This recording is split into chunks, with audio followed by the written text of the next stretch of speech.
is a beautiful, rebellious heiress with a terrible secret. Miles is her unwanted guardian, a man of seductive power and dangerous sensuality. But when they meet as strangers one night, what begins as a charade born of desperation turns into an illicit liaison. And soon, one man's dark treachery will drive the pair of lovers to risk everything in their battle to hold on to their precious but dangerous joy.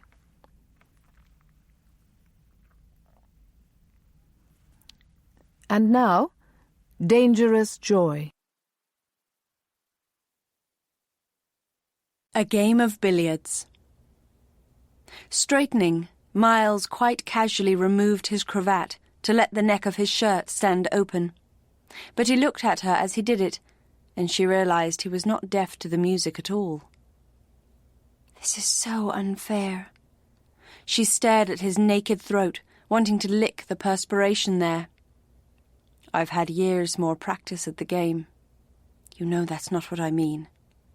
Her eyes met his pleadingly, though she was not sure what she requested. I can't think. It's so hot. He dropped his cravat on the floor. Perhaps, then, we shouldn't try to think.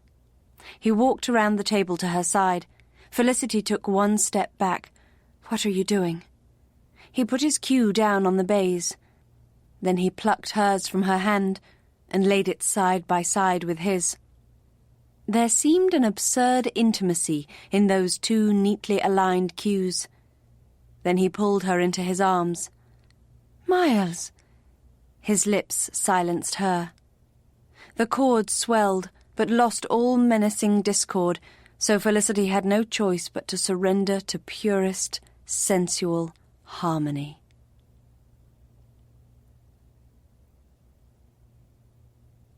Chapter 1. Ireland, January 1816. Miles Kavanagh frowned up from the legal documents in his hand. Your father must have taken leave of his senses, Colm. You were supposed to be the girl's guardian. His new stepfather put on a pious look. When a man is about to take leave of these earthly shores, my boy, he can surely be excused if he abandons his senses first. Abandons them enough to be cajoled, perhaps? Colm Monaghan, a middle-aged man still in his travelling clothes, waggled a plump finger. Don't you try to blame me now, Miles. Father was dead, and the deed done hours before I arrived at Foy.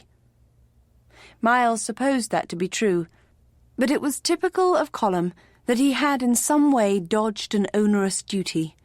He was a charming, indolent man who found humour in nearly everything and always expected the best in life. Amazingly, life seemed to grant it to him, including Miles's pretty mother. And now, the loss of a troublesome ward. The man must have a pact with the leprechauns. What the devil possessed him, then? Miles demanded. No one in his right mind would appoint a 25-year-old man he hardly knew as guardian to a granddaughter. I have no idea. His 20-year-old granddaughter. My dear boy, there is no point in snarling at me, and father is beyond your reach. Miles ran a hand through his hair. I'm sorry, but this is a damnable imposition. Tush, tush. You'll have a seizure yourself if you allow your choleric disposition to rule you. I do not have a choleric disposition. Colm poured 2 glasses of brandy and passed one to Miles. Every redhead is given to anger. My hair is not red, and I am the most easy-going of fellows. Miles unclenched his teeth in order to sip from his glass. I simply do not want to be responsible for a young woman, especially one I remember you describing as that hellion Felicity. Colm settled into his favourite chair. The dear child is calming as she gets older. Nothing could have been more suitable than her behaviour during the obsequies. He looked at Miles with a mischievous twinkle that made him resemble a portly leprechaun himself. Sure, and she's turned into a fine-looking girl, you know. dark hair and eyes, and a very handsome figure. Devil take it, if I have to have a ward, I'd rather she be plain. I know the way young men behave. I'm sure you do, my boy. I'm sure you do. And just think, Colum added, smiling up at the fine plasterwork of the ceiling, she's an heiress into the bargain. Miles stared at him. An heiress? Surely your father didn't leave her that much. Colum lowered his bright eyes. You forget her maternal grandfather, Miles. Damn it. So he had. After all, he'd never thought his stepfather's niece's maternal relations were any affair of his. This past summer, when Miles's mother had married Colum, Miles had accompanied the happy couple on a visit to his stepfather's family home of Foy Hall. But at that time, Felicity Monaghan had been off in England to visit her mother's family and discuss an unexpected inheritance from her maternal grandfather. You mean it amounted to something? A rich chuckle rolled through Colum.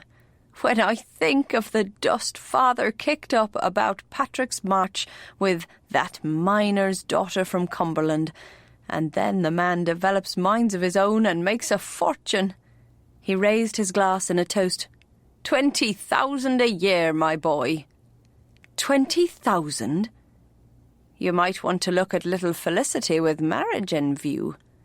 Hellion, Miles reminded him, and downed a strengthening swig of brandy. 20,000. That was more than his own income. Hell and damnation! Every fortune hunter in Europe would be after her. Miles couldn't help thinking that if his mother hadn't taken this unlikely notion of marrying again, he'd never have known the Monaghans and would not be in this stew. Now, my boy. A man who likes horses should appreciate a bit of a spirit in a filly. Devil take it, Colum. We're talking about a woman, not a mare. It's all the same in the end. His stepfather emphasised the comment with a merry wink. Miles refilled his glass. He still wasn't comfortable with the idea of having a stepfather at all, and one who clearly enjoyed his mother in a very earthy way was enough to try the patience of a saint. The two of them were always touching, and a man would have to be a nodcock not to recognise the way they looked at each other at times. In the middle of the day, too. Then they'd make an excuse to go off alone. It wasn't decent. But since Miles's mother seemed happy, he was determined not to make an issue of it. He'd be glad, however, to be leaving soon for England. Hopefully, by the time he returned, Colum and his mother would have moved beyond newlywed fervour and be acting their age. If he ever got to England, that was. He'd had the damnable luck to dislocate his shoulder in October, just as he was about to leave for the hunting season. And then the thing had not healed well. Resenting each missed day in the Shires, he'd given in to his mother's insistence that he stay home so she could be sure he wasn't risking his recovery by trying to manage one of his prime horses. Then it had been Christmas, and since he'd not spent the season at his home for years, he decided to stay. Now he was ready to depart, and this landed in his lap. "It's a shame you're not married, my boy," Colum said. "If you had a wife, she'd look after the girl for you. But I don't have a wife, or any immediate intention of seeking one. I'm not ready to settle down." Colum tut-tutted. "You are heir to Kilgorran, and have your responsibilities." Miles twitched his shoulders as if under a burden, though this was one he'd borne all his life, for his father had been cousin and heir to the Earl of Kilgorran. It was just that his father's death and the increasing frailty of the old Earl meant the axe could fall at any time, putting an end to an almost idyllic life. If Uncle had accepted his responsibilities and taken a wife himself, I'd be in no need of marriage at all. True enough, but it makes the necessity of your marrying the more urgent. You're the last of the line, Miles.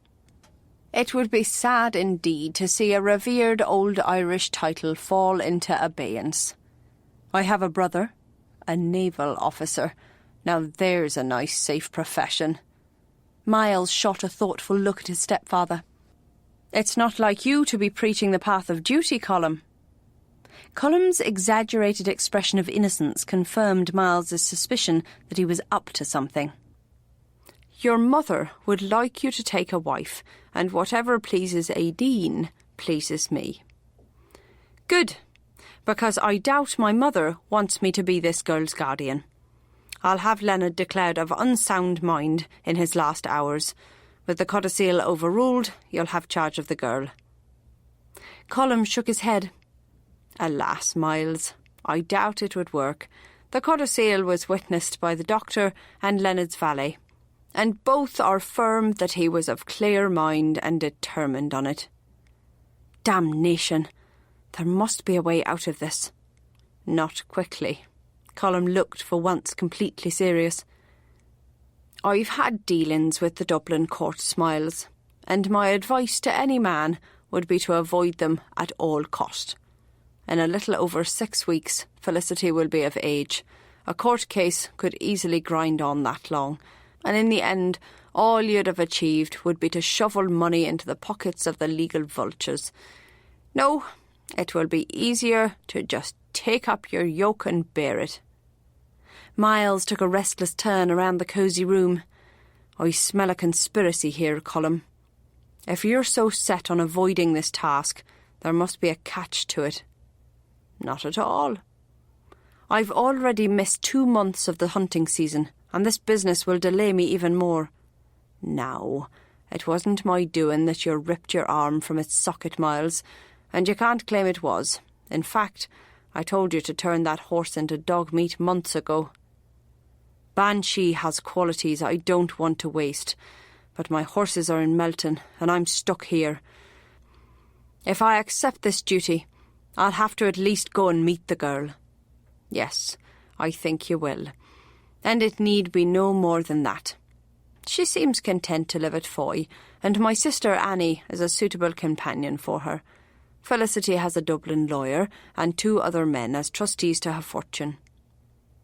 Just then, Miles's mother, Lady Aideen Monaghan, entered in her usual aura of crackling energy, eyes bright, smile wide. Despite having been born into the august family of the Fitzgeralds, she had little use for pomp and elevation. She had, however, kept up the use of her title. After all, she said, there was something very housefrowish about the designation Mrs. Plumply pretty in a blue wool gown, her sandy curls tucked into a lace confection that hardly deserved the name cap, she welcomed her husband home with a hearty kiss. "Who has a fortune that needs managing?" she asked with interest. It was Aideen's willingness to manage Clonagh that allowed Miles his unshackled way of life. "Colm's niece Felicity," Miles said. "Oh, yes, she inherited it from her maternal grandfather. Is there a problem?" If Aideen had the right kind of ears, they would have pricked. "Now I remember, you are her guardian, Colm." "No," Miles said. "I am. Old Leonard Monaghan changed his will on his deathbed." She swung back, blue eyes sparkling. "How intriguing! Why?" "Devil alone knows." "As to reasons," Colm said slowly, "there was some talk of Felicity being in danger." "Danger?" Miles asked. "Of what kind?" "He didn't say, or wasn't understood. His speech was affected, I gather. Doubtless he worried about fortune hunters." "Doubtless he did, but to talk of danger is proof his mind was affected." Aideen looked at Miles carefully. "Are you very put out, my dear?" "You can probably tell from the way my hair is standing on end." But he grinned. She reached up to smooth it. "It should not be an onerous burden, and Colm and I will keep an eye on matters while you're away. A dying man's wishes must be respected, Miles." From his mother, that was as good as an order. Miles sighed. "Very well. I'll ride over tomorrow to introduce myself to the girl. I'll even stay a few days. But then I'm going to Melton." The next afternoon, Miles urged his horse into a gallop across a lush meadow, each fall of Argonaut's heavy hooves throwing mud onto his top boots and leather breeches. It was proving to be a wonderful ride, almost putting him in charity with the young woman who was the cause of it. He headed the horse toward a long rise. Even after a 30-mile journey, Argonaut took the slope as if it were flat, cruising up without slackening speed. Laughing, Miles pulled up on the crest, patting the horse's lathered neck. "Ah, my beauty, you're all I expected and more. It'll break my heart to part with you." The big bay sidled and preened, taking praise as his due. "I'll see you go to one who'll appreciate you, though, my friend. Don't you worry." Nudging the horse back down toward the road, Miles thanked the gods that he didn't breed horses for the money. All too many Irishmen did. They had to harden their hearts and sell to the highest bidder, even to a heavy-handed lout or a breakneck hunter who would kill his horses instead of himself. Miles, however, could choose his customers. His normal practice was to take a string of hunters to Melton Mowbray for the hunting season. There, he either rode the horses himself or lent them to trusted friends, then negotiated sales privately. The Meltonians, the avid hunters, knew the reputation of the Clonner hunters without having to see them run, but any man liked to see a horse in action before buying. Once the hunting season was underway, Miles had more offers than the father of a grand heiress at Almack's. Thoughts of heiresses recalled a certain grand heiress nearer to home. He prayed earnestly that he not be put in the position of judging contenders for Miss Monaghan's fair and wealthy hand. He kneed Argonaut onward, checking his direction against the setting sun. He was on course and couldn't be many miles from Foy, though he didn't yet recognize any landmarks. Too bad the girl had not been at Foy during his visit, so that he'd have some idea what to expect. He'd gained a clear impression from Colum's past comments that she was an ill-raised creature who rode astride and came and went as she pleased. Her wildness was hardly surprising. Orphaned at 10 when her parents drowned on their way to England, she'd been left in the care of her grandfather. Miles's assessment of the old Leonard Monaghan was that he had been as charming as his son Colum, but twice as indolent. Leonard's land had been cared for haphazardly by a lackadaisical agent, his house ruled by his equally indolent daughter Annie, whose main interest in life was cats. She stirred herself for little else. Yes, Felicity had doubtless been allowed to run wild, but Miles had no interest in trying to correct this neglect. He just prayed his unwelcome ward behaved herself for the next few weeks. At a fork, a signpost told him he was 2 miles from Foy. As he turned Argonaut in that direction, another horseman cantered around the bend and drew up to exchange pleasantries. "Rupert Dunsmore of Lochgarrick," the fine gentleman said, raising his silver-knobbed crop to touch the glossy beaver set with precise rakishness upon burnished pale gold hair. Though his showy grey didn't impress Miles much, his elegant clothing, rather too elegant for riding, marked him as a gentleman. Miles had no choice but to respond. "Miles Kavanagh of Clonner." He wasn't sure why he was taking such an instant dislike to Mr. Dunsmore. Perhaps it was the disdainful expression on his pale, narrow face, or the extreme Englishness of his accent. He was either English and determined to exaggerate it, or the sort of Irishman who tried to ape the invaders. "You're a long way from home, Mr. Kavanagh." Dunsmore was eyeing him as if he suspected him of being up to no good. Horse thievery, perhaps? Having been educated in England, Miles could be as English as the Regent, if he'd a mind, but now he deliberately slipped into a brogue. "As far as I know, Mr. Dunsmore, the English have made no law against it, yet." They moved on at walking speed, side by side, but not in harmony, Dunsmore having clearly decided that Miles was not worth the waste of breath. Miles could have ridden on and left the man behind, but Argonaut was due for a breather, and the light was going. "I'm for Foy, sir. And you?" he asked, hoping Dunsmore was headed elsewhere. "Lochgarrick lies close to Foy." "Damn. This is a fine part of the country." "Indeed it is." They might have continued this desultory conversation until they died of boredom if Dunsmore had not suddenly come to life. He turned sharply to look at Miles. "Kavanagh, you are not. You cannot be grandson to old Leonard Monaghan of Foy." "Indeed I'm not." Then before the look of relief could settle on Dunsmore's face, Miles added, "I'm his step-grandson, if such a relationship exists." But then you're heir to Kilgorran." Dunsmore looked up and down Miles's serviceable buckskins and well-used brown jacket in disbelief. "I don't dress fine for a long day's ride, Mr. Dunsmore." Miles cast a similar look over Dunsmore's too dandified clothes. Dunsmore collected himself and summoned a social smile. "Then you'll be travelling to meet your ward, Miss Monaghan." Miles despised people who were only pleasant to those of higher rank, but there seemed no point in quarrelling with this specimen. "Indeed I am. You are acquainted with her?" "Very well acquainted. We are neighbours. She and my late wife were quite close." A prickle down the back of the neck warned Miles that there was more to the words than first appeared. "I've never met the girl."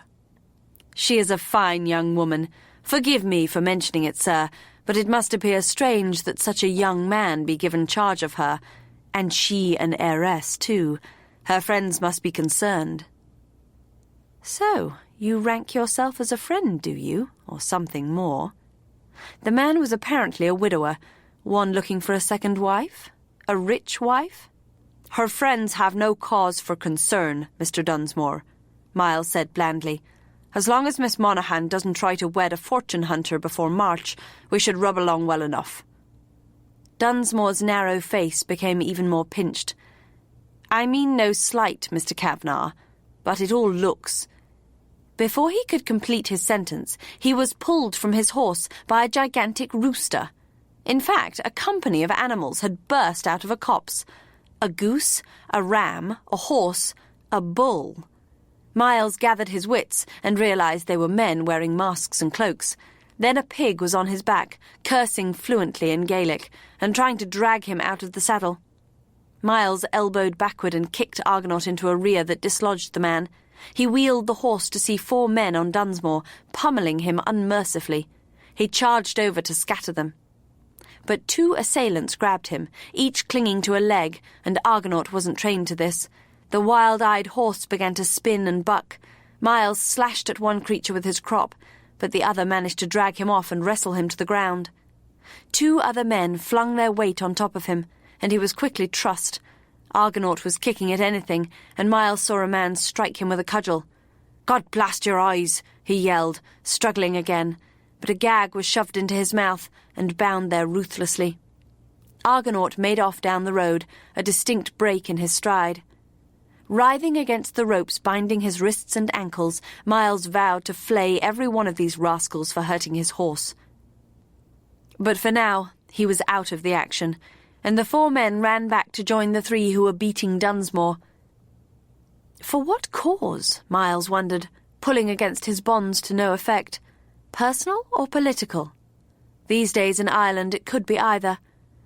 Bruised and furious, he saw the goose thwack the cowering Dunsmore with a sturdy rod, blows designed to hurt but do no permanent damage.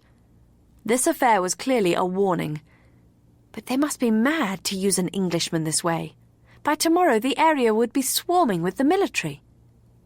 Then Dunsmore was hoisted back into his saddle, his battered beaver shoved cock-eyed on his head. He slumped forward and clung to his horse's neck as the nervous grey was set to run on down the road. Now Miles had leisure to wonder what his own fate would be. Most of the strange animals slipped off into the misty shadows, leaving the horse and goose behind. The goose still held that rod. "What the devil are we to do with him?" muttered the goose to the horse in Gaelic. "Leave him here. Someone'll come by." "It's starting to rain. Christ, he won't melt. Connor's cottage is just over there. Jesus and Mary, do you want me to carry him? He's a big man. Why not just let him go if you're feeling so soft? He's the sort who'll pick a fight. Look at the red hair on him. With time to cool down, he'll see reason." Don't bet on it, thought Miles vengefully. He was trying to note anything that might identify the men, but the light was fading fast. The horse was heavy-set, and perhaps a foot taller than the goose, but the goose was tall enough. Their nondescript clothes were largely hidden by their cloaks. The animal heads both hid their features and muffled their voices. The horse came over. "I'm going to loose your feet, so you can walk to shelter. Give me any trouble, boyo, and I'll knock you out and drag you." Miles believed him. The horse helped him to his feet and steered him through a gate and over to a decrepit bothy, just as the slight drizzle turned into steady rain. The cottage lacked glass or shutters on the windows, and the door hung at a crazy angle to the opening, but it was dry inside. Miles was pushed down onto the ground, and his feet were tied again. "Someone'll come by later to let you free. If you're wise, you won't make trouble then or later." At that moment, Miles would have tried to strangle anyone who loosed him, so he did see their point. Time probably would calm him a little, but he sent silent curses after them as they left him in the damp, musty dark. He slumped back against the stone of the empty hearth, counting his bruises. There weren't too many. It was presumably just bad luck that he'd been with Dunsmore, and the rascals had been as gentle with him as they could. He assumed they were the farmyard boys who'd been operating around the eastern counties for the past few years, visiting sharp retribution on any landlord who oppressed his tenants or on any Irishman who sided with the English. True, the English yoke lay heavy on Ireland, with harsh laws and 25,000 soldiers to enforce them, but these vigilantes were not the way to improve anything. All the same, if Argonaut were all right, he'd let the matter pass. As darkness sank from dusky to deep, Miles's forbearance thinned. His bonds chafed his wrists. He was turning numb in some places and cramped in others. The gag stretched his lips and leached all the moisture from his mouth. He began to shiver, for it was a chilly January evening. Damn their black hearts! Despite the pain, he began to work at the ropes around his wrists, hoping to loosen them enough to wriggle his hands free. When he heard a sound outside, he stopped. About bloody time, too. Then he wondered why he was so sure the person was coming to help. He was, after all, a witness of sorts. The broken-hinged door creaked open, showing a dark shape backed by the lighter grey of a misty night. The shape crept forward, scarce making a sound other than the brush of a cloak against the dirt floor. Something was put down with a clink. A weapon? Uselessly, Miles tensed for combat.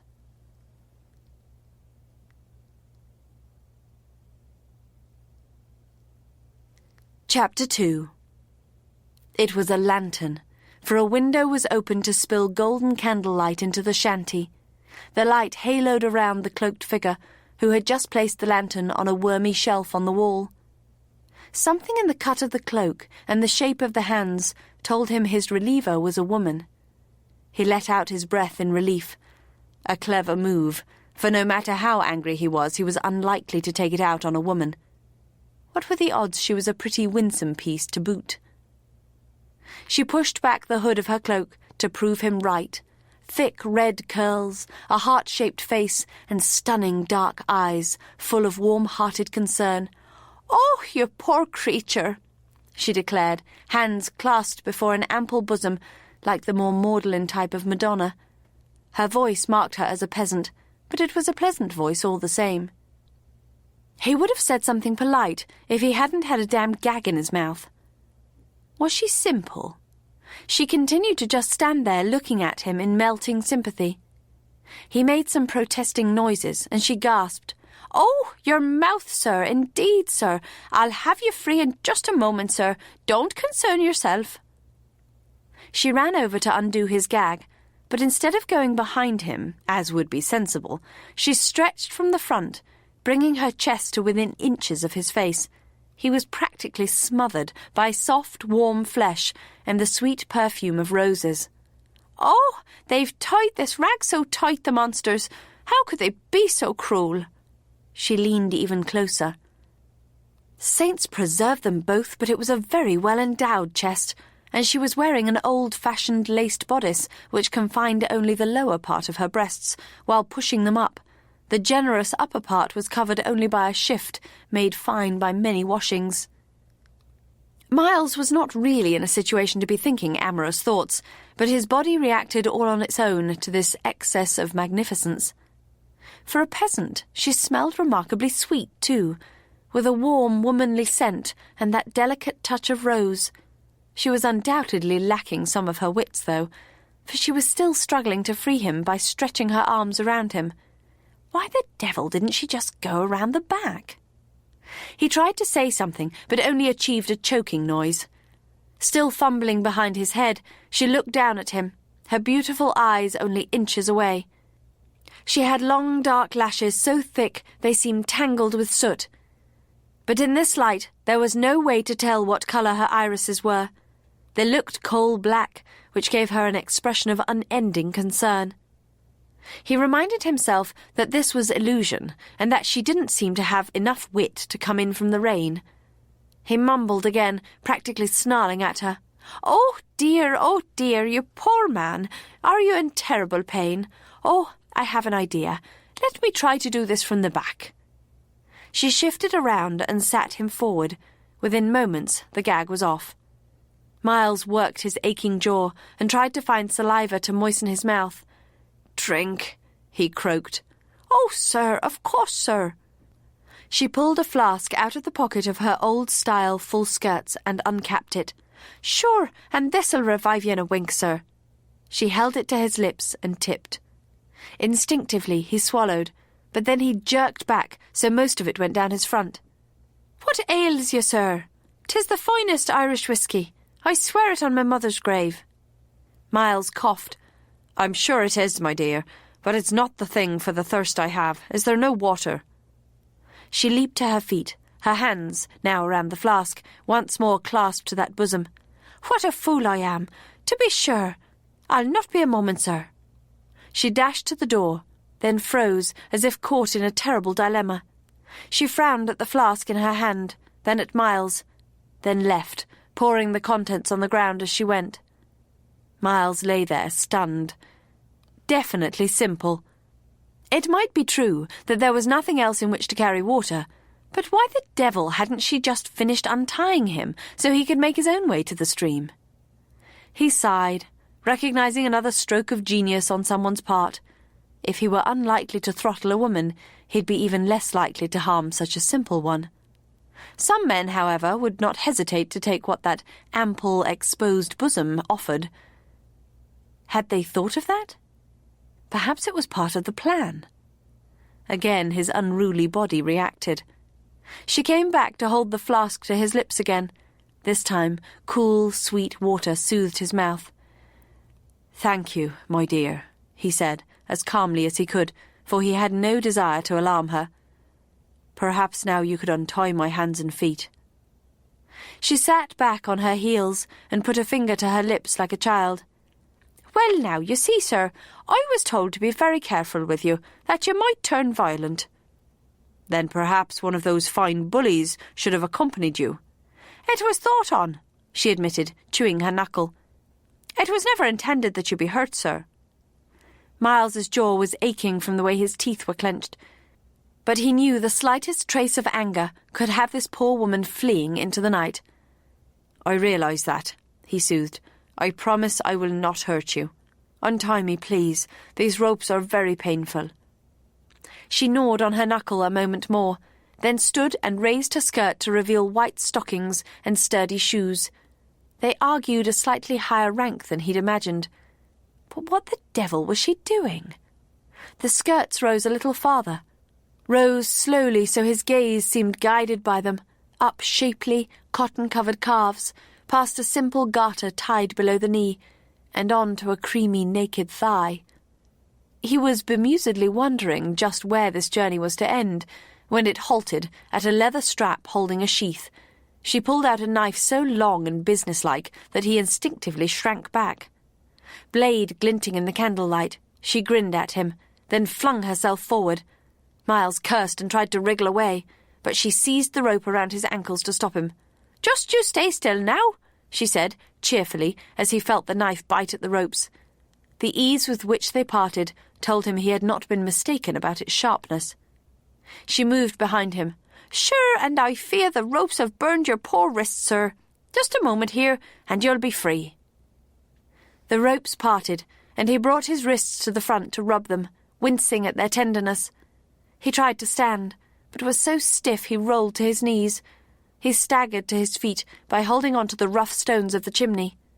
Muttering curses at all farmyard animals, he limped around the small room, trying to ease the stiffness, cramps, and pins and needles.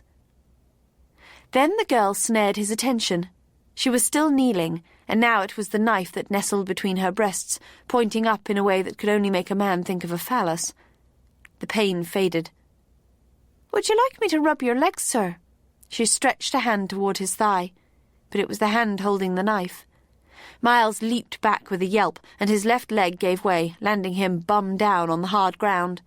"For Christ's sake, girl, put that thing away." With a hurt look, she stood, raised her skirts again, clear up to the top of her leg, and slowly, suggestively, sheathed the knife. She definitely had more in mind than just relieving him of his bonds. It was a prospect that appealed mightily to certain parts of his body, but he was hardly in a fit state to do her justice. He pushed back to his feet, noting with relief that the worst of the stiffness and pain had gone. "Where's my horse, girl?" "That lovely bay, sir. He's at the Shamrock, the inn in Foy village." "And is he well?" "Indeed he is, sir. As fine as fivepence." His main concern eased. Miles stretched and studied the wench with more leisure. Faith, and she was an interesting piece. She was tallish for a woman, with that interestingly generous bosom and a lovely full-cheeked face. And lovely, long, strong legs, too. Not so strong in the head, though. Damn those ruffians for sending such a simple lass to do their dirty work. He touched her cheek. "What's your connection with those strange animals, then?" She lowered her lush lashes. "Now, you can't expect me to answer that, sir, can you?" But she rubbed against his hand like a kitten and glanced up at him, though he doubted she could actually see through the dense black fringe in such uncertain light. "You won't be making complaint to the magistrates now, will you, sir?" Hell! She couldn't be plainer if she said it straight out. She was offering her body for his silence. It was tempting. Very tempting. He teased her lower lip with his thumb, wanting to see her soft lips part a little for him. "So, I'll not be making a complaint, will I not, sweetheart? For you, I might well hold my tongue. But Mr. Dunsmore will already have raised the military, unless you've killed him." She looked straight at him then, eyes wide with innocence. "Killed him, sir? By St. Patrick and St. Bridget, he's safe at home. A little the worse for wear, I'll grant you, but not near death at all, at all." "In that case, he'll have the army out after your friends tomorrow. Do you have somewhere to hide?" She lowered her head, but not before he saw her lips twitch. "Oh, I doubt that, sir. Even though he's a black-hearted Englishman, Mr. Dunsmore will not bring the soldiers down on these parts.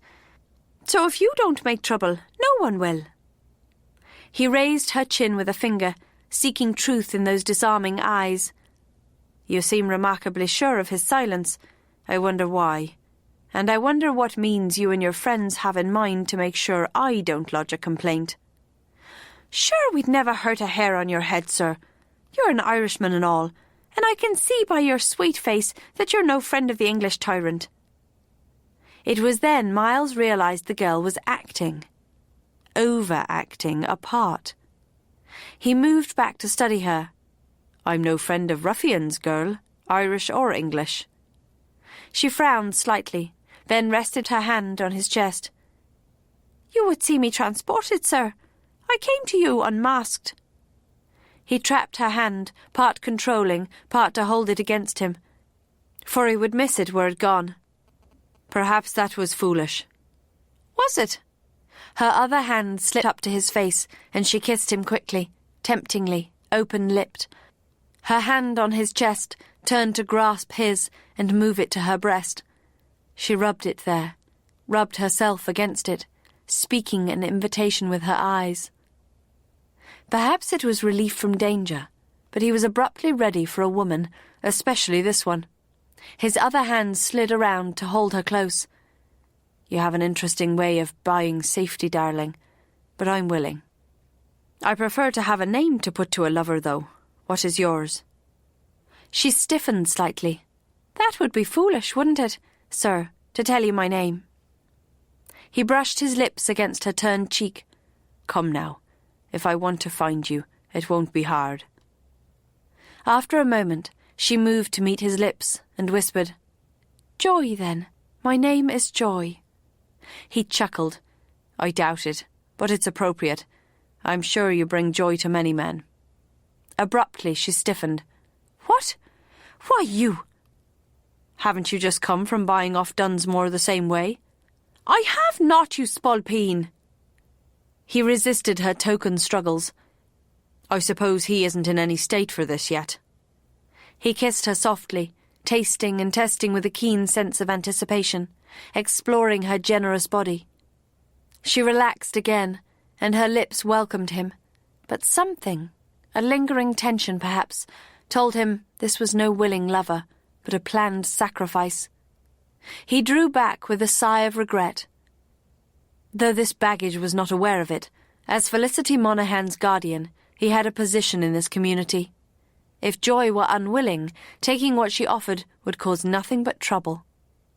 She doubtless thought he was passing through, that she could buy him off and never see him again. But if he became her lover, however, he could end up having made enemies of a family, perhaps even the whole village. In Ireland such matters could be dangerous indeed, as Dunsmore had found out.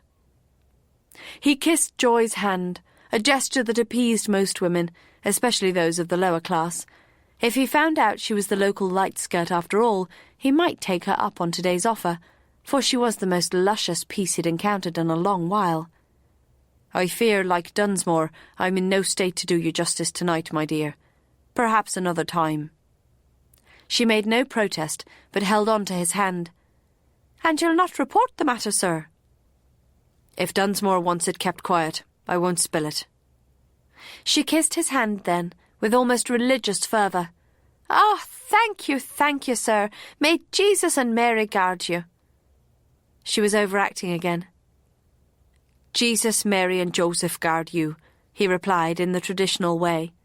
"If you'll just lead me to my horse, sweet Joy, I'll be on my way."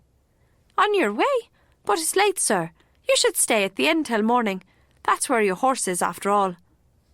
"I didn't think you'd want me lingering in the area." The look she flashed him then was noticeably intelligent, aware of all the aspects to this situation.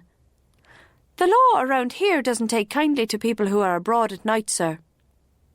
Interesting. Perhaps they feared that if he fell in with the military, he'd tell his story. His journey, of course, would take him only as far as Foy Hall, which sat in the old style close by the village, but they couldn't know that. Impulsively, he decided to let this play out, to see if there were more to be learned. "Very well, sweet Joy. Lead me to the Shamrock Inn." She collected her lantern, but closed it before leading him down the track to the Foy Road. Perhaps she did fear a military troop. With only a sliver of moon to give natural light, Miles had to watch his steps. "So," he said, when they were on the relative smoothness of the road, "what about Dunsmore makes him worthy of a beating?" "What about him doesn't?" "Since I don't know the man, I'd be hard-pressed to say. He seemed courteous enough in a top-lofty manner." "Top-lofty? Now there's a good word for him. And him a down-at-heels English captain before he married Kathleen Craig." "Married money, did he? And English to boot? Now there's a series of wicked sins to be sure." She flashed him an angry glance. "The man's gone through as much of his wife's money as he could get his greedy hands on. Now she's dead, he's stealing from his son's estate and squeezing every last penny out of his tenants without pity or mercy." They were coming into the small village. "'Tis not unusual for landlords to wring their people dry, my dear. But perhaps he deserved a trouncing for it. I'd be interested to know why you think he won't report it." She stopped beneath the creaking inn sign, and he heard a fiddle scraping inside. The shutters were drawn, however, so only a glimmer of light spilled out into the road. He has matters he'd rather keep quiet." Miles noted with interest that she'd pulled up her hood again. Probably not the local light skirt, alas. He perched on an edge of a stone horse trough. "If you can stop him from reporting an assault, I'd think you could stop his extortions altogether." "He's growing desperate. He's a gamester, you see. Tonight was simply a reminder." She touched his sleeve. "Truly, he is a bad man, sir. Please don't betray us." She really was an entrancing creature, and his body was recovering rapidly. He took her hand, and after a startled moment, she did not resist. "You offered payment for my silence before, sweet joy." He raised her hand and sucked gently on a finger. She tugged tentatively. "It's late now, sir. I should be home." He sucked the next finger. "Your parents don't know what you're up to. Or do you live with an employer? Tell me how to contact you." He drew the finger suggestively deep into his mouth before sliding it free. "When I've regained my strength." She tugged her hand harder, but he didn't let go. "Are you saying you won't be silent unless I sleep with you?" The note of outrage told him she'd never meant to pay with her body. Perhaps she'd thought his roughing up made him safe. A strangely naive view for such a bold piece. He decided to see just how far she would go and what he could learn from it. He slipped his other arm around her and pulled her between his legs. "It wasn't sleeping I had in mind, Alana. I won't keep you out all night." He could hear the unsteadiness of her breathing now, for her face was only inches from his. "I can't hear, sir. Everyone would know." "Do you still have your reputation, then?" He released her hand and cupped a breast, as he'd wanted to do since first seeing her. Ah, but it was magnificent, full, warm, and firm. He bent to kiss the rising swell. "I won't ruin you. You have my word, Joy. Are you betrothed to one of those animals? Is he willing to have you pay this price, or will he be after me for revenge?" His thumb found her nipple, already hard, and brushed it gently. She shivered, pulling back again. "I am betrothed to no man." After a moment, however, she ceased resisting. "But I will do what I must to save them all." A true patriot martyr, but such a tempting one. And the response of her flesh told him it wasn't all sacrifice. Or perhaps it was just the response of his own flesh, hoping it wasn't all sacrifice. "Joyfully?" He teased her sensitive flesh again. She grasped his hand. "Sir, please, not here in public." He glanced around at the empty street. "Public? There's not a soul in sight and it's pitch dark. We could couple here with none the wiser, sweetheart. Let's kiss at least." This time she was not pliant in his arms, but he tilted her chin and kissed her, using all his skill to overcome her scruples. To the devil with finding out her secrets, a night of joy was becoming insistently attractive. At last her lips did soften and part for him. Murmuring encouragement, he stroked her delightful curves. Easing her mouth further open, he kissed her fully, finding her every bit as sweet as he'd expected, and every bit as responsive. He wasn't aware that his hand was inside her shift until she pulled away with an alarmed cry. He quickly covered her mouth, abruptly remembering his resolve to be circumspect in this locality. Alas, sweet Joy, this is not the time and place. When he was sure she wouldn't scream, he freed her mouth. "Just direct me to my horse, my dear. When I've seen him, I'll be happy to rest my bruises alone." But she gripped his hand, bone tight, preventing him from moving away. "You don't need to check on your horse, sir. Michael Flaherty's seen to him, and he's the best stable lad in 5 counties. He twisted his hand free. "It's a practice of mine not to leave my horses to others, especially not a horse as valuable as Argonaut. The stables will be at the back, I suppose." He set off toward the lane beside the low building, but she grabbed his jacket. "Sir, please don't leave me." She towed him back and flung herself into his arms. "You cannot be so cruel. You've made me mad for you."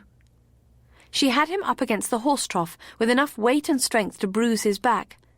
"Darling, I've never left a lady desperate yet. Give me a moment to see Argonaut, and I'll ease your madness willingly." "I can't wait. You can see to the horse in the morning." He seized her hands and fought his way free. It was quite a struggle, for she was strong for her size. "Enough," he snapped. "Or, terrible waste though it'd be, I'll toss you into the trough to cool you down." Her breathing was so rough it sounded like sobs. "Please." Her desperation was breaking his own control, and he almost gave in. But Argonaut, he must check on Argonaut. He put a comforting arm around her and led her down the lane. "Hush, Avornine. Just a moment or two, and I'll give you all you desire. Come on now, open the lantern, and let's find the fine fellow." Her madness seemed to abate, for she managed to open the window in the lantern, so he could check the loose boxes. 2 contained heavy horses, and then he found Argonaut. The horse whinnied a greeting and pushed his head into Miles's chest. Miles stroked him fondly. "Taken care of you better than me from the looks of it, eh?" Then he saw the bandage on the hind hock. Not a bandage, a fomentation. Lust dissipated. He was into the box in a second, feeling for damage. He moved the horse and took in the limp. May hell wait for the lot of them. He erupted into the yard and seized the woman. "You and your louts have lamed my best horse." "We meant him no harm." "Meant him no harm. I saw someone hit him with a cudgel. If Argonaut's damaged, I'll see the lot of you in Botany Bay." Abruptly she stood taller. "I see. People don't matter. Just horses. And then only for the price they'll bring in England." She wore a sneer fit for an ancient queen of Ireland. He thrust her away. "Most horses are worth a deal more than most people, especially whores." "Whores? Damn your black heart, I'm no whore." "You'd have spread your legs to keep me from finding out about this, wouldn't you? To stop me from reporting your antics to the magistrates. That's whoring in my mind." She laughed with scorn. "You weren't reluctant to take me up on my offer, were you? Why is that more noble, my fine gentleman?" He turned back to the stall. "Just pray my horses sound sweet joy, or someone will suffer." "Mick says it's nothing serious, and he'll be easier in the morning. If you'd only waited until then, you'd not have been so distressed. Why the devil didn't you take me up on my offer?" Turning to face her, he was struck by her magnificence, red hair touched to flame by the lantern, angry pride holding her straight and tall. Damn, but he still desired her. "Hurts, does it? Darling, you could be Helen of Troy, Deirdre of the White Breast, and the Gunning sisters rolled into one, and you'd not have stopped me from checking on Argonaut. You're right. I do care for my horses more than most people, particularly people who attack defenceless men on the highway." Before she could spit out her reaction to that, he stepped by her, heading for Argonaut's stall. Just then, the inn door opened, spilling light and singing into the yard. "Who's out there?" "Oh, it's you, Miss Felicity. Where's the stranger?" Miles froze, then moved back into the lantern light. "He's here." He turned to the young woman. "Felicity?" She shrugged. "Another word for joy." "I'm sure you're a joy to all who know you. Felicity Monaghan, I assume." Unease flickered in her dark eyes, but she said nothing. "What an interesting young woman you are, to be sure. Allow me to present myself. I'm Miles Kavanagh, your legal guardian."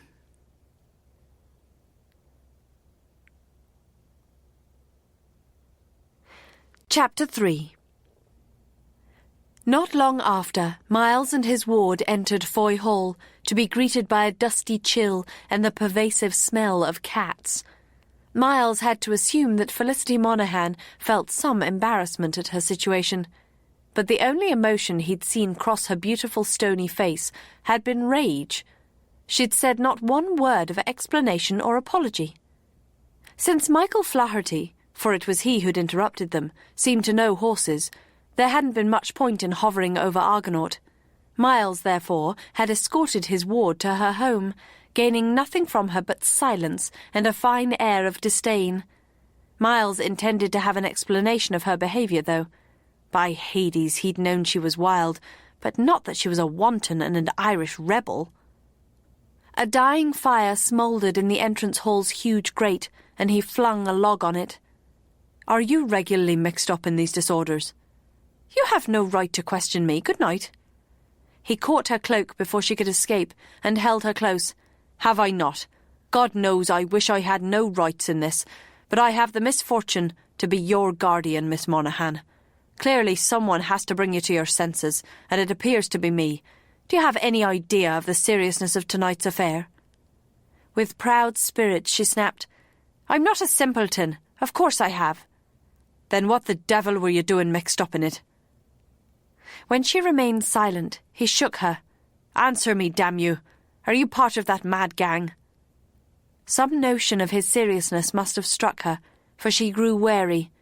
"No, they asked my help, that's all. They needed someone to release you. Someone you wouldn't attack. Someone who wouldn't be in serious trouble if you reported her." He let her go. "Not in serious trouble? What the devil do you think would have happened if I'd gone to the military with this tale and pointed you out as the accomplice?" She tossed her head. "You wouldn't have found me.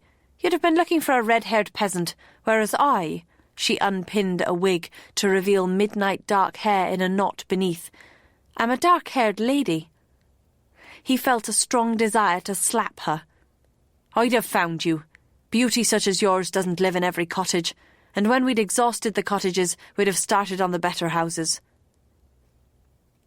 "Even if you'd found me, what could the English do to Miss Felicity Monaghan of Foy Hall?" "My dear girl, you need a sharp dose of reality." He seized her by the shoulders and thumped her down on a hard wooden chair. "Now," he said, hands braced on the arms so his face was only inches from her mutinous one. "What if the local military officials are of a ruthless inclination and very much want to round up the farmyard boys? I think Miss Felicity Monaghan might suddenly disappear. They couldn't. Not permanently. But once in their hands, you would be offered a choice. Tell all or be raped." She paled and pressed into the back of the chair. "They wouldn't dare." "Who's to stop them? Do the English in Ireland obey the rule of law? Even if it came out you're a lawbreaker, and they'd have a right to act against you. Legally, they could tie you to a tree and flay the flesh off your back, as has been done to other women they thought knew something." "They wouldn't dare." But it was a whisper now. He moved away, disturbed himself by the picture he was painting. A true one. "Don't fool yourself, Felicity. If anyone did ask questions, the military would claim it was a mistake, particularly if they'd caught you dressed as a peasant girl. Their apologies would be profuse, but you'd still be scarred for life." He saw her press her lips together to steady them. Dear Christ, what had her grandfather and aunt been about not to explain the realities of life in Ireland in these troubled times? Then he remembered the Monaghans. They were all better at avoiding trouble than facing it. "The same thing goes for rape," he said more moderately. "They'd say it was a mistake, or that you'd wanted it. Wouldn't there be plenty to say you'd always been wild?" "Not like that. And would you even dare speak of it?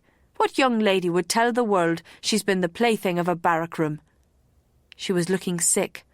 Good. He hated to do this, but he wanted her worried sick. Then she sat straighter, and rebellion flashed in her eyes. "This one. I'd rather be an outcast than let them get away with that. And true Irish folk would not hold such against me." "You're too trusting about that, Alana." But her renewed fierceness worried him. Reckless courage was admirable, but could land a person in grave trouble. Look at his own distant relative, Lord Edmund Fitzgerald, killed in the Irish cause. "I'd take such a case to the courts," she declared, "to the highest court in the land." "They'd claim you were willing, and your reputation would count against you." "What reputation?" "As a hellion, and as a wanton." She flushed then, and almost looked hurt. "My reputation is untarnished, and I would tell the soldiers nothing, even if they did rape me." "Then they'd torture you. There are plenty of ways that leave little mark." "You seem to know a great deal about such matters, Mr. Kavanagh. Done some torturing yourself?" Miles sighed. What had he done to deserve this? He'd been roughed up, his best horse was possibly ruined, and he was landed with responsibility for this wayward creature whom he clearly could not let out of his sight for a moment. And if that list of problems weren't enough, he still desired Felicity Monaghan. He'd enjoyed kissing her, and he'd definitely been looking forward to the chance to take Joy to bed and enjoy every luscious inch of her. He was, however, her guardian, damn it, and that meant she was the one woman in Ireland he absolutely could not seduce. In fact, it was his task to preserve her virtue for 2 long months, and that with just about any man who set eyes on her, trying to get his hands under her skirts or into her well-filled bodice. And her perhaps not putting up much resistance. "Where's your aunt?" he demanded irritably. "Doesn't she care for you at all?" It was a stupid question. Of course she didn't. Looking at the frightened, rebellious girl, left young in the charge of such useless people, he felt pity stir. It was how he felt about a fine horse ruined by cruel treatment. Sometimes he would take up the challenge of saving such a horse, but this was a person, and he doubted she felt she needed saving. He ran his hand wearily through his hair. "Let's be practical. Can you be sure Dunsmore won't raise the alarm, or was that wishful thinking?" Panic flashed in her eyes, but then she looked down. "He's not a bad man. He'll not want to make trouble." What new insanity was this? Not a bad man? Not want to make trouble? If he's not a bad man, why was he trounced earlier?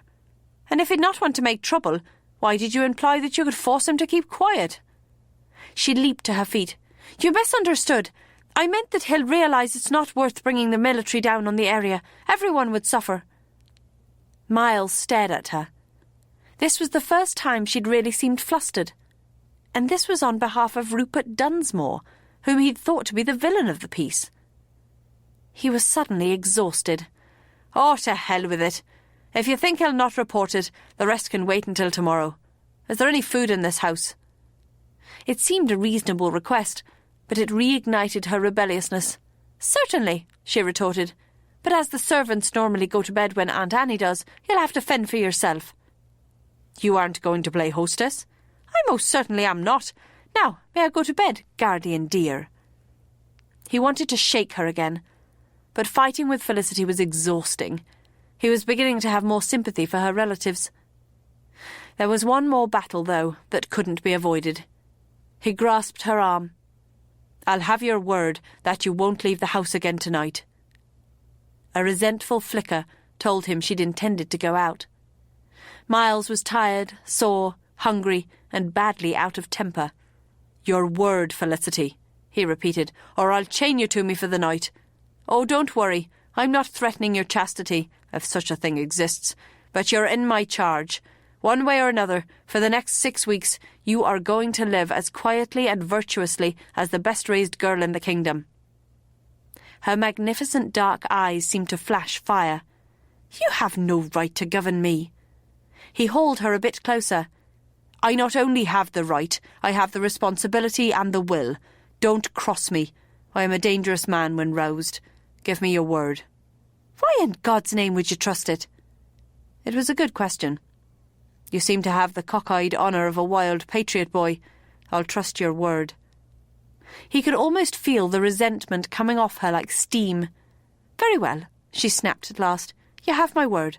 I won't leave the house tonight." As soon as he let her go, she turned and ran up the stairs, leaving him to fend for himself.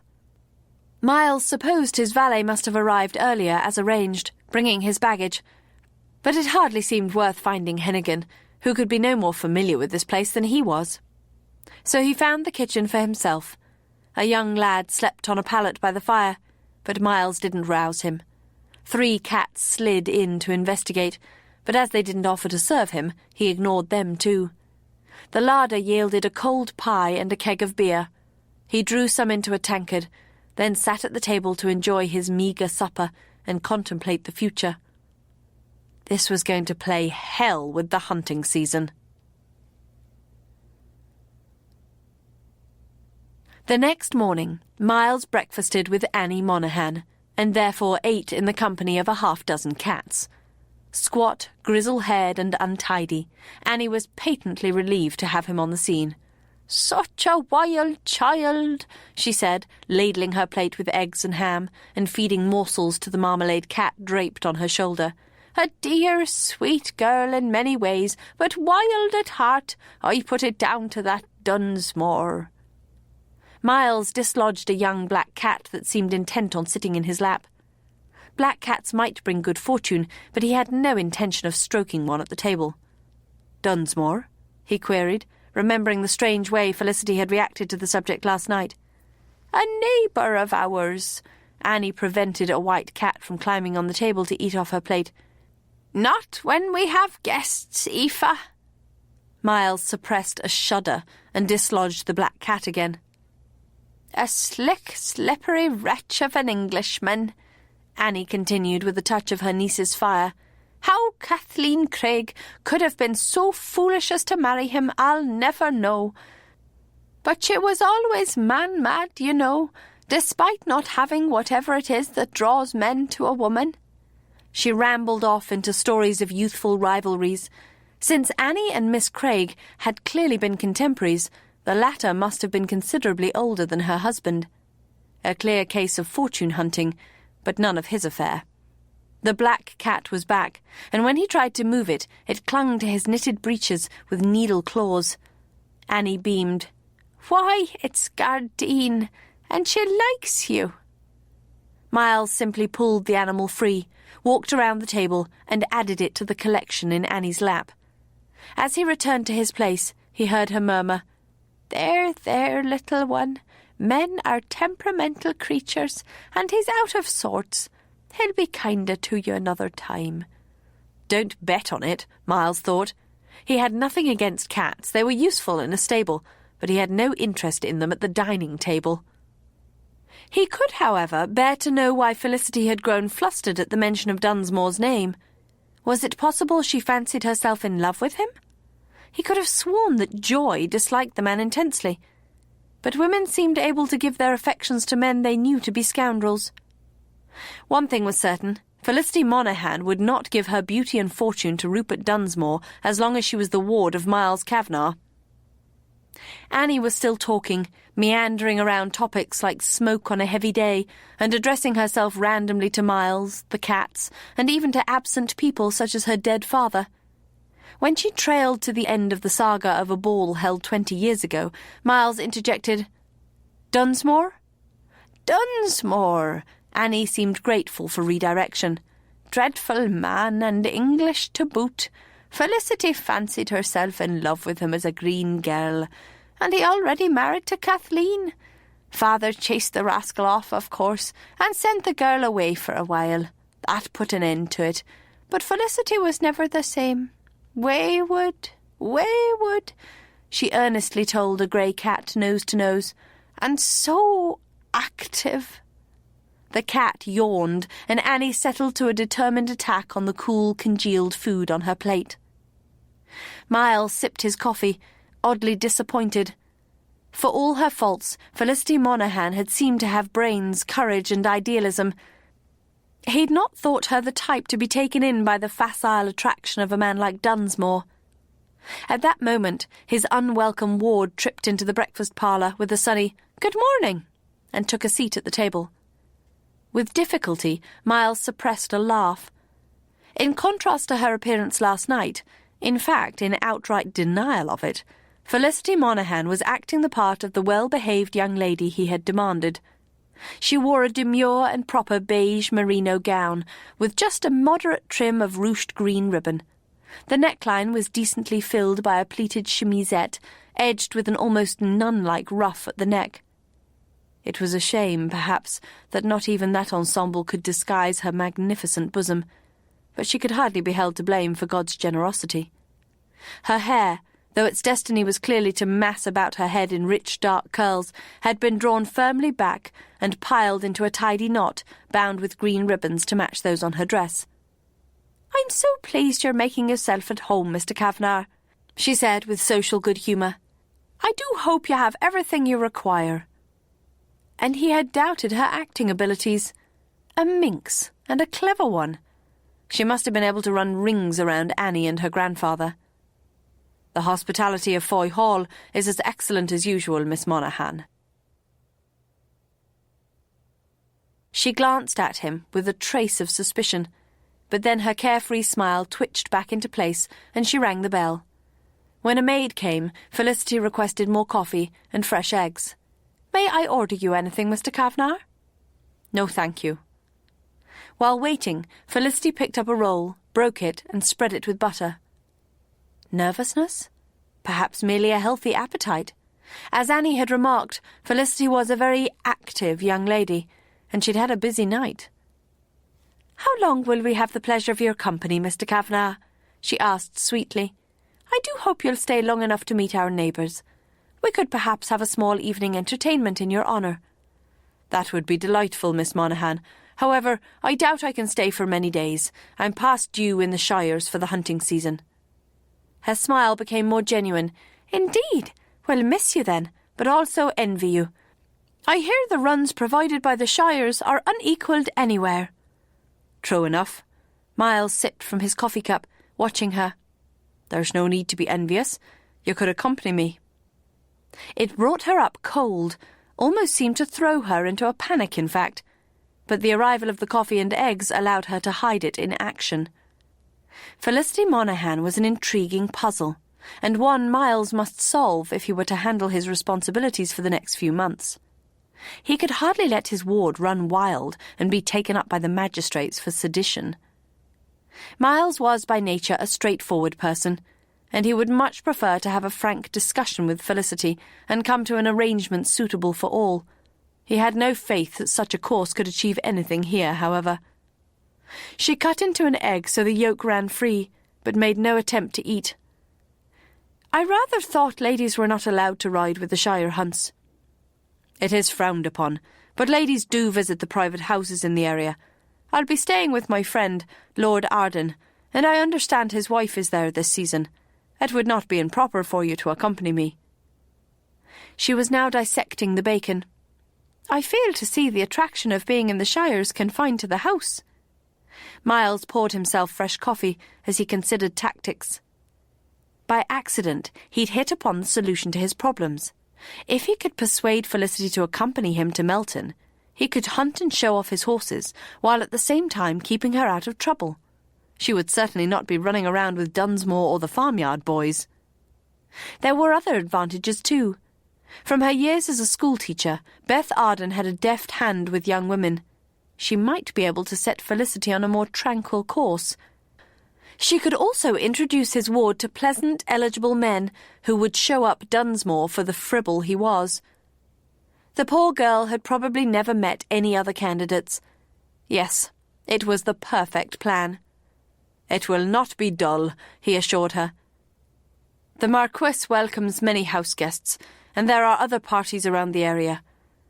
You can be sure of attending some events at Belvoir Castle, perhaps even with royalty in attendance." Too late, he realised that this might not appeal to an Irish rebel, unless she had a weapon in hand. "The mad one or the fat one?" she demanded scathingly. "If you could offer me a true monarch, a Stuart, I'd go with pleasure." "The Stuart line is dead, Felicity. Do you not enjoy parties and dancing?" She flashed him a withering glance. "Is that all you think fit for young ladies, Mr. Kavanagh? Parties and dancing? Is that what you do as you wait for your uncle the Earl to cock up his toes, dance and drink?" "No, Felicity," Annie interjected vaguely. "I've told you men aren't much for dancing, except the frivolous type. Of course, you'll only annoy them by making them be forever at balls and such." Miles and Felicity ignored this, and as Annie appeared to be addressing the marmalade cat, it didn't seem to matter. "I am not waiting for Kilgorran to die," Miles said, keeping his tone pleasant. "I sincerely hope he will live for decades. I keep myself well occupied with horse breeding." "Well, then so do I," Felicity retorted. "I've been managing the stables here for years, and can hardly be expected to leave at a moment's notice." "That's true." Annie now had 3 cats tangled contentedly in her lap. "Father hadn't been robust for years. Felicity has been a great help." "And how do you sell them?" Miles asked her. A sharp look from Felicity told him she was ahead of the game, already planning ways to thwart his next moves. By St. Bridget, but he hoped one day to match her at chess. "Through a broker in London in the early autumn." "Pre-season. You'd get better prices in Melton later." She put down her knife and fork with the food reduced to tiny portions but still on the plate. There are plenty of gentlemen who know the quality of foy horses and will buy on name alone. They don't need to be tempted by the tricks of professional riders paid to make a poor horse look good over the sticks. Miles put down his cup with care lest he smash it. I ride my own horses, Miss Monaghan, or lend them to friends, and there's no trickery involved. Then he rose from the table before he lost his temper. Speaking of horses, I must check on Argonaut. If he's damaged, there'll be hell to pay. Annie looked up. Have you injured a horse, Mr. Kavanagh? That is very sad. You must have Mick Flaherty see to it. He's a rare hand with anything equine. Thank you, Miss Monaghan. He already has the handling of it. Oh, then it will be all right. She rose from her chair sprinkled with cats and wandered away. One small black cat stayed behind, however, staring at Miles as if fascinated.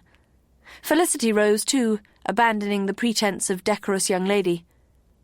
I'm truly sorry about your horse, Mr. Kavanagh, but you shouldn't have tried to use him as defence. I had no way of knowing the attack wasn't murderous. I care for my horses, but not at the expense of my life. She walked, brisk and fiery, toward the door, her demure gown transformed somehow into a provocative garment that swirled maddeningly around her shapely body. She turned at the door. Let us speak plainly, sir. I am not leaving Ireland. In fact, I'm not leaving this area. If you are intent upon it, you'll have to truss me up like a goose. If you act the goose, Colleen, I will treat you like one. She hissed, almost like a goose. Don't try to govern me, Miles Kavanagh. I am not a little girl. I am a dangerous woman. And watching her swish out of the room, Miles believed her. He'd go odds she'd been the goose among the farmyard boys.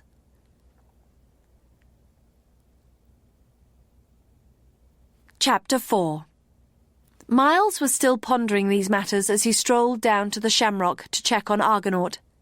The people he passed greeted him cheerfully, with no hint that they had been part of the attack the night before. He knew only too well, however, the screen the Irish peasantry could put up before authority. They didn't know him yet, and he'd get nothing out of them until they did. It could be that none of the men touching their forelocks and wishing him good day were members of the farmyard boys. Often these groups came from out of an area to deliver justice and then dispersed, making it less easy for the authorities to find them. It generally went hard on the local people, though, since the frustrated army would turn its soldiers loose on the population in revenge. Miles could understand the anger that drove these patriot groups and sympathise with the way the peasantry supported them. Ireland had been cruelly mistreated for centuries, but improvement, when it came, would be through peaceful means, legal means, not through local acts of violence. He would have thought a woman as intelligent as Felicity could see that. In the Shamrock stables he found Mick Flaherty rubbing down a draught horse. "Ah, good morning to you, your honour," said the sturdy middle-aged man, "and a fine morning it is, to be sure." "It'll be fine if my horse is fine, Mr. Flaherty." "I think you'll see that he is, sir," the man declared, leading the way to the stall. "Still some swelling, of course, but nothing to last. Hey, my fine fellow, you're in prime trim, aren't you?" The last was addressed to Argonaut, who was greeting the groom with deep devotion. Miles drew the horse's attention to himself and received a rather more off-hand response. He inspected the damage and led Argonaut into the yard to study his movement. A slight hesitation, but nothing to suggest a deeper hidden injury. The groom was right. Chances were that Argonaut would heal completely. He slipped some guineas into Mick Flaherty's hand. "Thank you. A job well done." "Oh, 'twas nothing anyone couldn't do, your honour." But the guineas disappeared into his pocket. "Some people just have the gift. I hope you'll continue Argonaut's care while I'm here. And if you're ever looking for work, come to Clonagh." "God bless you, sir, and it's an honour to be asked, Clonagh being famous the width and breadth of blessed Ireland. But I'm set to live my life in Foy village, as my father did, and his father before him, if the good Lord and the English devils permit. There's no place equal to the one where a man has lived all his days." True enough. Miles returned Argonaut to Flaherty's care, thinking that was one of many reasons he wished his uncle, the Earl of Kilgorran, a long life. He had no wish to leave Clonard and take over the Earl's great estate near Kilkenny. He even wished the old man would take a wife and sire an heir, though since the Earl was past 60 and bedridden, it seemed unlikely. Myles's affection for Clonard was another reason he encouraged his mother and stepfather to live there, to keep the house alive for the good half a year he tended to spend in England, first hunting, then enjoying London or house parties in the country. It was the hunting which mainly drew him, however, and he was reminded that a wilful Irish witch seemed likely to keep him away from it. Myles left Mick putting a new dressing on Argonaut's leg and headed for the inn, hoping to enjoy some free talk which would help him handle his problem. The rotund young innkeeper hurried forward. "Horsewell, my lord?" "I'm no lord," Myles said with a smile, taking in the man's genuine anxiety. He, along with many others, must be wondering whether Myles was going to bring trouble on them. He switched to Gaelic. With his casual clothes, he hoped the people would begin to think of him as one of their own. "I'm Myles Kavanagh of Clonard, grandson by marriage to old Leonard Monaghan of Foy Hall." The innkeeper shook his hand warmly. "Brian Rourke, sir, and honoured we are to have you here." "Thank you, Mr. Rourke. Argonaut is healing. I've arranged for your stable boy to care for him during my stay. He seems skilled." "Indeed, sir. Mick has a rare hand with horses. Old Mr. Leonard would have him up at the hall if ever a serious problem came up. It's a gift, you know, a fairy gift." "I have no doubt of it." "And can I get you something for your thirst, sir? Of good ale, or some smooth whisky?" "Ale will be welcome." When the foaming mug was set before him, Myles took a draught and complimented the innkeeper. Then he glanced around the low-ceilinged, smoke-darkened room. This early in the day, there was only one other person there, an ancient man hunched by the peat fire. "My father," the innkeeper said, "hardly ever budges from the spot." "He's fortunate to have his spot, here in the one place he's lived all his life." It was a guess, but a safe one. "True enough, sir, and I'll feel blessed to be the same in time, if the good Lord and the English devils permit it." It seemed a common enough phrase in these parts, but the fact that they used it in front of Myles showed they were willing to trust him. "Have you had much trouble with the English here?" he asked. "Not much, sir, not much. We've kept pretty quiet, St. Patrick be praised." "A quiet life is a blessing, that's for sure."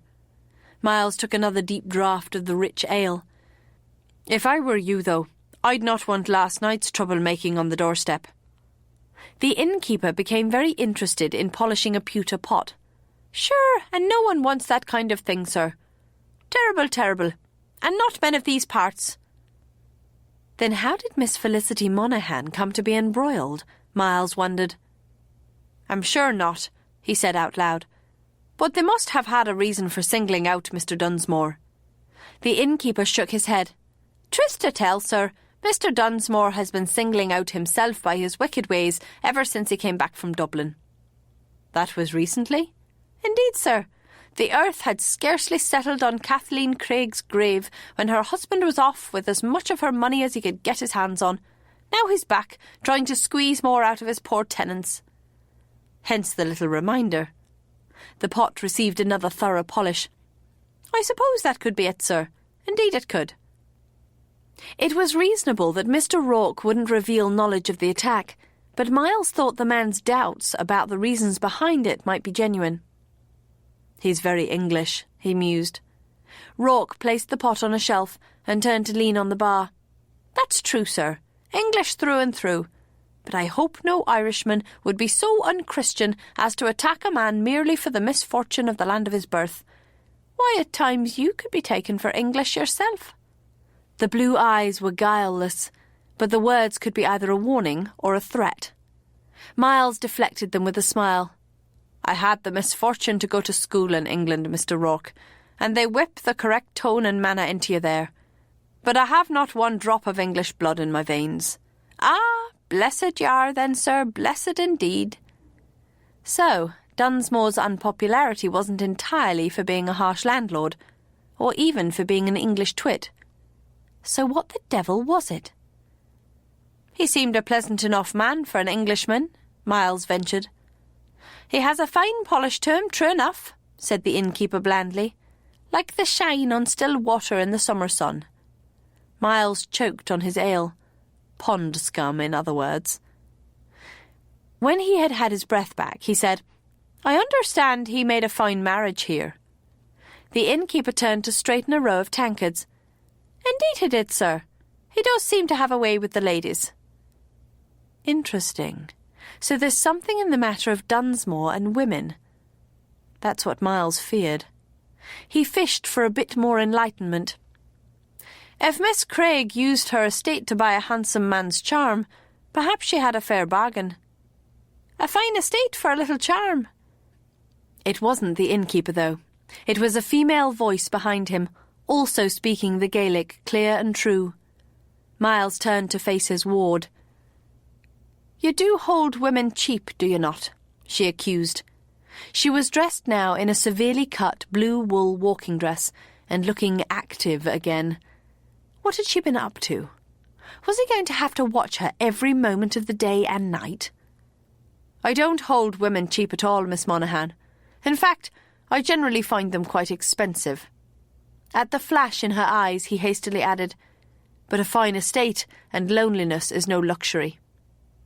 "No one in these parts is lonely, Mr. Kavanagh. We care for one another." "Some people need more than the kindness of neighbours, and if you are all so considerate, why did not some other man marry Miss Craig, since it was marriage she wanted?"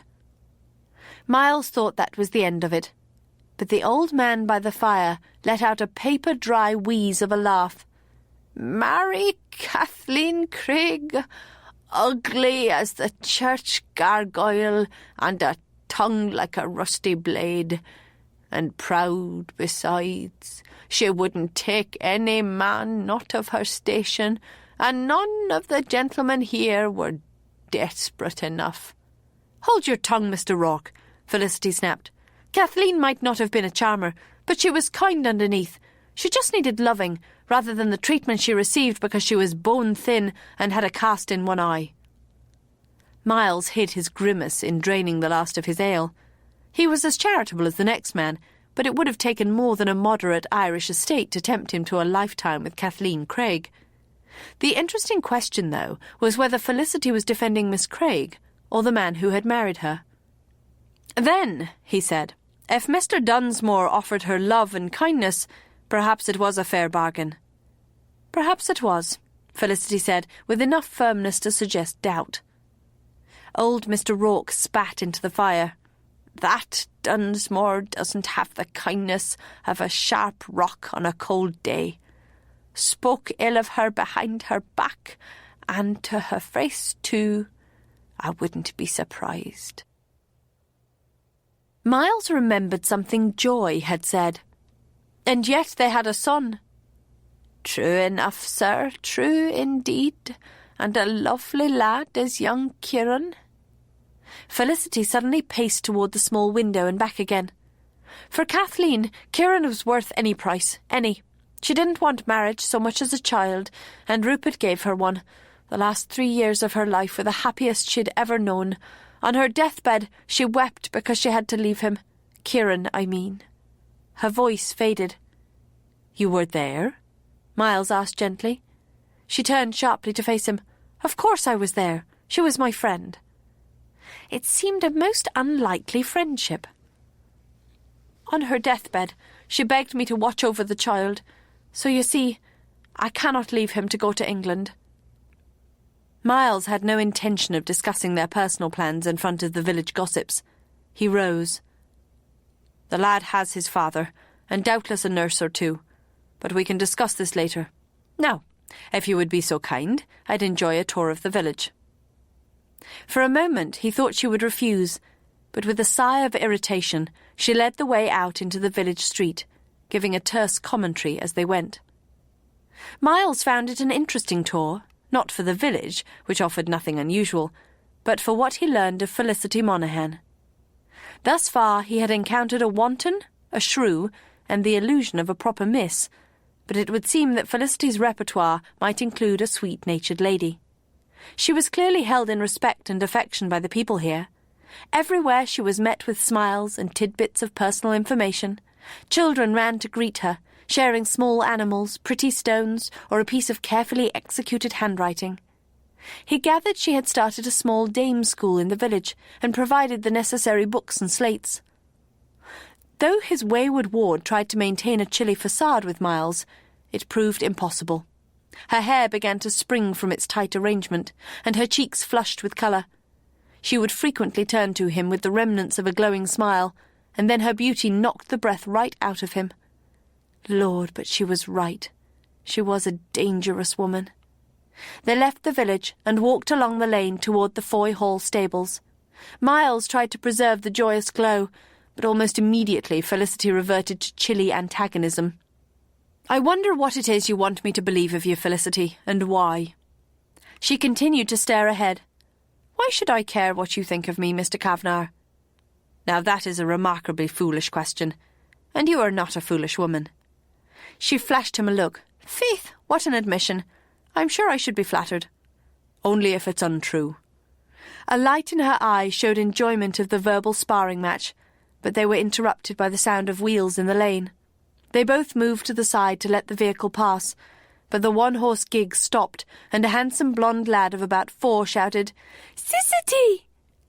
It didn't take a genius to guess that this was Dunsmore's son, for there was a marked resemblance. It was as if someone had lit a lamp inside Felicity. "Kieran, my poppet, how lovely to see you, all unexpected." She grabbed the lad at the waist and swung him around while the middle-aged woman driving the gig smiled. "Now," Felicity said, returning him giggling to his place, "what adventure are you on today?" "No venture, just plums," the older lady explained. "Cook wanted more of Mrs. Dooley's pickled plums, so I volunteered to drive over, to give the lad a break, you see." This was said with meaning, but there was no need to guess the interpretation, for the boy pushed out his lower lip and said, "Papa's in a bad mood." Miles supposed he was, but no wonder Kathleen Dunsmore had delighted in this late-born child. He seemed a fine specimen. No wonder Felicity was fond of him too. She turned to Miles, once more thawed by interaction with others. "Mr. Kavanagh, let me make known to you 2 of our neighbours. This fine lad is Kieran Dunsmore of Lochgarrick, and the lady is Mrs. Edie, his companion. This is Mr. Miles Kavanagh of Clonagh, who has the great misfortune to be my guardian for a little while." Mrs. Edie said all the right things, and Kieran shook hands in a well-brought-up way, saying, "Sissity's parents are dead, sir." "I know," Miles said. "And her grandfather's dead." "True enough." "So you will look after her?" "I'll do my best." Miles could feel the silent objection from his side. "My mother's dead," the lad confided. "I know. You have my condolences." The boy looked solemnly unsure of the word, but said, "I miss her." Miles felt a strong urge to hug him. "I'm sure you do. My father died not long ago, and I miss him." The boy said nothing, but something in the set of his mouth implied the thought, "I wouldn't mind if my father died." Miles hoped this poor lad wasn't being mistreated by Dunsmore. But if he were, there was nothing an outsider could do about it. Felicity stepped forward. "Enough of this sad talk. We mustn't keep you. But if you have time, Mrs. Edie, you must stop at the hall on the way home. I'm sure Kieran will be ready for a cake and some milk." The boy brightened. "Currant cake?" She kissed his cheek. "I don't know what we have, Poppet, and it's too short notice to make currant cake, even for you." She poked him gently in the tummy so he giggled. "And I don't think there's a cake made you don't like, young man." Mrs. Edie clicked the horse on, and the gig disappeared around a bend, the small lad twisting to wave goodbye to Sissity. She stood waving, even after the gig had gone, a strangely bereft look upon her face. "A fine lad," Miles said, wanting to warn her not to grow so attached to someone else's child. "Yes, he is." Then she turned and led the way briskly into the Foy stable-yard. "You wanted to see the stallions. We have 2. This is Finn." Finn was a handsome bay who appeared perfectly made and of a proud but amiable disposition. Miles wouldn't mind using him to cover some of his mares. "And this is Brian."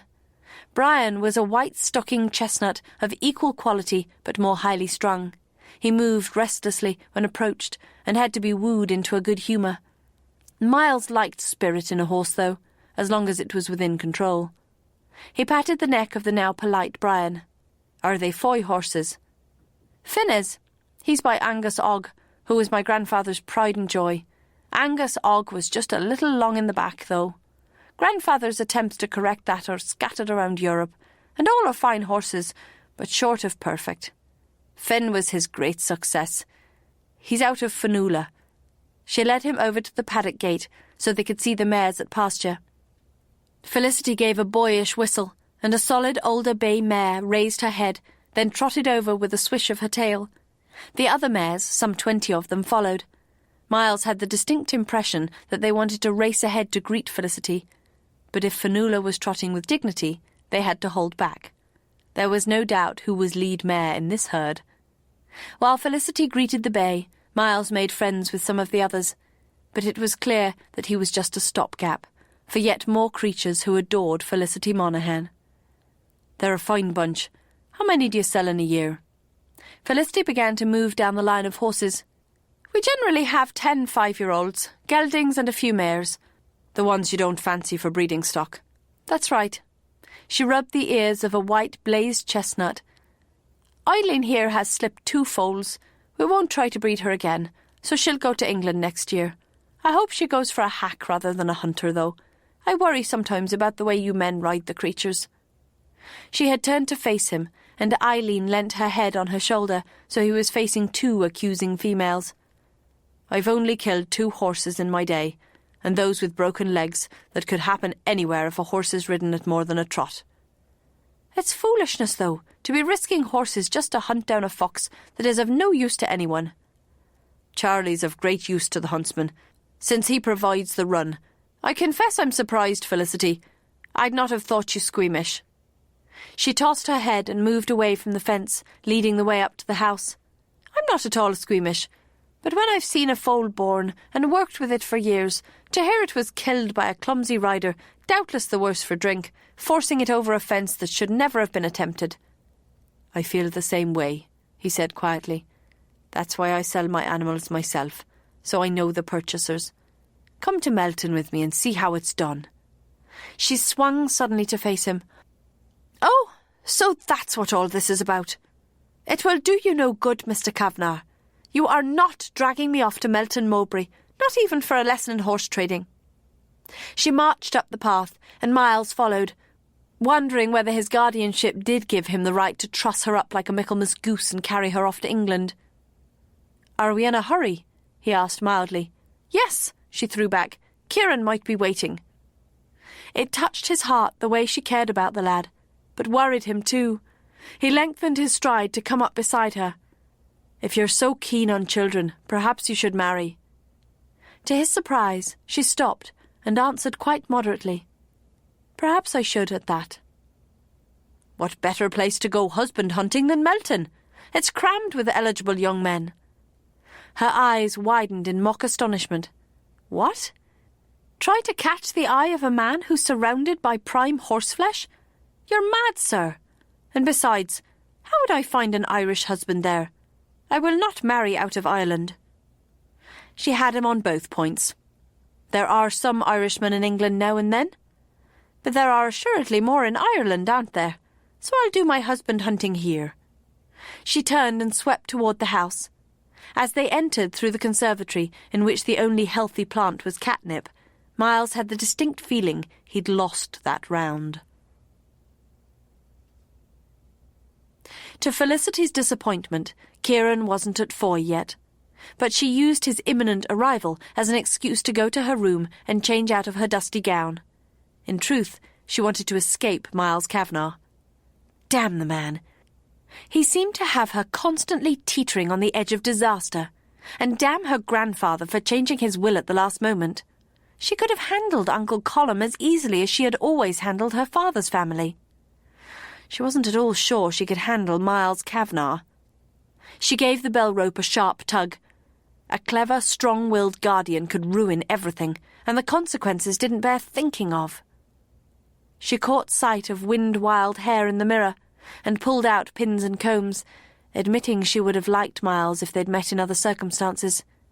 He was a fine figure of a man. Not that fancy handsomeness that Dunsmore was so proud of, but with robust, practical looks that appealed greatly to her. Clear blue eyes ready to laugh, red gold hair with a crisp curl to it, and a square jaw that spoke of firmness. Of course, the last thing she wanted in a guardian was firmness. She began to drag a brush through her tangled curls, telling herself that Miles had a bit too much of the English about him. But her heart told her he was as Irish as soft mist on green grass, and just as pleasant. After all, he could have made a great deal of trouble about what had happened last night. He could have been even more unpleasant about her own part in it. He'd harangued her finely, but today he'd not mentioned it at all. Of course, that could mean that, man arrogant, he assumed a few sharp warnings would scare her off. She attacked her hair sharply enough to bring tears to her eyes, muttering to herself about yet another disastrous turn of fate. Dunsmore, Kathleen, Kieran, Miles. Why? Why? She wouldn't say she'd always been a saint, but she'd never done anything to warrant the pain she'd suffered and the terrible problems that plagued her now. She sighed and put down her brush. There was no purpose in going over the past. It was the future that mattered. The future and her plans. Miles Kavanagh could not be allowed to ruin them. What the devil was Peggy? She tugged the bell rope again, then paced the room, trying to think of ways to bend her guardian to her will. One way came to mind, and she assessed her charms in the mirror with an objective eye. She knew her lush figure attracted men, seemed to turn them into cock-driven idiots, in fact, but she had never deliberately used it against them. Until last night, of course. She turned red at the thought and covered her cheeks with her hands. Jesus and Mary, what must he think of her, acting the strumpet like that? She'd virtually thrust her half-naked breasts in his face. She'd let him... The memory of his hand on her breast started to tingle there all over again. She spun away from the mirror. She wasn't a wanton. She wasn't. She'd been playing a part to help her friends because they had been trying to help her. And she hadn't liked a single moment of it. She hadn't. She'd only played the game because an innocent man had been caught in the net she'd laid for Dunsmore, and she'd felt she must set him free without endangering her friends. It had seemed a good idea at the time to befuddle him with lust, and Denzel and the others had been close by in case of trouble. She gave up on Peggy and twisted to undo the buttons down the back of her gown. She'd been confident last night that her status made her safe from English tyranny. But she had to admit that Miles's warning made sense. Why, not many years before, when some Irish had tried to side with the French in the war, hadn't the English flogged and tortured innocent people, including women, just to squeeze out fragments of information that might lead to the capture of the insurrectionists? She stopped struggling to reach the middle buttons, wondering what it would be like to be tied to a tree, stripped to the waist and flogged. It was beyond her, and she prayed it always would be. Then Peggy hurried in and set down a jug of warm water. Ignoring Felicity's scold for taking so long, she quickly unfastened the rest of the buttons and stripped off the blue gown. "Master Kieran's just arrived, miss, as fine as ever." Felicity forgot servant discipline and hurriedly washed, reminded of why she must persuade her unwelcome guardian to leave her here in peace. By heaven, she wished her life were as simple as it had been 2 months ago, before Kathleen died, before Dunsmore returned to make everyone miserable, before her grandfather changed his will. She couldn't leave Ireland when it meant leaving Kieran to his father's uncertain mercies. She simply couldn't, for Kieran Dunsmore was her own son. She heard his voice in the hall and let Peggy toss her beige gown over her head and tighten the laces. Then she tied her hair back with a ribbon and ran down the stairs.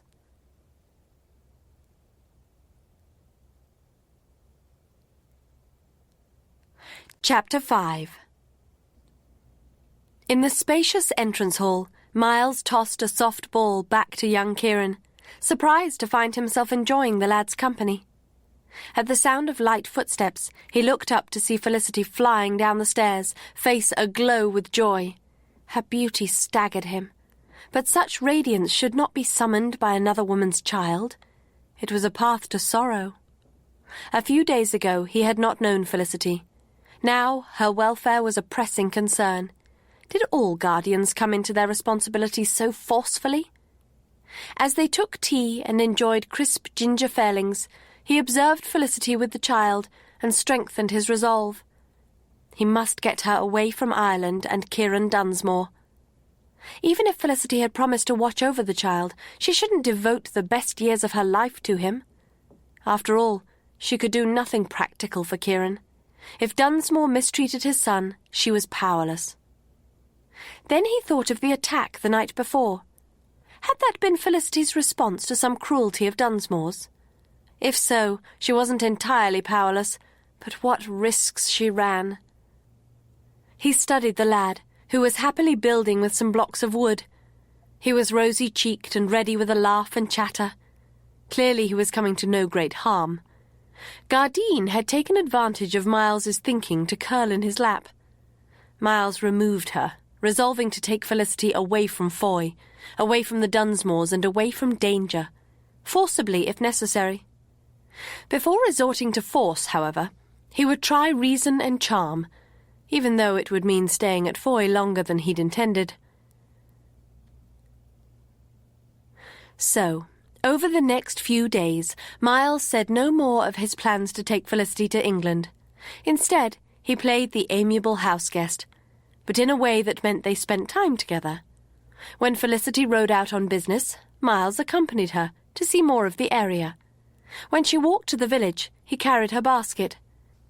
He tried not to give the impression that he was guarding her, though that too was part of his plan. As he hoped, it proved impossible for Felicity to maintain her artificial coldness. They shared a passion for horses after all, and spent much of their time in the stables supervising the management and taking part in the training. As he'd heard, when working with horses, Felicity wore breeches and rode astride. "There's devil a bit of use in training these beasts to be ladies' mounts," she said when he mentioned it. "It's not what Foy is known for." In breeches, Miles discovered, Felicity behaved more like a man. She strode about briskly and rarely watched her tongue. He rather welcomed it, for it made it easier to ignore the shape of her tight-fitting leather. She did not have a shape one could call boyish. Most evenings they sat together after dinner. He discovered, as expected, that she was skilled at chess. Her style was clever attack, his more careful strategy, but they were evenly matched. They also shared tastes in reading, both the modern philosophers and humorous novels. Sometimes they would read to one another, taking parts. They also enjoyed music. She was skilled on the harpsichord. He could hold his own with a flute. It was dangerous, though, this casual closeness, for Annie was not a scrupulous chaperone. She either nodded off by the fire or took herself off to bed entirely. Generally, a cat or two would remain behind, and little Gardine hardly left Miles's side. But despite the fact that Gardine meant little guardian, the cat could hardly be depended upon to protect Felicity's virtue. Of course, a young lady's guardian could be expected to do that, but when the guardian was only a few years older than the ward, and when he was potently aware of said ward's charms, it was not at all proper. Miles liked and enjoyed women in all their aspects, but he couldn't remember ever responding to one as he did to Felicity. He enjoyed her company, and if she were absent, he missed her. When she was around, however, her physical presence disturbed him. He couldn't help but be aware that she didn't favour strong corsets. In the evenings, when she leaned forward to move a chess piece, her decently covered breasts swayed slightly, begging to be touched. Memories immediately arose of those breasts only half concealed by threadbare linen, of the weight and warm softness of them in his hands. He wished to Hades she'd confine temptation beneath a few sturdy layers of linen and buckram. When she stood close against the paddock fence, discussing a horse's paces, he was aware of her body next to his, as if they were naked. When she turned to him with a smiling comment, he was often hard-pressed not to drop a kiss on her full red lips. He began to avoid touching her, because he could not be sure one touch would not lead to more. Miles's initial impulse to reject the guardianship had been selfish, But now he lay awake at nights, thinking that an honourable man would back out of this situation before he behaved improperly. He couldn't help thinking, too, that having done so, an honourable man would be free to pay proper court to his one-time ward. He could kiss those tempting lips, if she'd permit it, touch that sensuous body. But the same arguments held. By the time the legalities were sorted out, Felicity would have come of age anyway. And he couldn't leave her affairs in limbo, now he knew the dangers surrounding her. No wonder Leonard had changed the guardianship at the last moment. Colin would be no hand at this.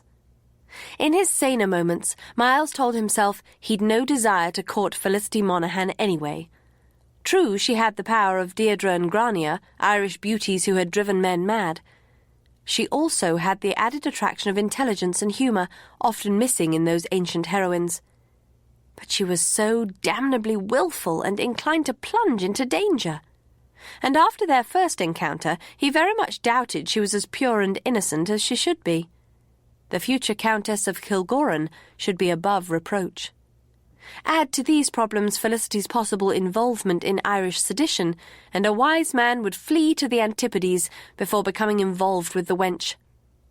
Tossing and turning in the night, Miles convinced himself that his best course was to get Felicity to England and hope a firm-handed but fair Englishman would marry her and keep her there, well out of trouble's way.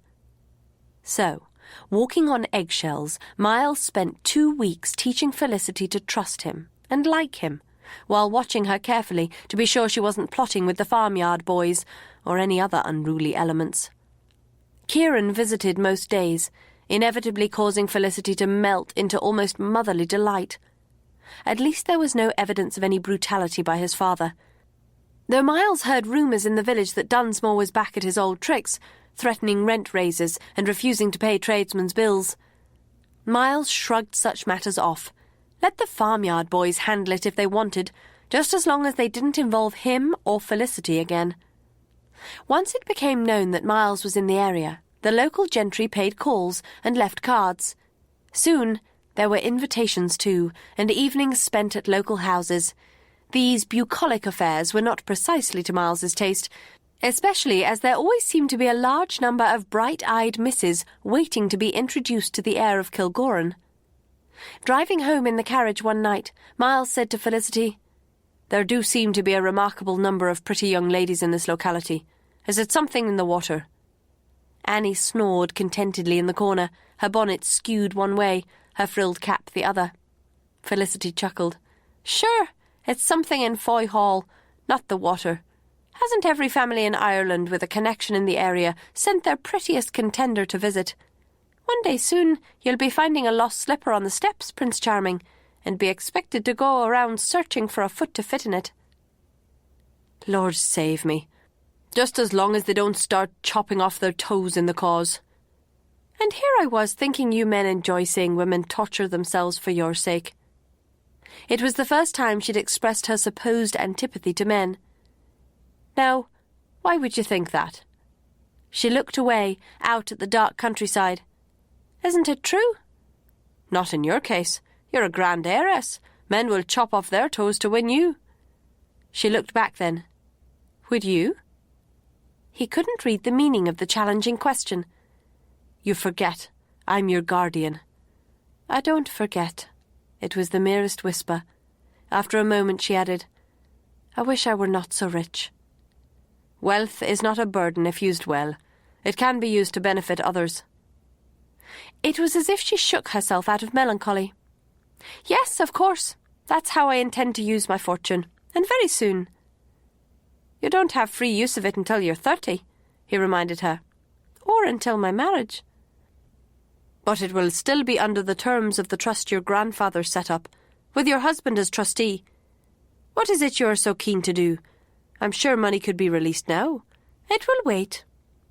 Miles had the distinct feeling that he would not approve of these good works. What did she have planned? The financing of an armed rebellion? "I'm not an unreasonable man, Felicity. Why not tell me what you want to do? Don't marry just to get access to your money. A man you think would make a malleable husband and trustee could surprise you." She looked at him across the shadowy carriage. Nothing men do could surprise me. It hardly seemed an appropriate comment for a proper young lady. Eventually, Felicity had to carry through on her offer to hold an entertainment at Foy Hall in Miles's honour. "We might as well make it a grand one," she muttered rather ungraciously one evening, "and hold a ball. You are, after all, the heir to Kilgorran. And it's a true albatross around my neck, I assure you. Why not just have a small dinner?" It was one of the dangerous occasions.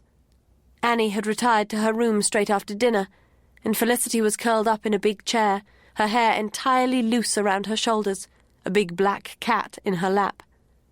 There was only the light of 2 candles and the fire to break the intimacy of darkness. Miles wanted with alarming power to take her on his lap and ravish her. He rather hoped the cat was there to oppose such an act. She appeared unaffected by their situation. "A small dinner," she echoed with a grin. "But that would deprive all those imported hopefuls of the opportunity to dance with you. No, Prince Charming, we'll clear out the hall for dancing and turn the whole house upside down in your honour. The cats will hate it." She lifted the one in her lap to face her. "Won't you kneel?" It meowed, eerily as if in answer. Miles found the Foy Hall cats rather disturbing. "Then don't try to pretend it was my idea. Since the felines rule this place, I'd doubtless be found delicately shredded one morning." "I wouldn't say they rule it exactly, but it's true they have their say. You should get Gardine on your side. She'll protect you." Miles looked down at the small black cat curled up by his boots. After the first day, Gardine had made no attempt to climb on him, but like the most patient courtier, merely followed him everywhere, occasionally offering gifts, a feather, a scrap of silk, and once a half scone which had been left under the sofa. At least she had more taste than to bring him dead birds. "The others would eat her," he said. "Oh, I doubt that. Gardine is special. For one thing, Annie doesn't seem clear where she came from. She does generally know all the cats and who their mothers are." Miles looked down. A stray, eh? On impulse, perhaps a protective one, Miles picked up the cat. Immediately, the silver eyes opened and a quite ferocious purr began. How did a small body make such a loud noise? Gardine so radiated triumph that Miles hadn't the heart to put the animal back on the floor. After a moment, he placed her on his lap. Felicity chuckled. "She's won you over at last, has she? A persistent female will always win, you know." For the first time, Miles wondered whether Felicity was stalking him, just as Gardine had. Perhaps these disingenuously intimate evenings were no accident at all. "Don't bet your all on it," he said, enjoying the warm silkiness of Gardine's fur. "I merely took your advice and recruited a feline ally." Felicity smiled in a strangely cat-like way. Miles reminded himself that she claimed to be a dangerous woman, and he believed her. It would be a serious mistake to forget that fact. The next day, Felicity was not at breakfast. Miles was alarmed until he heard she had eaten earlier and was now in the library. After taking his own meal, he went to find her, trailed by a smug little cat who pranced along, jaunty tail announcing to the household that she'd caught a particularly fine prey. Females. In the library, he found Felicity at the desk, looking unusually flustered. Her long hair was escaping in coiling tendrils around her flushed cheeks, and her fingers were inky. He picked up Gardine and strolled over. "You look like a schoolgirl slaving over a primer, Carleen." She scowled up at him. "This is your fault, Miles Kavanagh." "Now, how do you come to that conclusion?" He picked up a paper and saw it was a letter of invitation, carefully written in reasonably neat handwriting. The problem, he assumed, was the number of discarded efforts scattering the floor. "Faith, did you never go to school?" She threw down her chewed pen. "I had a governess." "Whom you bullied, as you've bullied everyone else in your life, so she never taught you anything useful." She surged to her feet. "Bullied? Why, you wretched man! If there's a bully here, it's you. If you don't care for my penmanship, why don't you write the things yourself?" He nudged her out of the way and took her seat, placing Gardine on the desk, safely away from the ink. "Very well. But don't think you've been so clever as this little puss. You aren't escaping scot-free. Play to me while I scribe for you." She swept a curtsy. "My pleasure, sir. You see, Miss Herries did teach me something useful. She just didn't place great weight on calligraphy." She sat at the harpsichord and began a sparkling performance. 3 cats ran in, as some always did when she played, to leap onto the instrument and enjoy the music, tails almost seeming to sway in rhythm. Gardine stayed on the desk, but her tail swayed as well. With the fire crackling merrily and music filling the air, this was one of the dangerous moments when Miles began to think fondly of living this way for the rest of his life. He shook his muddled head, trimmed the battered pen, and began to write out the letters of invitation. All was well until he came to one name. "You're inviting Dunsmore." Her clever fingers missed only one note. It would be impolite not to. Miles supposed that was true, but he wondered if she wanted to invite the man. He realized he'd been avoiding the subject altogether, hoping it would go away. "How was Dunsmore regarded by the other gentry hereabouts?" he asked, writing the invitation. "I haven't encountered him in anyone's house." "You know how it is. No one has a choice of neighbours, so everyone rubs along, which doesn't mean one has to arrange to meet them all the time." The music flowed smoothly from her fingers. "And was Kathleen more acceptable?" "Kathleen lived here all her life." "So, as her husband, Dunsmore was accepted everywhere." It was like pulling nails out of oak. "He spent most of his time in Dublin or England." Miles gave up and moved on to the next invitation. He doubted he'd get much out of his ward by direct questions, but it would be interesting to see how Dunsmore behaved and how everyone acted toward him. Miles had the feeling that Kieran's father might be an inconvenience in his life. It would be surprising if Dunsmore were completely accepted being a foreigner. But unless he was an outright proven scoundrel, people would be civil. Of course, Dunsmore might not attend. He must realise he was unpopular, and that the whole area would be enjoying the tale of his trouncing by the farmyard boys. On the full moon night of the ball, however, Rupert Dunsmore turned up, coolly arrogant towards his more hearty neighbours. Miles noted that he was practically ignored by the local people, but treated more warmly by some of the imported hopefuls. Perhaps they were hedging their matrimonial bets. Miles didn't at all like the look in Dunsmore's eyes when he greeted Felicity, though. It was almost proprietal. "Oh, no, you don't. You're not getting your hands on another heiress."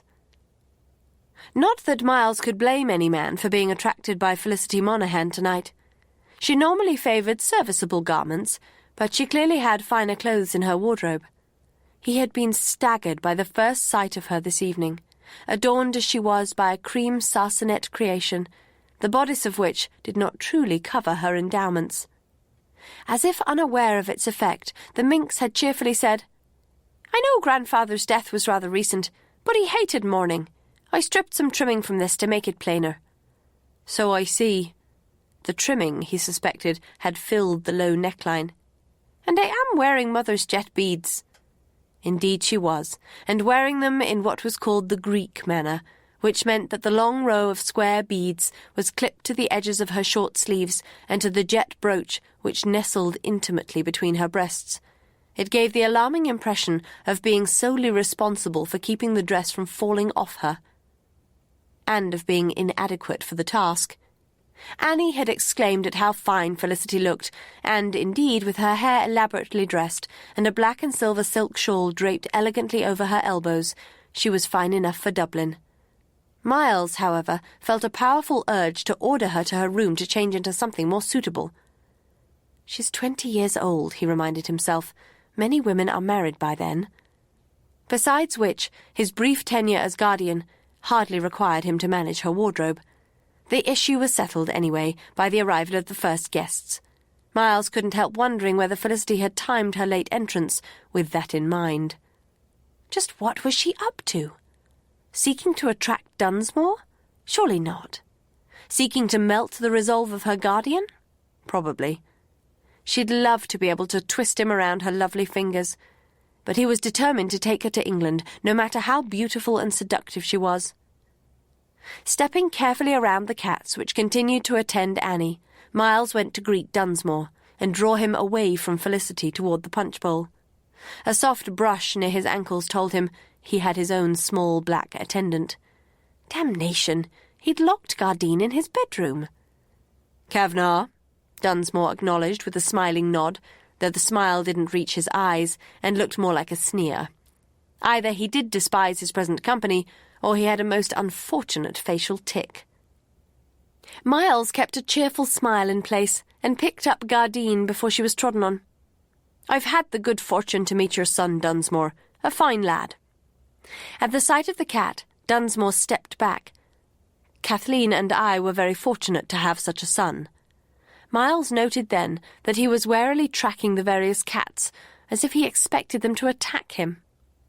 One of the men by the punch bowl passed Dunsmore a glass.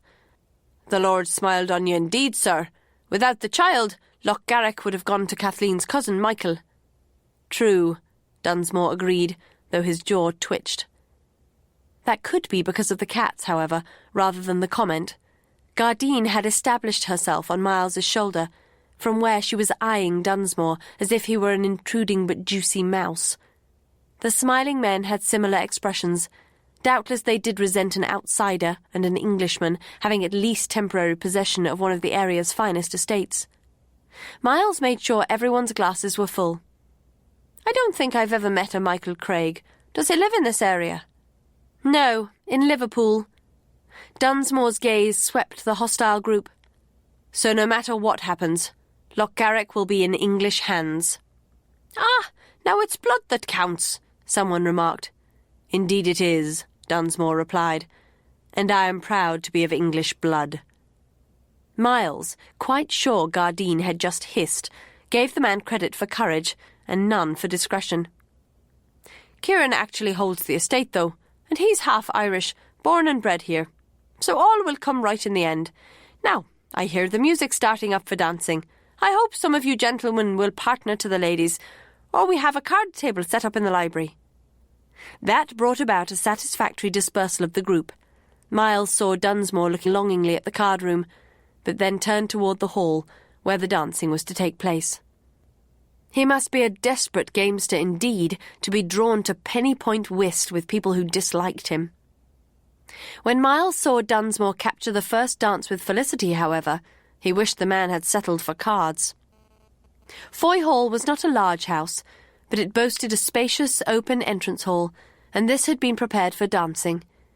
It could hold 2 sets with comfort, and 3 if necessary. It even had a kind of minstrel's gallery on the upper floor, and 2 fiddlers and a flute player were doing their part there. Unfortunately, there were more ladies than gentlemen interested in dancing. Miles wondered if Felicity realised she should ensure they all had their chance. It was really Annie's job, of course, but she was in the drawing-room with friends and cats, talking about friends and cats. Miles plucked a small black feline off his shoulder and held her nose to nose. "I can hardly dance with you up there, little one. Nor can you run around on the floor with all this twirling and hopping going on. I think you should go back to the bedroom." This time the hiss was unmistakable. "I suppose it's the music that appeals to you. If I put you in the gallery, will you stay there and behave yourself?" Taking the twitch of a tail and the lack of a hiss as assent, Miles carried the cat up to the little balcony and placed it by the flute player, who grinned understandingly. "There, you can even guard me from here and leap down if necessary to rescue me from the toils of some other determined female." The cat immediately leapt onto the balcony ledge and took up what looked like a guarding pose. Kitten couchant. Miles returned below, convinced Foy Hall was finally driving him mad. Not mad enough to haunt his seductive ward, however. Instead, he did his duty by asking the plainest wallflower to dance. Chapter 6. Nuala Yates was a sturdy girl, and rather dull in conversation, but she danced with vigour and enjoyment, so Miles was not displeased. When the dance ended, he made sure to stand and chat with another couple, so that when he asked that lady to dance, Her partner had little choice other than to ask Nuala to honour him with the set. Beyond that, she would have to take her chances. He worked in this conscientious manner until supper was served, and felt he had earned his refreshment. A glance showed him Gardine still patiently on watch, which Miles assumed to mean that he hadn't done anything too foolish yet. Then he shook his head at his nonsense and went off to enjoy duck, roll mops, shrimp, and delicious cakes. After supper, his willpower failed, and he snared Felicity for a dance. She let herself be captured, and then said, "Do you know, I am far too stuffed with pickled herring and cake to romp for a while. Why don't we sit and talk?" There were no seats in the hall, and so he moved toward the drawing room, but she grasped his sleeve. "Not in there." She led the way to the wide stairs curving up from the hall, and he saw a number of couples sitting there. Felicity found a space and subsided in a swirl of cream sarsenet and rose perfume, one he remembered all too well. "You don't have parties like this at your home?" she asked. "My parents held dinners. A ball was rare. Why do you ask?" Her eyes twinkled with mischief. "You're working too hard." "I beg your pardon. You seem to think people need organising. I don't know what it's like around Clonagh, but here people just need food, drink and music, and they'll make their own enjoyment. You, dear guardian, are being extremely Sassenach tonight." Miles didn't appreciate the rebuke. "Is it English to be kind? If I hadn't asked Miss Yates to dance, she'd doubtless have been standing by the wall all night." "Nuala? Nonsense! Everyone likes Nuala. She was just waiting her turn. Now, if you're feeling noble, you could befriend Miss Hill and Miss Manning." To his irritation, Miles realised that the two prettiest girls, two of the imported beauties, had been sitting out most of the evening. He looked a question at Felicity, and she said, "They're strangers, and they think a great deal of themselves. I've coerced some men into doing the pretty, but enough is enough." "Very well, I'll dance with the pretty wallflowers, but only if you dance with me first." Felicity flicked open her jet fan and peeped over it coquettishly. "But, sir, is it proper?" "Assuredly. I'll be protecting you from baser men." "Baser? But they've been friends since I was a child." "Believe me, Felicity, that gown could turn your closest friend into the basest villain known." "Really?" She swept the fan down and aside, looking at the revealed flesh as if surprised, thus drawing his eyes to follow the same path until he realised it and looked up again, to see laughter in her eyes. "Damnation!" he said without heat. "What are you up to now?" "Amusing myself." At that moment, Gardine arrived and leaped into Miles's lap. On guard? But guarding whom? Felicity raised the fan again, so only her eyes peeked over the top. "Perhaps I'm husband-hunting, guardian dear. If I want control of my money before 30, I must have a husband." Miles stroked Gardine, hoping she was a talisman against rampant lust. "Let me take you to England, then. There's more selection there." The dark eyes turned watchful. "I wish to marry a local man." He looked down at the dancers. "If this is the best the area has to offer, Colleen, your choice is limited." "There's few enough who are single, and it's clear why they are languishing on the vine." She closed the fan with a snap, playfulness done with. "Better the devil I know?" "Better no devil at all. Felicity, let me guide your choice." "I don't think so." Then she spread her fan again and peeped over the lacy edge. "Are you sure you don't want to marry me yourself, Miles Kavanagh?" In a deliberate imitation, Miles raised the cat and peered between silky ears. "Yes." She flushed and lowered the fan. "Why not?" "Are your feelings hurt? Perhaps I want a better housekeeper." "Then you should hire one." Her eyes were bright with anger. It would be interesting to see those eyes flashing with warmer emotions. Miles lowered the protective cat and stroked her. "Ah, but I'm a niggardly fellow, my dear, and would prefer to get one free through marriage. In that case, I think an heiress would be of great interest." Miles turned Gardine and addressed her. Faith, but I think the woman is after me in truth. First she flaunts that creamy bosom, now she flaunts her wealth. He looked back at his red-faced ward. Try me again when you're of age, my dear, and I'll consider the offer. She closed the fan and rapped it hard across his knuckles. Oaf! But she immediately controlled herself, which was both interesting and alarming. He wasn't sure he knew the real Felicity, or what game she was playing. The music paused and she rose. You requested a dance, sir, I believe. Without looking back, she headed down to the hall in a swish of silk. Miles returned his feline protector to the music gallery, and then followed, at his leisure. Felicity awaited him, her foot tapping with impatience. The music started for a line dance, and they joined in. Perhaps because of the trace of anger still in Felicity's eyes, Miles was struck again by her beauty.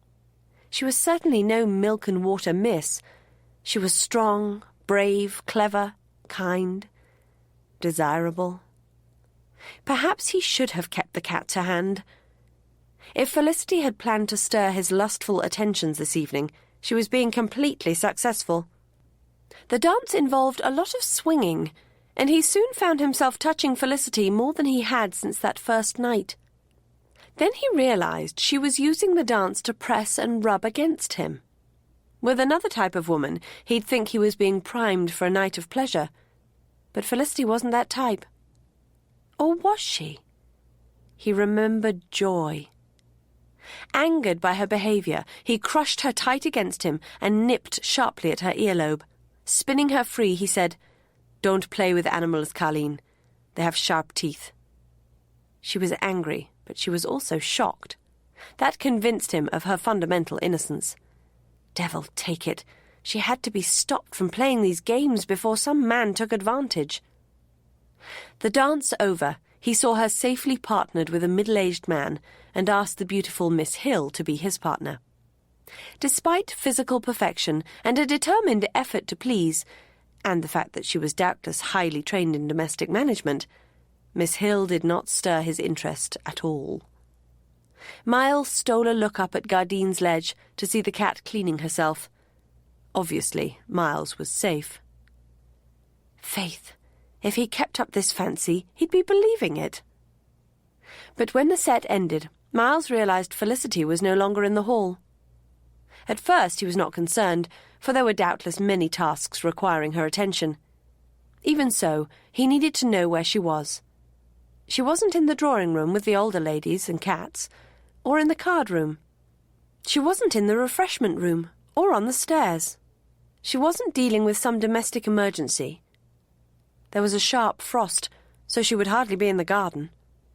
There were few remaining possibilities, and one alarmed him. He went to her bedroom door. Miles had never been in Felicity's bedroom, and hesitated to intrude. As he debated it, however, Gardine appeared and wove around his ankles, meowing. Taking that as a sign, Miles knocked. When there was no answer, he turned the knob and walked in. Felicity was there, standing far too close to Rupert Dunsmore. They turned, both wearing insolently disdainful expressions. "What the devil are you doing here, Dunsmore?" Miles asked. "Miss Monaghan invited me," the man replied, taking out a gold snuff-box and inhaling a pinch of the powder. "Felicity?" She tossed her head. "Heavens above, Miles! Are you to play the grim guardian? I wanted to talk to Mr. Dunsmore about Kieran, that's all." "In your bedroom?" There was no evidence, but Miles would bet Argonaut that these two had kissed in this room. Felicity had invited Dunsmore here and let him kiss her? His hands became fists. She sighed with impatience. "The house is full of people and we wanted privacy." "I'm sure your discussion would have waited until tomorrow." Miles stepped back from the door. "I believe you wish to leave, Dunsmore." Dunsmore eyed him with considerable hostility. "But that would leave Felicity here alone with you, sir." "I am her guardian." A laughable conceit. "Not at all. It is both full and legal, and as her guardian, I might rethink my tolerance of your improper behaviour and make this a matter for pistols." "Well, really," Felicity exclaimed. "Be quiet," Miles snapped. "I might welcome that," said Dunsmore icily. "I certainly would." Felicity stepped forward. "I won't be quiet. I forbid you to fight over me."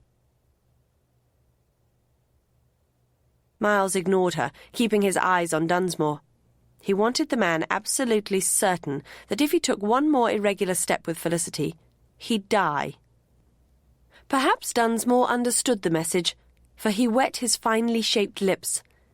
"Since Miss Monaghan does not wish any fuss, I will avoid it. This time." "Very wise."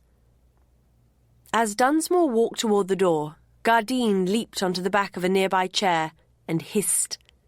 The man jumped with alarm, then snarled back at the cat before hurrying on his way. Miles closed the door and faced his ward. "This is most improper," Felicity said, colour high. "To be in here with the door shut. It was even more improper to be in here with Dunsmore. I trust him rather more than you. And what have I done to deserve that? You bit me." That was a warning, not a seduction. She looked at him with troubled eyes. "You want me?" "No." "Don't deny it. I can sense it." She ran her fan nervously through her hand. It unnerves me." She was right, damn it. "Dunsmore wants you too." "Not in the same way." Had she been in here with Dunsmore because she felt safe with him? She needed some wits shaken into her. "Felicity, you're a very attractive, very rich woman, and many men will want you. Yes, in a sense I want you, but I won't attack you. I won't even try to seduce you. I wouldn't say as much for Dunsmore." "He won't attack me either." "Damn it all, are you blind?" "He won't attack me because he won't need to." She raised her chin. "I will kiss him willingly. Anywhere, any time." Miles sucked in air, feeling as if he'd been punched. "As you were doing before I intruded?" "Exactly." But she turned away to look into the dancing flames in her fireplace. "Felicity, Dunsmore's no catch." She spun back. "Don't try to make these decisions for me. I know what I want." "You know nothing. What's the appeal of the man? He's handsome enough, but cold as a fish, and has scarce a penny to bless himself with other than his son's money." Miles stopped dead. "That's it, isn't it? Kieran." "That's what?" But she wouldn't look at him. "You're trying to marry Dunsmore so as to look after Kieran." Her colour betrayed her. "And what is wrong with that?" "Everything, hell and devil, Felicity. Even if you marry the man, you can't protect the child. If Dunsmore decides to thrash Kieran every day, or send him away to the cruelest school in the land, you won't be able to stop him. If you were to try to take the matter to court, your position would be impossible. You'd only be a stepmother, and in the meantime you'd be Dunsmore's wife. Think what that means." Though her deepening colour spoke of her agitation, she kept her eyes wide and steady on his. "You mean the marriage bed?" "I'm sure Rupert is an excellent lover." "I doubt that. He's not a man to be kind once the courting's over. Think of his behaviour to his first wife." "Kathleen said he was a lusty lover." "Doubtless trying to get her with child so as to have a claim to her estate." Whatever the cause, she had no complaint except that he ceased his attentions after Kieran. "Damn it, Felicity, she had no business speaking of such matters to a young girl." "Oh, for heaven's sake, why should she be mealy-mouthed? I've held the mares for covering. I'm no swooning innocent. I would have thought that after our first encounter you'd know that. In full knowledge, I plan to marry Rupert Dunsmore. So can we have an end to this matter of dragging me off to England? It'll do no good, and I would prefer to marry Rupert immediately." "Good or not, you're coming to England with me, Felicity. You need to meet some real men." She slapped the fan into the palm of her hand. "I don't need to meet real men. I am sure you think of yourself as a real man. I've met you, and it hasn't changed my mind at all." She would have swept out of the room, but he seized her arm and dragged her close. "Perhaps you need more than a mere meeting, then, to see Rupert Dunsmore for what he is." She twisted angrily. "Are you going to show him up? But no, you're my guardian, and you take your role so seriously." Her tone was scathing, and her eyes shot magnificent rage. "Since you won't be guarded by me, it's a lost cause. He spun her onto the bed and crushed her beneath him. She fought with every inch of her strong body, but he pinned her down ruthlessly. She tried to scratch, so he captured her hands. "Get off me, you foul pox-ridden!" He silenced her with his lips. She bit him, and he jerked back with a hiss. She twisted again and almost won free, but he regained his hold. A burning pain shocked him back to his senses. He saw a row of deep scratches on his hand, already beading blood, and a small cat hissing inches from his nose. Horrified by his actions, Miles loosed his bruising grip and eased off Felicity, half expecting to be clawed by her too. She slithered off the far side of the bed, rubbing her bruised wrists, hair and eyes wildly disordered. "Try something like that again, Miles Kavanagh, and I'll put a pistol ball where it'll do the most good. On the cross of St. Patrick, I swear it." She scrambled to her feet and ran from the room. Miles collapsed into a chair, staring at an agitated black cat. "And by the cross of St. Patrick, Gardine, I deserve it.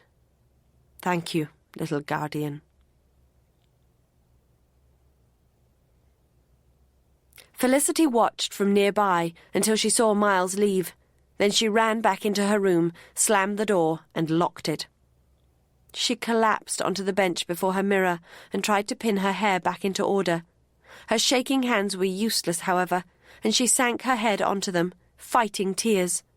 She would not cry over any man, particularly not one like Miles Kavanagh. It had been as much her fault as his, though. She shouldn't have played with him as she had earlier. But it had been as if a wildness had seized her, commanding that she prove she could stir him as a man. A sob escaped as she thought of what might have been. Imagine if they had met more casually. He, the stepson of her uncle, paying a visit to Foy Hall. She, a simple, well-bred young lady. Then their teasing conversations, their intertwining music, their moments of understanding could have been so precious. If she'd flirted with him then, and he'd reacted with that hot, intent look, they could have kissed. They could have touched. Imagine if she'd been worthy of an honest man. Imagine if she'd never met Rupert Dunsmore. She pushed violently to her feet and paced the room. Damn Rupert Dunsmore to hell! He was desperate, though, and turning the screws. A week ago, he'd stopped Kieran's visits. Tonight, he'd told her he'd spanked the boy for insolence before leaving the house. The thought of her beloved son crying under that treatment broke her heart, particularly as the cause had been nothing the child had done, but her own actions. She stopped her pacing and tried for perhaps the millionth time to see some way out of the morass other than marriage to a man she despised. But for the millionth time, she failed. A mere child of 15, ill-guarded and not advised at all, she had let Rupert Dunsmore seduce her. She'd believed his tale of a miserable marriage. She'd believed his promise that she'd never become pregnant by him. When she'd found herself with child, she'd believed his protestations of guilt and repentance and let him and her grandfather save her from the consequences. She'd actually been grateful at the time.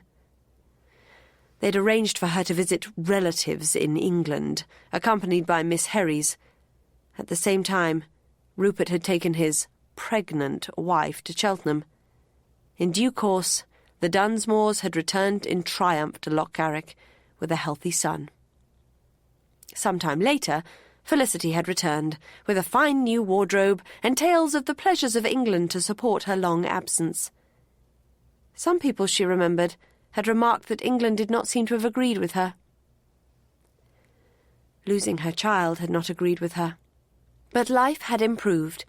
Once sure Felicity did not intend to snatch the boy back, Kathleen had welcomed her at Lochgarrick, and Felicity had come to know her son. Poor Kathleen had been so utterly devoted to Kieran, and so deeply grateful for the gift of him, as she put it, that Felicity's pain had been soothed. Since Rupert was generally absent, enjoying his life in Dublin or London, and Kathleen was always pleased to have Felicity visit, life had settled into a tolerable pattern. Over the years, as Kieran's honorary aunt, Felicity had felt blessed to have such a happy outcome to her folly.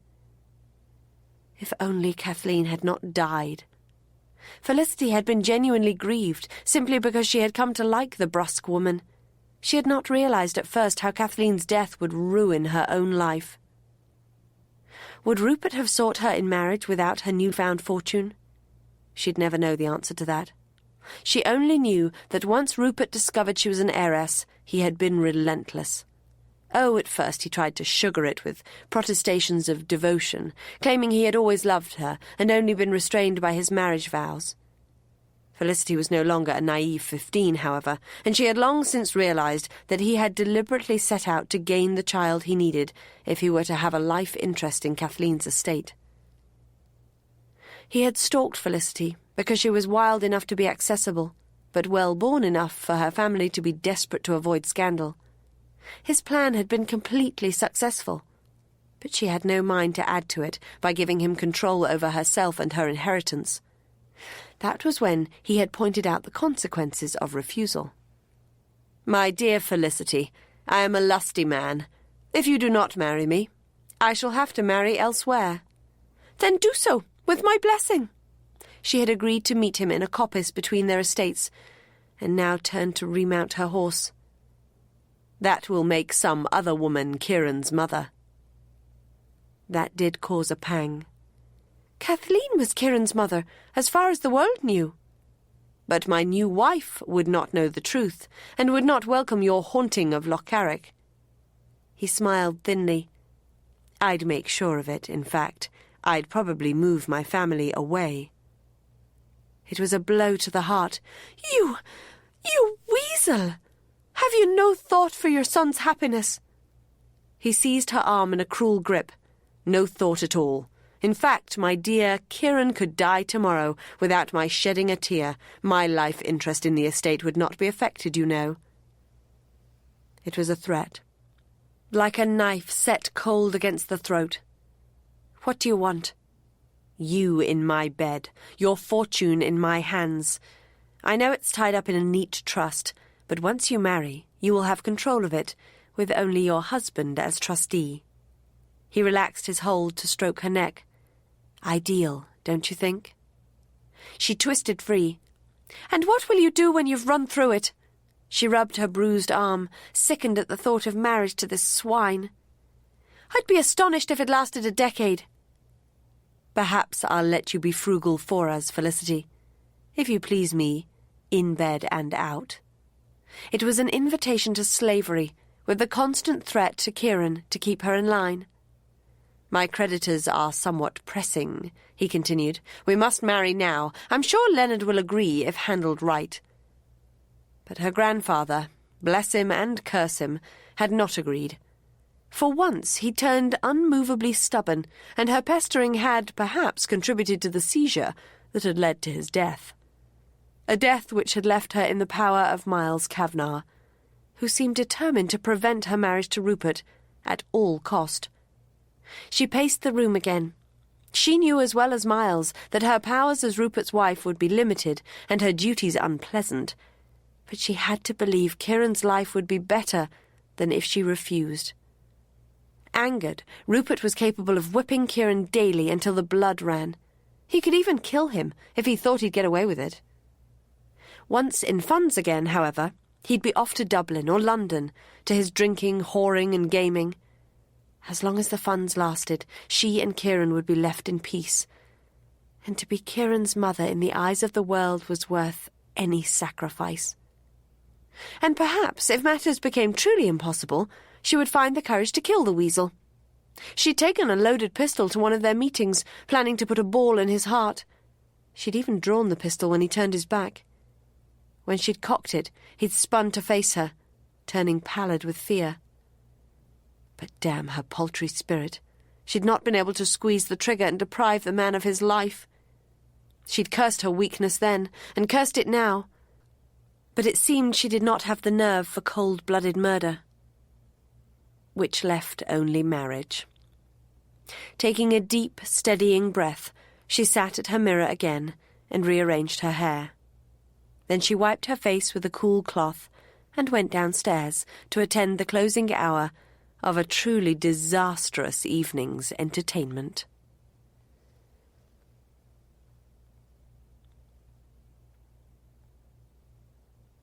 Chapter 7. By the next morning, an observer might have assumed that Miles Kavanagh and Felicity Monaghan had overindulged in inebriating liquids. In Miles's case, the truth was that he'd hardly slept. Perhaps the shadows under Felicity's eyes were from the same cause. Normally she had a hearty appetite, and he hated to see her push ham and eggs around her plate, then make do with a piece of toast. He wanted to reassure her that she need not fear him. But Annie was at the table, working her way through a plate-load of food. Annie suddenly looked up. "You're very quiet, you two. Usually it's chatter, chatter. It's all that dancing. Worn you out." "You could be right, Aunt," said Felicity, wilting slightly. "I think I should rest." She drifted wearily from the room, but Miles quickly followed. "Felicity." She froze, one foot raised to climb the stairs. "We need to talk." "We do not."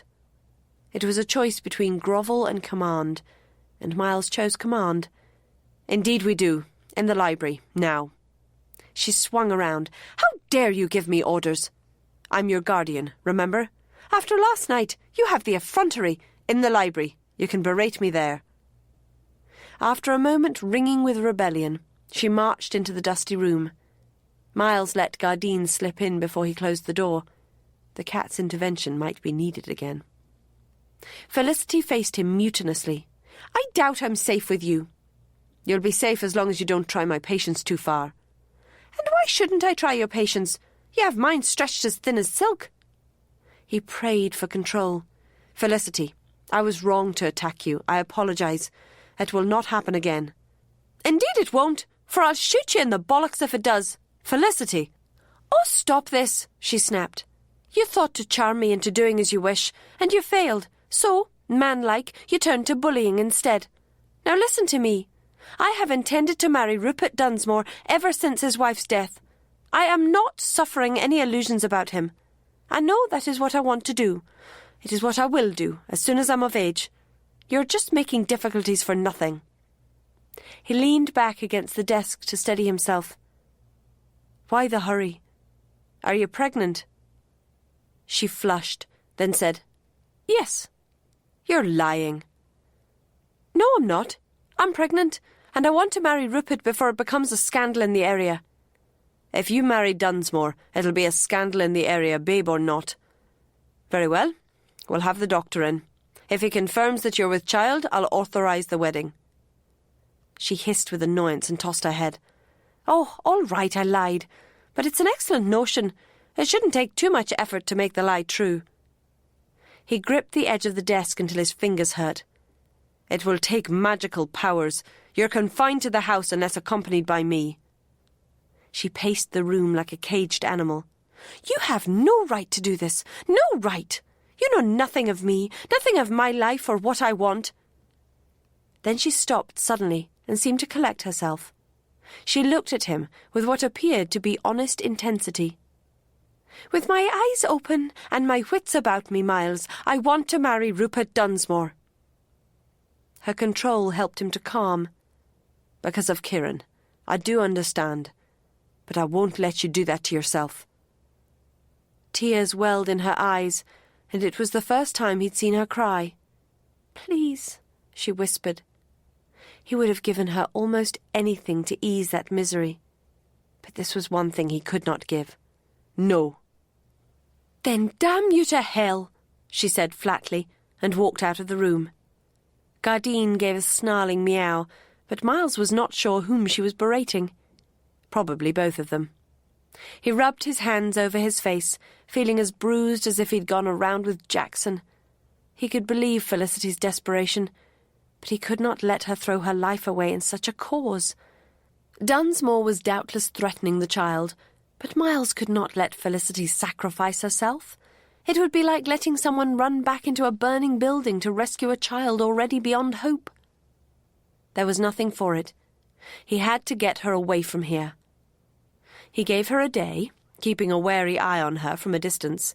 Then, as a first stage toward detaching her from Dunsmore, he suggested a visit to his home in Clonner. It was dinner time, and her appetite had revived, even if her good humour hadn't. "And why should we do that?" just to be sociable. My stepfather is your uncle. My mother is now your aunt." "It's a pleasant idea," said Annie, "but I really don't care to travel. I miss my poor Kitty so." "And I can't travel without a chaperone," Felicity declared, with something close to a smirk. "What a shame." "Nonsense," said Miles. "We can travel in an open carriage. It's less than a day's journey." He was waiting for her next objection, but was surprised. "Very well," she said, "but we ride." "It's a long ride for a woman." She shot him a scathing look. "I'm no delicate blossom, and I prefer to be independent." He decided not to fight that. "Very well. Argonaut is fit and could do with a long run. What mount will you use?" "Cresta, I think. We spoke of breeding her to your Midas in the spring, so it would be a way of getting her there." She was so cordial, Miles was suspicious. "And how would you get back?" "Perhaps I'll be so worn out you'll have to send me in the carriage." Now she was almost teasing. Warning bells began to clang. "But no," she said lightly. "You must have a good mare that I can take to breed here in exchange. I'll ride it back with a groom in attendance." Ah, now he saw the reason for her good spirits. "Your mistake matters, Felicity. If you ride back, it will be with me in attendance. For the next few weeks we are inseparable." She turned pale. "You're going to live here?" "No. You are going to see more of the world." She opened her mouth, then shut it with a snap. "You'll see," was all she said. He could as well have said the same words himself. When it came to a battle of wills, he had all the weapons. Why couldn't the infuriating woman accept that? Since war, or at least rebellion, had been declared, Miles tried not to let Felicity out of his sight. He could not, however, watch her every second, and while he was using the privy, she gave him the slip.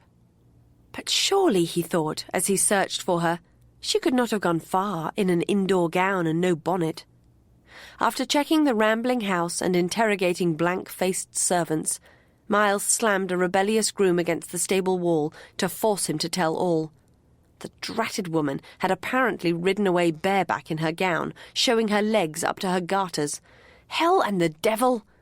He grabbed Argonaut and set off at a gallop, reckoning he knew where Felicity had gone. But she'd outfoxed him. When he arrived at Loch Carrick, he discovered she had never been there. The worst thing was that Dunsmore wasn't there either. He'd ridden out about an hour before. The thought that his ward might actually be with Dunsmore, trying to get herself pregnant, was like acid. He resolved that even if she did get with child, he would not permit the marriage. Mrs. Edie was perplexed by the whole thing. "Miss Monaghan hasn't visited here since Mrs. Dunsmore died, Mr. Kavanagh. I can't imagine why you thought she'd be here today." "I must have been mistaken." He turned to take his leave, but Kieran came running. "Is Sissity here?" "No, pet," said Mrs. Edie, taking his hand to control him. "It's Mr. Kavanagh. You remember him." The boy gave a rather sulky bow. "I want to see Sissity." "Another day, dear." It occurred to Miles then that after the early flurry of visits, Kieran hadn't been to Foy Hall in a week. "Why don't you drive over this afternoon? Felicity and I are going away for a few days, and I know she'd like to see you before we leave." Mrs. Edie was already shaking her head in a silent signal to him. Now she said, "I'm afraid we can't, sir. Kieran's father has forbidden him to leave the estate just now." "It's not fair, and I hate him," the boy stated fiercely. "Hush," Mrs. Edie said. "'Tis wicked to speak so, Kieran." The lad just scowled and kicked at the polished hall floor with the toe of his sturdy leather boots. Miles told himself that he had enough to worry over without being sorry for the child caught in this sordid conflict. Presumably, once it became clear to Dunsmore that he wouldn't be allowed to marry Felicity before her majority, in fact, once Felicity was safely out of his orbit, there would be no more petty tormenting of the child. He tousled the lad's curls. "By the time Felicity is back, I'm sure your father will have lifted the restriction." No point in troubling the boy with how long that might be. A month would seem forever at his age. As he left the house, Miles decided Kieran's welfare was yet another reason for taking Felicity to England. It would be healthier on both sides if the bond were weakened. In time, Dunsmore was going to give up and find some other woman to marry, and Kieran would learn to love his new stepmother. Miles realised then that he had no intention of ever letting Felicity marry Rupert Dunsmore. He just wished he knew how the devil he was going to stop her once she was of age. The first step was to prevent her getting pregnant. He took Argonaut's reins from the groom and scanned the surrounding countryside. Was there any point in searching far and wide? He really couldn't imagine Felicity setting out brashly to fornicate with Dunsmore, but made himself consider where such a pair might meet. Not in the open, on a frosty day in January. Barns and hovels, then. He spent a frustrating hour checking all the barns and abandoned cottages between Foy and Lochcarrick, and found no trace of the truant lovers. By the time he arrived in the Foy stables, he was exhausted, angry, and worried half to death. There he was met by two females. Gardine sat stiffly on a wall, exuding all the disdain of an abandoned cat. Felicity leaned nearby, looking smug, and as fresh as if she'd not so much as mounted a horse that day. As a substitute for laying his crop about her shoulders, Miles said, "I saw Kieran. He very much wants to see you. Shall we ride over there, since he seems to be confined to quarters?" She caught her breath, as if he had hit her, but then masked it with a shrug. "There seems no point. I'll see him when I return. And of course soon we will be one family." She turned and left the stables. Miles dismounted and tossed Argonaut's reins to a groom, wondering if she could have carried through on her threat to try to get with child. Scooping up the still haughty cat, Miles followed his ward's path to the hall, recalling and analysing the look of her just now. "Not at all," he told Gardine, like a woman who had recently engaged in carnal intimacy in a barn. Gardine decided to be wooed and began to purr. "But then," said Miles with a grimace, "she didn't look like a woman who'd been riding about the countryside in her morning dress either. Damn the tricksy jade. She's capable of anything." And that, of course, was what made her so fascinating.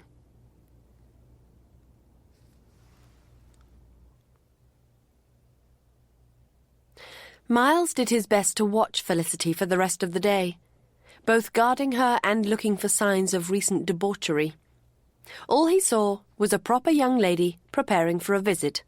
She organised the packing of a trunk, which would be driven over to Clonard by coach at first light, along with Miles's bags and his valet. She attended to some estate business and made sure the Foy servants had instructions. She sent out a few messages to inform people of her absence. Miles resisted the urge to check her correspondence. The only person he cared about was Dunsmore, and any message for him had presumably been delivered in person. With relief, he decided that her rash ride had been just that, a means of communicating with her illicit admirer. It was impossible that any woman surrender her virginity and appear so unperturbed by it. If, of course, she was a virgin. She must be. Of course she must. Her boldness was just play-acting. He'd be devilish glad to have her away from here and under his mother's eye, however. The next morning he found her already at the breakfast table, dressed in one of her sensible habits. She showed no trace of resentment, but breakfasted heartily. Soon they rode out, hoarfrost crunching beneath the horses' hooves. Miles found this rather more wearing than sulks would be, but in the face of her good humour it was impossible to be cool. Soon they were as relaxed as old friends again. Somewhere inside he knew old friends wasn't what he wanted at all. He smothered the notion. He cared for the girl, nothing more. They'd covered a mile or so, warming the horses slowly, when a meow made him look back. A black shape was racing along behind. "Hell and the devil, it's that imp of Satan." Felicity reined in to look back, then laughed. "But of course, now Gardine's adopted you, she's not about to be left behind." "I left her locked up in my room." "Perhaps you have something to learn about trying to keep females captive." Before he could respond to that, the cat arrived at the horses and leapt. She couldn't quite make his lap, but she hooked her claws into his breeches and clambered up from there.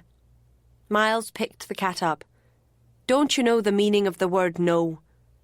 Gardine gave her snarling commentary on that, on him, and on the world in general. Felicity broke into laughter. "My, but she's a tongue on her like a fishwife. No supper for you tonight, sir." Miles fell into laughter too, and putting the irate feline on his leg, smoothed her fur and her feelings. Gardine kneaded his thigh. Since he was wearing leather breeches, however, he was safe enough. He tickled her chin. "Pax, little one, I won't try to leave you behind again. How was I to know you truly wanted to leave your home? But how are you to travel?" 50 years ago," said Felicity, "you would be wearing a sensible skirted coat with enormous pockets. Whereas now, my only pockets are in my breeches and completely inadequate to the task. Ah, the follies of this modern age. I, however, choosing practicality over fashion, have very large pockets in my habit and could carry her if she'd allow it." Though her tail twitched with suspicion, Gardine did allow herself to be handed across and put into Felicity's pocket.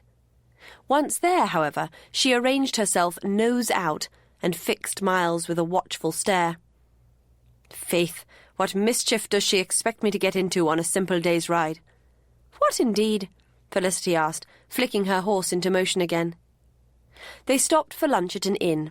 Gardine accepted milk and some morsels of chicken. Felicity, however, disdained Miles's offer of a dainty meal and tucked into men's fare of rabbit pie and a jug of porter.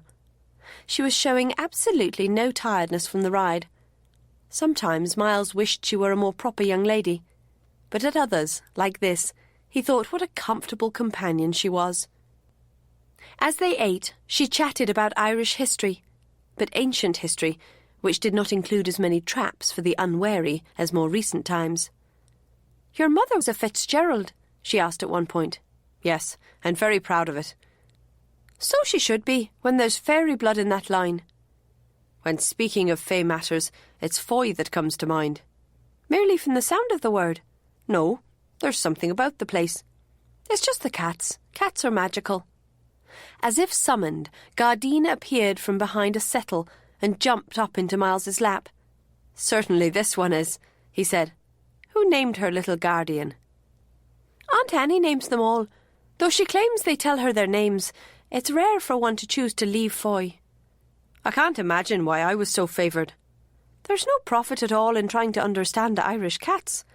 Or anything else Irish, I think at times."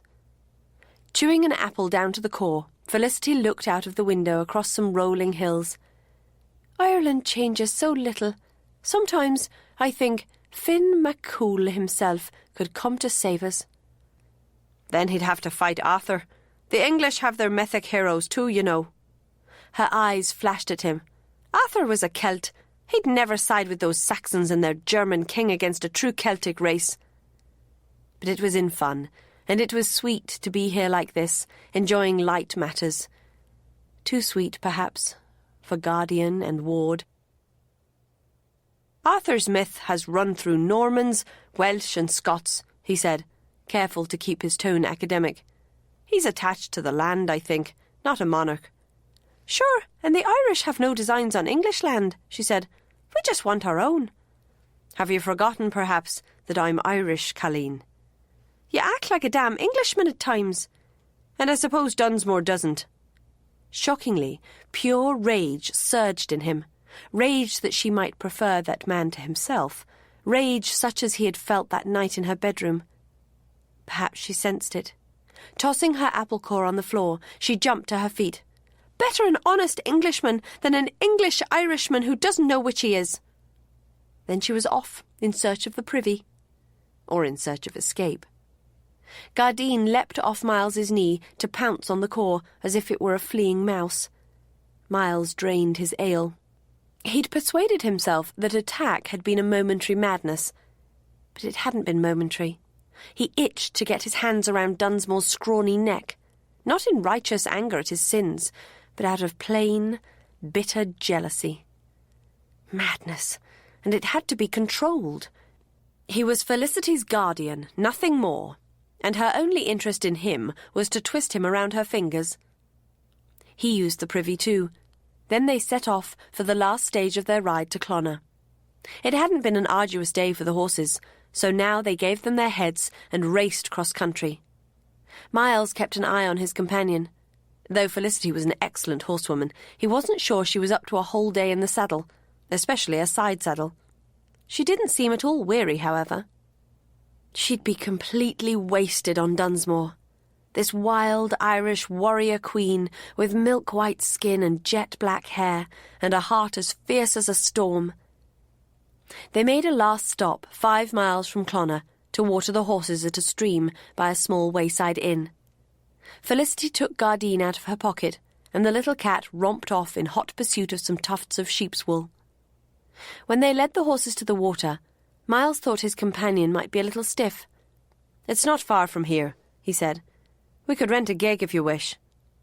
The slight limp he noticed disappeared. "Not at all." After a moment, she grimaced and added, "If you must know, I'm suffering for vanity." "What?" She raised her skirts to show smart, glossy boots. "They're new, and I wanted to look my best, but they pinch. Damn the bootmakers for shoddy work. It's not too bad riding, but walking is somewhat painful." "There's a bench there to sit on," he said. "Shall I carry you?" "Heaven help us, but you'd crumple under my weight. I'm no feather. Miles!" He swung her up and carried her to the seat in question, then stood there with her in his arms. All right, she declared, deliciously flustered by laughter, her hat askew. "I'm suitably impressed by your Atlas-like strength. Now put me down before you kill yourself." Her voice trailed away, and her colour deepened. He knew his breathing had changed. Yes, he was showing off like a village boy, flexing muscles for his chosen wench. But surely that look in her eyes wasn't artifice. Where was Gardine when he needed her? "Oh, Miles, I wish—" "Oh, Miles, I wish you weren't my guardian?" he asked softly. But the moment passed. She looked away. "I certainly do. You're making my life very difficult. Do put me down." He lowered her slowly, wishing for that moment back, at least to savour, perhaps to analyse, perhaps to exploit. Well, they'd have a few days at his home without Dunsmore or Kieran to complicate matters. Perhaps then he would be able to think straight. She stepped away from him and fussed with her habit. "I think I could use some tea before we go on. It's turning clammy." He glanced at the darkening sky. "It's getting late, but we can afford a half-hour." It would mean the light would be going as they neared Clonard, but he knew the country here so well he could ride it blindfolded, and Argonaut could find his stable without guidance. The truth was that they seemed to have fallen into a fairy journey, where reality faded to mist, and the impossible seemed likely. The look in her eye, the response in his heart, could not be real or practical, but it was precious. The small inn had no private accommodations, but it was empty at this hour. The old woman there was happy to provide tea and buttered scones, as well as a saucer of milk for Gardine. The small, low-ceilinged room, lit only by a blazing fire, was the stuff of fairy tales too. Weren't there stories of people who took fairy meals and were trapped forever? "Tell me about your home," she said. Miles shook his head and pushed away his mad musings. He obliged with a monologue about Clonard and his childhood there, with frequent reference to his 2 sisters and 1 brother. "But none of them live at home any more." "No. Ellen and Moira are both married, and Declan is a naval captain, bold with lace and growing fat on prizes." "What about your mother? What sort of woman is she?" "A fine woman, a strong woman. She trained us all in the highest standards, and never had any time for idleness." Felicity, feet tucked under her on a big settle, wrinkled her brow. "I don't wish to offend, but she doesn't sound the ideal wife for Uncle Colum." Miles laughed. "You'd think not, wouldn't you? But she's blooming. With her children grown and her first husband dead, she needed someone to manage." "Poor Colum." "Devil a bit. He worships the ground she walks on, and revels in her managing ways, though I notice he still only does what he wishes to. They also clearly enjoy the intimacies of marriage." Then he wished the words unsaid. He'd relaxed too far to blurt out such a matter like a raw youth. Felicity stared at him. "But they're as old as Annie." He almost laughed at her astonishment, and in pleasure at her naivety. "Such matters aren't just for the young, you know." "Such matters shouldn't be for the young at all," she said sharply, then looked as if she too regretted her words. He came alert. What was behind this? "How would you define young?" he asked. She looked away, colour high, but not just with embarrassment. "Children, younger than I." "You're 20. Many girls are married at that age. But I agree that marriage is not for children." Still seeking a reason for her distress, for it was not too strong a word, he wondered whether Dunsmore had sunk so low as to threaten to harm his son in a sexual way. "It's illegal for children to marry," he pointed out, choosing his words with care. "And those who mistreat children in an intimate way are subject to the law too." She stared soberly into the tea in her cup. "If any complaint is ever laid, everyone is so concerned about reputation, even an innocent child is smirched by such matters." She put down the cup and uncurled to her feet. "We should be on our way. The light's going." He rose more slowly, though it was true. They had lingered longer than intended. They would have to return to this discussion later, however. If Dunsmore were using such a threat, it was even less reason for marriage, and it could be handled in other ways. Miles was beginning to develop a strong desire to handle Dunsmore with his fists and make sure the man never threatened child or woman again. It was dusk and misty chill as they set out. Miles felt strangely as if they were riding out of enchantment. The winding lane ahead of them faded into a uniform grey, melted by sea mist from the nearby coast. The tang of salt was in the air, and curlews cried not far away. They could go no faster than a walk, but the leisurely pace gave Miles time to think about Kieran and Dunsmore. He could understand Felicity's dilemma. For her to refuse to sacrifice herself for the child would seem selfish indeed. It would be a problem even if the child were a stranger. Her willingness to sacrifice herself was one of her many virtues. Miles tried to imagine what he would do if called upon to choose between his own life and that of a small child. How could anyone not choose to save the child? It might be the act of a friend, however, to stop such a sacrifice. The problem was that in less than a month Felicity would be able to give herself and her fortune to Dunsmore without hindrance, and she would do it unless she could be persuaded it was folly. The best eye-opener would be for her to fall in love. She certainly did not love Dunsmore. Miles ran through the friends they might encounter in Melton, seeking one able to attract Felicity. Stephen Ball, perhaps. No, Stephen's interests were political and urban, not rural. Miles could not see Felicity as a political wife. Con Summerford. Now he was more likely. A sound man with a pleasant nature and wide estates. But Felicity said she wanted to marry an Irishman. Which led, as he'd known all along, to himself. "Halt!" Miles snapped out of his musing to see two cloaked horsemen training pistols on them. What the devil? He'd never heard of highwaymen in these parts before. "Come along, Felicity." Then Miles recognised Dunsmore's voice. He turned to stare at his ward. "I'm eloping." Her straight back and raised chin spoke defiance, but she couldn't quite meet his eyes. "Oh, no, you're not. You can't stop me." He kicked her horse in the gut so it reared, unsettling her, then grabbed her around the waist, hauling her off Cresta and in front of him. "Damn you!" She writhed and flailed with an earnestness that infuriated him. No unwilling bride, this. He thumped her on the back hard enough to knock the breath out of her and set Argonaut to circling so the men couldn't be sure of a shot. It wasn't easy to reach down for his right pistol while managing the horse and a squirming woman, but he got his hand to the butt, then felt something press against his groin. "Be very still," she said. Miles calmed Argonaut, and went very still indeed. She'd drawn the left pistol from its saddle holster and was pressing it damn close to his balls.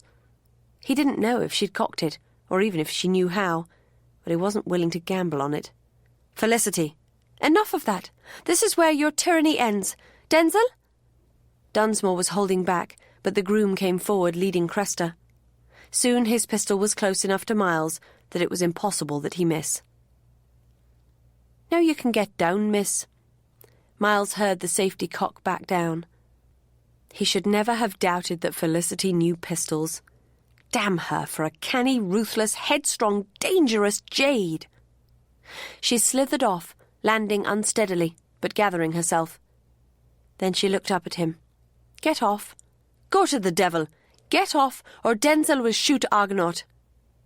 He had a great desire to kick her in the teeth. He obeyed, however, and swung off his horse. Felicity led Argonaut over to a tree and tethered him.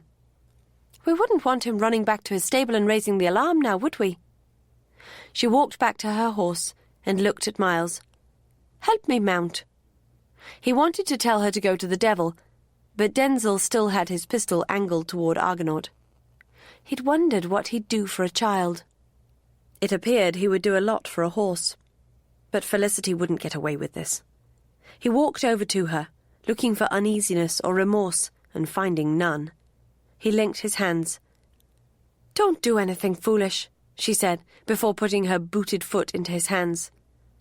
It certainly was tempting to hurl her right over the horse's back, but he tossed her efficiently into the saddle. She nodded. He thought it was with approval, but then he knew no more.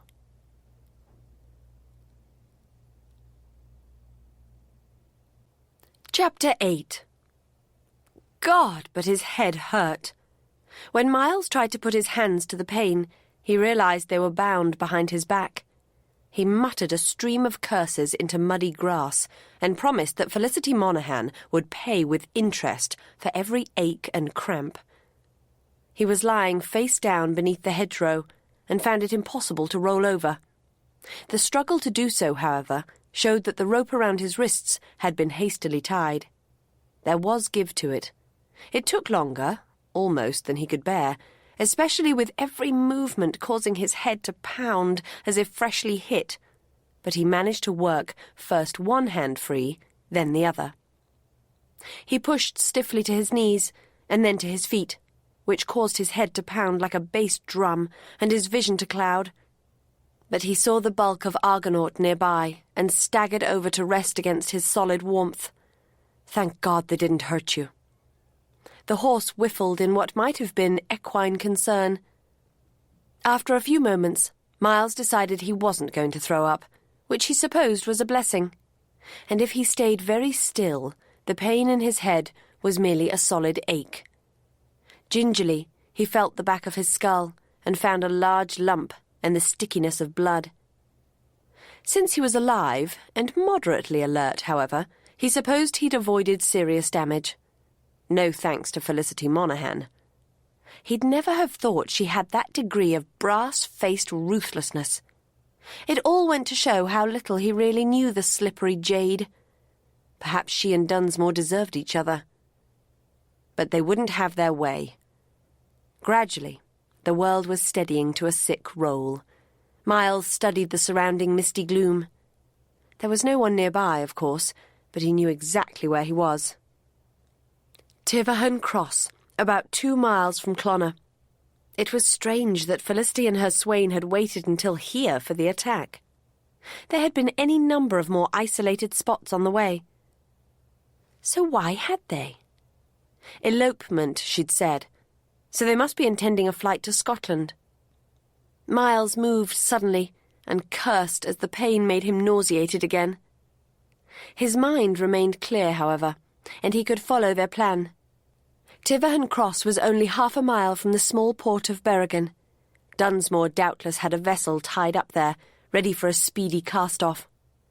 By waiting until late, the pair also had the advantage of darkness, and the fact that most honest people were home enjoying their supper.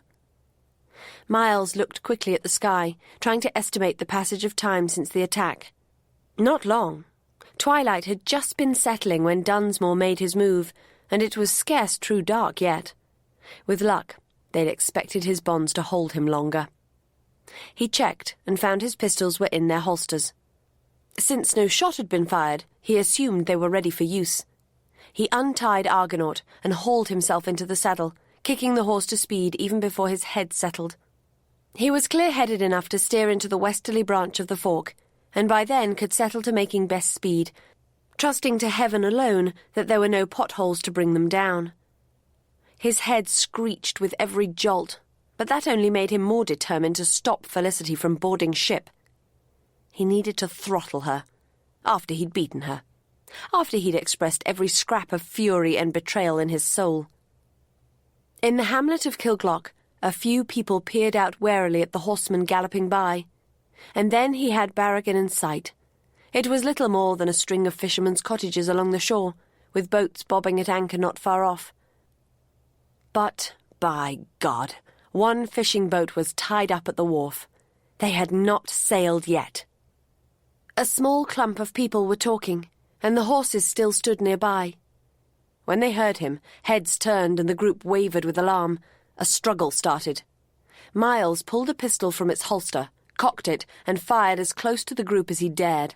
The cluster of people fragmented, one running for the horses, scooping trailing skirts up high. Felicity. What the devil was she up to now? She scrambled into the saddle and headed off along the shore. Miles checked for a moment, unsure which target to follow. Then Dunsmore ran toward his horse. Kicking Argonaut forward, Miles put himself between Dunsmore and Felicity, his unfired pistol in hand. The 4 other men, Denzil, a servant of some kind, and 2 fishermen, seemed inclined to stay out of trouble. Dunsmore charged after Felicity as if he would ride straight through Miles. Miles raised the pistol, completely willing to shoot. Perhaps Dunsmore realised it, for he pulled his horse to a rearing stop only feet away. Such a conscientious guardian. But it was close to a snarl. Note that fact. You can't guard her day and night. I won't have to when you're out of Ireland. Dunsmore calmed his horse and regained his superior manner. I have no intention of leaving Ireland without my promised bride. Miles raised the pistol. I despise you and your actions, Dunsmore. My head feels cracked, and I am entirely out of patience. Board the boat, or I'll shoot you. My men would kill you, Dunsmore blustered. I doubt it, but at the moment it seems worth the risk. Dunsmore stared at him, looking like nothing so much as a thwarted child. You can't do this. Miles didn't dignify that with an answer. He nudged Argonaut forward a step or two. In lieu of shooting Dunsmore, beating him to a pulp was extremely attractive. Perhaps Dunsmore read the intent, for he suddenly wheeled his horse and rode back to the wharf to dismount and shout, I'll come straight back. He sounded even more like a spoiled child. Miles followed slowly. Not to Barragan, you won't. You're on Clonagh land, and once I put the word around, you'll not be welcome here. Ned Tooley, is that you? The stocky young fisherman rubbed his face uneasily. It is, Your Honour, it is. I assume the gentleman hired you to take him to Scotland. Aye, Your Honour, he did. I saw no harm in it. God be my witness. Nor was there. Take him to his destination. But, Miles added, do not bring him back. The man's eyes brightened, and he winked.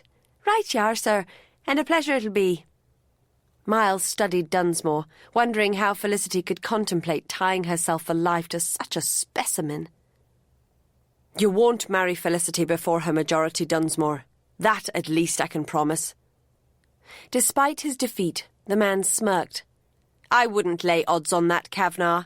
Desperate women are capable of a great deal, as you have seen. And she is. Desperate. Miles fired a pistol ball into the ground inches from the man's foot. Then, leaving Dunsmore still dancing and expostulating, headed off down the sand after Felicity. His head still ached like the devil, but it appeared fury could overwhelm even pain. His traitorous ward was nowhere in sight, but her horse had left hoofprints in the sand. Slowly, because of the uncertain moonlight, he tracked her up Hickey's Gully and back to the road to Kilglock. There he banged on a cottage door. Open up, Molan. It's Kavanagh. The door opened, and a grey-haired man peered out. Is it truly you, Your Honour? Sure, and there's devils out tonight. Devils indeed. Has someone ridden past here in the last few minutes? Indeed they have, Your Honour. A lady pretty as Sinead, thrown up by the water and asking the way to Clonagh. Devil take it, was she going to ride on to his home as if nothing had happened? Thank you, Molan. Good night to you. And to you, Your Honour. But take care, for the Danann are out tonight. Miles cantered off, knowing that already new myths were weaving. Did all magical tales have such sordid origins? It was a risk to go at speed, for it was too dark now to see clearly.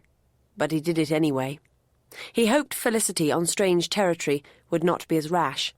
He was proved correct when he saw her ahead, riding at a slow walk.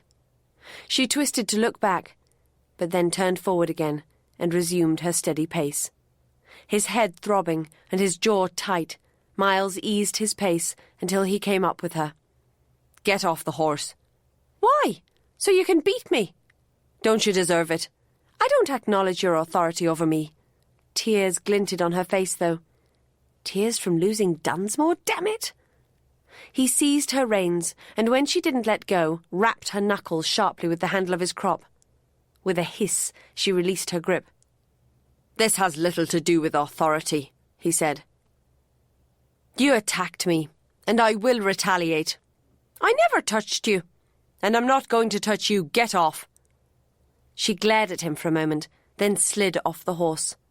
Now what? Now you walk. It's only a bit over 2 miles. Oh, I'm quaking. Is this your punishment? It'll do. I seem to remember your boots pinch. You bastard. Being lied to, tricked, and knocked over the head brings out the worst in me. With that, he set both horses in motion again and ignored her. He supposed if she absolutely refused to walk, he'd have to make some arrangement to get her to Clonagh. She wasn't riding there, though, and one way or another, she was going to hurt as much as he did. Perhaps she realised that, for he heard footsteps behind. A 2-mile walk gave plenty of time to think. Too much time. Miles couldn't reconcile his admiration for Felicity's intelligence and courage with his disgust at her behaviour today. The child was no excuse. She was intelligent enough to realise that the world was full of children, and that all in all, Kieran Dunsmore did not have the roughest track under his well-shod feet. There was some piece of the puzzle missing. He realised then that he was nursing a pain greater than the throb in his head. It was the pain of knowing that Felicity didn't trust him enough to tell him the whole truth. He thought he heard an irregularity in her step and stopped to look back. She immediately froze, standing straight as if unconcerned. Damn the stubborn, pride-ridden jade. He headed forward again. Yes, she was limping, and there was at least 1/2 mile to go. Was that the key to it all? Pride? Was she the type who'd ride to destruction rather than admit a foolishness? He found it hard to believe. After another furlong, he stopped again. Again she froze. Damnation! He turned in the saddle. Get back on the horse. No. Hades, Felicity. For once just do as I say. No, I deserve to walk. He dismounted, intending to throw her on if necessary. But moonlight glinted on fresh tears and showed a haunting sorrow in her eyes. Why, Felicity? He asked gently. Tell me all about this. It would do no good. I'm going to marry Rupert Dunsmore. No, you're not. Once I'm 21, you cannot stop me. Don't lay odds on it. How? She asked, truly distressed. Unable to help himself, he brushed a tear from her cheek with his thumb. Like this, he said, and kissed her cold lips. They surrendered to him, but it was the surrender of exhaustion and helplessness, with no desire in it at all. He kissed her anyway, trying to give her some awareness of her true worth. Felicity, he murmured against her chilled and dampened cheek. You are a treasure. Many men will want you. Choose wisely. The choice is made, she whispered. It was made long since and cannot be changed. Don't do this, Miles. It'll only make it worse. He kissed the dampness from her eyelashes. "I care for you. I cannot see you hurt." She laughed unsteadily. "Then why am I walking on blistered feet?" He laughed too, in the same bittersweet way. "Because you're an infuriatingly willful creature, and my head still aches like the devil." She reached up and ran her fingers over the back of his head to the bump. "Oh, dear." "That's what happens when you bash someone on the head with a pistol butt." "If only Denzel had tied you tighter." He pushed back and looked at her, to see that she was completely serious. Her regret was that he'd escaped and stopped her elopement. Without a word, he remounted and led the way to his home. By the time they arrived at the Clonner stables, Felicity was limping badly, but Miles had heard no sound from her. When they stopped this time, however, she eased from foot to foot, clearly trying to find a comfortable spot and failing. Miles did his best to ignore it. A couple of grooms came out to welcome him home and take the horses. Then Miles led the way up to the house, resisting the temptation to carry her. He remembered their stop, when he'd swung her into his arms. For a fleeting moment magic had danced between them, magic that, as in most of the ancient tales, had only led to sorrow. God, it made no sense to his poor aching head. They entered by a side door, which passed near to the aromatic kitchens. "We're late for dinner," he remarked. "I suppose you want to change." "Yes, I suppose I do." But she said it numbly, as if she'd agree to walk off a cliff if invited. He guided her into the spacious hall and toward the curving staircase. But at that moment a door opened, and his mother appeared.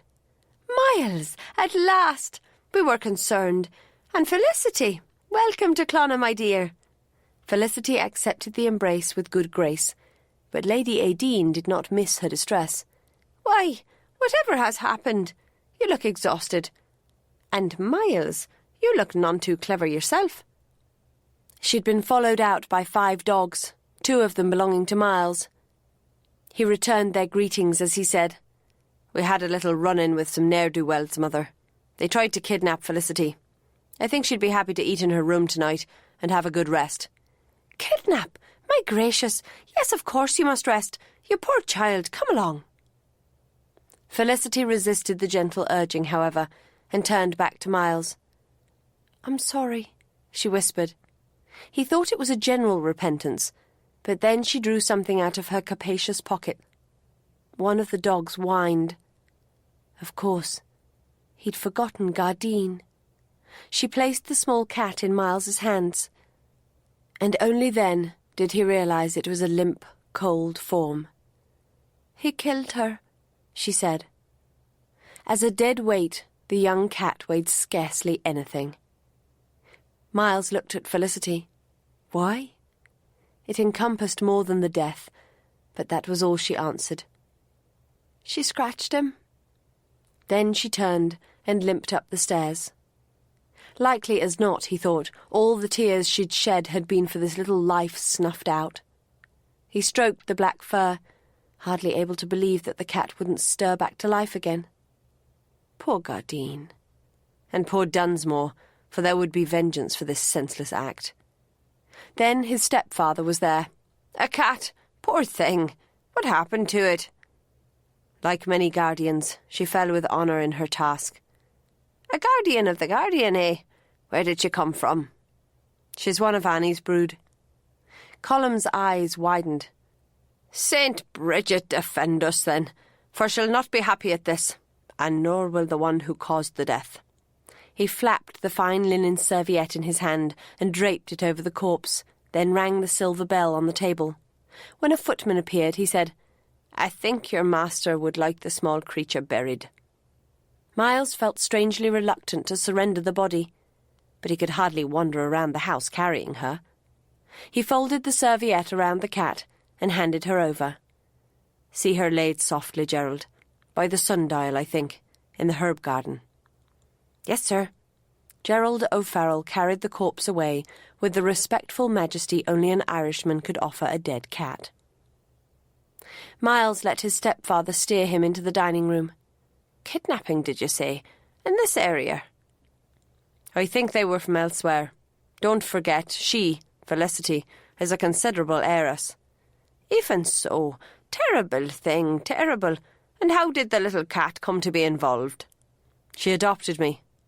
And one of Annie's, you say? Oh dear, oh dear. And for once, Colm did seem struck to sombreness by an event. She will be in a state over it, and it's rare indeed that one of her little ones takes to a stranger.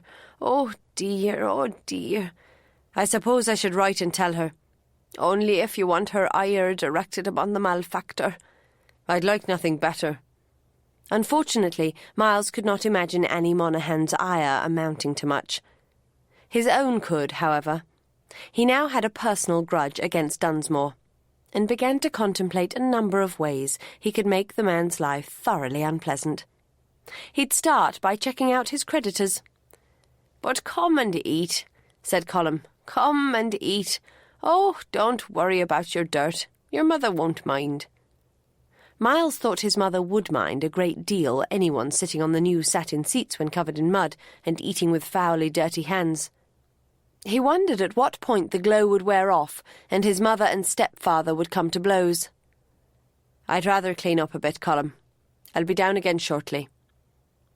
When he left the dining room, however, he was drawn outside again, needing to be sure his little guardian was being suitably treated. Accompanied by Don and Dove, he went to the herb garden, where he found Gerald had already dug the small grave, despite the frosted ground, and was laying the cat in it. Don and Dove sat either side of the grave, strangely as if on honour guard, and stayed there while Miles and Gerald filled the hole and built a cairn of white stones over it. Miles sent the man back to his proper duties, and stood for a moment in the winter-bleak garden to mourn an unlikely friend and protector, and to vow vengeance. Then Miles went to his rooms and found Hennigan waiting for him. The valet clucked with distress over the considerable amount of Irish dirt adhering to his master's garments, and began to strip layers off him, placing them carefully on the wooden floor beyond the edge of the axe-minster. Miles was down to his drawers and shirt before he thought of something. Telling his valet to prepare a bath, he washed his hands, pulled on a clean pair of pantaloons, and went quickly down the corridor to knock on the door of the best guest room. There was no answer. Alarmed, he threw the door open, to find Felicity sitting despondently on the bed in her knee-length shift. She immediately straightened, pulling a corner of the coverlet over her bare legs. "Get out!" Miles continued in and shut the door. "If you'd answered my knock, even to telling me to go away, I wouldn't have intruded." "Go away, then." "Too late now. I'll leave as soon as I have your word that you'll not leave the estate without my clear permission." She closed her eyes. "Oh, when will you stop bullying me?" "When you're of age." She opened her eyes, but only to stare at him miserably. He went closer to lean on one of the bulbous posts of the bed. "Believe me, Felicity, I'm even more determined now to prevent your marriage to that villain. If necessary, I'll tell the whole household what's going on and keep you under lock and key." "Oh, damn you!" But it was more of a hopeless whisper than a cry of defiance. "And in case you have hopes, Dunsmore won't be riding up to the door like Lochinvar to carry you to freedom. He's on his way to Scotland." "What? He's gone without me?" It rang with shock and outrage. Miles thumped the post so the bed rocked. "Damnation, Felicity! How can you still want to marry a man who would kill a defenceless cat?" "Perhaps because he would kill a defenceless cat." He understood a little then. "You weren't able to stop him," he pointed out ruthlessly. "And Dunsmore's wife or not, you won't be able to stop him from harming Kieran." She closed her eyes for a revealing moment, but made no response. Miles sighed and sat on the corner of the bed, well away from her. "Dunsmore will be gone for near a week, Felicity. It'll be a day and a half before he gets to Scotland, and longer before he gets back. I've told Tooley not to bring him back himself." "A week?" It was whispered, but as one might say, "Fairy gold." It told him so much about her situation that it nearly broke his heart. "We both need this time. Give me your word that you won't leave Clonagh without my permission for a week." She appeared so exhausted, he wasn't even sure she was capable of a coherent response. But then she said, "You have my word, Miles. For just a week, no longer." At the moment, Colleen, a week seems like heaven. His anger had drained away, and he wanted to hold her. But she'd doubtless reject all comfort. She'd keep her given word, though, so Miles felt safe in leaving her there alone. When Lady Aideen came to tell her niece that her bath was ready, she found Felicity asleep, collapsed on the bed like a rag doll dropped by a child. She smoothed tangled black hair from the girl's forehead, aware that more was in hand here than a simple attack on the road. In another case, she'd think a man to blame, but there were few men on earth less likely to distress a woman than Miles. Did he have a romantic interest in Felicity? There was something between them, she'd swear it. For one thing, Miles wasn't in Melton. Anything that could overwhelm hunting in his mind was significant. And if Miles had a romantic interest in Felicity, how did Felicity feel about it? Aideen knew the girl wasn't a conventional miss, and she rather thought she wasn't much interested in men. That was what Colm said, anyway. But Colm hadn't told all. Aideen respected her husband's right to keep his counsel about his family's affairs. But if it were becoming an issue in her family, it was a different matter entirely. And what of that cat? She'd never known Miles to be fond of cats. He was a horse and dog man, and yet he'd looked at the sad creature as if it were a dead child. "He killed her," Felicity had said, "because she scratched him." Who was this unpleasant he? Aideen summoned a maid to help tuck Felicity in bed, looking forward to a juicy tangle to sort out.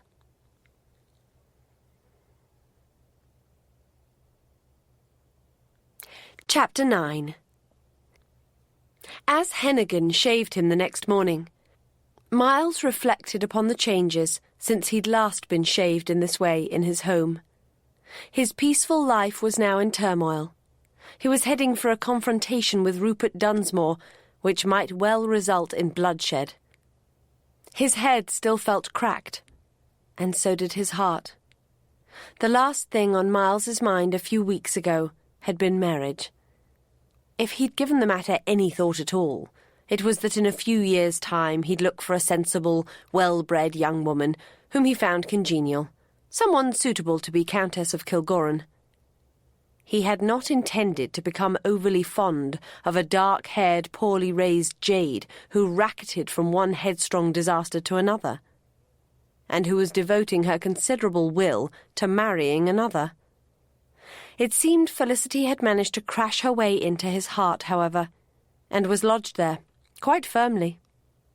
He found hope in some of their encounters, but then remembered her stating clearly that she wished to be on the boat to Scotland. "Sir, my apologies." Miles's sudden movement had caused the valet to nick him.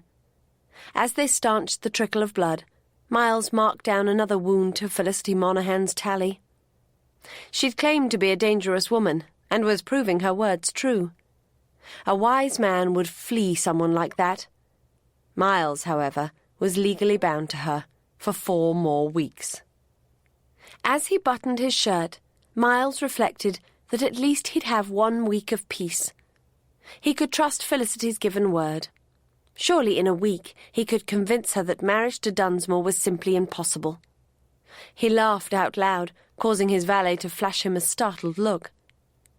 But the thought of convincing Felicity Monaghan of anything was ludicrous, particularly now Dunsmore had succeeded in putting the idea in her head that he would break Kieran's neck as easily as he'd broken Gardine's. He might, too. That was the rub. Though at heart a coward, Dunsmore had all the mean ruthlessness of the true bully. Miles decided he needed his mother's help. He completed his dressing, then went to knock on the door to Aideen's sitting room. He waited cautiously for permission to enter, For these days, one never knew what one would find. His mother was alone, however, sitting at a small table by a window, attending to correspondence. "Come in, my dear. I'm just writing to Ellen. You must add a few words. Such a fretful mother she is becoming. It's so droll. Here she is lamenting little Hugh's addiction to climbing trees, when she once attempted the rose trellis on the west wall." He grinned as he kissed her cheek. "You needn't convince a horse breeder that qualities pass down the line." Felicity seems to have avoided the amiable indolence of the Monaghans. Trust his mother to bring matters straight to the point. "Since she arrived here in a state of exhaustion, I can't see how you know whether she's indolent or not." "Don't be foolish, dear. The way she gritted her teeth was far from indolent, or amiable for that matter. What have you been doing to the poor child?" "Has she been blackening my name?" he demanded. "I've been trying to save her from disaster, that's all." "She said nothing, my dear. It's all my own interpretation. So, what disaster looms?" "It's complicated." "A man," Aideen stated. "Is there a girl born who does not at some point fix her heart on a scoundrel? But you must have handled it badly." Miles threw himself into a chair. "Don't be thinking this is some simple infatuation, Mother." And he told her the story. His mother nodded thoughtfully. "One can see how heavily the welfare of a child would weigh on a warm-hearted girl. It's a shame those farmyard creatures didn't kill this Dunsmore." "What a bloodthirsty woman you are. Anyway, it would have been disastrous. Warts and all, he's an Englishman. The military would have been down on this place like a blight." "Unfortunately true. Dunsmore will be back soon, though, and up to his old tricks. Short of a dungeon, it will be impossible to keep Felicity here against her will. And how can we be sure the vile man will not harm the child if thwarted?" "We can't. That's the most damnable part of this." Miles rose from the chair to pace. "I'd like to think Dunsmore would hesitate to hurt his own son, but that's stretching my faith to breaking point." "I do think, however, that he'll hold his hand if there's no point to it." "You mean, if Felicity were out of reach, he might leave the boy alone?" "I think so." His mother tapped a finger thoughtfully on the glossy burled walnut. "It would be even better if the boy were under a watchful eye." "Wonderfully better. But how could we arrange that?" She winked at him. "Leave that to me. You attend your wilful ward. Try to convince her to abandon her plans. If not, you'll have to take her to Melton by force." "Good Lord, I was joking when I said that." "What alternative is there? If she remains determined, she'll soon be off again. You presumably wish to be in Melton, not here trying to prevent the inevitable. Take her with you, and Dunsmore will have much more trouble contacting her. Involve those rogues of yours, and it will be close to impossible. Since it's obvious that the man is deep in debt and has run to the limit of the money he can squeeze out of his son's estate, there's always hope he'll come to a dreadful end without your intervention." Miles shook his head. "Whatever became of the notion of the weaker sex?" "It has only ever been a convenient fable, my dear." Felicity awoke, aware almost instantly of being in a strange bed. Since it seemed an effort to open her eyes, she lazily analysed the strange aromas. Lavender and rose, and a wood rather than a peat fire. She noted a lack of the dusty, musty smell which was normal to her, the smell of foy. Then she remembered everything, and raised heavy lids to see the gracious elegance of Clonard. Miles's home was not large, only a little larger than Foy, in fact, but it was of more modern construction and greater elegance. Long windows and light interiors gave the impression of greater space, and excellent housekeeping was apparent. Felicity was sure she'd find no dust in even the most awkward corners of this room, no mildew near the windows, no worm in the wood. She sighed, knowing her mind was dancing over trivialities, trying to avoid deeper matters, such as the sound a pistol butt made when it knocked a man insensible, or the sight of Miles sprawled unconscious in the mud, or the look on Rupert's face when he broke Gardine's neck. She flung an arm over her eyes. It had all seemed so easy in the planning. Since clear reason said she had no choice but to marry Rupert Dunsmore, and since his threats against Kieran had intensified, she had decided to get it done. With Miles watching her so closely and the local people disapproving, she'd not wanted to try eloping from Foy. Once Miles proposed a journey, however, she saw her way. Somewhere along the road they could immobilize him, and once at sea, no one could catch them. She hadn't counted on the sweet intimacy of a lazy journey, or on the reality of what it would take to stop her unwelcome guardian from guarding her. Both her unwelcome guardians. She pushed herself up in the bed to study the raw spots on each heel. Damn that Dublin bootmaker. That was the last time he'd have her custom. And yet, in a way, she was glad of the punishment. Without it, she wouldn't be able to face Miles today. Even with wounds to soothe her conscience, she still wasn't looking forward to their next encounter. He'd surely be angry at the trick she'd played and the injury she'd caused him. If he'd put all that aside, he'd blame her for Gardine's death, with reason. She should have remembered the cat and left her safe with him. If he could forgive her all that, he'd still be after answers to questions. Answers she didn't want to give. And if he didn't press her for answers, he'd be acting the friend again, making the passing hours sweet with understanding and laughter, weakening her resolve. She sank her head in her hands. Each day made it harder to turn her back upon the warm sun of Miles's friendship and give herself to the cold wind and frost of Rupert Dunsmore. What's more, Miles tempted her to foolishness. Foolishness, like telling him all. She launched herself from the bed, as if movement could shake off such thoughts. Seeing the appalling state of her hair, she began to attack it with the brush. What good would the truth do when Miles was powerless to change the way things were? She was no damsel waiting for the gallant knight to rescue her. If a way out existed, she'd have found it for herself.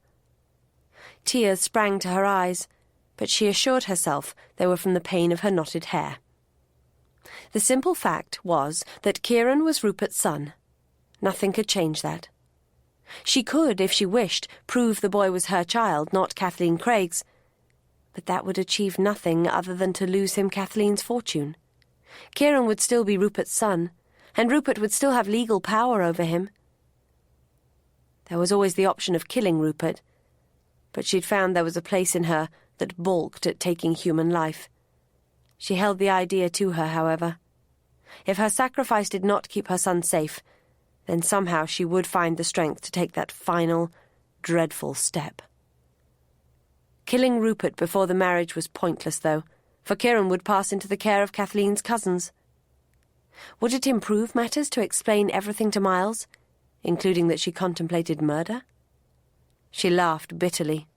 He'd have her clapped in a madhouse.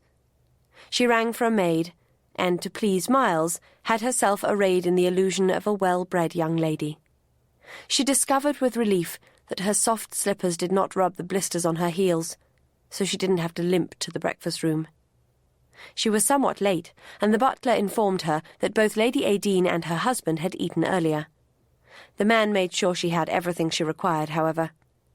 Felicity thought sadly of her discourteous welcome to Miles to her own ramshackled home.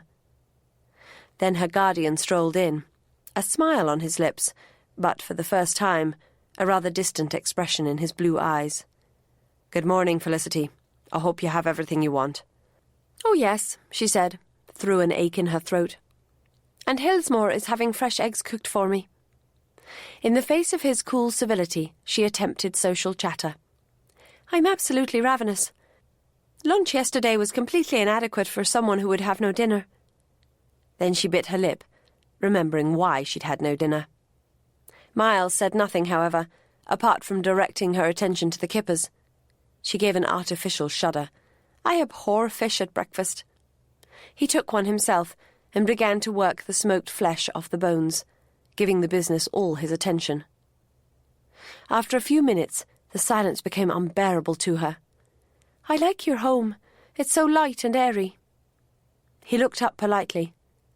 "You could achieve a similar effect at Foy by painting the rooms white." You forget. It's Aunt Annie's house, not mine. Grandfather left it to her, and she prefers it as it is. I suppose I had forgotten. What little is done to care for the place seems to be done by you. I do what is necessary for my comfort, that's all. I have no domestic skills. Felicity sighed.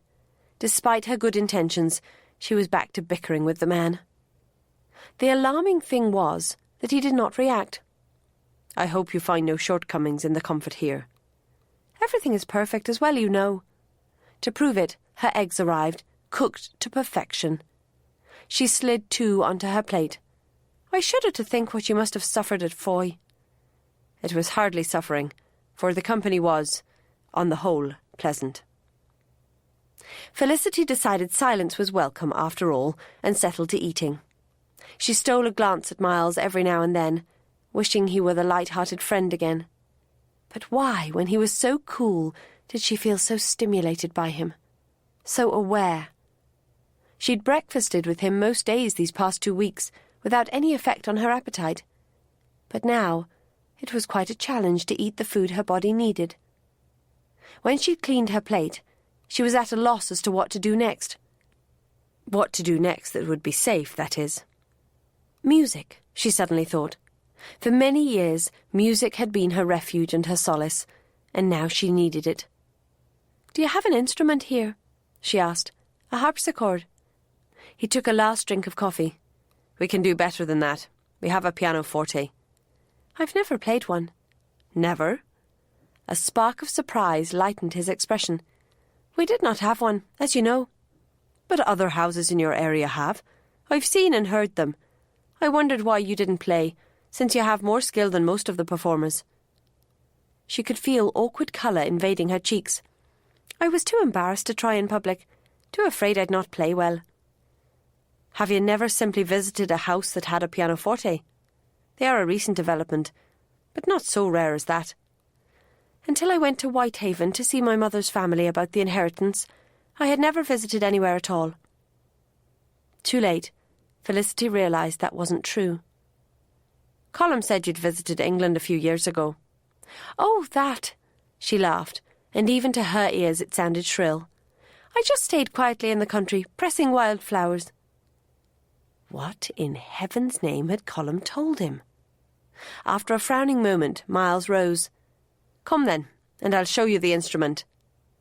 He led her to a music room containing the piano and an Irish harp. She trailed her fingers across the harp strings, summoning a ripple of music. "I've never played one of those either." "You're welcome to do so, though I'm not sure your keyboard skills will help you much there." "I fear that's true, and the wires are hard on the fingers." Felicity sat on the silk-covered bench, surveying the handsome mahogany instrument.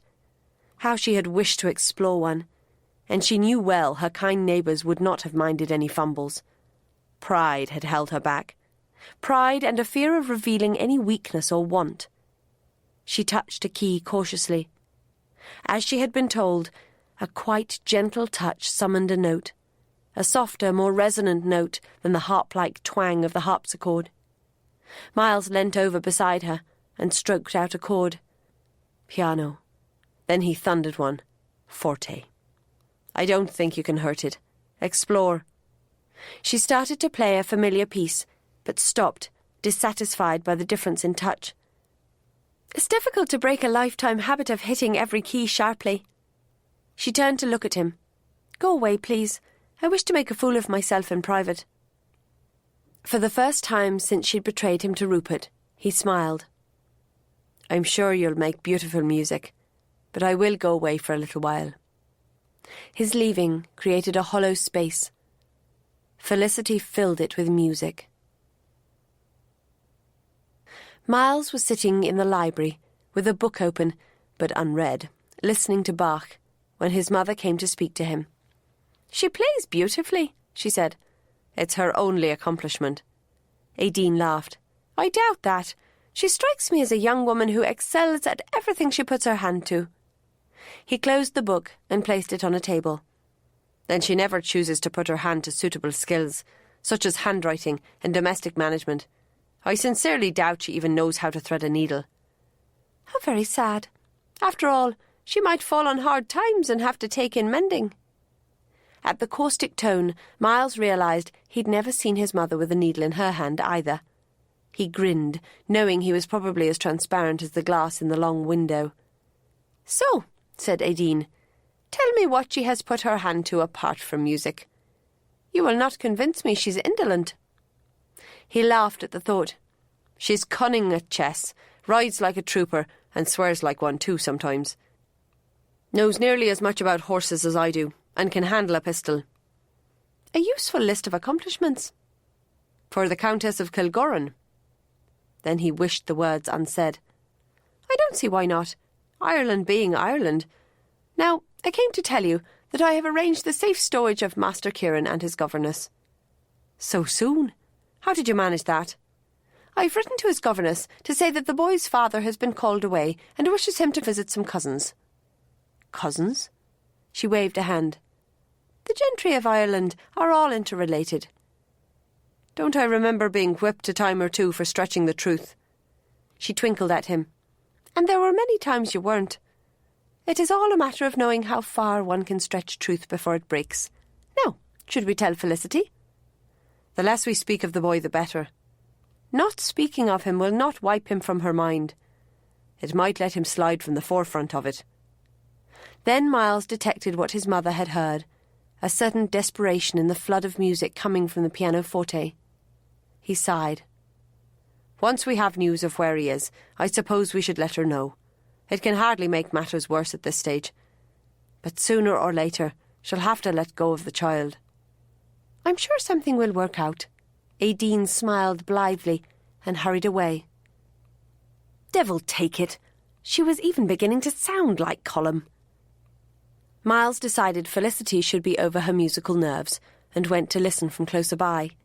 She was so caught up in the music that he could study her at leisure. She played, it seemed, with her entire body, swaying in search of finer harmonies. Her eyes, however, stayed focused on some distant, darker vision. Could Dunsmore and his son really cast such a shadow on her life? Miles wanted desperately to bring back joy, in both senses of the word. He did the only thing he could and interrupted her with an invitation to tour the house. She did not seem unhappy to leave the music. Perhaps if he filled her days with commonplace matters, ones that would arouse no unpleasant thoughts, she would learn to smile again. Dangerous though that would be. He should have known that avoiding unpleasantness was not Felicity's way. The first thing she wanted to see was Gardine's grave. When he hesitated, she challenged him. "You have buried her properly, haven't you?" "Of course." Reflecting that bringing joy to this woman's guarded heart was likely to be a heroic task, he borrowed a servant's woolen shawl for her and took her outside. Accompanied by dogs, they walked to the sundial in the middle of the herb garden. It wasn't the best of days. They were being whipped by the tail end of a storm, but the sweet tang of the herbs was in the air, rising powerfully when they stepped on the chamomile and thyme rising between the cracks in the paved path. He directed her to the small mound. Don and Dove once more took up sentinel positions. "She'll be happy there," Felicity said, holding the shawl close about her head. "I think so." "But how can I make you happy, Felicity? And why is it becoming so crucial to my own content?" He watched as she broke off a spray of early forsythia and crouched to tuck it among the white stones. Her next words were so soft the wind almost snatched them away. "I would have gone with him, and we'd have been under sail before you could have reached us, had it not been for her. We argued about whether to take her." "He not wanting a cat along." She rose to face him. "On the contrary, lacking Kieran, he wanted her as hostage." "Felicity." He reached to pull her into his arms, but she evaded him, facing him from a couple of yards away. "And I was determined she'd stay safe with you. I took her out to let her go." "What happened then?" "He tried to grab her. She scratched him." He thought she would say no more, but then tears glossed her eyes, and she added, "He broke her neck. It was so quick." Again he wanted to gather her into his arms, but it was as if a wall stood between them. A quick death is a blessing, and it sent you running from him.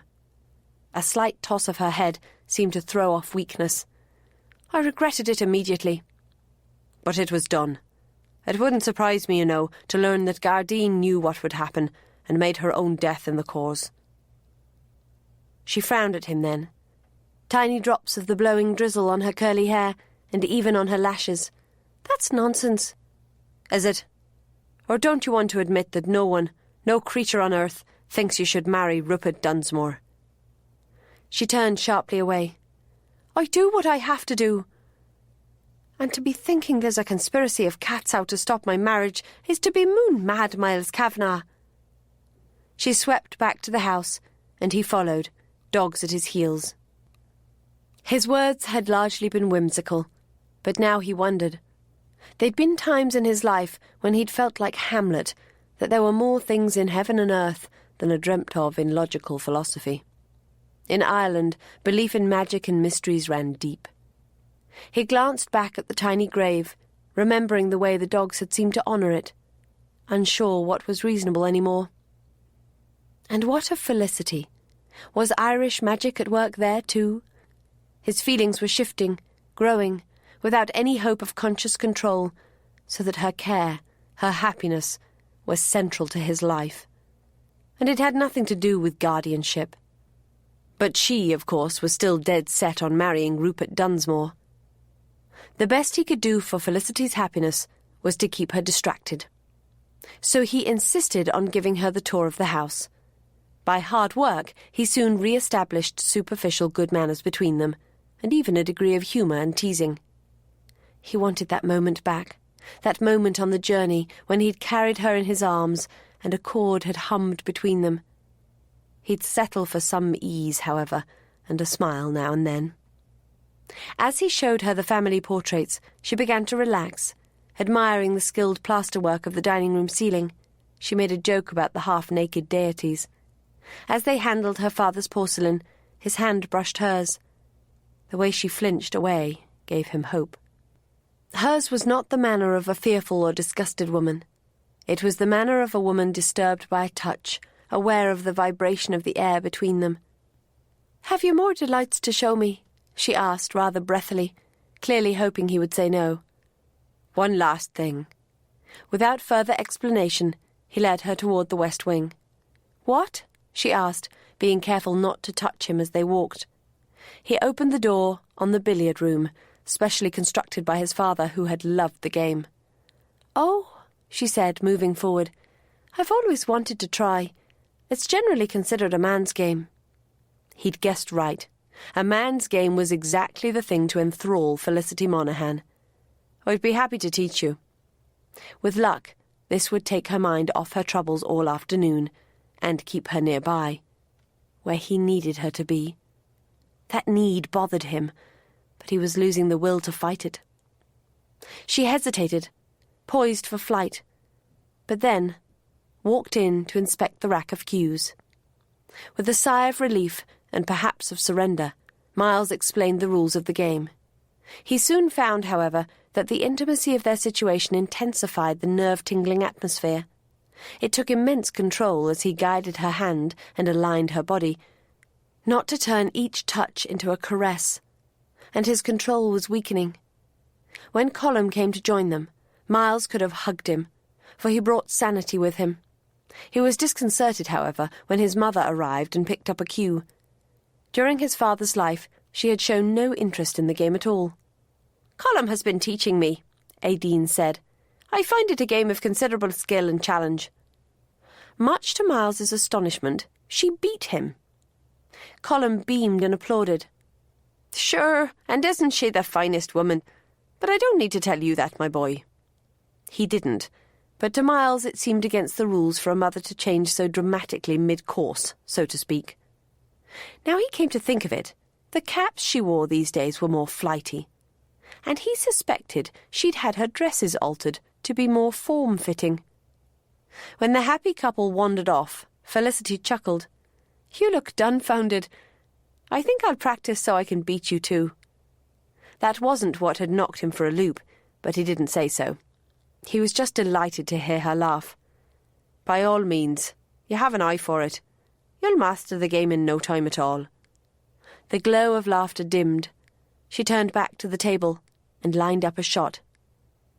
That's as well, since I only have a week. Chapter 10. Felicity sent a red ball slamming into a corner pocket, wishing... She didn't know what she wished for anymore. Yes, she did. She had to wish for Rupert's return and their marriage. And she had to wish to evade Miles, to escape his care, his concerned eyes, his gentle humour, his touch. She knew he was working hard to ease her day, and both loved and resented him for it. No, not love, never that. Her thoughts warred with each other until she was tempted to scream, or to run and hide like a child fleeing a thunderstorm. For it was a storm, a wild energy thrumming in the air around them all day, like a deep, disturbing chord, a chord that could shatter the guard on her heart. There was nowhere to run to, though, so she steadied her nerves and settled to mastering the game of billiards. Surely a safe enough way to pass the time. Or was it? The lesson involved Miles touching her, to adjust her grip on the cue, to align her body for a shot. There was nothing untoward in his manner, and yet she felt each touch as a shiver on her skin, even through layers of winter clothing. It was worse when he leaned around her, encompassing her, as he helped her master the more difficult techniques. Could he really be oblivious to the atmosphere, deaf to that nerve-jangling chord? She glanced at him, and he smiled quite calmly. Then his eyes darkened and seemed to shift, to linger on her lips. She realized she was licking them. Hastily, she concentrated on the white ball at the end of her cue, though her hand shook and a tendril of hair fell over her right eye. If only it weren't so hot. It was just the fire. It must be the fire, for Miles was stripping off his woolen jacket. Her own long-sleeved, high-necked gown of sturdy Circassian cloth was stifling, and yet she had no layers she could shed. Her careful shot ricocheted pointlessly from cushion to cushion. She stepped back to let him play, brushing the damp curl back, and relieved to be able to move as far away as possible from that distressing fire. It did not reduce the heat at all, for it gave her a clear view of him. How could fine linen shirt and brocade waistcoat seem so wantonly underdressed? He bent and stretched to take his shot. Without his jacket, the strong line of his body, wide shoulders to firm buttocks, then down long, muscular horseman's legs, forced itself on her senses like a crescendo from a massed orchestra supported by 100 drums. The red ball fell neatly into a corner pocket. Damn him! He felt nothing at all. Straightening, he quite casually removed his cravat to let the neck of his shirt stand open. But he looked at her as he did it, and she realized he was not deaf to the music at all. This is so unfair. She stared at his naked throat, wanting to lick the perspiration there.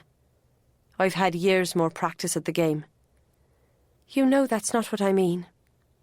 Her eyes met his pleadingly, though she was not sure what she requested. I can't think. It's so hot. He dropped his cravat on the floor. Perhaps then we shouldn't try to think. He walked around the table to her side. Felicity took one step back. What are you doing? He put his cue down on the baize. Then he plucked hers from her hand and laid it side by side with his. There seemed an absurd intimacy in those two neatly aligned cues. Then he pulled her into his arms. Miles! His lips silenced her. The chord swelled but lost all menacing discord, so Felicity had no choice but to surrender to purest, sensual harmony. With a master's skill, he kissed her deep. He kissed her light. He brought her to join with him in kissing, so she had no idea who was giving, who was taking. He raised the heat a great many degrees, but somehow she didn't care. Perhaps because by now her gown was unfastened down the back. Miles! His lazy eyes were heavy with passion, but not lazy any more.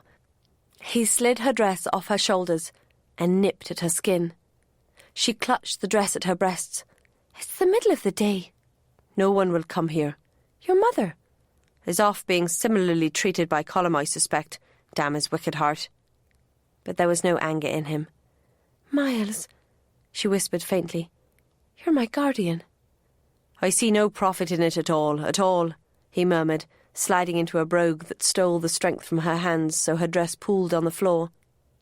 His hands stilled as he looked at her, absorbing her as she wanted to absorb him.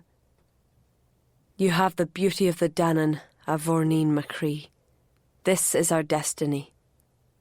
Then the pins came out of her hair, and he spread it around her, every delicate touch of his fingers a sweet chord along her nerves.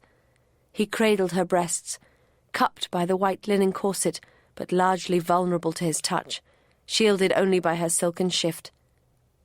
"It's not fair that a woman be so well armoured," he murmured, as his thumbs softly teased her nipples. "A corset is armour." He loosened the ribbon at the neck, so her shift fell loose over the upper swell of her breasts. "Your armour, my fair swan, is what lies beneath it." And he brushed his lips breath-hot over her. Felicity swallowed, murmuring a disjointed prayer, though what god would have any part of this she didn't know. He loosened the corset laces and slid it off, but all the time his mouth teased at her ear, her neck, her chest. She clutched his hair, holding him close, though somewhere in the heated maelstrom of her mind she realized this did not fit in her plans at all. But they had a week. Didn't they deserve a week? A ripple of maddening pleasure flowed through her. Her knees gave way, and she would have collapsed to the floor. But he swept her into his arms and carried her to the sofa. Placing her there gently, he knelt to slide her shift up, gazing at her legs as she gazed at him. He had never looked more beautiful, with his red gold hair disordered and his features in intent repose. He stole her breath and took the remnants of her sanity with it. His shirt was loose at the waist. Perhaps she'd loosened it. She wriggled her toes under and pressed her foot against his ribs, trying to work the shirt up and expose more of his body. He grinned and moved to sit on the edge of the sofa, leaving her shift as it was, hanging loose in the top, exposing her breasts, and rucked up at the bottom, almost to the top of her thighs. Laughing with him, she began to tug at his shirt, using her very useful ability to grip with her toes. As the front came free of his breeches, he asked, "Can you do buttons?" "No, but I can tickle." He captured her feet and tickled back, so they tangled and tussled on the damask sofa until the shreds of her decency were entirely lost. Then he kissed her between her legs, and in her navel, and on her breasts, and around her neck, until he reached her lips, and she could kiss him back. And if her toes could not undo buttons, her fingers could, and could do other interesting things she had never done to Rupert. But no, she would not think of Rupert Dunsmore now. She curled her hand around Miles's erection, determined to take this moment and find the fullness of it. Fullness. "You're very big," she murmured. He'd been licking her breasts in a leisurely, thorough way, but now he stilled. "I was thinking perhaps I should ask if you were a virgin." She stilled too. How had she ever imagined they could do this and keep her secret? "I wish I were." He turned her face toward him. "It doesn't matter, Astor. And," he added with a grin, "I'm exceedingly pleased that I'm bigger." She fell into laughter then, though there were tears in it. He drank the laughter from her lips and the tears from her eyes, and slid into her so smoothly she scarce felt the change from 2 to 1, until they were in complete harmony of the flesh. She cried out from the perfection of it, and from the sensual sweetness sent running flame-like through her body from crotch to dizzy whirling head. She kissed him then, holding tight into his curls so he could not resist, wrapping her strong legs about him so he could not retreat, contracting her inner muscles in raptured seizure. "Mine," said a primitive part of her, and would not let cold logic intervene. "Mine," he murmured to her as he moved, in English and in Gaelic. and his message was the same as hers, a raw possession, like a wild Irish raider seizing a maiden on the shore. Like Diarmuid, stealing Grania from the High King and holding her against man and magic, against heaven and hell for the sake of this roiling madness, this golden rapture of the soul. But even in myth, the rapture ends, and lovers must fall back to the chill earth. Cool again, melded, welded, changed. Sane. Had Grania felt like this when she came to her senses and realised what she had done? Felicity turned her head into his hot, damp neck, and against her strong will, tears escaped. He moved her into his arms onto his lap to hold her, rock her, soothe her, tease her. No need to cry, my wild, dark-plumed swan. We can do it again. But only for a week. She felt his sigh. Felicity. She pushed back. Did you think this would change anything? At the look on his face, she cried, You did? Is that why you did it? Just to change my mind? She would have torn free of his hold, but he strengthened it brutally. That is not why I did it. Why we did it. Do you really think this was planned? I've wanted you now for weeks. God help us both, I love you. But if you'd shown any reluctance, Machree, I would have stopped. She slumped back against his chest. Oh, Miles, I was not reluctant. But how could you think it would change anything? It just makes it harder. I want it to be hard. So hard it's impossible. That can never be. Then I will simply have to stop you. Once I'm of age, you cannot.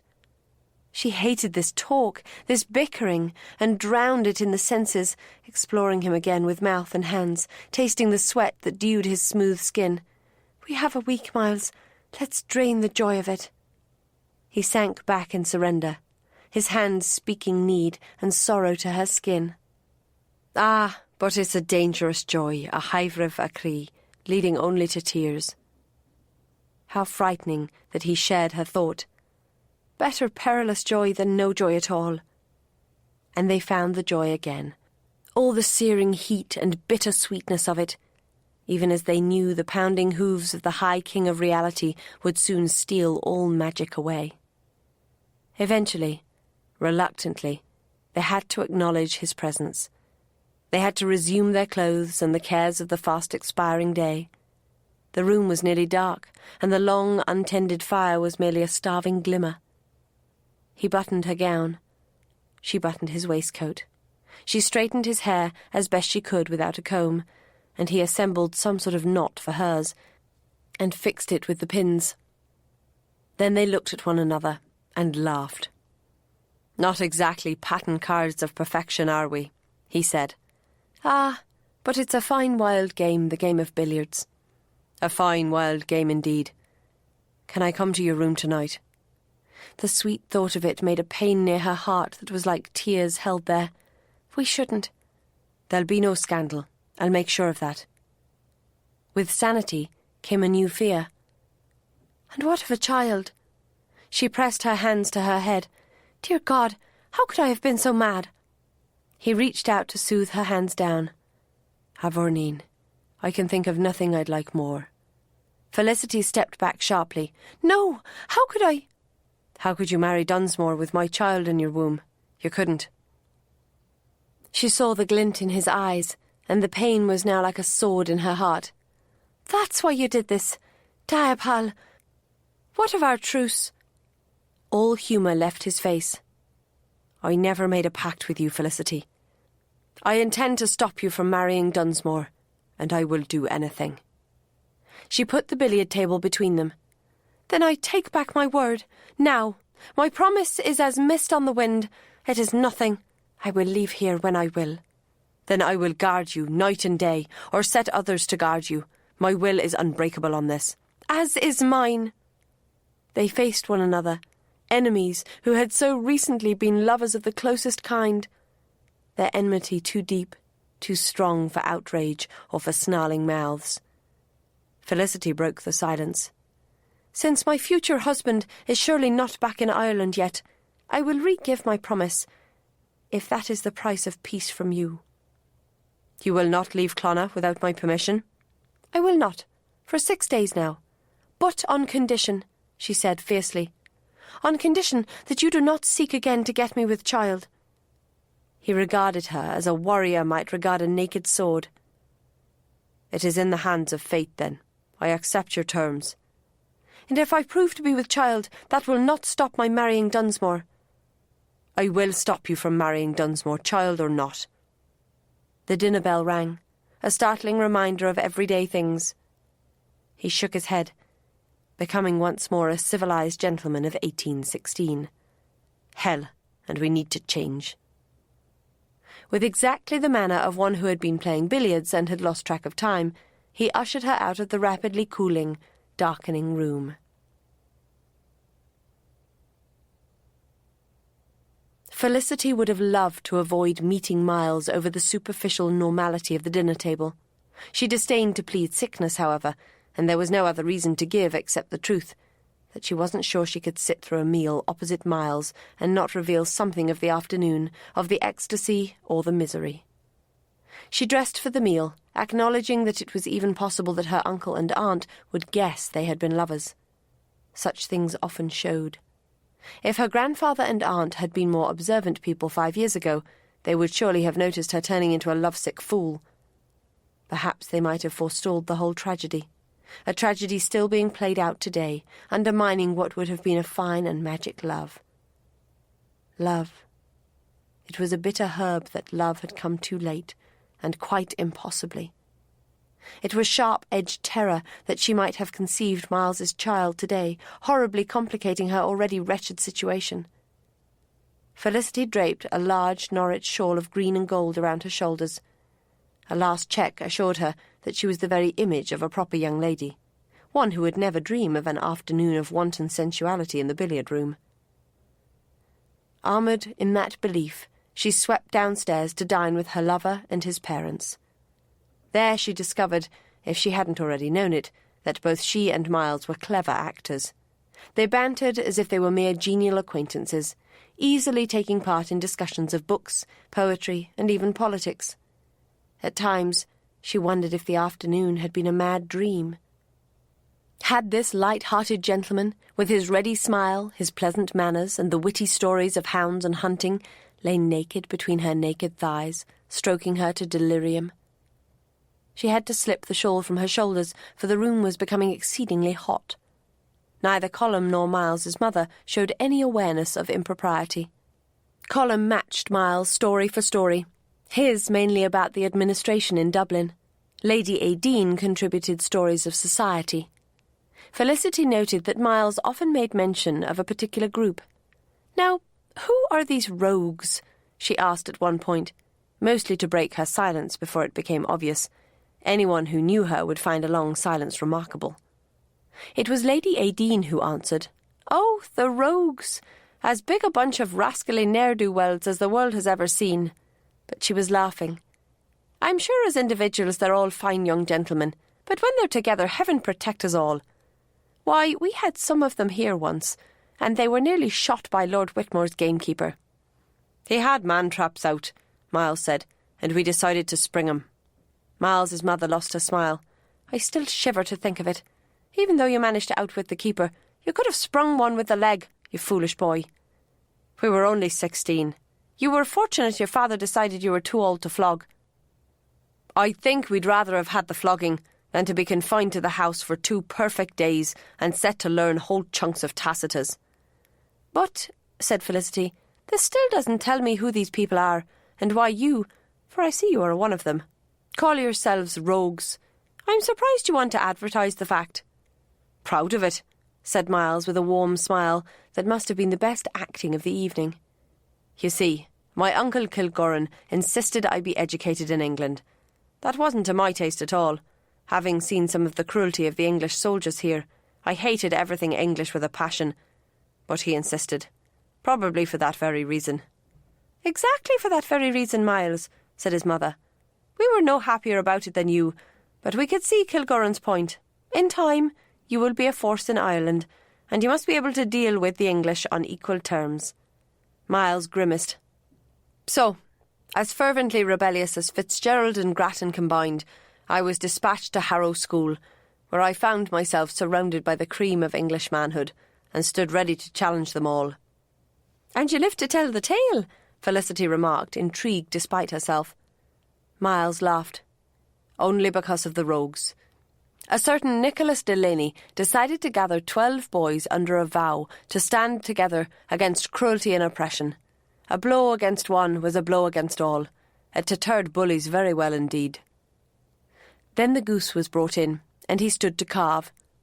Felicity wondered how someone carving neat slices of meat from a bird's breast could be so appallingly sensual. She made herself look at his face instead. "And what did you do, you rogues, when not standing against oppressors or sabotaging man-traps?" He smiled at her.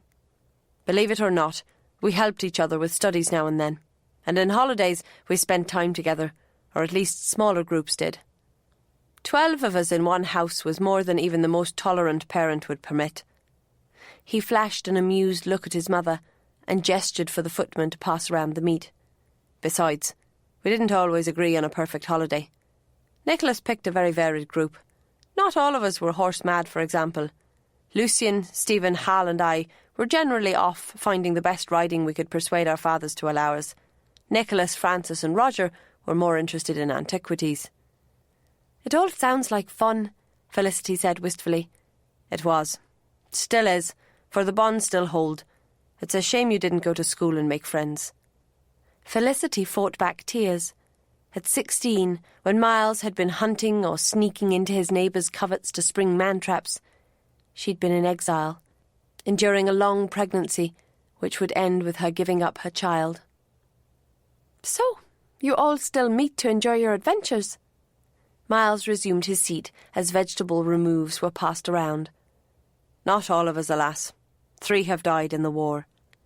"I'm sorry for that." He smiled. "I suspect that when the rest of us are toothless and gouty, we'll envy them their eternal youth in the land of the happy dead." "Hey, hey," interrupted Colum, "no morbid talk.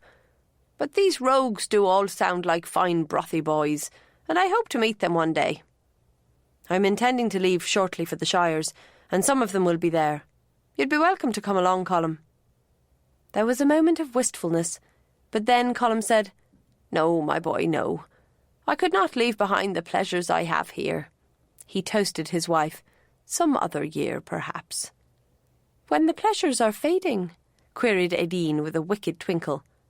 Oh, my love, you have caught me on a lazy thought. True it is that I am likely never to move from your side. Silly man, I'm sure that in a year or 2 we'll be able to part for a while, and the absence will give greater spice to our happiness." Colum toasted her again. "What a wise woman you are, my precious one." Miles raised his glass as well. "And pleasant memories ease the lonely traveller." But his eyes were upon Felicity, and she understood his message. He was trying to seduce her into more love-making before their week ended. She should have extended her conditions. It was not enough that he try not to get her with child. She wanted him to cease attempts at intimacy altogether. After dinner, Felicity played the piano, for a while managing to lose herself in music. Then Colum and Miles's mother sang a duet, their voices blending perfectly. Felicity glanced at Miles, and he grinned. "Don't even think of it. I have no singing voice, but I can play." To her surprise, he picked up the harp, sitting it on his knee and leaning it snugly against his shoulder. "Don't look so surprised. It's Ireland's ancient instrument." "I've never actually seen it played before." Aideen laughed. "I think Miles decided to learn it out of sheer perversity, when told he was to be educated in England." "Probably," he agreed, plucking a delicate waterfall of sound. "Then I delighted in the surprise everyone showed. There's nothing a youngster enjoys as much as surprising his elders." He proceeded to play with considerable skill upon the instrument, his strong fingers summoning lively music to dance through the receptive room. As those strong fingers had summoned music to dance through her receptive body. Felicity rested her head against the back of her chair and closed her eyes, seeking pleasant thoughts. Those that came, however, were disturbing. Rupert had no musical instruments in his house. She had suggested to Kathleen that Kieran should be taught music, but Rupert apparently thought such skills unmanly. When her son visited Foy, she encouraged him to play on the harpsichord, and he showed an aptitude. But he was already being affected by his father's views and thought music for milksops. It was frightening to think of the effect Rupert could have on the boy in the future if unchecked. Thus far, he had largely ignored Kieran, but if he chose not to... She must marry the man, and soon. Then she realized her hands were resting low on her abdomen, and her troubled mind settled on her major fear. How could she have been so stupid, so mad? She opened her eyes to look at Miles and knew exactly why. It was as if he'd cast a spell over her. She could be carrying his child. Deep inside, a primitive part of her rejoiced, but it was a tragedy in the making. Especially if it were a son, his legal heir if they were married. With the possibility that she carried his child, he would never let her go. Then she realized the music had stopped. She flushed. "I'm sorry."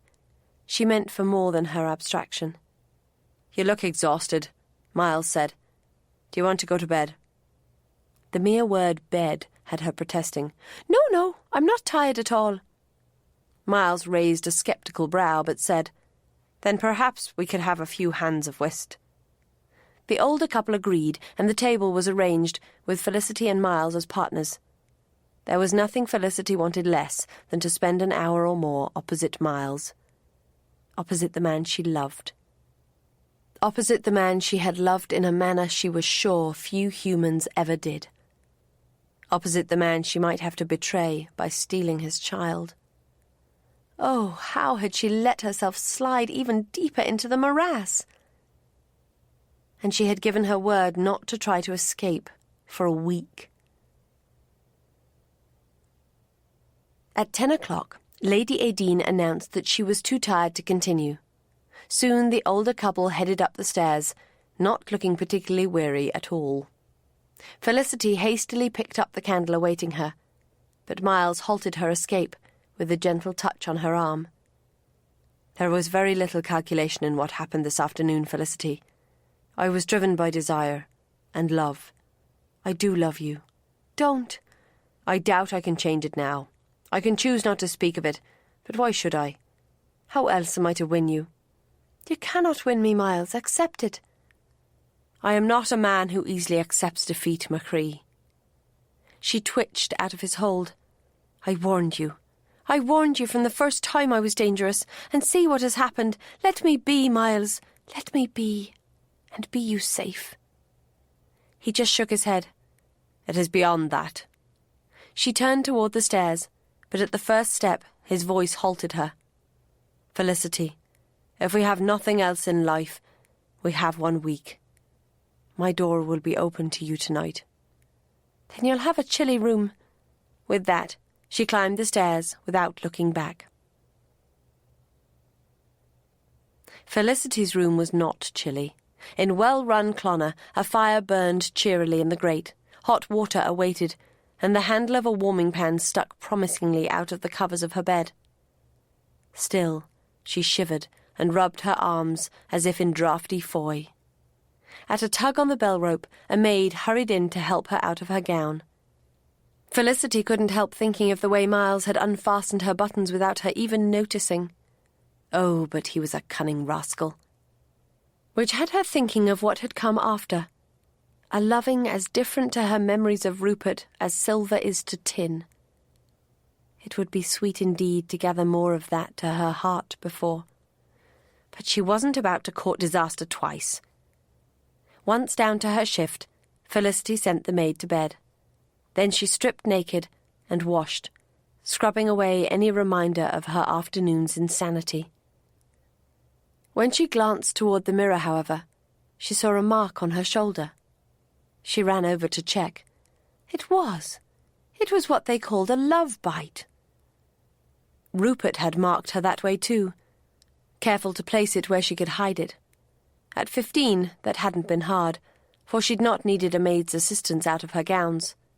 He'd relished the mark on her, though. She'd relished it too, infatuated as she had been.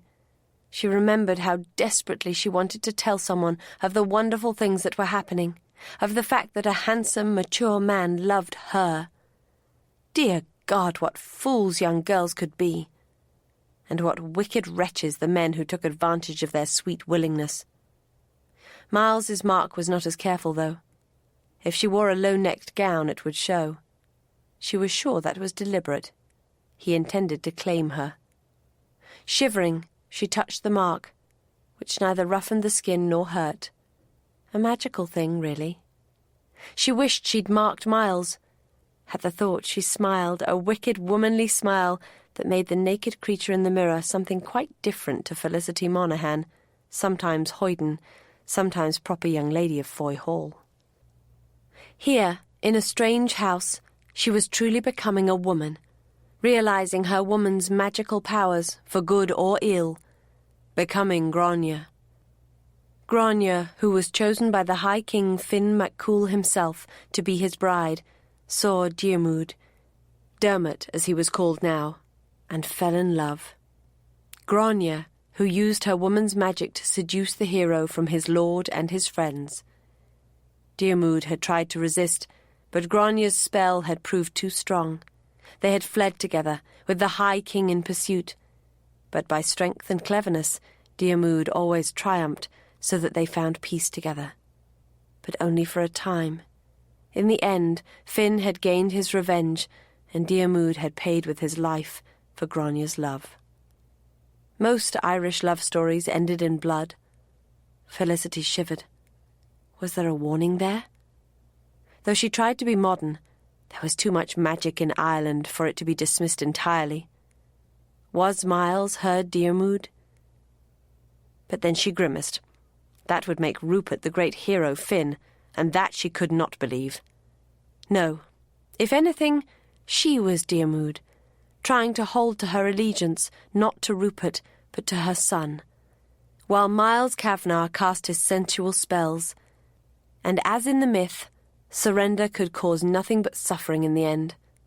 Felicity turned from the mirror to cover her disturbing nakedness with her sensible cotton nightgown, and her wild hair with a cotton cap.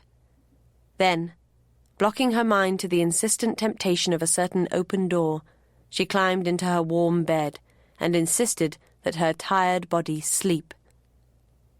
And, after an hour or two, it succumbed.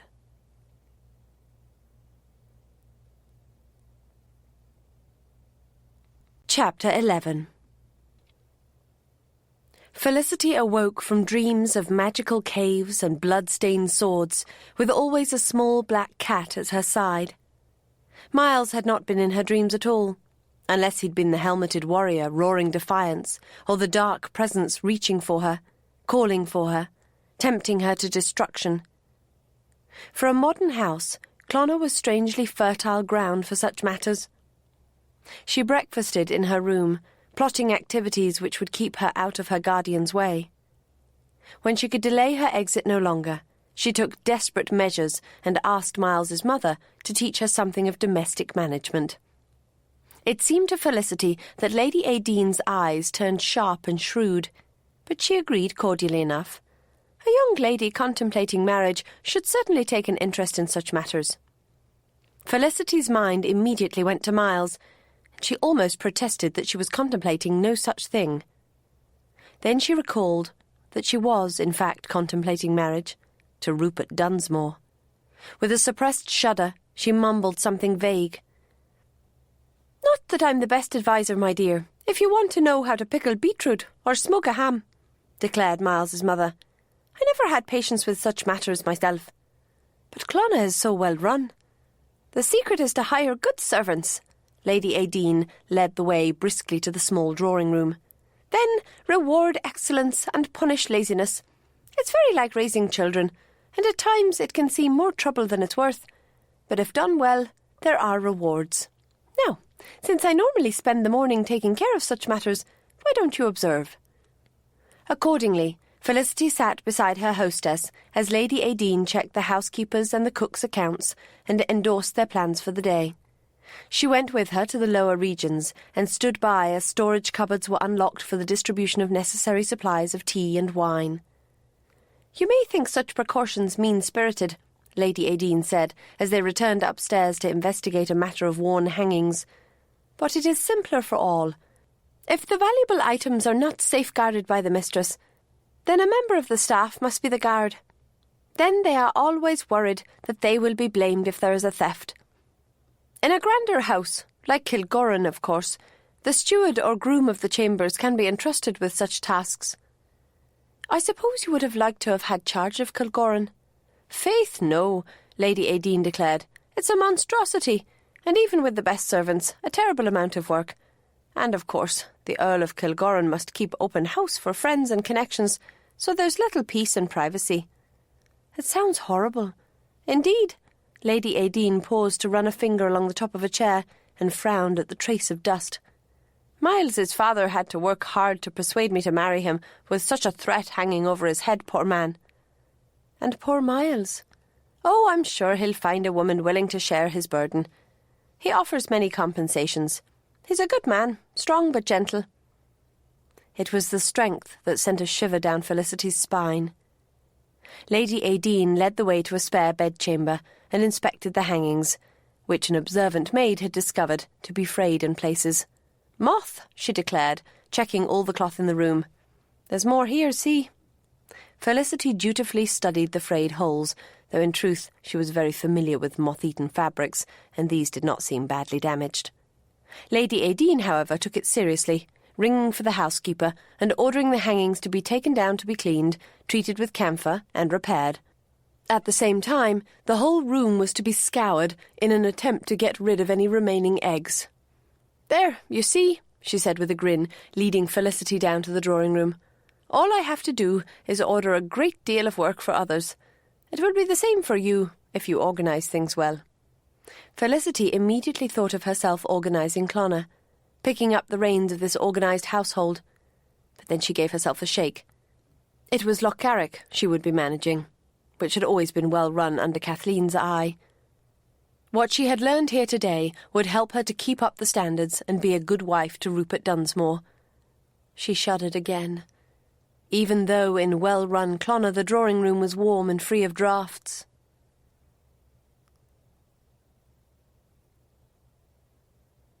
Miles noted that Felicity was avoiding him.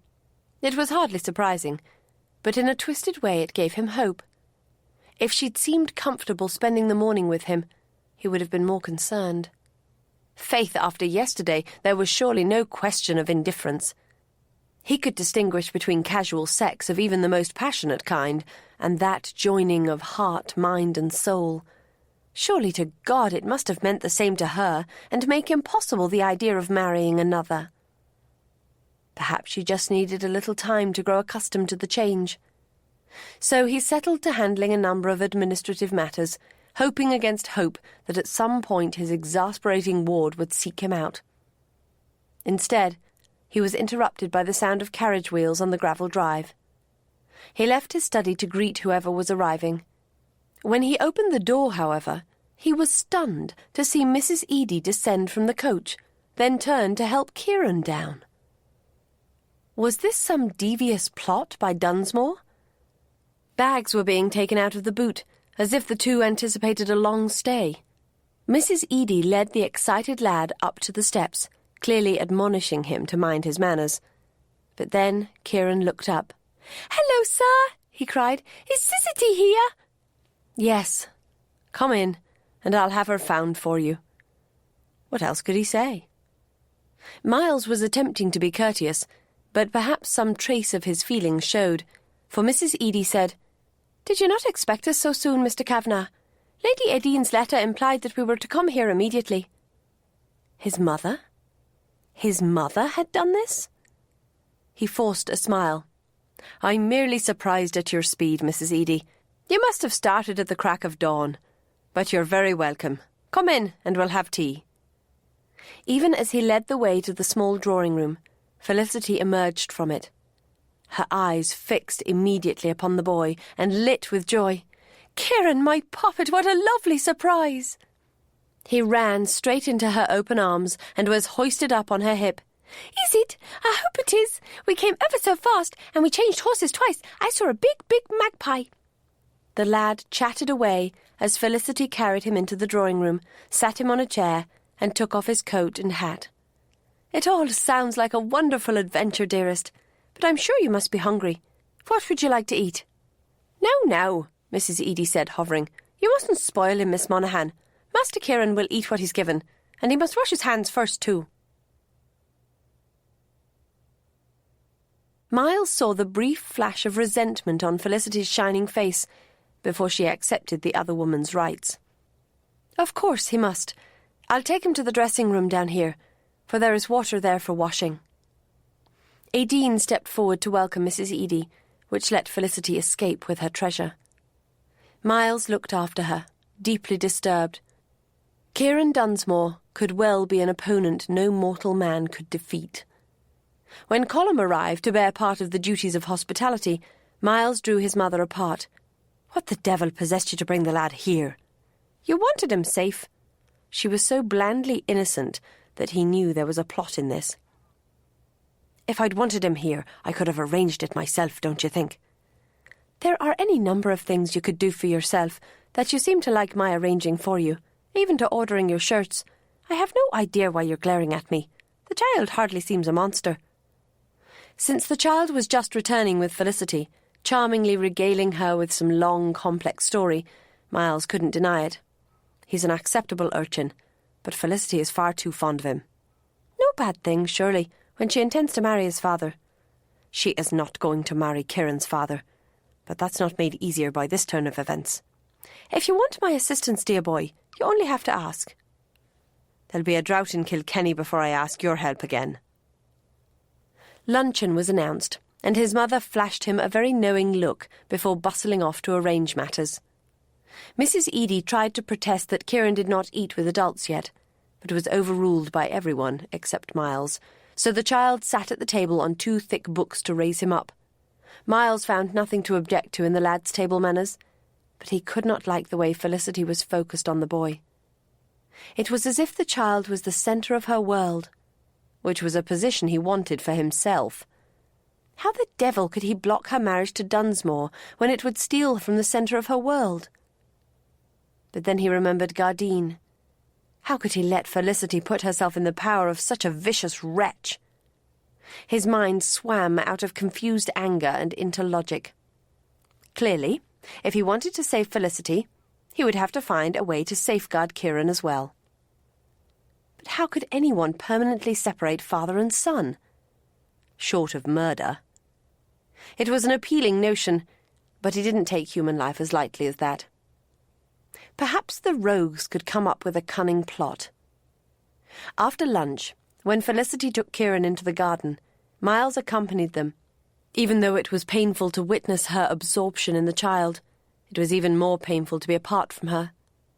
He showed Kieran his favourite climbing tree and boosted him onto the lowest branch. He introduced the lad to the dogs and encouraged him to play with them. He sagely discussed the points of the horses in the closest pasture. Virtue was rewarded, as Felicity gradually grew less wary. It was doubtless mostly for the boy's sake, but he would take what crumbs he could. "I like that white," said Kieran, sitting between them on the top rail of the fence. "I want a white horse." "You wouldn't want that one, my lad. He's a devil incarnate." Kieran clearly didn't understand the words, but said firmly, "He's white." "Grey," Miles corrected. "Horses like that are called grey." "I think he's white." Felicity grinned over the boy's head, then asked, "Why keep the horse if he's so wicked? And I'd hardly say he was well conformed either." "Ugly as sin," Miles agreed, "despite excellent bloodlines. But the stamina of him. If he could be ridden, he'd be an impressive steeplechaser. The wretched beast can't bear to be behind." "Is he not even broken, then?" "Oh, he's broken, and I have the scars to tell the tale. He'll behave himself well enough under a firm rider. But his gait is not one I'd want to endure for 10 miles or more." She shook her head. "Feed him to the dogs. No man will ever buy him." "You think not?" Her old spirit flashed in her eyes. I'm sure of it. Delighted by her relaxed high spirits, he asked, "What will you wager then?" She turned wary. "What do you propose?" "After seeing your new devotion to domestic matters, I think you'll owe me a cake, baked by your own fair hands." "A cake?" she laughed. "Do you want to die of the gripe?" "I've more faith in you than that. So, do we have a wager? If I sell Banshee, you'll bake me a cake." She eyed him suspiciously. "To speak of setting one impossibility against another.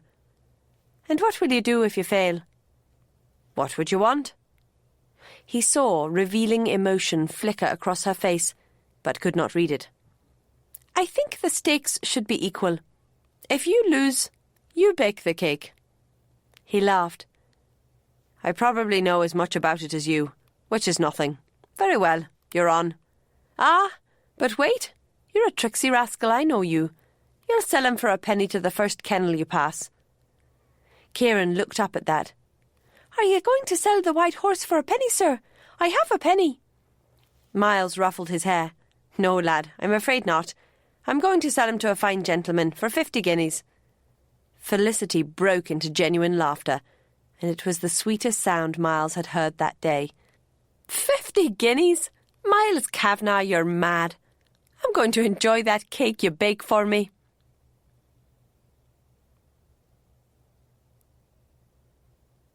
With Kieran restored to his governess and settled for a nap, Felicity looked as if she would escape again. But since Miles's mother and Colm had gone out to visit friends, her wings were clipped. "Felicity," Miles said, "you can trust me, even without a 4-year-old chaperone. Let me show you my stables." Genuine interest warred with caution, but interest won. "Very well, I'll change into my habit, for I dearly love a ride." "Ask my mother's maid for a pair of boots." She flashed him a grimace, but there was a smile hiding behind it. Just perhaps they were friends again. Soon they were strolling through the gardens toward the extensive stables. "Did you develop this all yourself?" she asked. "My father started it. I've introduced some ideas of my own, though." She wandered around, giving the bustling place an expert scrutiny and asking shrewd questions. "It's wonderful," she said at last. "I'm surprised you can tear yourself away from here to waste time in England." "You have a low opinion of the country." She flashed him a grin to warm his heart. "Sure, and I've nothing against the land and trees. I just have a very low opinion of the inhabitants." "Yet your mother was English." "Now, there you're wrong." She moved on to the next stall with a jaunty step. "My mother's father was a Scot, who moved down to Whitehaven, and my mother's mother was from Antrim." "Ah, that doubtless explains a great deal." She flashed a look at him. "It clears me of the taint of English blood, at least." "It also shows you know scarcely enough of the English to pass judgment." He stepped next to her. "I'll agree that as a nation they've not done well by Ireland, but as individuals they can be tolerable. You need to meet more of them, Felicity." She immediately moved away, onto the next stall to consider Miles's prize stallion Horatio. "You could at least give your horses good Irish names." "My mother has the naming of them." She turned to him with a sceptical look.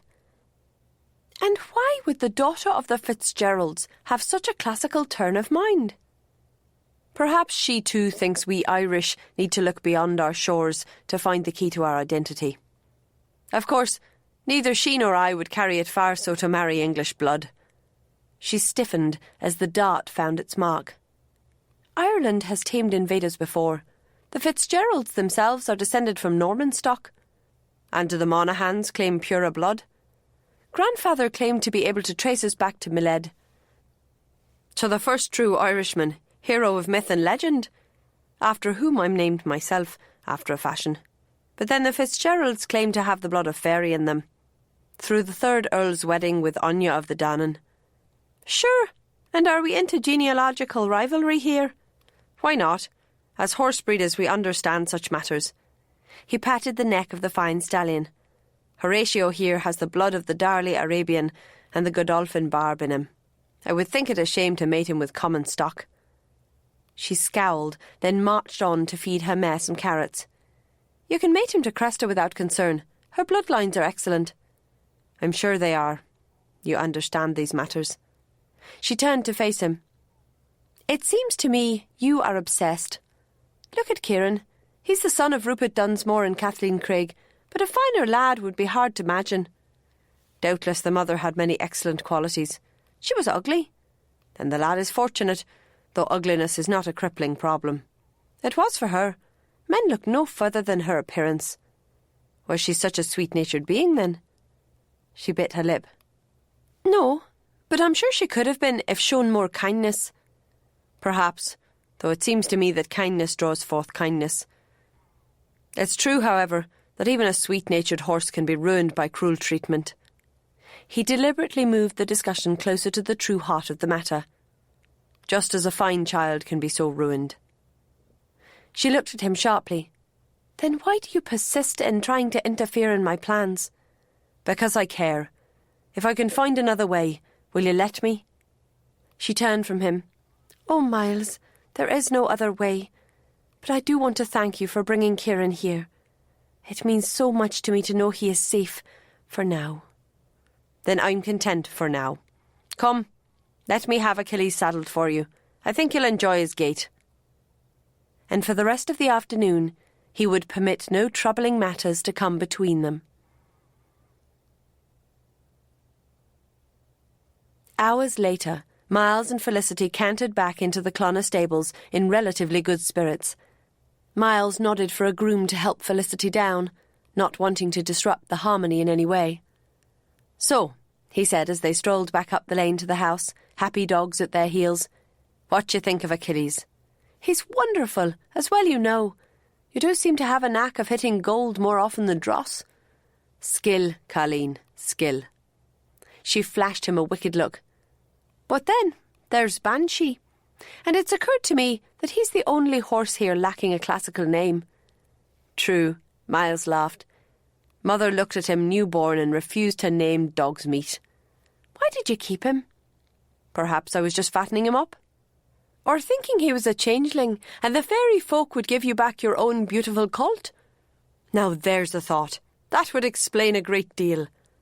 He rubbed the side of his nose with the pearl handle of his crop. In truth, I felt sorry for him, poor ungainly little thing. If I'd known his nature, I might have hardened my heart. By the time it came clear he'd be hard to handle, I'd made such a matter of finding the good in him that I couldn't give up. Male pride, she said innocently. I understand perfectly. As if you were lacking in pride. They were smiling as they turned the corner where the stable lane joined the carriage path around the house. Smiling as they came face to face with Annie Monaghan, glowering massively in a heavy mud-coloured woolen cloak.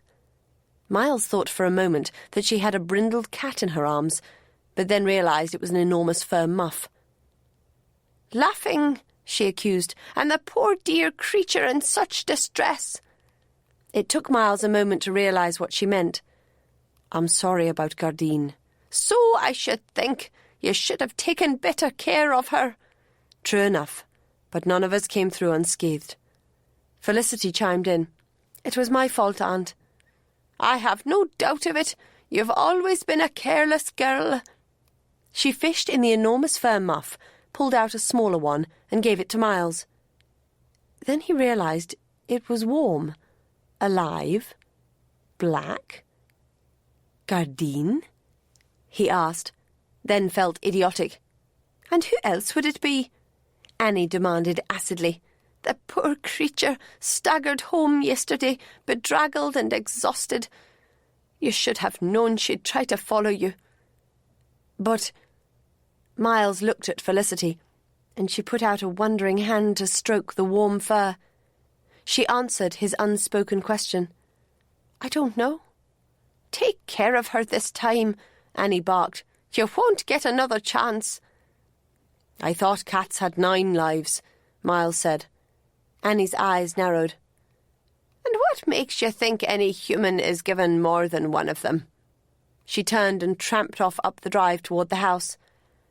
Oh dear, she's in a state, Felicity said. So am I. What the devil? Miles raised the small cat to look into its silvery eyes. Unblinking cat's eyes stared back. But whether the message was, Why did you abandon me? Or, why did you get me killed? He could not tell. In silent accord, Miles and Felicity went to the herb garden, to the little mound marked by white stones. He noted that the dogs paid no homage, but snuffled around after intriguing smells. "I buried a cat here," Miles said, aware of the black cat warm in his hands. He looked at Felicity. "Oh, no," she protested. "If you think I had time or inclination to be finding an identical little black cat, and why, for Erin's sake, would I want to?" "I don't know, but I hardly studied the corpse. Perhaps it wasn't very like Gardine at all." Her face stilled with anger. "Miles Kavanagh, I'll tell you this once, and once only. The cat in my pocket was the one that was killed, and the one whose body I gave to you. Perhaps we picked up a stray on the way and just assumed it was Gardine." Perhaps, but Miles didn't believe it. He looked at the cat again, but Gardine, or Gardine too, just purred contentedly.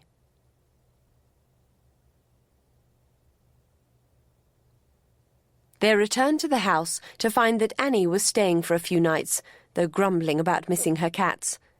Aideen looked at the small black cat in Miles's arm and raised a brow. "I've never known you to be fond of the creatures before." "I'm not sure I'm fond of them now." Miles's finger touched the silky fur of its own volition. "This one seems to have adopted me." "It's very like that dead one, surely."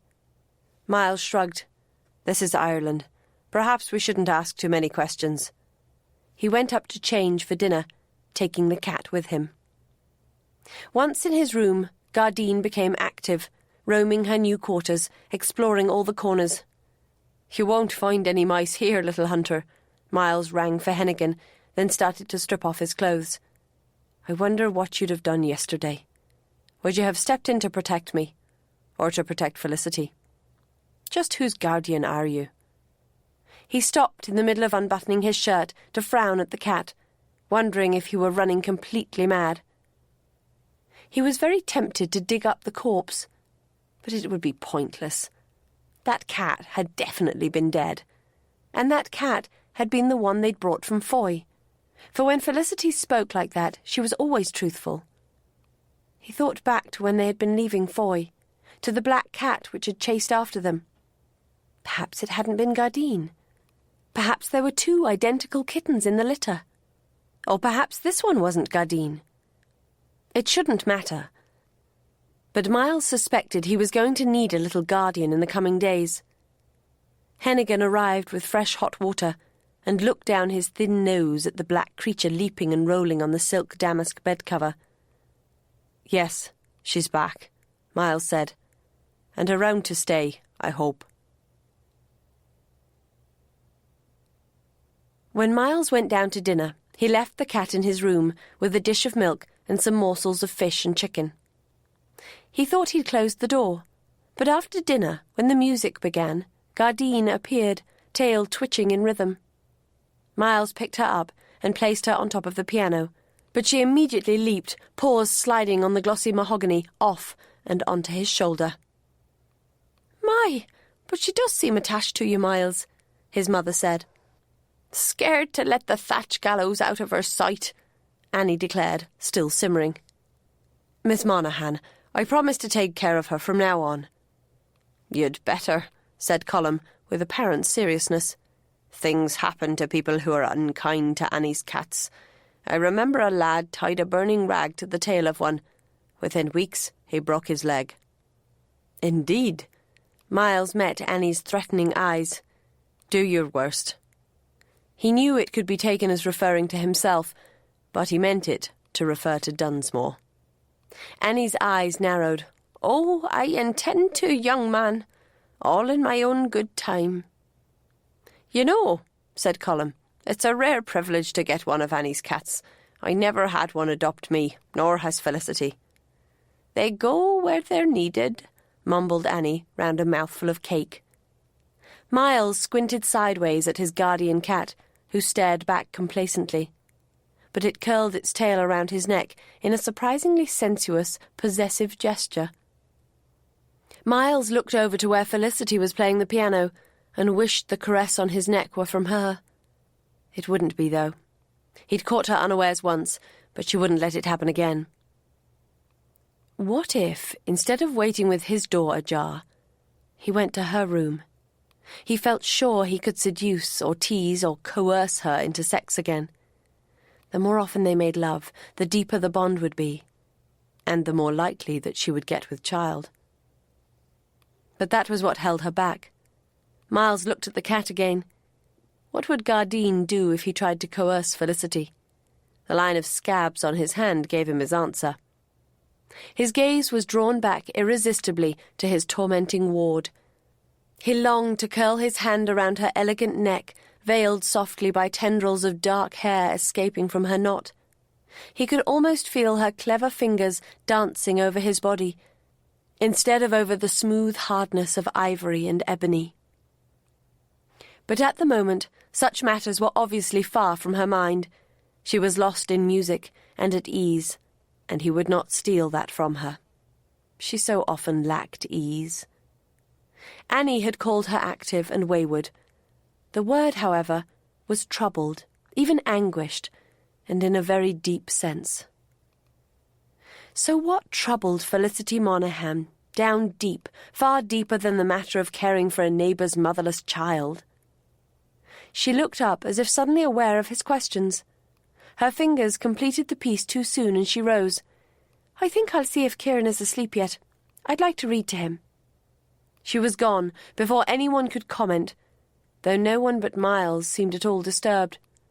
He knew, however, that Kieran had progressed from just being a barrier between himself and Felicity to being a shield she could deliberately raise when needed.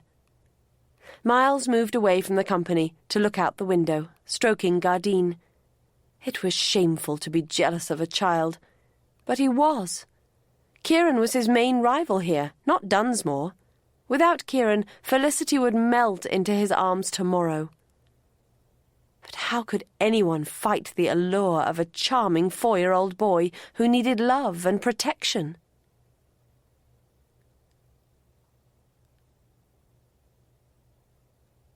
Chapter 12. The next day, the third of Miles's week of grace, progressed much like the day before. Miles and Felicity spent the morning with Kieran. Miles had borrowed a small grey pony, and Kieran was thrilled to ride around the paddock on it. He was ambitious, though, and continually demanded to be allowed to ride Banshee. Miles, leaning against the fence chewing a blade of grass, muttered a curse. "If I thought he'd survive, I'd put him up there just to teach him a lesson. Has he no sense?" "Shh, he's stubborn sometimes. Like someone else I know." He took the grass out of his mouth and tickled her nose with it. She swatted it away, but smiled. "You haven't come to my room the last 2 nights." "I never will." But extra colour touched her cheeks. "Never? That's a long time." "True enough, on both counts." He teased the pale skin under her chin with the grass. "If I promised you you'd be in no danger of getting with child, would you come?" "I would not." But her blush intensified, and she didn't brush the grass away. "We only have a few more days of truce, Avourneen.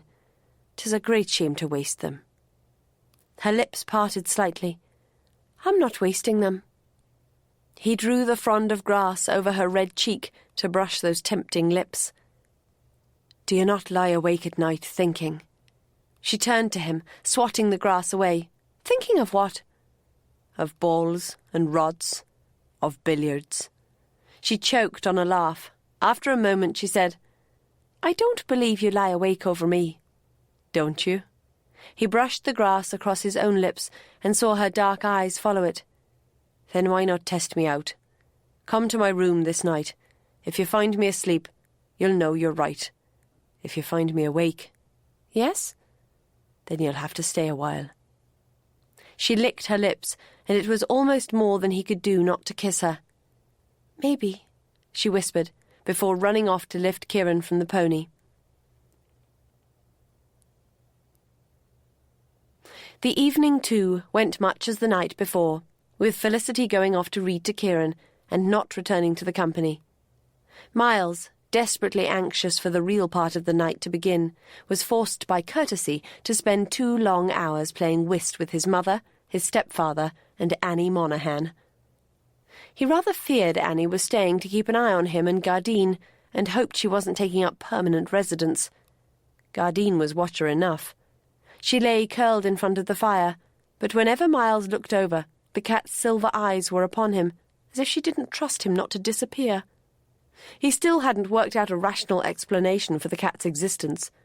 Never mind deciding whether it had a part to play in his affairs. He fervently hoped Gardine wasn't going to interfere in whatever happened tonight, though. He thought the game might drag on until midnight, but eventually Annie announced that she was going to bed, since she must return to Foy the next day.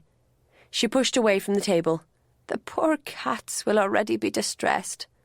"I'm sure they will," said Aideen as everyone rose politely. Miles tried hard not to show his relief. "I must say," added Aideen, "that having Gardine around almost inclines me to having a house cat." "An excellent idea." Then Annie fixed Miles with a look. "But you had better not be careless with yours again, or I will not be accountable." He raised his hand in a fencing gesture. "I promise." She nodded and trundled out. Aideen gathered the cards.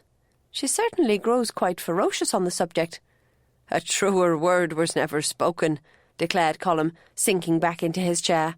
"Miles, my boy, if you value your skin, don't let harm come to that little creature." Miles sat too, studying his stepfather with a frown. "Very well, Colum. Let's hear your opinion about Gardine and the cat that was buried." "Opinion?" Colum's eyes widened. "Faith, you want an opinion on such matters. I suppose I would have to say that cats have 9 lives." Miles knew there was more to it than that. But according to Annie, a person only gets to share one of them. Sure, and that could be true. After all, there do always seem to be those cats that just appear. But cats are just cats. That wasn't what you were saying a moment ago. I was saying that cats are not just cats, to Annie. For once, though, Colum seemed almost agitated. Interesting. Very interesting. Miles snapped his fingers. He wasn't at all sure the cat would respond, but after just enough hesitation to preserve her dignity, Gardine pranced over and leapt elegantly onto his lap. "So, little guardian, I wonder how many lives you have exhausted." Gardine said nothing to the point, however, and since Miles's mother was looking at him strangely, he carried the mysterious feline up to bed. "And now," he said to Gardine as they entered the room, "begins the interesting part." The cat showed no excitement, however, but curled into a neat circle in front of the fire, and appeared to go to sleep. "Is that a good omen, or a poor one?" Miles was saying as Hennigan came in. "I beg your pardon, sir." "Nothing," said Miles hastily. Faith, but he'd end up in Bedlam before this was done. As soon as he was ready for bed, he sent Hennigan away, set his door slightly ajar, chose a book, and settled to staying awake. Staying awake shouldn't be a problem, for he'd been truthful about 2 restless nights. But now, with the contrariness typical of such times, weariness crept over him. Midnight chimed, and he yawned. When would she come if she came? Could he risk stealing a nap? No. Would he be too exhausted if she came in the middle of the night? No. Could he fall asleep at such a cost? Quite possibly. He nudged the cat with his slippered toe. "Ho there, Gardine. Can't you think of a way to keep me awake?" The cat stirred for a moment and opened its eyes. Then it settled back to sleep, its stomach rising and falling with mesmeric tranquillity. Miles settled to reading Oedipus in the Greek, hoping the challenge would keep him awake. Felicity read to Kieran, then stayed with Mrs. Edie in her room for a while, chatting of this and that. She knew she was putting off the time when she must return to her own room and temptation. Eventually, however, she had to leave this sanctuary. As she went to her room, she heard voices below and knew the others must still be up. That was good. Perhaps she could fall asleep before the question even arose. She prepared for bed and settled into it, feeling for some reason that she should prove to the maid that she had no intention of going anywhere else. She wished she could prove it to herself. Good sense left no room for doubt. A virtuous young woman, a sensible young woman, would stay safe in her bed tonight. In fact, she'd lock the door. So why was the desire to leave this bed, to slip down the corridor just 2 doors, as powerful as the fiercest itch? Felicity turned over and arranged her pillow, willing sleep to come and take all choice away. It didn't. She must have turned a score of times before she heard Annie thump up the stairs to her room. Not long after, she heard other footsteps. Soon, lying flat on her back, open eyes staring at the shadowy ceiling, she knew the house was settled for the night, and the decision time had arrived. She had no moral qualms at all. That time in the billiard room did not lie on her conscience, and no awareness of sin kept her from Miles's bed. She was a sorry case, but having had her virtue stolen from her so young, she could not feel fervently on the subject. Her only hesitation was because she could not again risk becoming pregnant. She placed her hands over her abdomen, wondering if already a disastrous child grew there. Because Rupert had been so convincing in his assurances that she could not become pregnant by him, it had taken her months last time to realize she was carrying a child. If there'd been signs in the early days, she'd missed them entirely. Miles had promised that if she went to him tonight, there would be no additional risk. But Rupert had promised no risk too. Men would say anything to get their way. Why should she trust Miles Kavanagh? But she did, deeply and absolutely. She trusted his given word. Her hands moved over her body, over belly, breasts, and down between her thighs, summoning a mild form of the pleasure he could bring her. But in truth, it wasn't that wild pleasure she longed for. It was the closeness of 2 bodies together, skin to skin, breath to breath, of soft words whispered in the dark, all barriers down. If they could just lie together in the warmth of his bed and talk, she could imagine nothing sweeter, even though they could not talk of the most important things. She was out of the bed without thought, pacing her room, uncertain of the next step. But sure, she would go. She pulled on her loose nightrobe of soft cream wool, then, impulsively, dropped it to strip off her nightgown. She looked in the mirror, startled by her own pale shapeliness in the firelight. Studying herself, she unplaited her hair. When it was a dark cloud around her shoulders, she pulled on the wrap again, and warily opened the door into the corridor. The house was silent except for the ticking of clocks. A small lamp burned on the wall, but it scarcely raised the darkness to gloom. Taking a deep breath, Felicity slipped barefooted along the carpet runner to Miles's door. For a moment, a devastating moment, she thought it was closed, and then she saw that it was the tiniest bit ajar. She hesitated, prudence urging her to turn back, to return to her own bed, where her purpose could not be weakened. But her heart urged her onward, arguing that she deserved this brief joy. With a gentle touch, she eased the door silently open. And what was she going to do if the wretch were fast asleep and snoring? He was not. But he was staring into the fire, a finger between the pages of a book, and did not hear her quiet entry. It was Gardine who raised her head and meowed. He looked around sharply, and then a smile of such sweetness lit his face that tears came to her eyes. He held out a hand and she went to him. "This is not a good idea, Miles Kavanagh." "It seems a grand idea to me, Avourneen." How could a woman respond so powerfully to the touch of a man's hand? It was the one area where men and women were allowed to touch, though usually gloved. His thumb rubbed against hers. "Why did you come?" "I'm bewitched." He glanced down and nudged the black cat with his slipper. "Is this your doing, then, Gardine?" The cat stirred to her feet and stretched, but then ran across the room to leap onto the windowsill. "At least she's not going to fight me off you this time." A jolt of alarmed desire went straight through Felicity. "You said—" I said I'd put you in no risk of becoming pregnant. There are many things for a man and a woman to do that carry no risk at all. He tugged her gently into his lap. You are quite innocent, aren't you? To be cuddled on his lap, warm fire toasting her back, was as close to heaven as Felicity could imagine. But she had to disturb it. You know I'm not. He stroked her hair. You're not ignorant or untouched, but innocence, yes, you still have some of that. As have I, thank God. She shifted enough to look up at him. Innocence.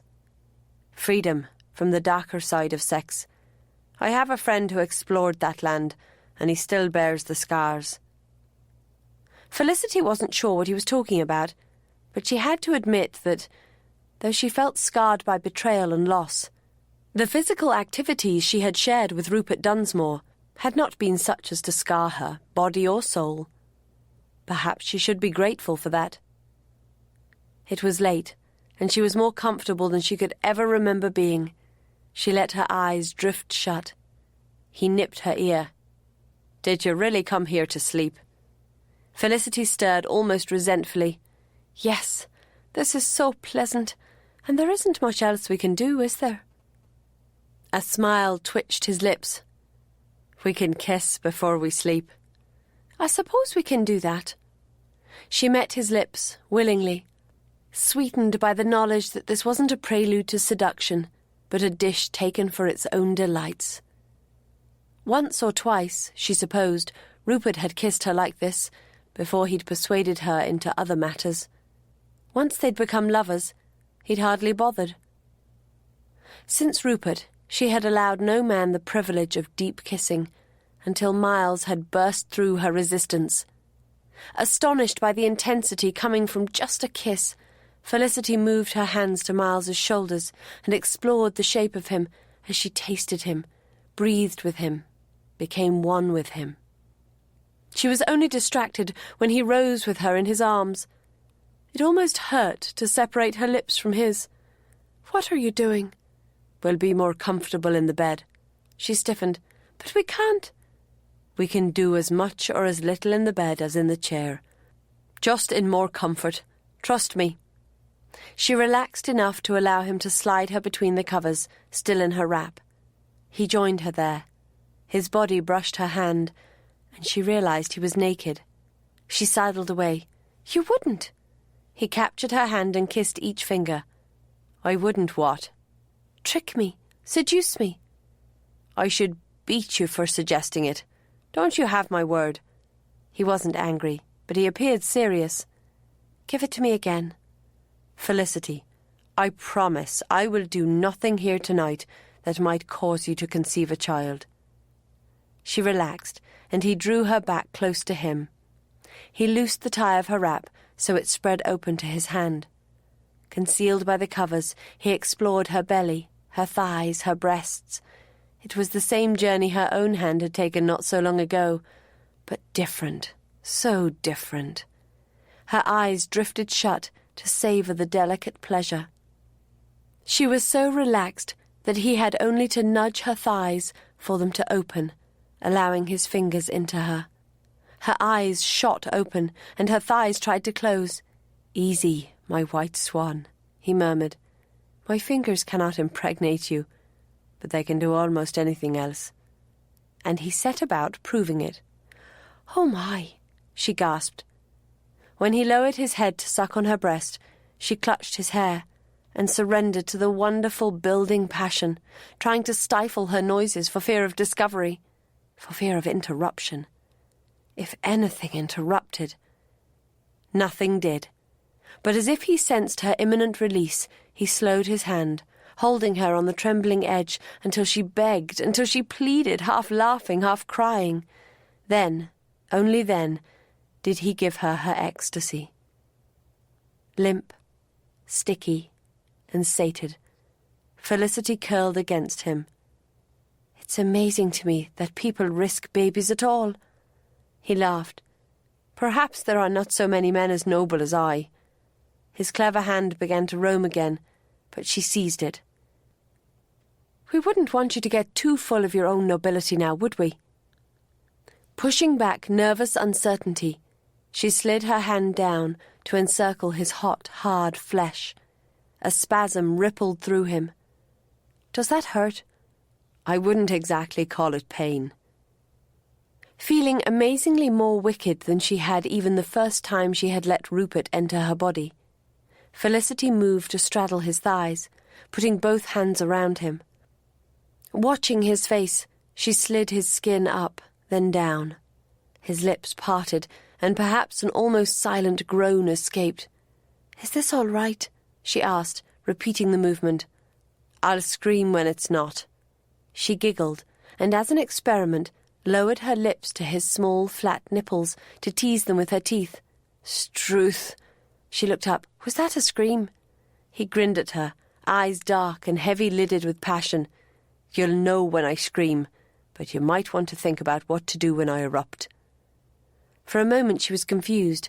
Then she said, "Oh, I shouldn't be doing this." "I didn't say that." She moved her hand almost absent-mindedly, then stopped. "It would make a mess of the bed, I suppose." "The servants would just assume I'd been doing this to myself, terrible sin though it is, and sure to turn a man blind." "Oh, is this what men are not supposed to do?" He stifled laughter. "You are an innocent. Do you mean you've never touched yourself that way?" Felicity knew she was blushing. "A little. I never knew, though, that I could do it all." "I wouldn't say you can do it all. Now, are you going to leave me here between heaven and hell?"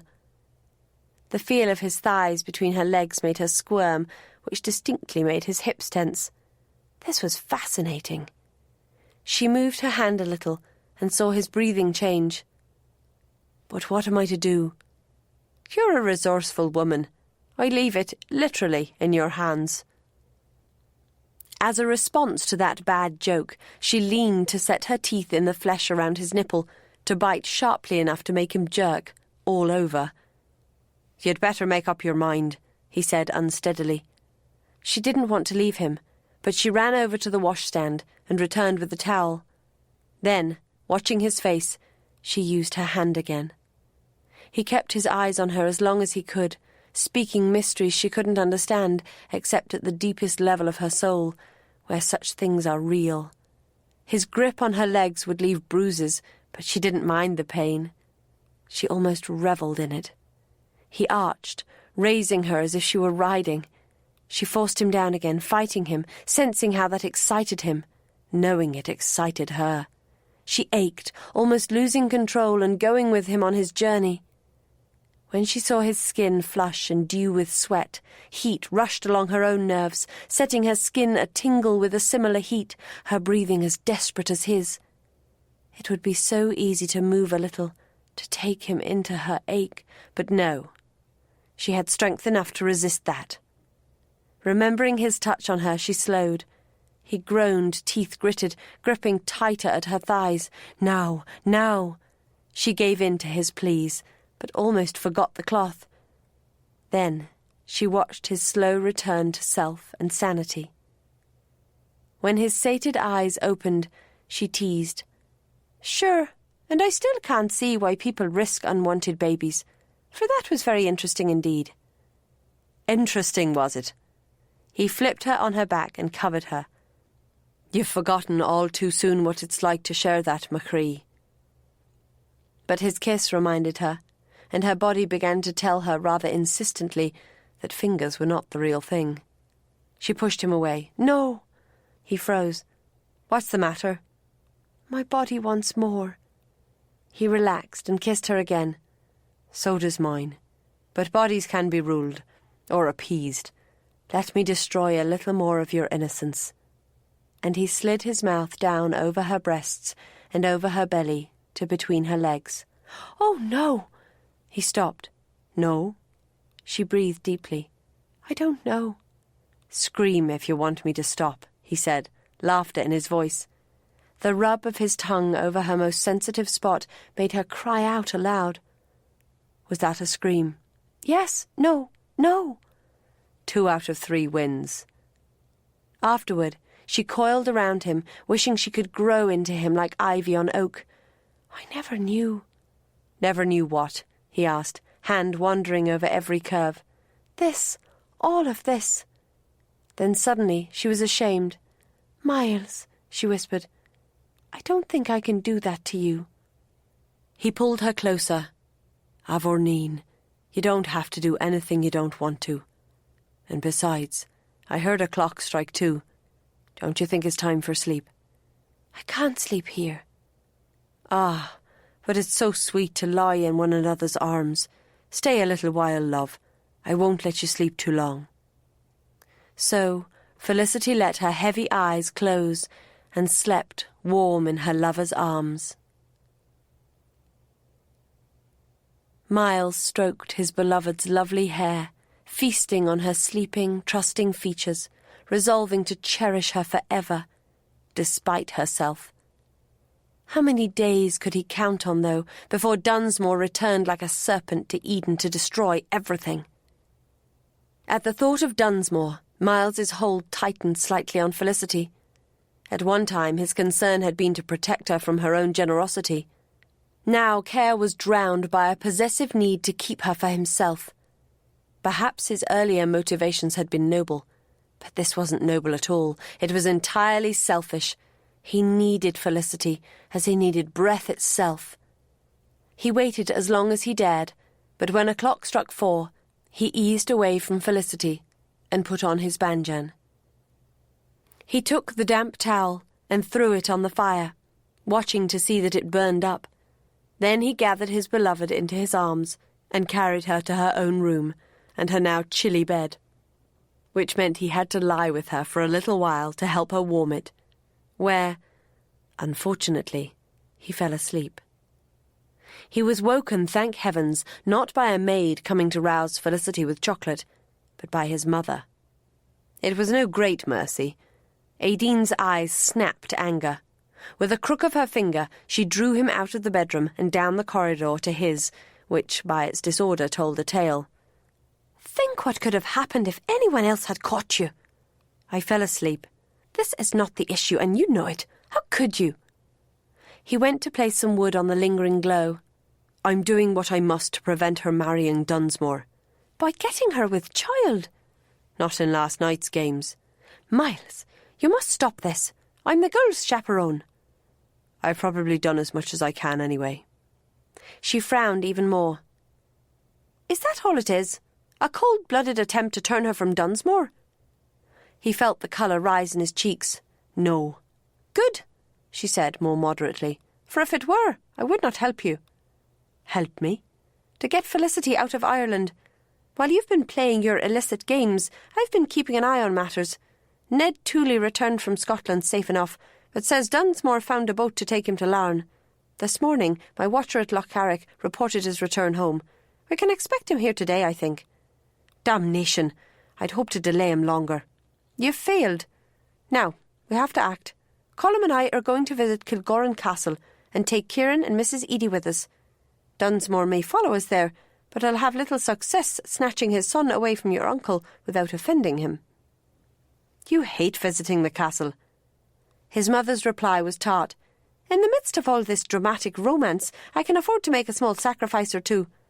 It's likely Dunsmore will keep his eye on the main game, Felicity. Take her to Melton and he'll follow. What you and your rogues do there is up to you, but you need to find a true solution to this problem, not just a patch. I'll keep the boy safe for a week or 2.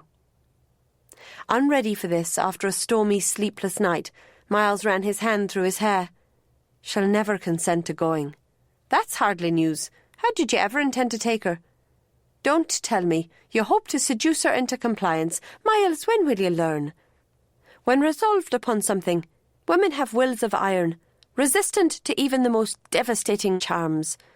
Drug her and carry her off by force. Miles stared at his mother in shock. I can't do that. Then wait for her to run off with Dunsmore again. At that moment, Gardine uncurled on the bed and leapt down to twine around Miles's ankles, meowing. And what's that supposed to mean? Miles asked irritably. Aideen swooped down and grabbed the cat to hold it up in front of him. Miles, this is a cat. She cannot be your guide. I, however, am your mother, and can. I'm going to give Felicity a cup of chocolate that should keep her sleeping into the afternoon. What you do with the opportunity is up to you." She dumped Gardine into his hands and left in an irritated swish of silk. Miles stroked Gardine until he realised he was waiting for some mystical sign from the cat. With a shake of his head, he placed her back on the bed and rang for Hennigan. When the man arrived, he told him to prepare for immediate departure for England.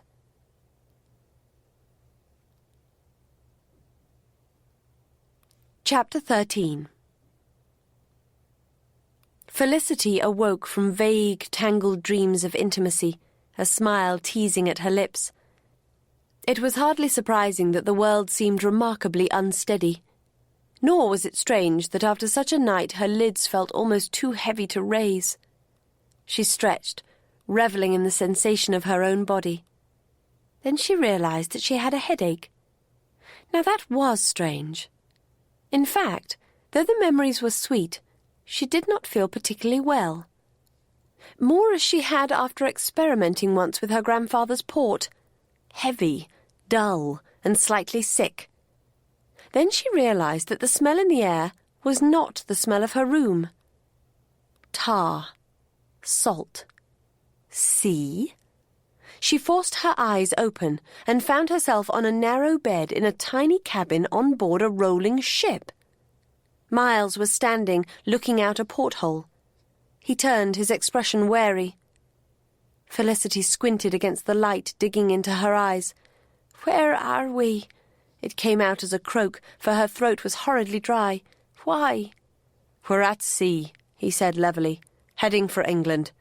Would you like some water?" He moved toward a carafe held safely within a brass rail on the small round table. "No." But then Felicity stopped her instinctive rejection. She needed water. She needed clarity. And she needed time to think. England. He poured water into a glass, then raised her gently and helped her drink. Strength returned a little, though the headache was made worse by movement. Or perhaps it was the sharp edges of the thoughts jangling within her skull. When he would have settled her back onto the pillow, she fought free and sat up. "Take me back." "No."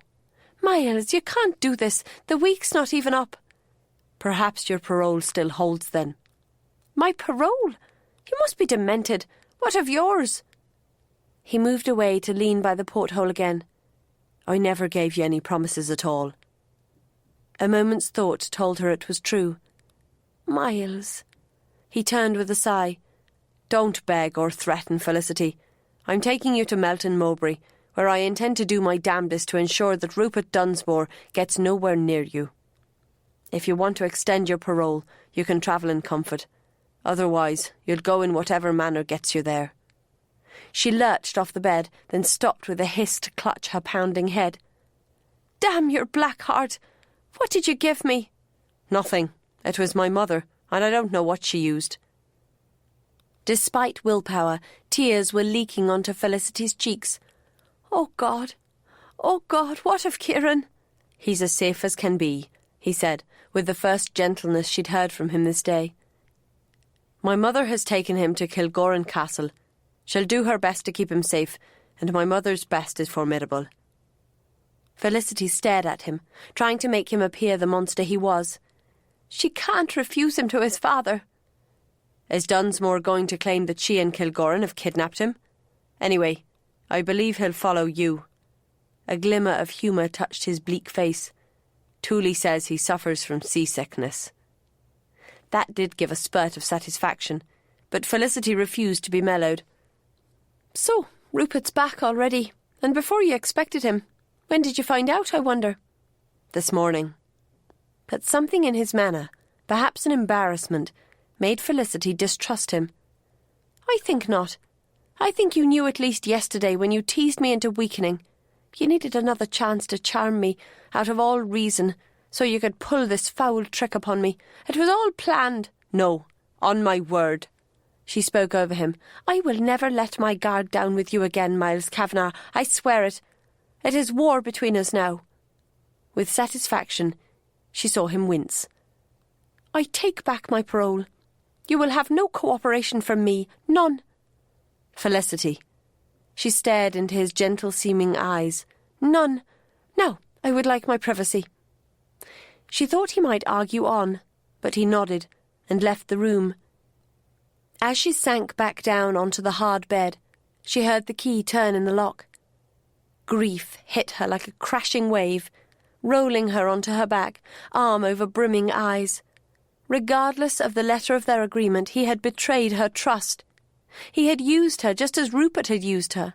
He had betrayed her just as her grandfather had betrayed her. She'd learned years ago that no man could be trusted. Why had she forgotten that hard-won lesson? They lied. They cheated. They took as God-given that they should run a woman's life. Felicity was terrified for Kieran, but more than that, she was devastated by the way Miles had stolen her freedom and rendered her powerless before his will. But Kieran must be her first concern.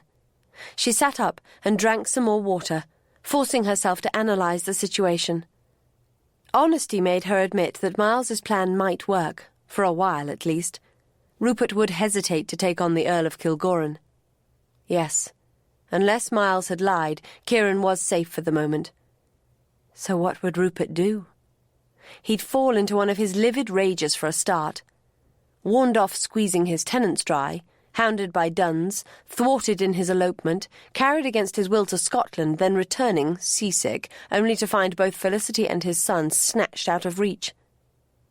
It summoned a laugh, though it wasn't funny. He'd be in the kind of frigid rage when he was capable of anything, as long as it did not require physical courage on his part. She wished she could send a warning to the whole of County Meath. Petty cruelties would happen unless he was in direct pursuit of her. She hoped he was. At least she and Miles were on their guard. With a shudder, she remembered the way Rupert had killed Gardine, casually, but delighting in the pain and terror it caused Felicity. She had recognised the warning.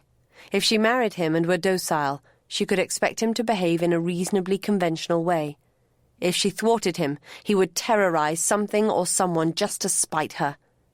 She shuddered at the memory of those weeks between Rupert's proposal and her grandfather's death, when her grandfather had refused to allow the marriage. Kieran had fallen down some steps and scraped himself quite badly. Mrs. Edie had been definite that the boy's father had been trying to stop him from falling. But Felicity had known the truth.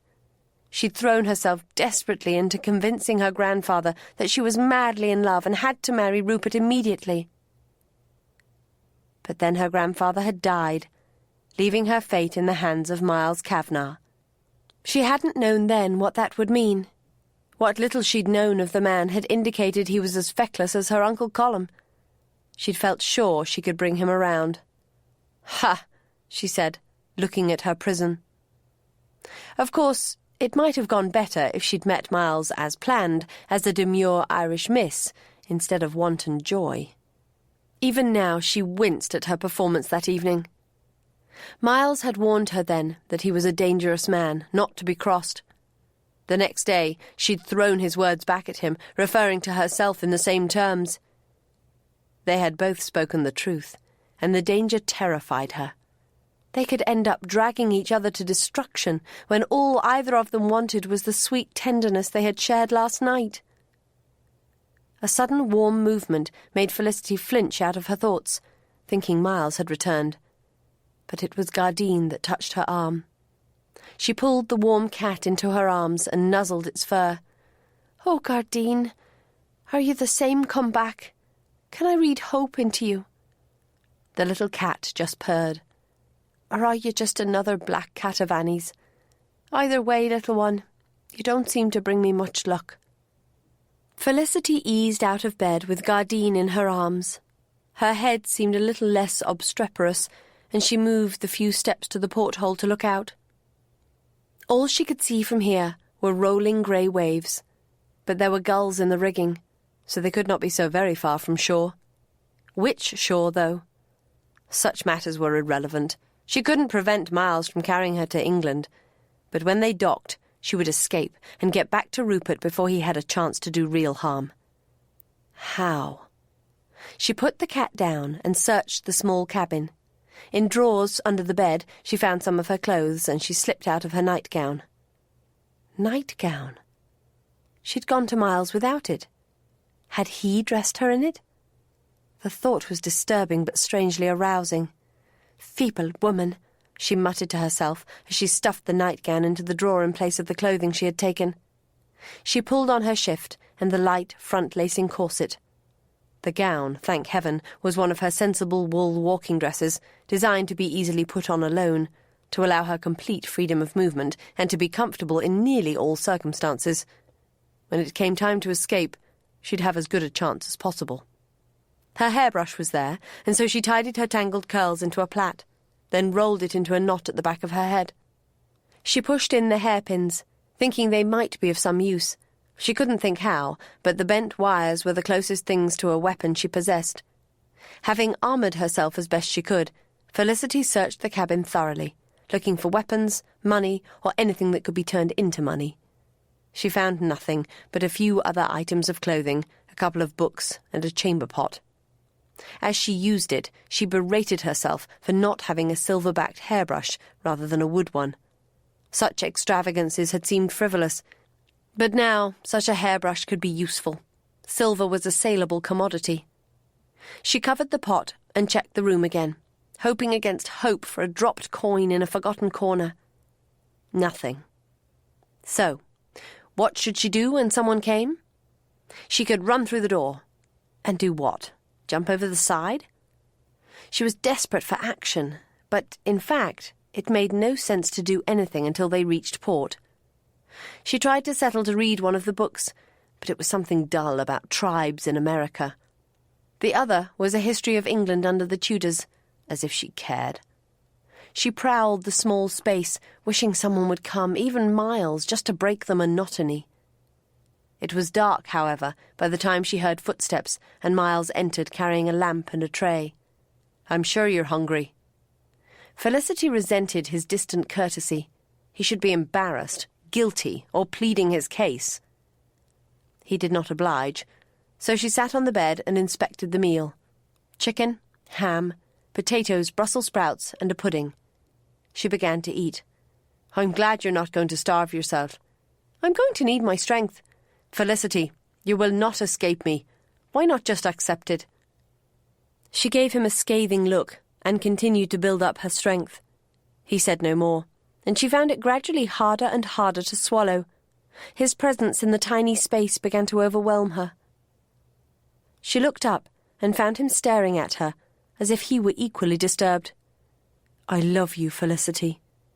It was like a blade in the heart. She took the time necessary to gather the moisture in her mouth, then spat at him. He flung up his hand to block it, but his face paled with shock. Felicity looked down at the food and made herself continue to eat, despite the tears blocking her throat. She was aware that he turned to look out at the rolling sea. Why was he even staying here? Probably to guard the knife and fork. She looked at the silver knife and wondered if she were capable of using it on him. But if she'd not been able to shoot Rupert Dunsmore, she surely could not stab Miles. The mere thought was making her feel sick. Or perhaps it was just the meal on her unsteady stomach. She eyed the jam pudding and decided it was not essential to nutrition and could therefore be left. "I'm finished," she said. He turned back, once more impassive, and came to take the tray. But instead of reaching for it, he flipped her onto her face, put his knee in her back, and snared her hands. Felicity struggled but could not move. She tried to scream, but her face was pressed so far into the pillow she could hardly breathe. Something cinched her wrists in moments, then a gag was tied into her mouth. Her legs were bound, not at her ankles, but just below the knees, beneath her skirts. Pointlessly, she screamed her opinion of the treacherous snake into the lump of cloth in her mouth. "I'm sorry, Felicity," he said, rather unsteadily. "I'd much rather we travel in comfort. I can see you intend to fight me, though, and I don't underestimate your intelligence or your courage, so it has to be this way. We're already into the Mersey, and we'll be in Runcorn in a couple of hours. I'll carry you to the carriage, as if you're seasick. Once there, however, I'll try to make you more comfortable." He turned her gently so she was on her side, but arranged her facing the glossy planks of the wall. She didn't even have the satisfaction of glaring at him as he left.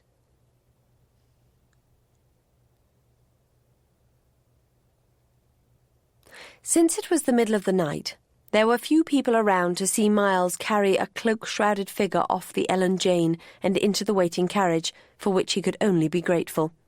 She kicked and groaned as he had expected, and he covered it by responding, "Ah, but you'll feel better, my dear, now we're on dry land. No, I assure you, you do not want to go home, for that would mean another sea journey. Well, now, I fear you'll have to go home one day, but perhaps by then you'll have grown sea legs." He'd brought his own carriage over on the boat with his own men to manage it. He hired horses here to draw them to Nantwich, where he could join up with his more usual route from Holyhead. From there, the inns knew him well and would dispense with the postilions. He definitely didn't want strangers as witnesses to his kidnapping. Felicity tried her best to resist being put into the carriage, doing it so well that he eventually allowed her to knock her head against the door. That stunned her enough to let him get her inside and dump her onto the seat. Hot, dishevelled and disgusted by what he was forced to do, he called for Hennigan to hurry, and soon they were on their way. The valet had reluctantly carried Gardine, who now leapt onto Felicity's lap and glared at Miles just as fiercely as she was doing. Hennigan tucked himself into a corner, back to the horses, dissociating himself from the scandalous goings-on. Swaying with the movement of the speeding carriage, Miles leaned to unfasten the gag. She jerked away from his touch.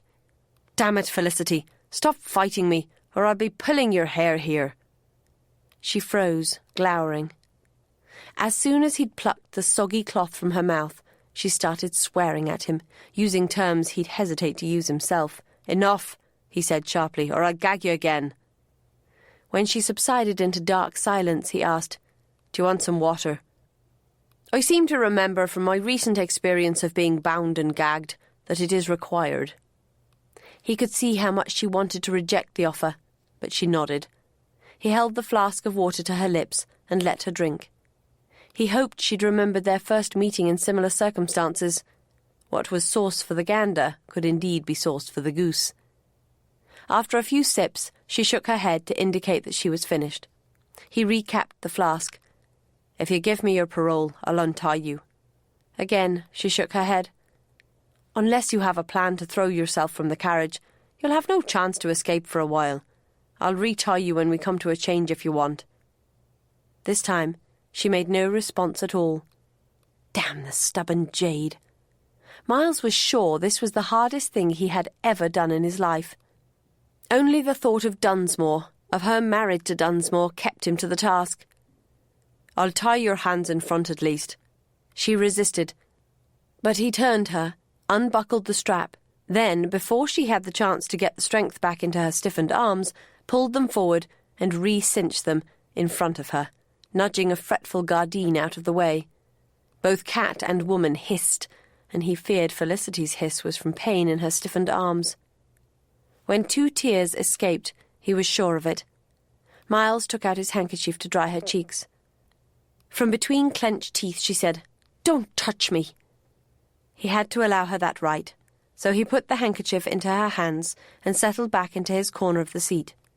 She raised the cloth awkwardly to her eyes, then sniffed. He shot a glance at her. She was furious as much as miserable, and he doubted that pathetic little sniff. What would the cunning woman do next? Absolutely anything to gain her freedom. Gardine circled restlessly for a moment, then settled on Felicity's lap, under her bound hands, and stared at Miles. What that said about the rightness of his actions he didn't know. The road was fairly smooth, and the swaying of the carriage soporific. Miles had not slept more than an hour or so the night before, and it would be dangerously easy to fall asleep now. But he mustn't. He was jerked out of a doze by the abrupt turn the coach took into the inn in Nantwich. He lurched over and slapped his hand over Felicity's mouth just before she screamed. He dragged her down onto his lap and flung the hood of her cloak over her head, so it would look, he hoped, as if she was sleeping. She kicked out, landing a solid blow on the carriage door, but fortunately she was only wearing soft slippers. He trapped her legs between his own and kept her head pressed hard against his thighs. Christ, but it was taking nearly all his strength to hold her. "Really, sir," Hennigan protested, white-faced. "Shut up." Then, after a thankfully speedy change, they were off again, and he could release her. He pushed her up straight, expecting more blistering language. She seemed more dazed than anything else, however, and just sat there, red-faced and panting, staring at him. "I'm sorry, Felicity. I'll make sure you're gagged before the next change, so there'll be no need for that sort of thing." She started to cry. The effort she made to hold back the tears was as painful as cudgels, and he reached for her. She shrank back. "I hate you." "And I love you." With a wail of bitter laughter, she turned her head into the satin squabs of the corner and sobbed. Miles had never heard such pain before. He looked at Hennigan, but the valet was staring fixedly out the window, tight-lipped. He looked at Gardine, who stared back balefully from Felicity's lap. With a muttered curse, Miles reached over and unbound Felicity's hands, despite her resistance. "Don't forget, I'll stop your escape by any means." She pressed the handkerchief on her face, fighting her tears. After a moment, she gained composure and undid the strap around her legs. Then she tossed the piece of leather into his lap and turned to stare out of the window. Miles wanted to talk to her, to try to make her see that he had no choice in this. But he didn't know if he had the words. And anyway, he couldn't imagine attempting such a conversation with his embarrassed valet as audience. Hell and damnation! How had he ever ended up in this predicament? When they drew close to the next change, he said, "I must rebind you now, unless you want to give me your parole." She turned, stony-faced, and held out her wrists. He fastened them, then replaced the gag. He pulled her hood well over her face and placed his arm around her waist, holding her close, wondering if any chance of happiness between them could survive this journey. She held herself as stiff as a board, and he knew she would take any opportunity to escape. A twisted smile tugged at his lips, because he knew this was three-quarters pride. Felicity Monaghan would bend her will to no man. How, then, did she intend to survive life married to Rupert Dunsmore? For the first time, he wondered if she had murder on her mind. He wouldn't put it past her. But it was terrifying. When a man died mysteriously, suspicion turned first to the wife, especially if there were a hint of marital discord. Did she know it was still possible for a woman to be burned for the murder of her husband? Petty treason, they called it. Little treason. Rebellion against the domestic lord and master.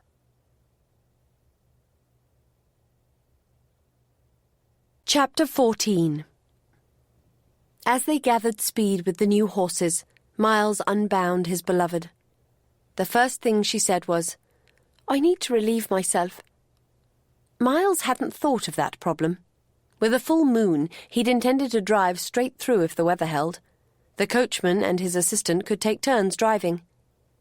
Of course, he'd planned on occasional stops for ease and refreshment, but then he'd expected Felicity to give in gracefully.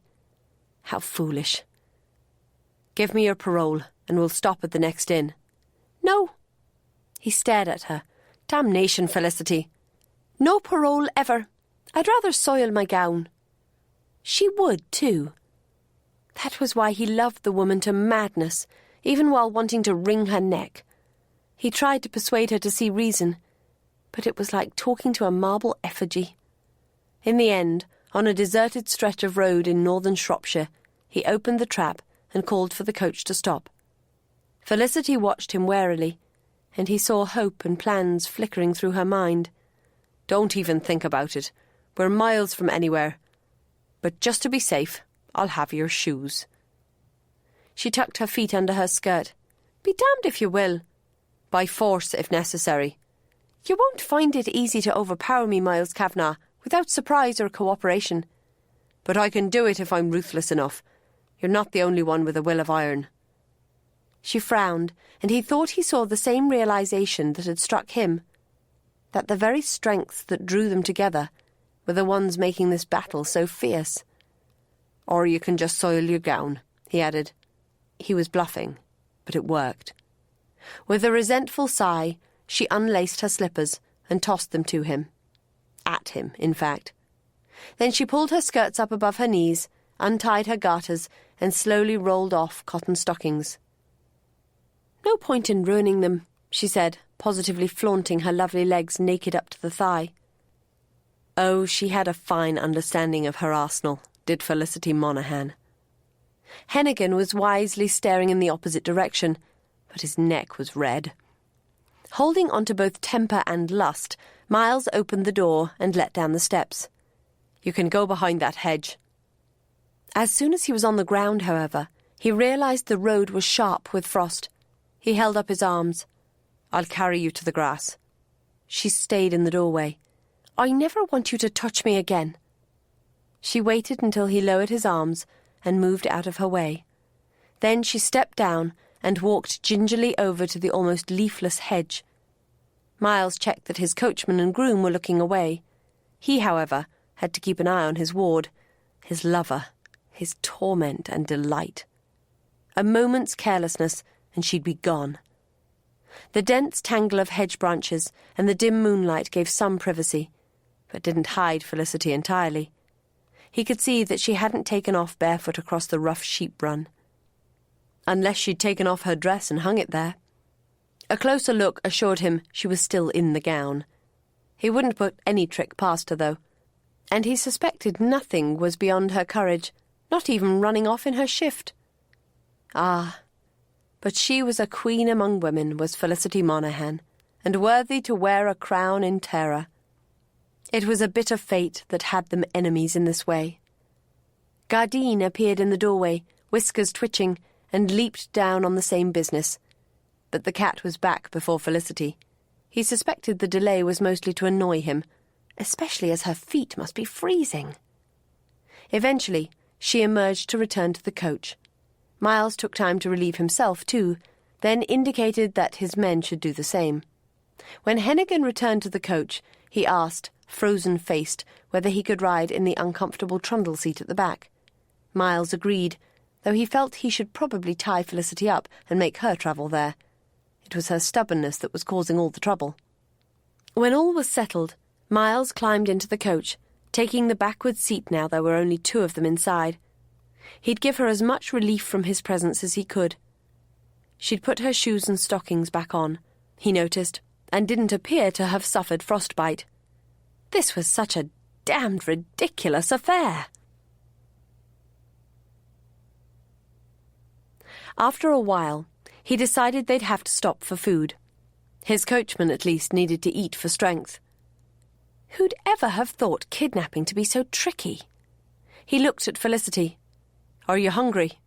"Not hungry enough." Though she deigned to reply, she was back to her representation of a marble effigy. "Faith, and have you thought of making your living striking attitudes, Miss Monaghan? You could do resentment remarkably well. Indeed you could." Her lips tightened, but she made no response. He dearly missed the time when she would at least have returned fire. "Felicity, I am not the enemy. You are going to have to learn to trust." She came to life at that. "Trust you? I fell asleep in your arms, Miles Kavanagh, and I woke a prisoner. Is it surprising that I don't trust you?" He winced. "It wasn't planned. Planned or not, I am here where I have no wish to be, threatened with violence if I object." There was no reasoning with her, and the devil of it was that in her position he'd feel much the same way. "I'm going to stop at the next inn to give the men a chance to eat. You can spend the time sitting by the fire eating your dinner, or trust up in here." She turned to stare out of the window. "Trust?" He ran his hands through his hair in exasperation. "Felicity, it is not a sin to bend before force majeure." She looked at him then, a direct and honest look. "You're too tricksy for me, Miles Kavanagh. I'll give you no rope at all." He understood then, a little, for he felt exactly the same way. It would be so easy for either of them to use their attractions as a weapon. It was dark in the coach, for they'd lit no lamp, a darkness which brought out secrets and soul talk. "No tricks, Felicity," Miles said gently. "I meant what I said, and no more. I intend to get you to Melton and hold you there.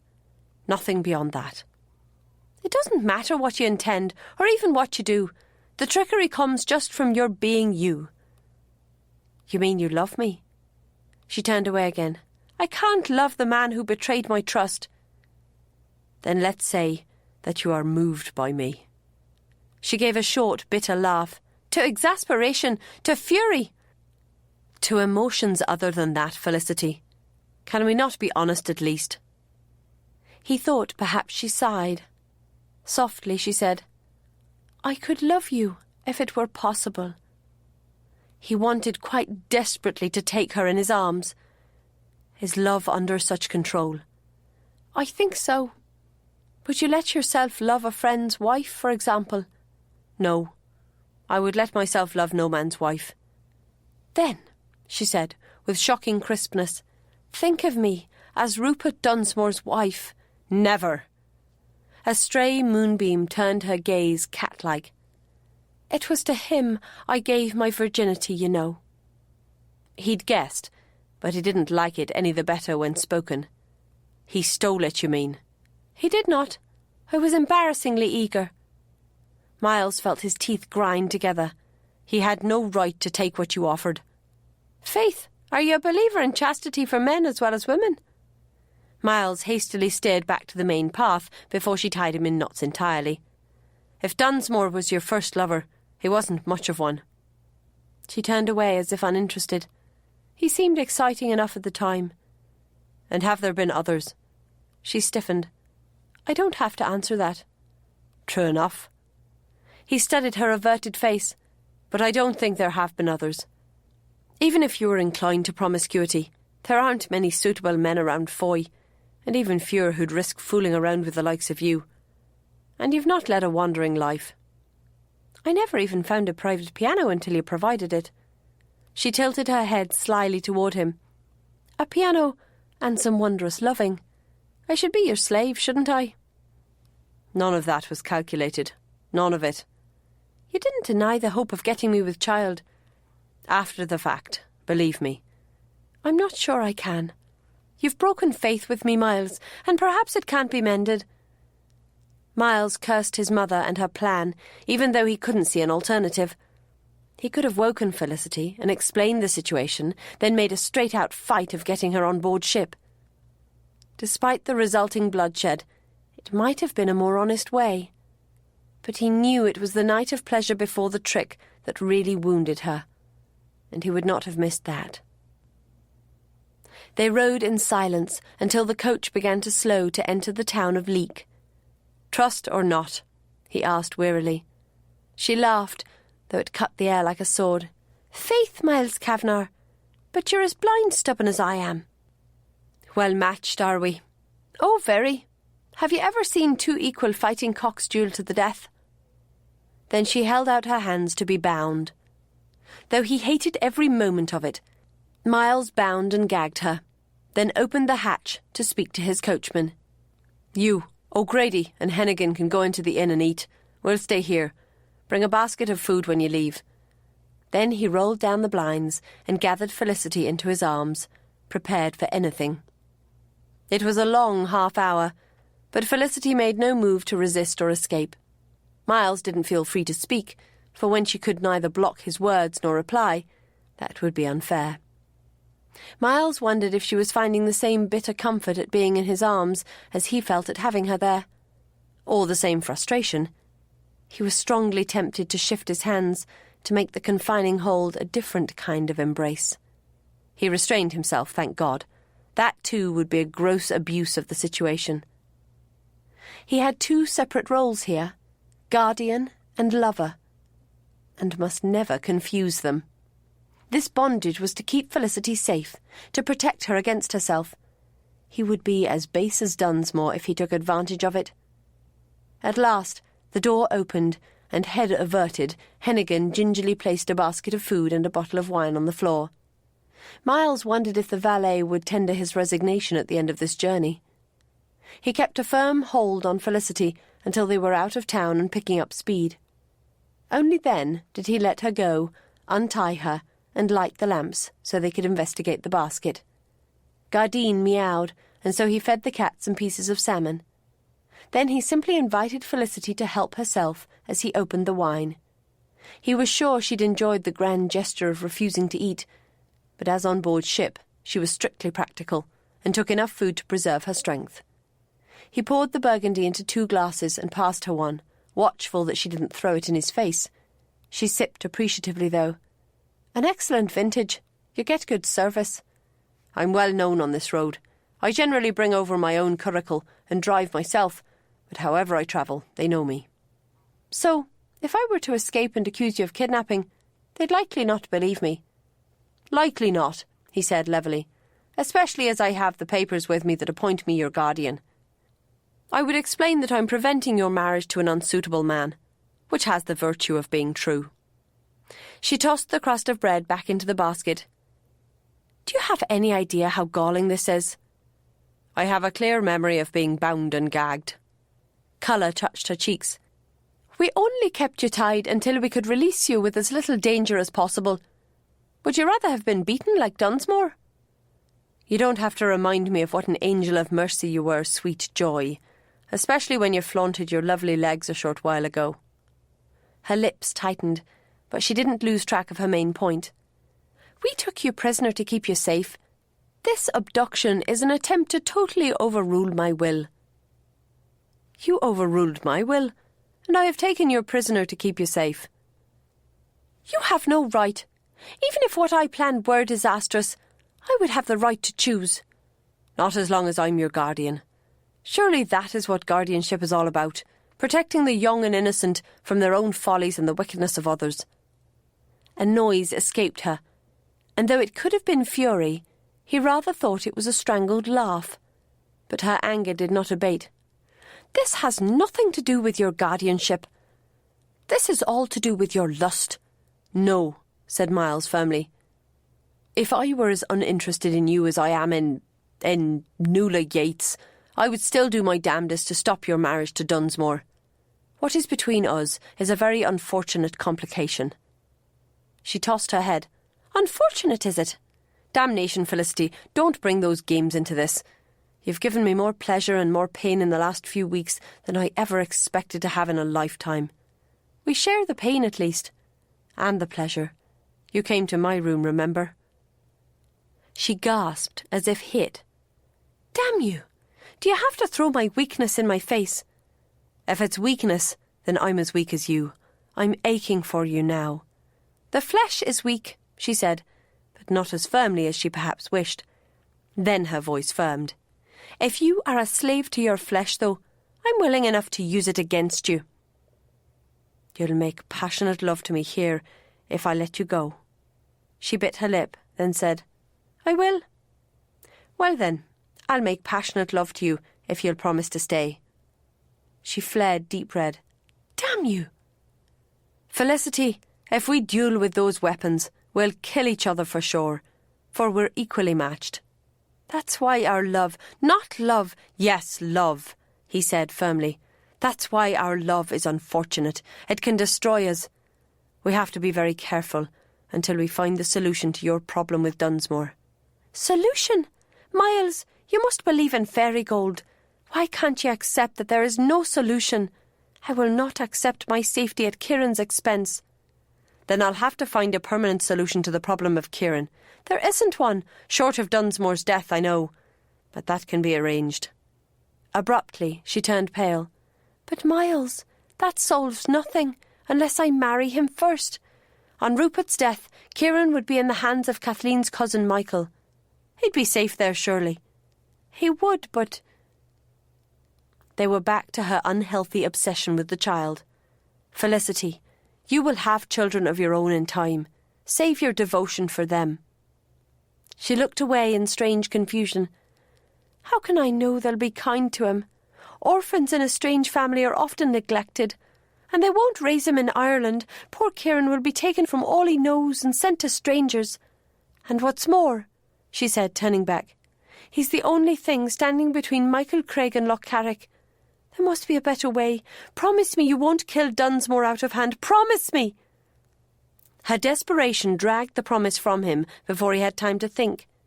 He immediately regretted it. "And you mustn't set your friends to kill him either," she begged, leaning forward to grasp his hands.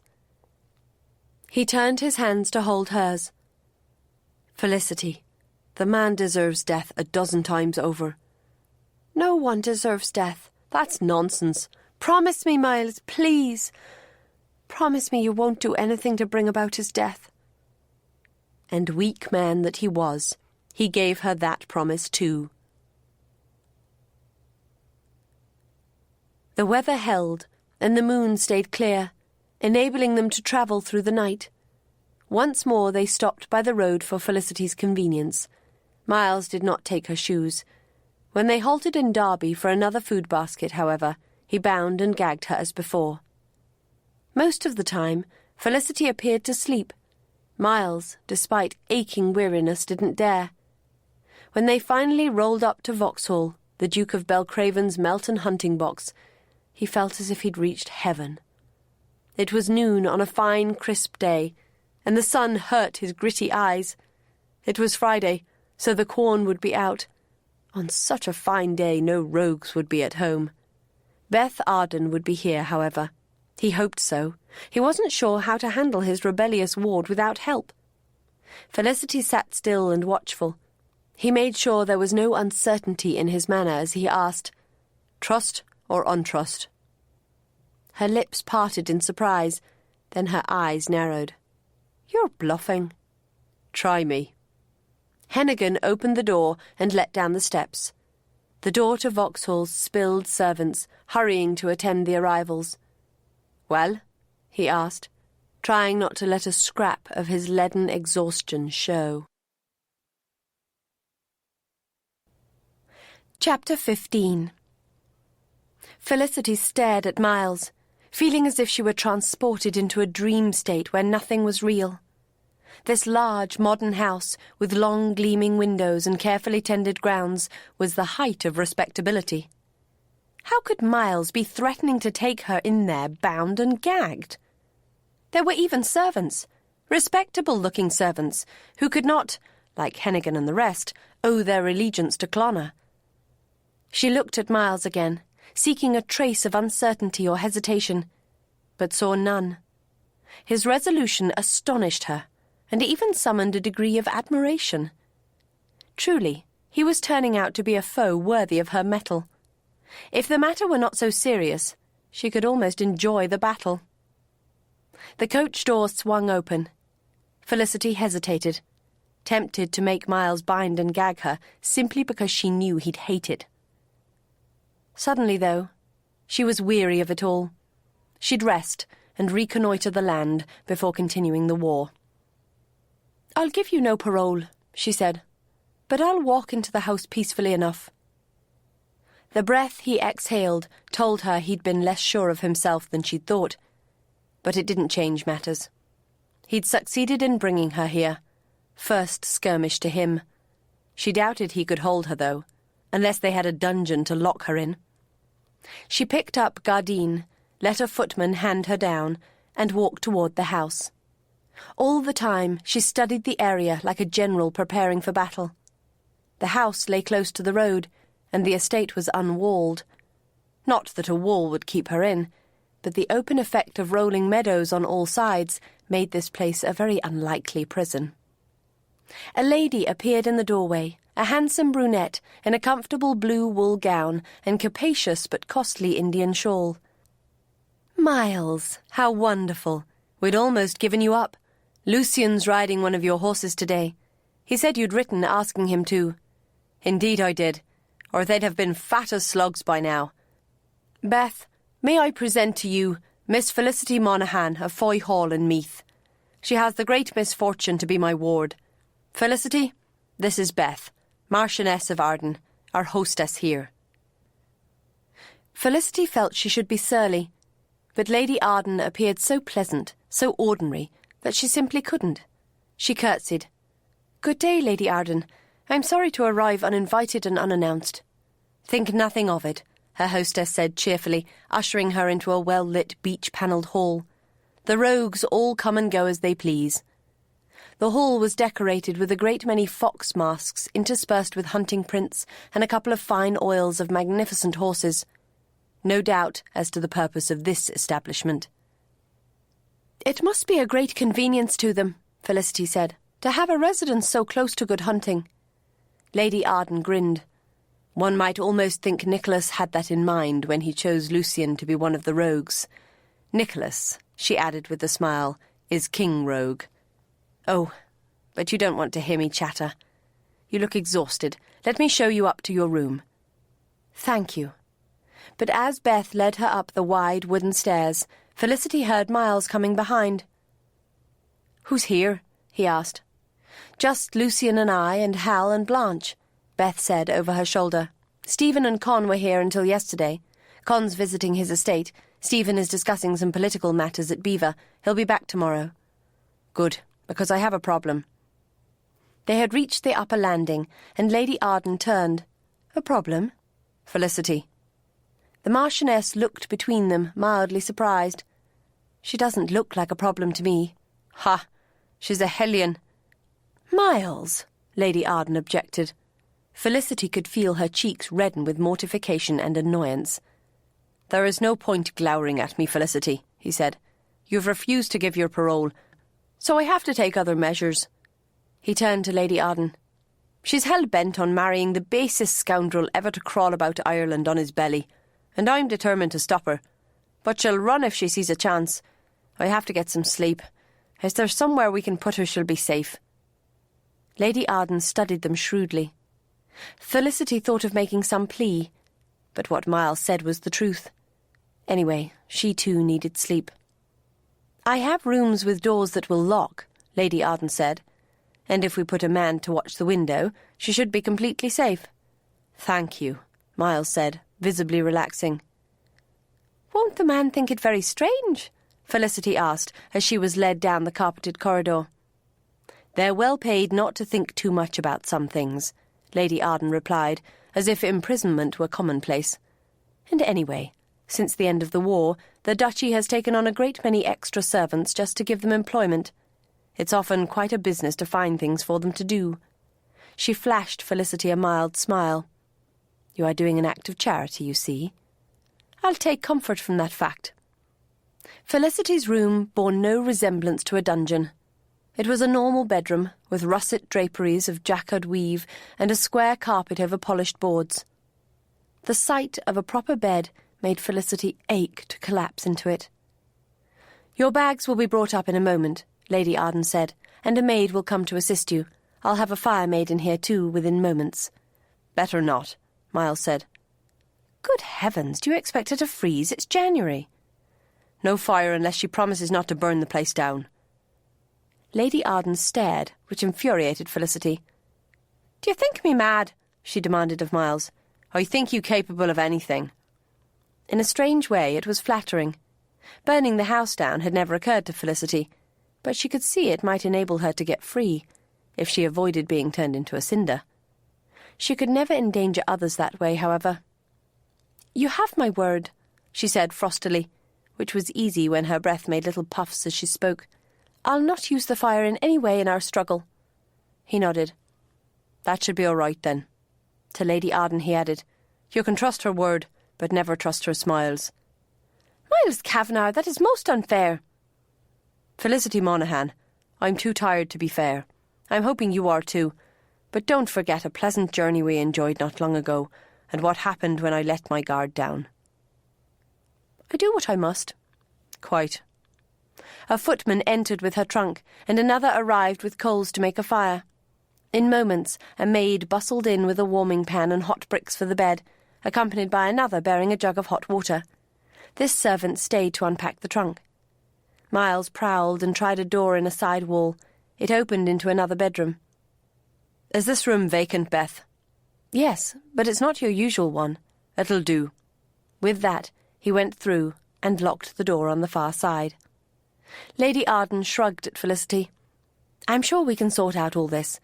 Your clothes will be chilled. I'll send a warm nightgown." With that, she too left.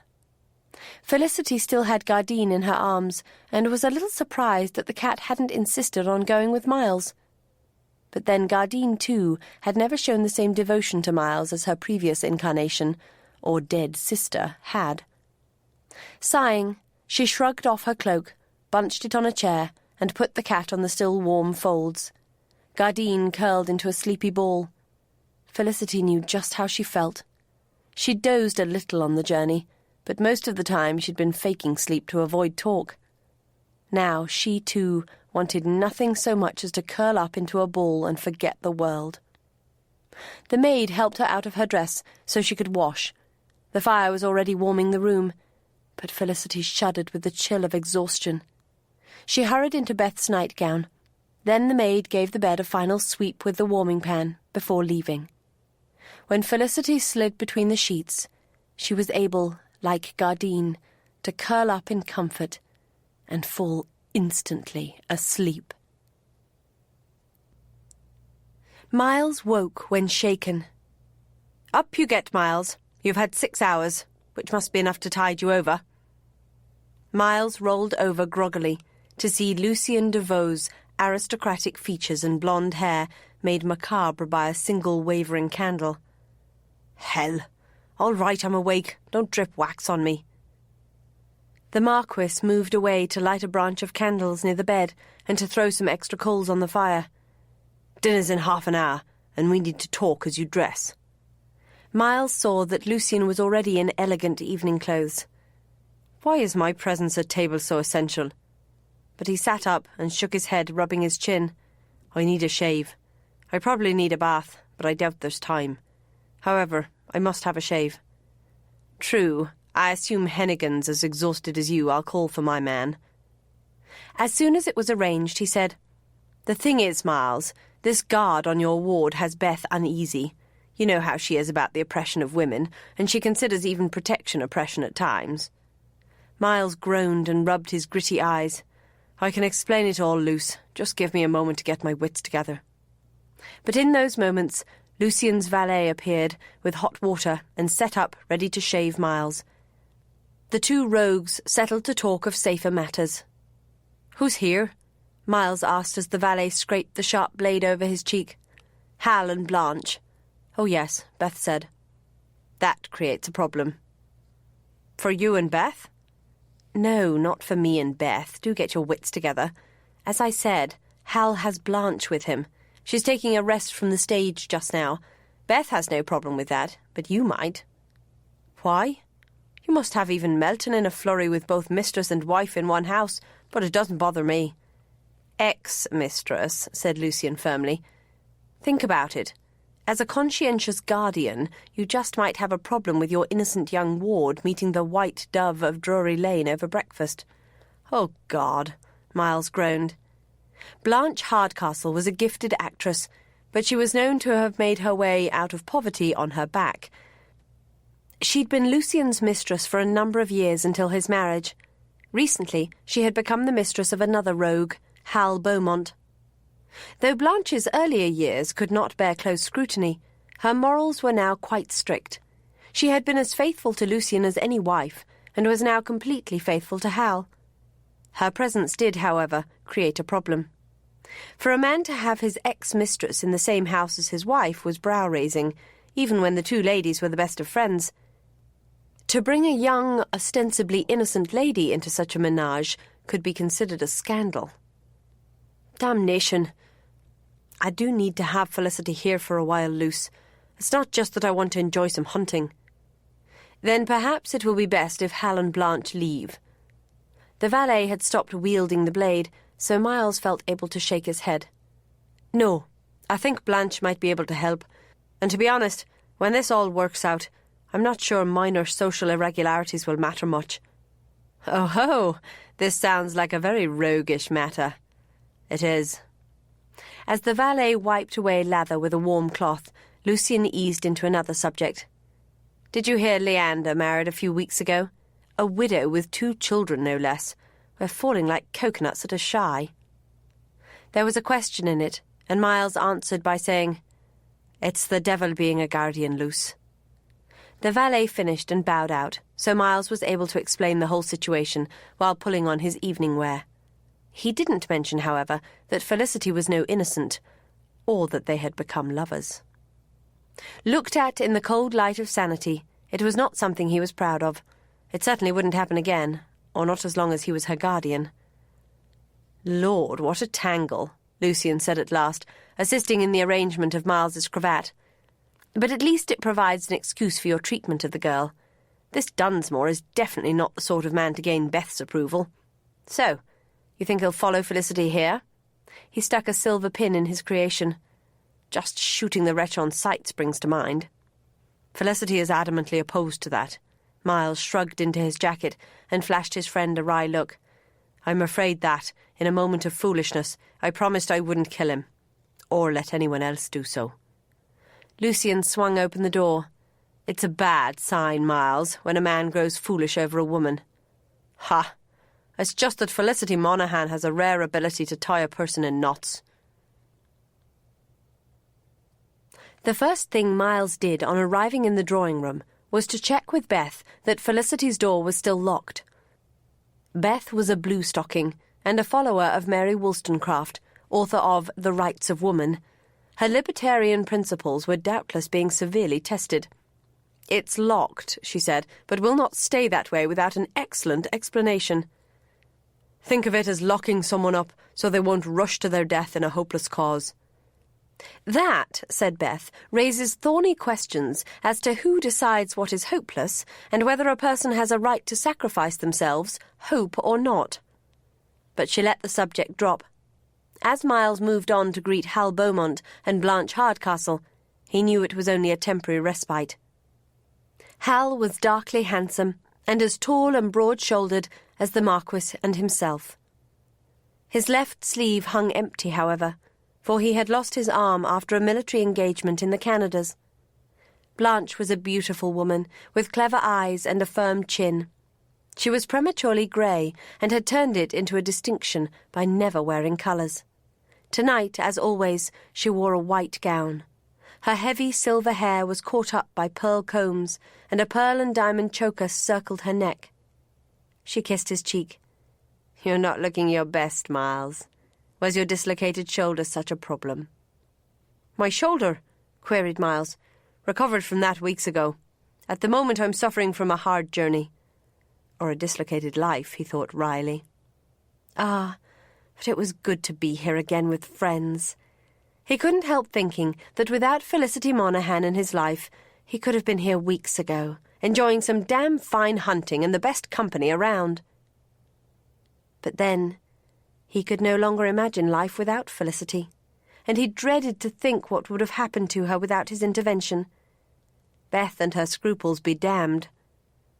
Despite the formality of dress for dinner, the meal was relaxed, with servants playing little part and the talk almost entirely of hunting. "We've been riding your horses as instructed, Miles," said Lucian. "You have a good number of potential buyers anxious for your appearance. And the one that arrived a few days ago, Argonaut, I've a mind to bid on him myself. He's yours, of course, at a fair price." They nodded, sale settled. "Ah," said Hal, plaintively. "If only I had the wealth to be able to snap up a prime bit of blood without a moment's thought." Lucian grinned. "I give the purchase of any horse a great deal of thought." When dessert had been served, Beth indicated that the servants were no longer needed. Once they were free of interruptions, Lucian said, "Now, Miles, explain this problem so we can decide how best to handle it, preferably without keeping the girl under lock and key."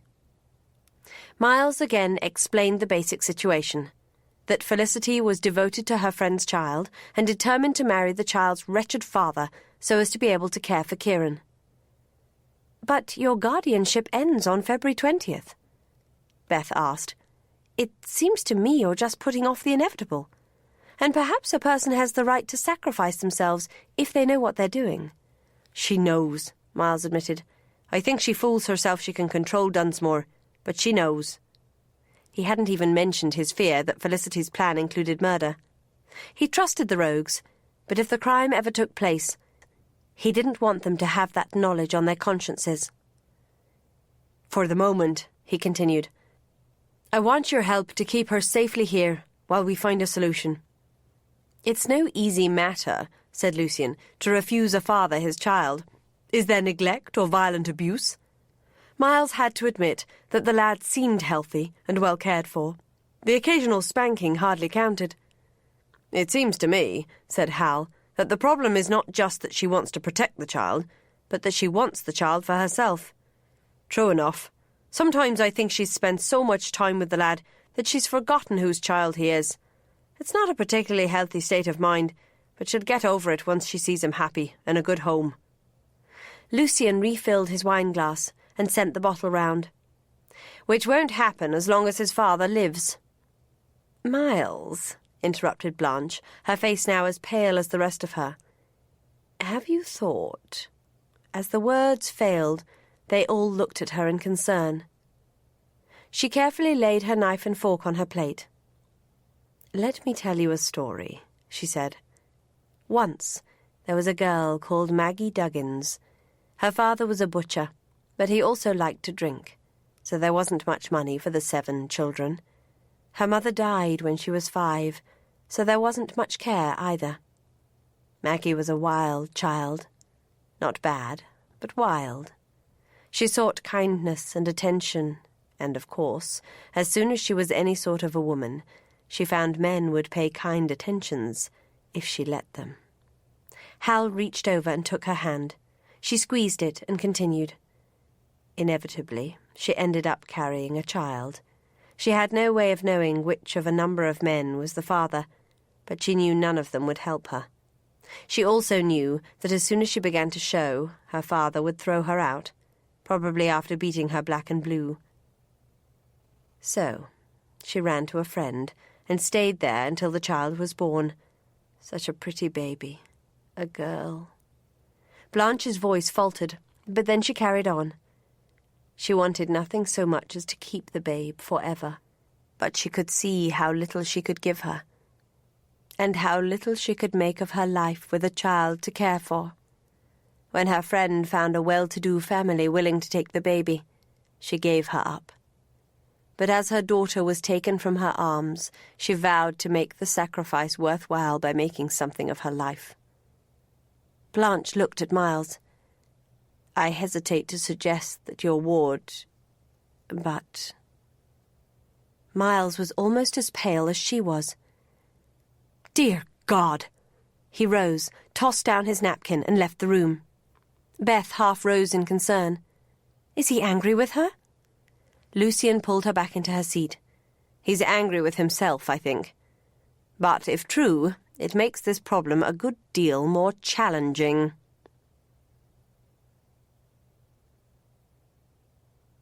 Miles stopped at Felicity's locked door, leaning against the wall. How could he not have guessed? She'd even told him Dunsmore had been her lover. Perhaps she'd been hoping he'd guessed the truth without her having to say it, but he'd been too thick-skulled. He'd been so sure she nurtured an obsessive affection for another woman's child that he'd never stopped to think how little that meshed with the Felicity he knew. And to add to his self-recriminations was the knowledge that this truth made the whole problem more difficult to solve. Of course Felicity wouldn't be satisfied with merely getting Kieran out of Dunsmore's hands. She wanted her child back. Hers, entirely and legally. And since Miles loved her, he would have to achieve that for her, or with her. He unlocked the door. The room was dark and cosily warm, though the fire was burning low. When his eyes adjusted, he put some new coals on the embers, stepping carefully over a small black cat. Someone had provided Gardine with a food and a dish of milk. He turned to the bed, where Felicity lay, sound asleep. He'd expected that, but somehow he'd had to come here, to be with her. With her lips relaxed and her lashes making deep shadows on her cheeks, she looked touchingly young and innocent. She was an Irish warrior queen, though, fighting for her cause with every ounce of her strength. Very gently, he brushed a curl from her brow. "I wish you could have found the trust to tell me, Colleen," he whispered. "But I wish, too, I'd had the wit to realise for myself. Poor child you must have been when you bore him. We'll keep him safe. He'll be the start of our own family. I don't know how, but we'll do it." He should go back downstairs to resume dinner, but he couldn't. He drew up a chair and sat by the bed in a kind of guard and vigil, waiting for his beloved to awake. A distant clock had just struck 1 when Felicity stirred and opened her eyes with a faint groan. Miles smiled, knowing what it felt like to have slept too long, even when it was needed. He poured some water from a carafe by the bedside and offered it. "Faith, and are you guarding me night and day, in addition to the locked door and the watcher on the window?" "I am not. Do you want the water?" She sat up, frowning at him, but she took the water and drank it. "Is there food as well?" Beth brought a tray before retiring. He carried it over and placed it on the bed beside her. She lifted the covers and grabbed some bread and cold ham. "Doesn't she think it at all strange that you're lurking here in my bedroom?" "She's used to strange. Felicity, we have to talk, but it can wait until you've eaten and woken up properly." She flashed him a wary look, which suddenly changed to alarm. "Something's happened to Kieran." "Nothing like that, I promise." She subsided back to wariness. "What is it, then?" "Trying to guess the problem is likely to turn me grey before my time." She picked up a bunch of hothouse grapes and pulled one off the stem with her teeth, never taking her eyes off him. Unable to see a better way, Miles resorted to bluntness. "Is Kieran your son?" Her eyes widened and her chewing stopped. Then she swallowed. "Who told you? Is Rupert here?" "No, of course not. Blanche guessed. Something similar happened to her as a girl." He could see the effort it took for her to push back her reaction and pretend calm. She pulled off another grape and chewed it, watching him all the time. "It doesn't change a thing." "It does. I understand better now." "How nice for you. Does that mean you'll let me leave tomorrow to marry Rupert?" "It does not." "Then it doesn't change a thing, does it? In fact, it makes it worse, because now you'll guard me more closely. That's why I didn't tell you before." As usual, when dealing with this woman, Miles was ready to tear his hair out. "Felicity, we are not enemies. We have to work together to find the solution to this problem." "A solution that leaves me as Kieran's mother? What can it be other than my marriage to Rupert? I lost my son once. I will not lose him again." "But I love you and want you. You have to take that into account." "I do not. Kieran has to come first." Beth had also brought a bottle of wine, wise woman. Miles poured 2 glasses and passed one to his bewitching, infuriating ward. "At least tell me the whole story. Knowledge is power." She took the wine and sipped it, leaning back against her pillows. "I was young and foolish. What more is there to say? It galls me to admit it, but for a while there I truly fancied myself in love with the weasel. If I hadn't burned them in a rage, I could show you the maudlin verses I wrote, comparing him to Lancelot and Diarmuid." "Both famous adulterers, so you had a point." A ghost of a smile twitched her lips. "The simple fact is that the memory of my stupidity mortifies me." "You were only, 15? But I should have known better. Mind you, no one had ever explained anything to me of physical matters between man and woman, so I believed him when he said I could not get with child." She looked at him with a grimace. "I actually believed him when he told me women had to come into season to be fertile. Well, I knew it was true of horses." Miles managed to stifle a laugh. He could not resist, however, the need to be closer. He hitched onto the bed beside her. "Perfectly reasonable to believe it of Orneen." "Not really. If I'd stopped to think, I'd have realised that, though there were always babies about, none of the women of the area behaved like the mares. They didn't get wild-eyed and chase after anything male, or at least not often. He slid an arm around to hug her. When we're young, we're always looking for keys to the bewildering world around us. Lacking good guidance, we'll come to some strange conclusions. So, what happened when you found you were carrying a child? For a moment, she was stiff in his arms, but then she surrendered and rested against his shoulder. It took forever for me to realise what was happening. My courses stopped, but I hardly noticed. It was Rupert who commented on my swelling belly. Oh, so horrified and repentant that he was. May his toes rot slowly and his rod fall off. Miles laughed then, though his heart was breaking for her. And it was his idea, I suppose, that you pass off the child as his wife's. Oh, yes. Don't worry. I realised years ago that it was all planned. She drained her glass. It is very lowering to realise one has been so easily used. But how was it arranged? You couldn't have borne the child at Foy. Ah, that other journey you made to England. Annie said you'd been sent away because of your infatuation with Dunsmore. Does she know the truth? I don't know. She's never mentioned it, but she has a way of ignoring what she doesn't care to see. Miles refilled her glass. Where did you spend your confinement? Confinement, indeed. In an isolated farmhouse not far from Cheltenham. Kathleen, of course, conveniently chose Cheltenham as the place to cosset her delicate pregnancy, and the waters proved to be quite miraculous. Miles rubbed her arm, wishing he had been part of her life then, even though it was a foolish idea. 5 years ago, he'd been a heedless young rascal fooling his way through Cambridge, spending more time on horseback than with books. It seemed wrong, however, that he'd had no awareness of her misery. Was it a very hard time? It was winter and dreary. I had Miss Herries, easy-going Miss Herries, to keep me company, and she finally found she had a captive audience for education. She made little headway with my writing, but she did manage to introduce me to some excellent books. Who else was there with you? Just the farmer, his wife, his son, and his son's family. The Bittons had a good enough small holding, but were a taciturn lot. Doubtless why they were selected as my hosts. Oh, and the fact that Babs, the daughter-in-law, knew something of midwifery. And when Kieran was born, what happened? She looked back through the years. It was May, and very beautiful. It made it quite reasonable for even a heavily pregnant woman such as Kathleen was supposed to be to decide upon a leisurely carriage tour of the area.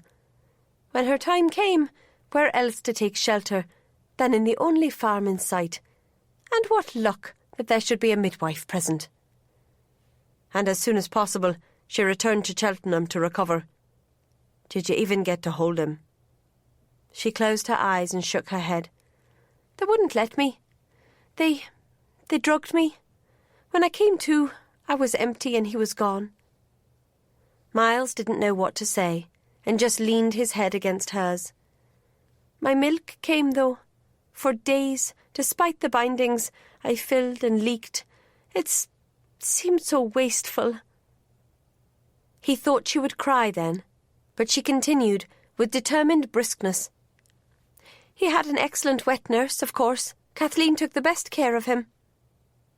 Miles gathered her closer, so she was entirely within his arms. When did you see him? Not for weeks.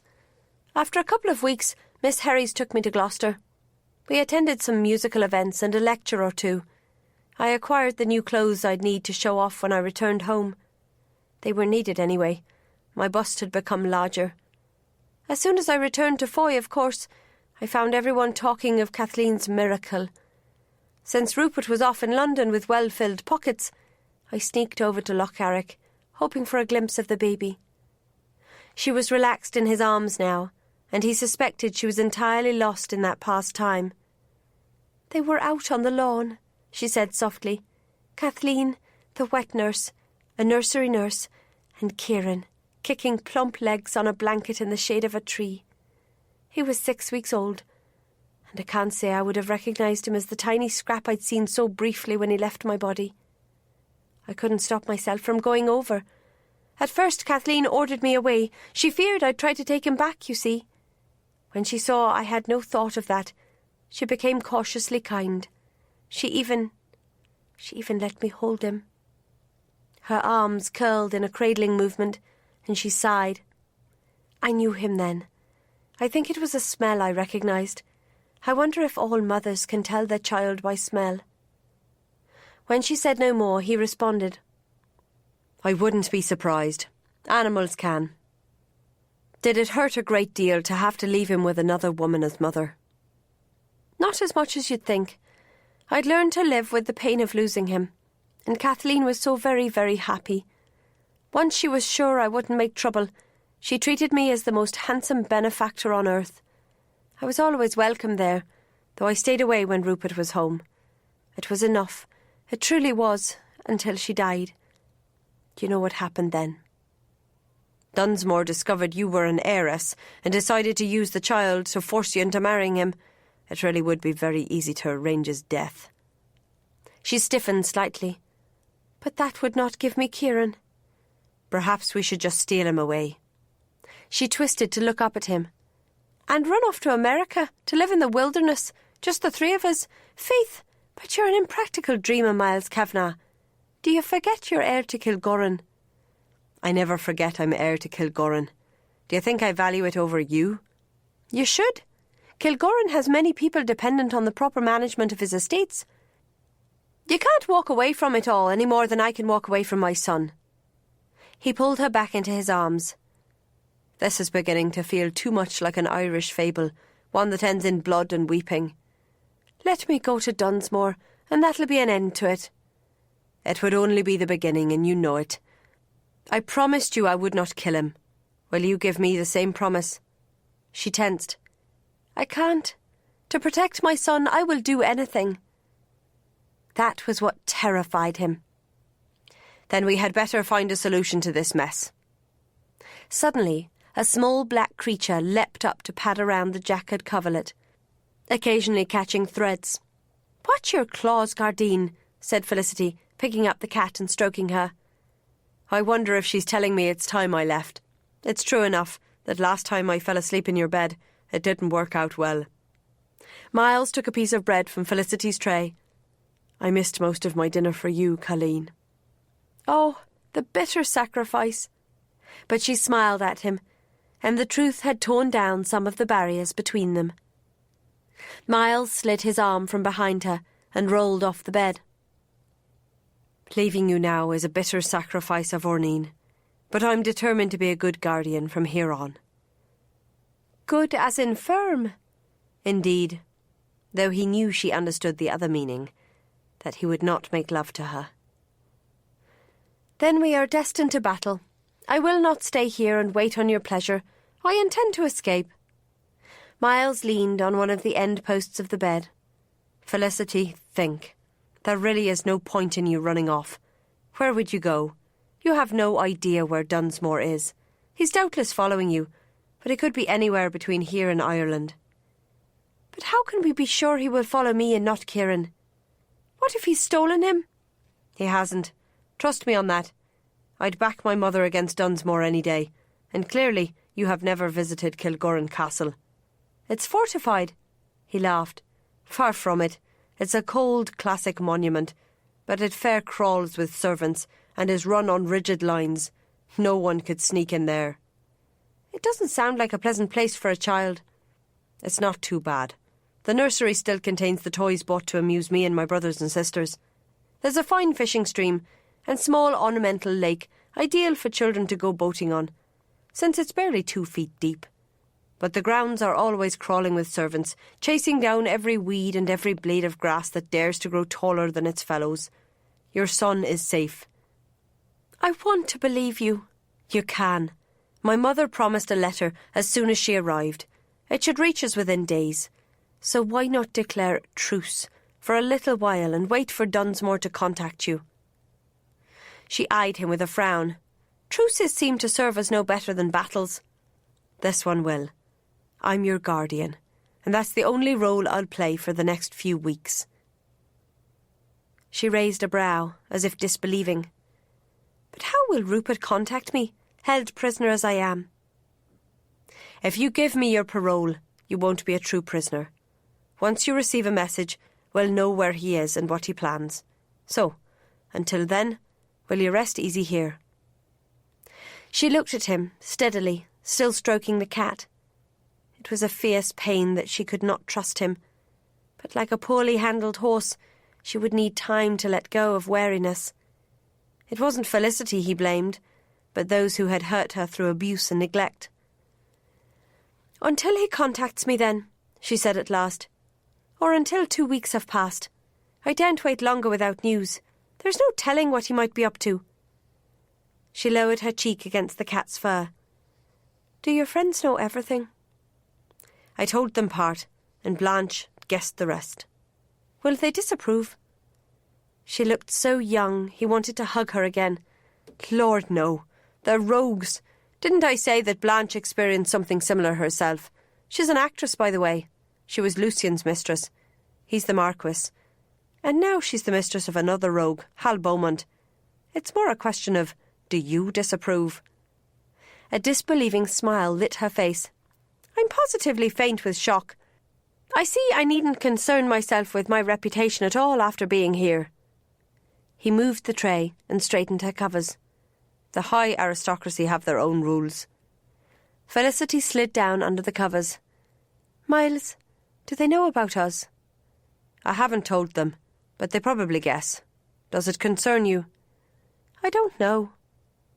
"Whatever they guess, will not give them fuel for it. Until February 20th, we're going to act the parts of grim guardian and wayward ward."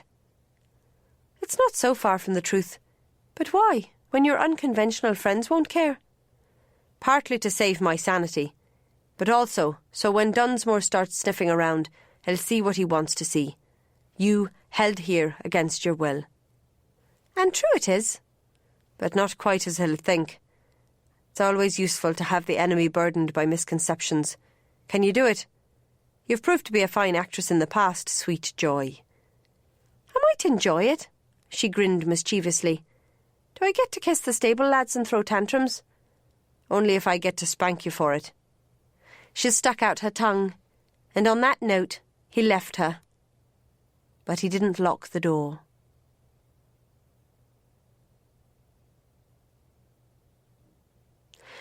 Chapter 16.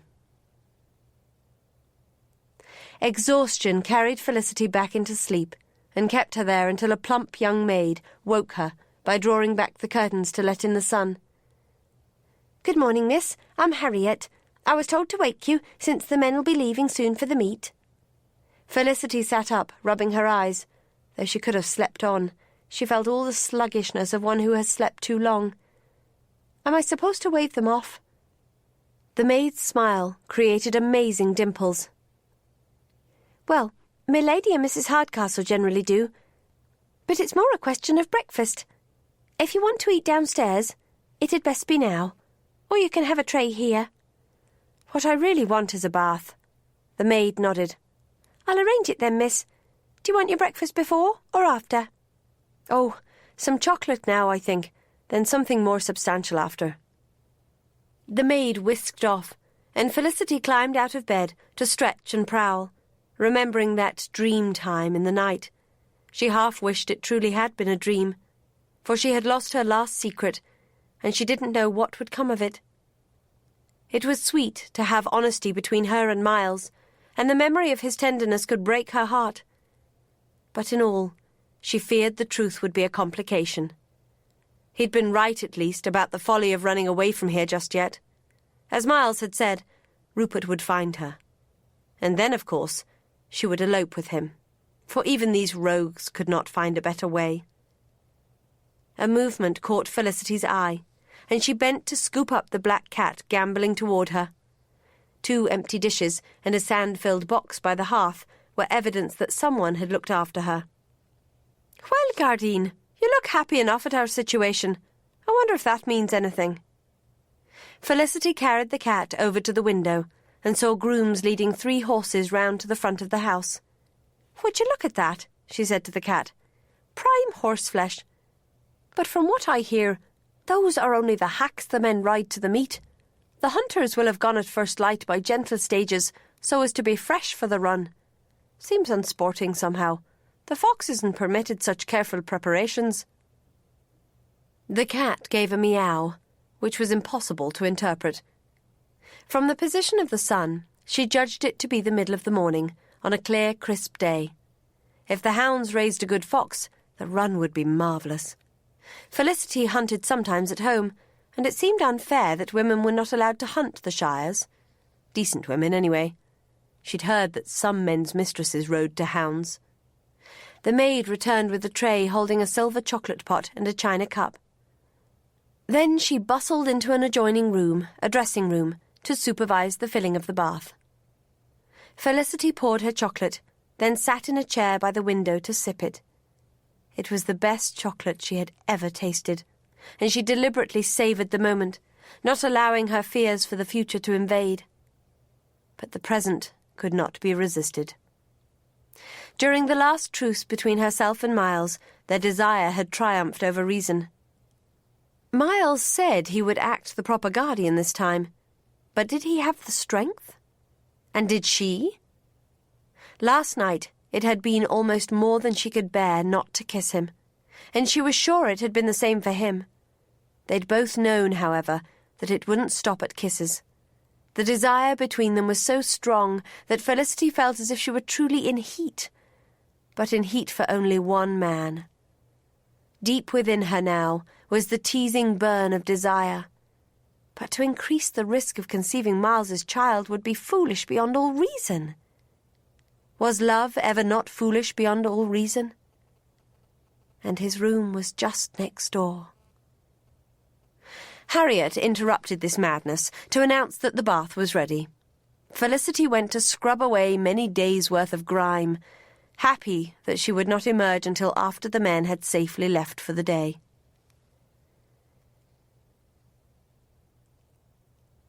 Harriet was skilled and deftly assisted Felicity in her transformation into a well-bred young lady.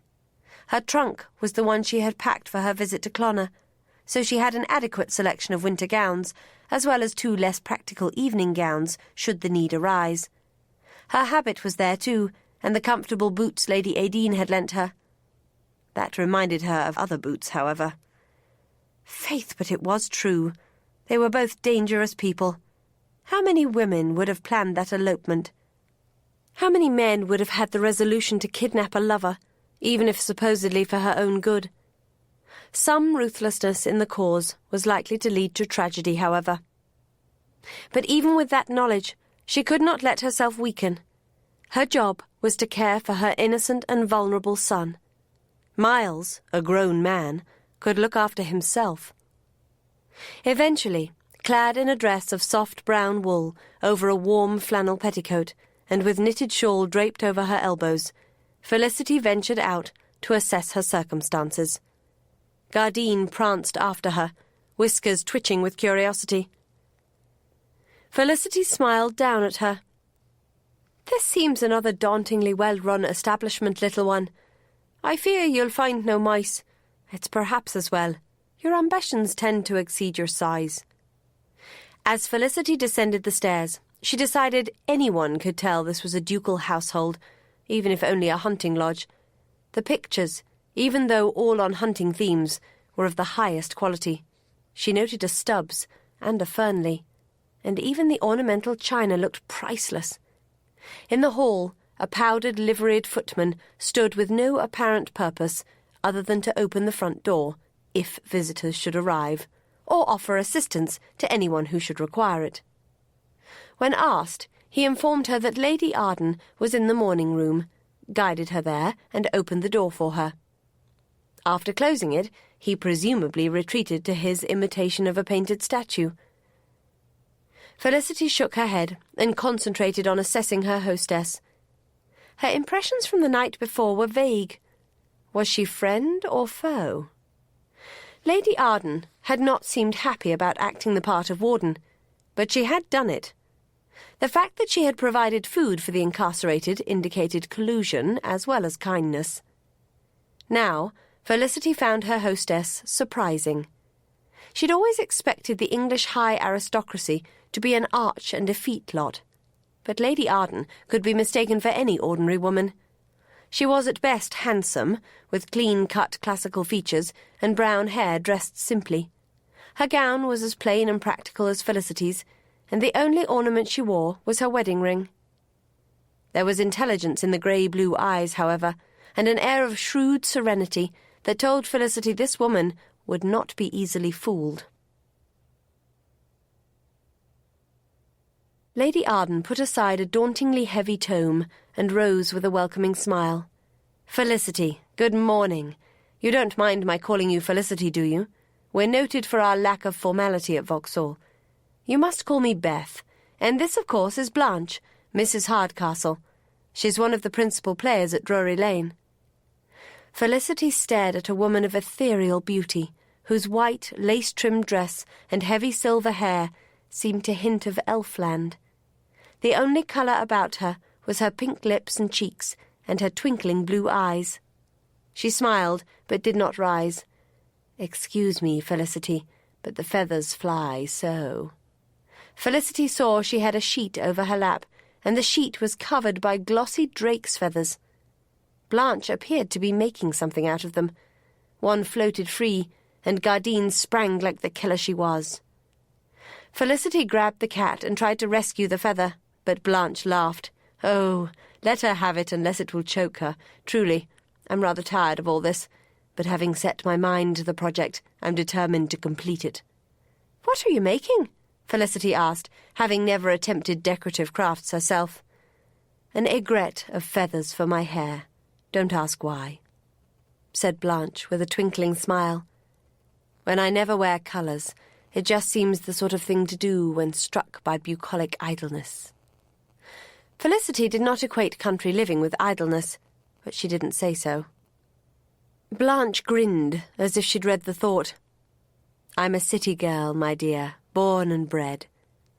She gathered up the sheet on her lap, neatly trapping the feathers, and placed the bundle aside. "Sit here beside me and tell me about Ireland." Felicity soon found she had spent an hour talking of her country, her home, and her daily life, skillfully eased along by two excellent listeners. She coloured. "You mustn't let me go on about myself." "But we're fascinated," said Beth. "Neither of us has ever been to Ireland. You make it sound quite mysterious." "Oh, it's all nonsense, really. But Tara is not far from Foy, and that's supposed to be the site of the ancient palace of the High King. There's a feel to the place sometimes, and beliefs that go far back." "It's exactly the same here," said Beth. "If the local people trust you, they'll talk of fairy lines and ancient customs. As you say, sometimes even the most modern thinker has to wonder if there might be something to it. I was a school teacher before my marriage and have an inquiring mind." Beth then took over the conversation and discussed her research into local customs. Blanche provided some theatrical superstitions, which soon led to talk of her life as an actress, which Felicity found fascinating. When they broke to take a light luncheon, Felicity realised she had never spent such a pleasant time engaged only in talk. Her grandfather and Annie were not conversationalists, and in gatherings with neighbours and friends there had usually been activity rather than talk. She found it rather depressing. If this were the quality of company Miles was accustomed to, surely he must find her boring, as well as uncouth, undereducated, and hazardous to his health. Or rather, he would find her boring if they ever shared peaceful days without assault and kidnapping. They couldn't always end up making passionate love in the afternoon. "Are you hot, Felicity?" asked Beth with concern. "There's an extra fire screen if you would like it." No, Felicity stammered, and addressed a slice of cold veal pie. After luncheon, Beth suggested a brisk walk in the open air. Felicity settled Gardine in her room by the fire, put on her cloak, and joined the others. Brisk was the word, too. She was pleased to have led an active life, or she would have been gasping. When they reached the summit of a low rise, they had an excellent view of the countryside. "Sometimes we see the hunt from here," said Beth, producing a spyglass to scan the rolling pasture land. but since the meet was some distance away, it's unlikely they'll run this way today. They all took turns, but agreed in the end that the hunt was nowhere to be seen. "Now, Felicity," Beth said crisply, "it's time for us to make plans." "Plans? You can't simply give in to this male tyranny, you know. You must fight." "Are we talking about Miles or Rupert?" Beth looked taken aback, and Blanche chuckled. "Men are all tyrants at heart, aren't they? Don't worry. Both Beth and I believe in the rights of women. We'll support you, even your right to be a burnt offering if it comes to that. But it really would be better, though, to find a way to thwart your black-hearted oppressor." "Are we talking about Miles or Rupert?" Felicity asked again, but with a wry smile. "Oh, well, if you know all, you know Kieran's my child. Did Miles convince you that Rupert is capable of great cruelty? He is. He can make Kieran's life a misery, and will do so if thwarted. He's even capable of killing him, if he can do it without being caught." "But you won't agree to murder?" Beth asked. Felicity stared at her. "You too? Faith, you're a bloodthirsty lot. Killing's not so easy, you know. I tried to shoot Rupert once. I couldn't bring myself to pull the trigger." Beth nodded. "That's where men come in useful. Whether by nature's design or man's, they are much better at violence than we are." "Speak for yourself," said Blanche. She turned to Felicity. "I killed a man not long ago, but I know what you mean. By his own actions, my victim had forfeited any right to live, but I doubt I could have done it had he not threatened the lives of innocents. I think Beth would have killed him too if she'd had the opportunity. Women find the strength for anything when they need it." Felicity looked between the elegant lady and the ethereal actress.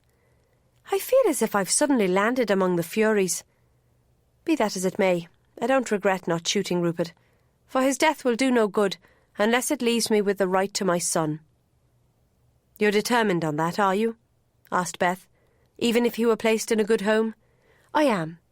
I thought at one time it would be enough to know he was safe and happy. Now I want more." "Then you certainly don't want to be dragged into the courts for the murder of his father, do you?" Beth made the point as neatly as a sword thrust. "I certainly don't want that." Beth set off down the slope again. "Let us have our aims clear.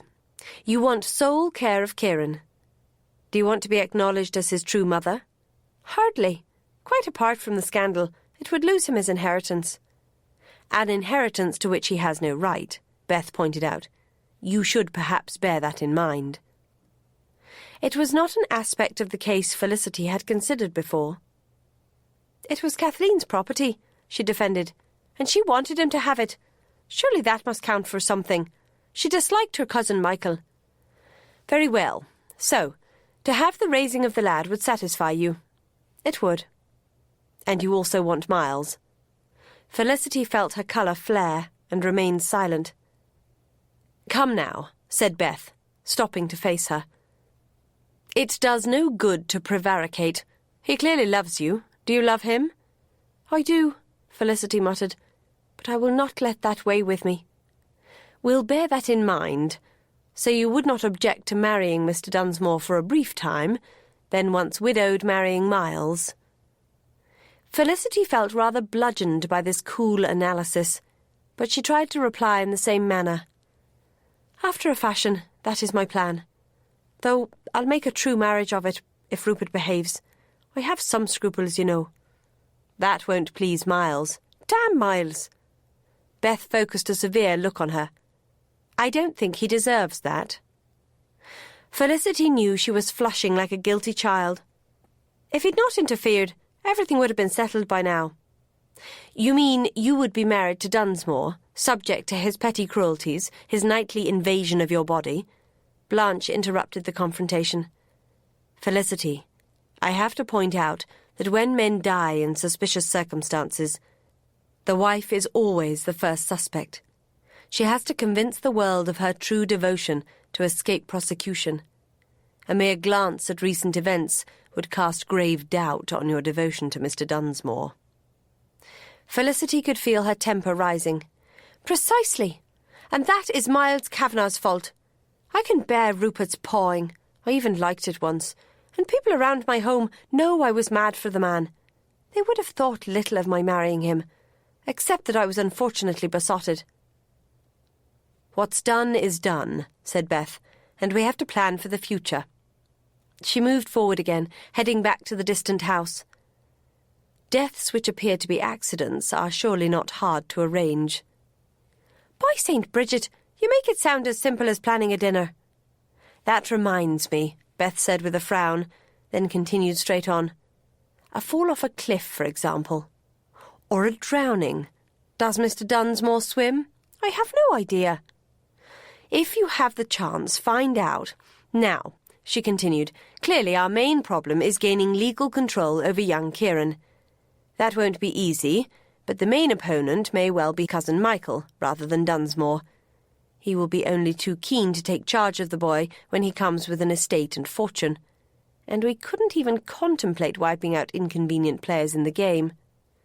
"Not to mention his wife and 4 sons," muttered Felicity. "Quite. But it might be possible to persuade him to our point of view. Does he have ambitions?" "Ambitions? He's some kind of merchant, I believe." "A merchant? Excellent. Then he can probably be bought." Blanche laughed. "Do you know, Beth, for a person of egalitarian principles, you are beginning to sound dreadfully like Lucian." "Am I?" asked Beth, stopping in surprise. "Goodness, I suppose I am. I apologise to Mr. Michael, whatever his name is, for impugning his honour merely because he is in trade. It could well be that he will put sincere concern for his cousin's welfare above any mercenary gain." "Unlikely, though," said Blanche with a grin. Felicity brought them back to the point. "So, we might be able to bribe Michael not to stake his claim to Kieran. We still haven't any real solution to Rupert, though." "We'll have a council of war tonight," said Beth. She smiled at Felicity.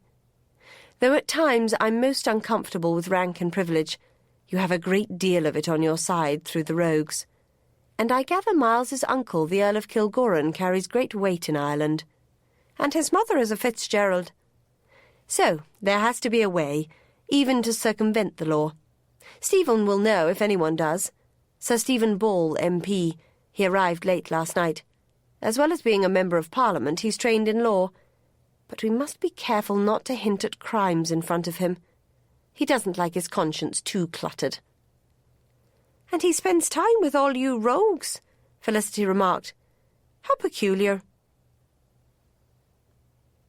The rest of the afternoon was spent in leisurely pursuits. Blanche returned to her feathers. After attending to some household matters, Beth returned to her book, which proved to be an edition of Sophocles in Greek.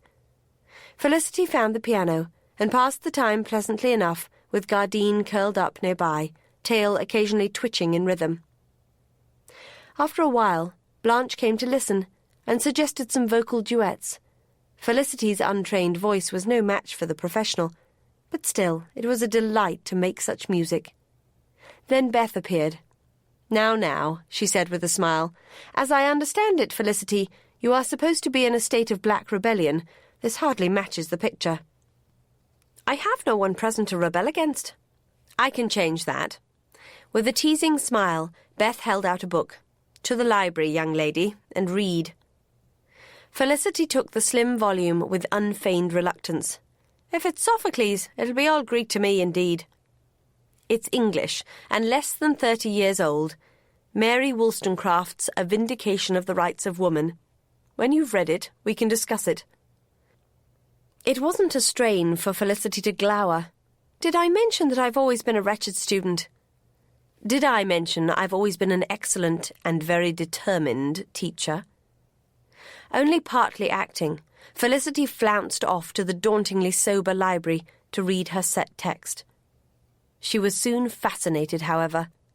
In some places her attention was caught by the excellent points made, but in others she was in strong disagreement with the author. She found paper to mark places of particular interest, anticipating a discussion. Then voices warned her the men were home. She went into the hall to find 4 happy, wind-blown, mud-splattered gentlemen in hunting pink, rhapsodizing over a day chasing vermin. She paused a moment to study the 3 men she did not know. Definitely not ones she would choose as opponents in life. 2 were tall, with superb physiques, 1 dark, 1 glittering blonde. The 3rd was a less showy blonde, and less physically impressive, being of slighter build, but there was something in his lean face that suggested a daunting intellect. She'd lay bets he was Stephen Ball, the Member of Parliament and legal expert. The rogue with some scruples left. Then Miles saw her. She'd swear he almost smiled, but controlled it. "Been behaving yourself, Felicity." Time to play her part. "What choice do I have, stuck here in the middle of nowhere?" she asked saucily, sauntering over to eye the other men in a very bold manner. "And who are your fine friend's guardian, dear?" The dark-haired man and the MP raised brows. The glittering blonde just grinned. "The fine golden top is your host, the Marquess of Arden, heir to Belcraven," said Miles. "You should kneel and kiss his aristocratic, high-instepped feet. The black top is Major Hal Beaumont, late of the 10th. You should kiss his feet too, for he's a war hero. The shrimp of the group is not to be ignored either, being one of our nation's elected lawmakers. Though they're all smiling, you should note that the creatures have very sharp teeth. I wouldn't recommend playing with them." Felicity was jolted by that reminder of the dance at Foy, and what had followed in her bedroom. She pushed it back and let her gaze sweep the company. "If you insist in trapping me here in boredom, my grim guardian, you must accept the consequences." Sliding deeper into the character of wanton joy, she swayed over to the Marquess, put her hand on his broad chest, and looked up into clear blue eyes. "Lord Arden, I'm sure you have something here to alleviate my boredom." She emphasised the word "here" with a little dance of her fingers. His lips twitched. "If I don't, I will be devastated, Miss Monaghan. What entertains you most?" All the men were just in from a day in the saddle, and Felicity was surrounded by sweat and the smell of leather and horses. She'd lived her life with this smell, yet now it dizzied her senses, which certainly helped her to play her part. She walked her fingers up his chest a little. "Many things entertain me, my lord, but riding especially. I hear you have magnificent equipment for riding." "Truly magnificent," he replied, sharp-edged amusement in his eyes. He captured her hand, raising it for a kiss that managed to be entirely improper. "Some day," he murmured softly, "if you're a very good girl, I might let you explore my stables." Someone stifled a laugh, and Felicity realised Miles had spoken nothing but the truth. These men were more than she could handle. Faith, and it wasn't surprising. Most of her experience in these matters had been with her amiable neighbours and Rupert Dunsmore. It wasn't in her nature, however, to back down in front of an audience. And anyway, she'd chosen the Marquess as her target because his wife was standing by. He must be safe. Mustn't he? She didn't pull her hand free. In fact, she moved an inch closer. "Oh, but I'm very experienced around stables, my lord. I think you'll be pleasantly surprised. But are you claiming yours would be more impressive than any I have ever seen?" He grinned, actually showing sharp white teeth. "That depends on whether you've seen Miles's, my dear. His definitely beat mine in size, and his skill and expertise in these matters cast mine in total shadow." She gasped. A hand on her arm pulled her away. "Felicity," said Miles, "I warned you not to play with the animals." "I'll play with whomever I damn well please," she snapped, twitching out of his hold, even as she thanked heavens he'd rescued her. "No, you will not," he said, all grim guardian. "And I'll go where I want, when I want. In fact, now I'm fed and rested, I think I'll leave." "The devil you will. You're a prisoner, remember?" Seizing her wrist, Miles hauled her across the hall to the library. "What were you doing here? Plotting mischief, I'm sure." "Mischief? I'll have you know... What the devil are you doing? He'd pushed her into a solid oak chair, the kind with built-in steps that took 2 men to lift. Keeping you out of harm's way while I have a bath. Lucian, get me something to tie her. Felicity heard a sound from Beth, but it was cut off. She knew this was all for show, but she was quivering with genuine fury. Don't you dare! I'll have the law on you. I'll accuse every last one of you of kidnapping, unlawful confinement. The Marquis had taken off his cravat and cut it into strips with his pocket knife. Miles tied her wrists to the armrests. There, that should confine you. And it's not unlawful. I'm your guardian. That cannot license you to be my jailer. It can, when you not only threaten to run away, but do your damnedest to seduce your hostess's husband.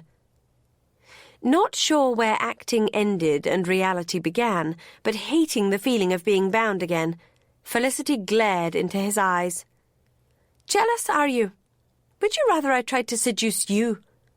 Stephen Ball moved between them. If you're set on seduction, my dear, try me. I'm the only one here unentangled.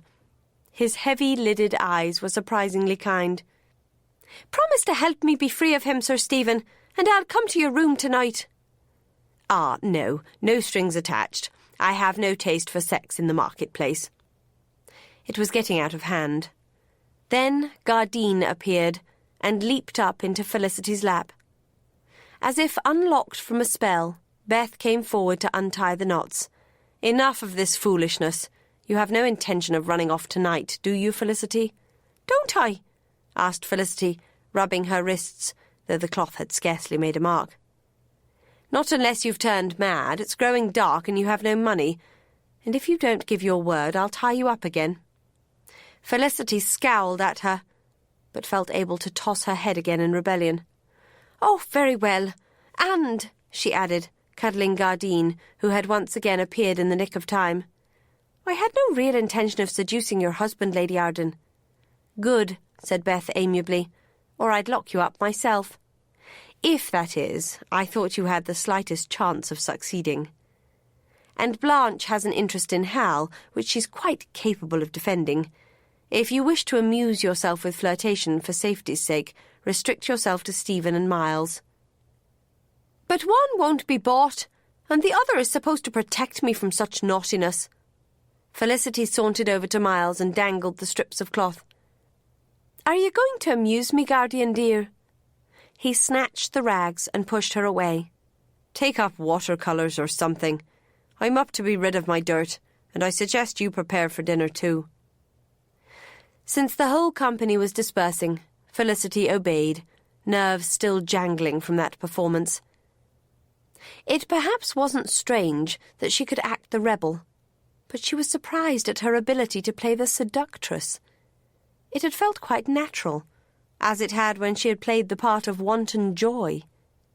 She was clearly the type of woman to be both willful and wicked, in the right circumstances.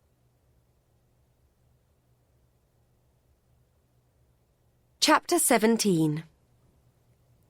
Over a rollicking meal, with everyone in high spirits, Felicity settled into her role, frequently causing Miles to wince.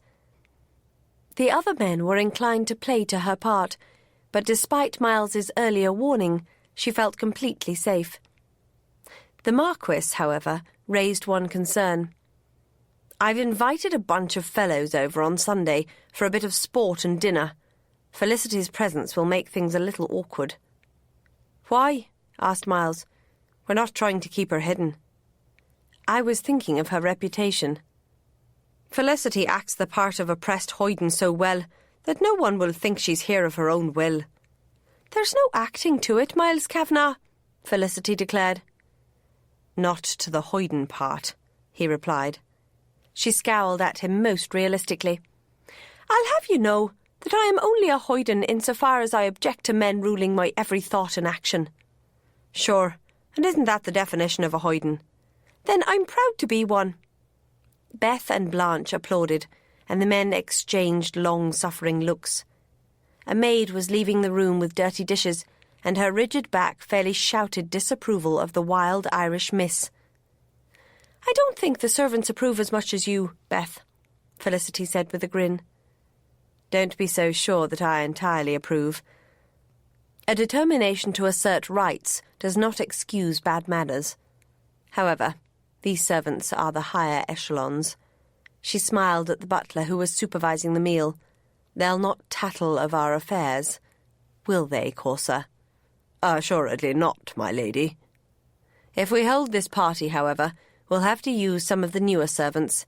We cannot be as sure of them. How true, my dear, said Lucian with a wink. An unfortunate necessity. Felicity caught the meaning that if they wanted her presence as a rebellious prisoner to be known throughout the area, the party would be an excellent means. Most of the newer staff are employed outside the house, however, Lucian added. Felicity almost grinned at the double-edged conversation. That meant she must go outside and be seen, preferably sulking. If you think you can keep me trapped inside, she said, think again. Miles sighed in a long-suffering manner. I suppose we must allow you a few walks in the garden. Escorted, of course. Felicity tossed her head. Escorted by my oppressor? Faith, but it's a bitter cup. Inside, however, she was wondering if the firestorms between them could be controlled if they spent time alone together, even in the open air. Perhaps Miles thought the same thing. He looked at the other men. I trust you three as guards. We can take turns. Blanche and I are happy to play escort too, said Beth. Blanche agreed. It will give us more opportunity to enlighten the poor child as to her rights and responsibilities as a woman. Heaven help us all, muttered Miles. 'Tis fine for you, Miles Kavanagh, Felicity retorted. You don't have to read Mary Wollstonecraft. Beth rapped on the table. Attention, please. We haven't discussed the possible dangers of this party. One day, Felicity may want a respectable position in society. We all know that having spent days, or even weeks here, as a young unmarried woman, could be a cloud over her, and the party will make it known to many. Felicity shrugged. Once I'm married to Rupert, it won't matter a jot. Since you won't be marrying him, Miles said. Felicity rolled her eyes. Beth intervened. Don't burn your bridges, my dear. One day you may well want to marry into a family where dignity and propriety is important. Gracious, declared Felicity impudently. I can't think that I've ever met anyone with a claim to dignity and propriety. On behalf of the future Duke and Duchess of Belcraven, said Lucian mildly, I'll ignore that remark. Felicity rested her chin on her hands and smiled at him. But, my dear Marquis, when one considers the indignity and impropriety of your English royalty, you have to admit that mere dukes should not claim to be higher than they. Treason as well, said Miles with a sigh. Don't you have a damp and dismal dungeon to clapper in? I'm afraid my ancestors abandoned their castle some centuries ago, said Lucian. But it seems Miss Monaghan has no care to the possible muddying of her reputation. So? Blanche interrupted at that point. The problem here is not Felicity, but me. Without my presence, this house would be tolerably respectable, even if it is a hunting box.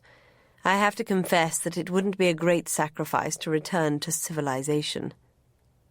You won't escape bucolic pleasure so easily, my dear, Beth declared. If there's any damage from your presence, it's already done. If you would just marry me, Hal pointed out, such issues would not arise. It would be a whitewash, and you know it, Blanche retorted, and quick to flake.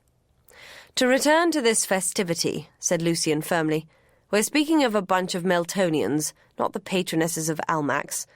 They'll not so much as think of the finer points of social behaviour. True, said Beth, then flashed a sharp glance at her husband. Unless you've invited any of the women. Phoebe Higgs, Violet Vane and the like. He grinned. I wouldn't dare. Though you'd like Phoebe. Blanche certainly does. She's very good-hearted, said Blanche. Spends a lot of her time helping the poor. And recently demanded an increased allowance of her protector at pistol point, added Stephen. Beth smiled. I think I would like her. No, said Lucian firmly. Certainly not at the moment, said Blanche. For all her virtues, Phoebe is not company for a well-bred young lady. What well-bred young lady? Asked Miles with a dark look at his ward. There's nothing at all wrong with my breeding, Felicity replied pleasantly, helping herself to more cutlets. My father's line can be traced back to Brian Boru. Then it's the training that's lacking. She speared a piece of meat on her fork. You mean I'm not quite broke to the bridle yet? Not an easy ride? Pax, said Beth, laughing. I wish I had a dungeon for both of you. She turned to her husband. As long as it's just men, and on the assumption that you haven't invited out-and-out scoundrels, I think we can brush through. We ladies will establish ourselves cosily in the morning room, and gentlemen who wish to behave properly may visit us. The rest may have the run of the house. Oh, as you say, they are all good fellows. As long as you can tolerate endless talk of hunting, they'll be well behaved. I've tolerated endless talk of hunting for the past few weeks, haven't I? Even though you never gave me prior indication of having such a restricted mind. Ah, said Lucian with a grin, itching for a discussion of Sophocles, are you? Now that you mention it.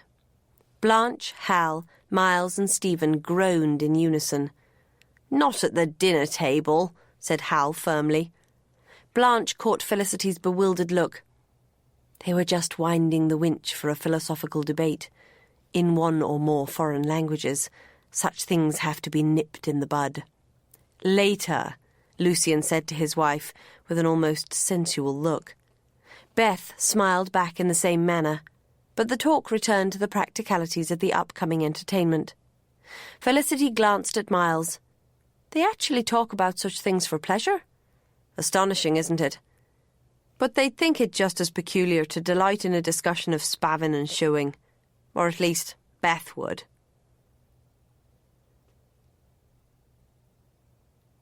Life at Vauxhall was not at all formal, but eventually the ladies did go apart for tea, leaving the men to their port.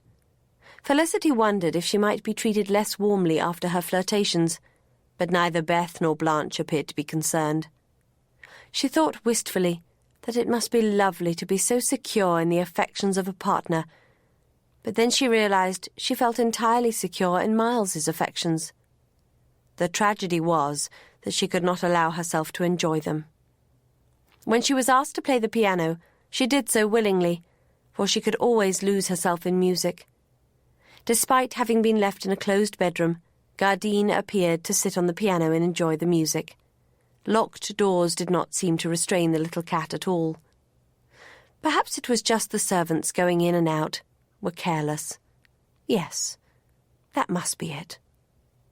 But the fact was that Annie's cats were a strange lot, and Gardine, too, just might be the strangest of them all. The gentlemen were not long in joining them, and Felicity was asked to play a little more. She was happy enough to demonstrate that she had at least one desirable accomplishment. After a few pieces, however, Miles ended the entertainment. It's time for our council of war. We need to find a solution to Felicity's problem. Before, he added with a look, her superb acting creates havoc. Felicity moved to a chair, wrinkling her nose at him. At least you acknowledge that it is acting. Sometimes. She's no harmless miss, he warned them all. She's dangerous. And proud to be so. Beth clapped her hands. Children, we are a team here, no fighting, please. Felicity subsided, determined to keep a civil tongue in her head and show that it was mostly acting. Right, said Lucian. Perhaps Felicity should state the problem as she sees it. She was taken unawares, but accepted the necessity. You all know about my child, she said. I hope you can understand my need to have him as my own, even if not acknowledged. When I was young, I was persuaded to give him up, and I was lucky. It worked out quite well. I'm older now, though, and have more power. I know him better, too, and in a way love him more. I could not abandon him to strangers now, no matter how kind they seemed. She looked around. I admit there's greed in it. I just want him. I think we understand, Felicity, Beth said. Felicity flicked a glance at Miles, who was stroking Gardine on his lap. She was not at all sure he understood why Kieran had to come before their love. She rather wished he were stroking her. She dragged her mind back to the subject. Rupert Dunsmore is Kieran's father, by blood and law. That gives him all the power in this. He wants my fortune, and offers Kieran by way of trade. It's an attractive enough carrot he dangles. If I marry him, I'll be my son's legal mother. Then there's the whip if I do not agree. Rupert will mistreat Kieran. He'll mistreat him anyway, and you know it, Miles said. Not as much, and I'll be there. At the least, I'll be able to deflect his cruelty onto myself. For God's sake, Felicity, put it out of your head and settle to thinking of other solutions. Perhaps his touch had turned rough, for Gardine leapt from his lap to curl safely in front of the fire. Miles, Lucian interrupted, let's stay calm. The most obvious solution is to remove this excrescence. But then Kieran would be lost to me forever, said Felicity, trying desperately to stay calm. She knew how men reacted when women became emotional. They thought them weak. Though these men were supposed to be her allies, she was terrified that they'd use their physical and legal power to override her wishes, as Miles had done. As if he were reading her mind, Stephen said, "You can hardly blame Miles or any of us for not wanting to see you in this Dunsmore's power." She met his shrewd eyes. "But you must accept my right to dispose of myself as I will, at least when I'm of age. It is no less than you would demand for yourself." "They will accept it," Beth said. After a moment, Lucian added, "Reluctantly, but it was agreement." "Agreed," said Hal. Stephen echoed him. Everyone looked at Miles. "I don't agree. I wouldn't let you walk over a cliff, Felicity, and I won't let you do this." After a moment, Stephen broke the tense silence. "Then we had best—" He was interrupted by Blanche clearing her throat. "Am I assumed to be toothless?" she asked, then looked at Felicity. "I give no promise either. I might well decide to stop you, and I'm capable of it. I thought it only fair to warn you." "Thank you," said Felicity. "But why would you, of all people, stop me?" "Because there's bound to be a way to win clear and free if you look hard enough, and if you are ruthless enough. I'll stop you from giving in too easily." Felicity could think of nothing to say. "Now," said Stephen, "we do need to find that way, don't we? I suggest we first look to undermining Mr. Dunsmore's property rights." "What do you mean?" Felicity asked. Stephen smiled. "Simply that he has no claim at all to this estate. He's guilty of theft and probably fraud and perjury to boot." "Good God," said Miles. "So he is." "Now, it isn't quite so cut and dried," warned Stephen, "since as far as I know, the law is unclear on dubious motherhood. It doesn't arise very often. In the case of dubious fatherhood, the child is assumed to be the mother's husband's child, unless he promptly disowns it. Once having accepted a child, a man cannot change his mind. This, however, is because paternity is just about impossible to prove or disprove. In this case, however, I would say we have a provable fraud." "We've got him," said Miles. Stephen raised a hand. "Not quite. We merely have something to hold against him. First, we have to obtain documented evidence that Felicity's story is true." "What?" Felicity exclaimed. "Don't be distressed. I believe you, but courts are tiresome about requiring proof. We need the testimony of this family you stayed with, and, if possible, of Mrs. Dunsmore's doctor, who must have known she did not give birth. That might be difficult, since I assume he supported this deception." "You mean he might be willing to swear to the opposite to save his own skin?" Miles said. "Quite." "Damn. And if it came to his word against these Bittons, he might well be believed." "At the least it would raise doubts. If, however, we can obtain enough evidence to worry Dunsmore, we might be able to frighten him off without taking it to court." Felicity leaned forward. "But can we frighten him into giving up all contact with Kieran?" "It depends how desperate and resolute he is, and how well he understands the law. Such a case would not be cut and dried, particularly if the doctor is willing to lie." It could be before the courts for years. The boy's trustees would probably have to bring the charges, so the costs could drain the estate. He could hold that threat against us. I would repay any costs from my own fortune. Then it would drain yours, Stephen pointed out. Court cases have the remarkable characteristic of lasting until the plaintiff's money runs out. Your trustees would be duty-bound to prevent such an abuse of your inheritance. I understand you have trustees until you are 30? Unless I marry. She couldn't help a betraying glance at Miles. Then my husband becomes trustee for the property. Stephen shrugged. Then you will not be able to put money into this until you are 30 or marry. We must hope Dunsmore backs off when he sees the cards we hold. The group began to discuss some practicalities of collecting evidence. Felicity interrupted them. The problem in this plan is that Rupert will never give Kieran to me. What reason could he give? Stephen rubbed his fine-boned nose. That is a snarl in the rope, isn't it? Perhaps since he will be leaving your area, he might leave the child in your care. The boy's trustees would be bound to question that, Miles said. No insult intended, but Foy Hall is not the ideal place in which to raise a child. And Michael Craig would have an eye on things, Felicity pointed out. He'd object if the lawyers didn't. It won't work. Blanche called for attention. Remember what I said about giving up too easily, Felicity? You Irish. You seem to always be seeking the tragic end. But what do you suggest I do? Felicity demanded. Marry Miles. What? Blanche smiled. Think of it. If you marry Miles, you have completely spiked Dunsmore's guns. According to you, he will then hurt the child out of spite. But if he is presented with evidence that could land him in jail, the pillory, or a ship bound for Australia, it will give him pause. If you can bring yourself to offer the bribe of a small income from your estate, he might even be brought to see reason. I don't see how that helps Kieran.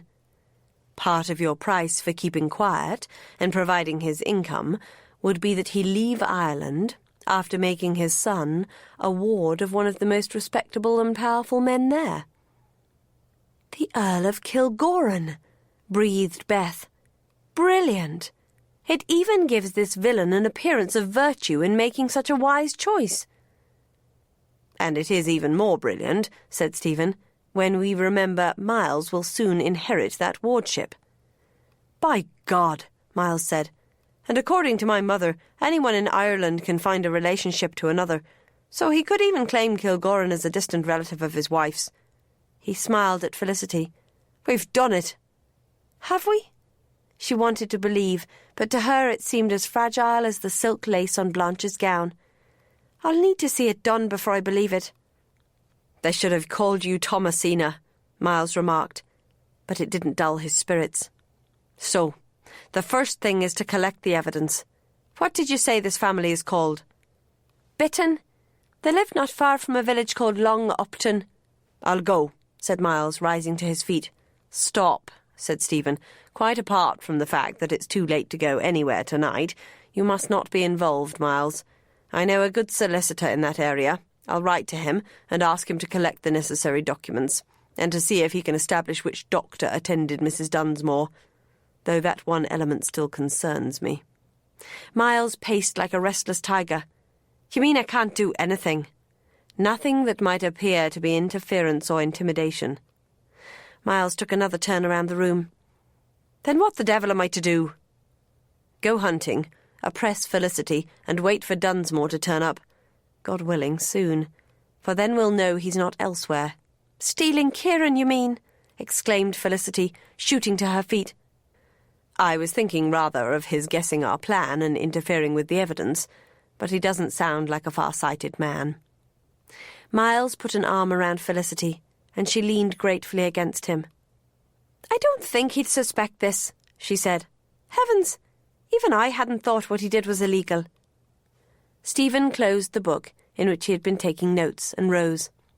I'll write the necessary letters, and we can have them off at first light. A sketch of Felicity would be useful. Beth said, I can probably execute a reasonable likeness.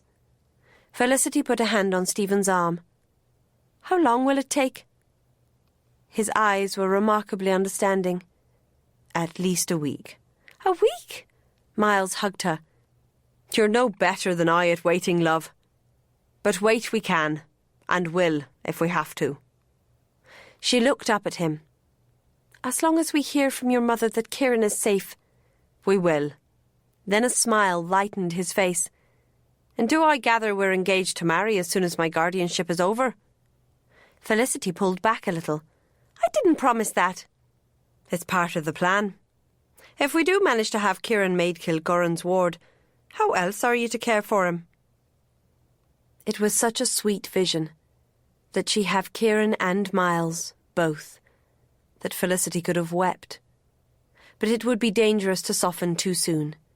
She moved out of the seductive tenderness of his embrace. "With that temptation, Miles Kavanagh, you might get me to the altar one day, but I'd have to see the wardship signed and sealed first." Beth also stood. "I think a little light relief and distraction is called for." She went to a drawer and, to Felicity's astonishment, produced a set of jackstraws. She spilled them on the table, and the company settled to cutthroat competition at the children's game, with the added spice of ridiculously high stakes. Felicity took a little persuasion to join in, but hours later, and completely relaxed, she realised she'd just enjoyed perhaps the best time of her life. It came as a shock. She shouldn't be having fun at such a time. She covered her confusion with a yawn and a plea of tiredness. "Yes, it is late," Beth said, "and I think I have a reasonable likeness." Felicity was startled to see that Beth had a sketching pad out. She went to look and found a number of clever sketches of herself at the game, both in profile and face front. "They're very good," she said, but in truth she hardly recognised that laughing girl as herself. Beth closed her pad. "They should serve the purpose of identifying you to the Bittons. Would you like a supper before retiring?" Felicity declined, and left them to their soup, tea, and toasted cheese, wondering just why she was finding this all so alarming. By the time she reached her room and rang for Harriet, she understood. She feared that, despite all, the laughing young woman of the picture was an illusion, that reality was the wary Felicity who faced a life of fear and struggle with Rupert Dunsmore. The next day being Sunday, there was no hunting, but everyone would be saved from boredom by Lucian's party. There was no postal service either, but Stephen's letter was sent off with a groom. As Felicity stood by Miles, watching the man ride off, she said softly, "I want to go with him." "I know. It's maddening, isn't it, to have to twiddle our thumbs and play silly games." "Wayward ward and grim guardian," she sighed. "Well, what's the next act?" "Unless you want to refuse to attend church, I can't imagine." "Then I'll let the Sabbath mellow me a little." She glanced up at him. "I think you enjoyed tying me up, though." "I did not. But neither did I enjoy watching you crawling all over Lucian." "Crawling?" "A polite description. You're all too good at that particular act." Since they appeared to have found a good fight anyway, Felicity put her hands on her hips and raised her voice. "You're just jealous, Miles Kavanagh. Guardian or not, I think you have your greedy eyes on my money. Well, there'll be snakes in Ireland before you see a penny of it." "There's one snake in Ireland already, if you would but admit it. And didn't you know that as your guardian I can claim reasonable expenses, like the cost of bringing you here?" "The cost? God rot your toes, Miles Kavanagh. Are you trying to make me pay for my own imprisonment? I'm off to write to my trustees this moment." She flounced away, noting the footman rolling his eyes at these goings-on. There really didn't seem any point in staging a fight over going to church, however, so Felicity joined the company in a 2-mile walk to the nearby village of Thorpe to attend the Sunday service. Beth explained that they preferred the simple village church to the larger one in town attended by the Meltonians. By which I mean the hunting visitors, not the poor local residents who have to put up with a winter congregation mostly sleeping off the effects of Saturday night's carouse. "I doubt they're so poor, with all these well-heeled men about. True, it is a thriving place these days. A brisk walk in the winter sun was delightful, particularly when it was accompanied toward the end by the bell summoning the congregation. The church had the beauty that comes of hundreds of years of prayer, and the service was simple and devout. By the time they emerged to chat with the local people, it was hard for Felicity to remember that she was supposed to be oppressed. As she walked back, arm in arm with Miles, she said, "I wish we knew what Rupert was up to." Miles touched her hand lightly. "Relax, Colleen. He'll be here any day, and we'll know when it happens, because he'll contact you." Relax! That touch had been for comfort, she knew, and yet it had jolted through her as a surge of raw desire. She pulled her arm free and put space between them. "If I could just be sure Kieran is safe." "Have faith in my mother." "I'm trying. I'm trying."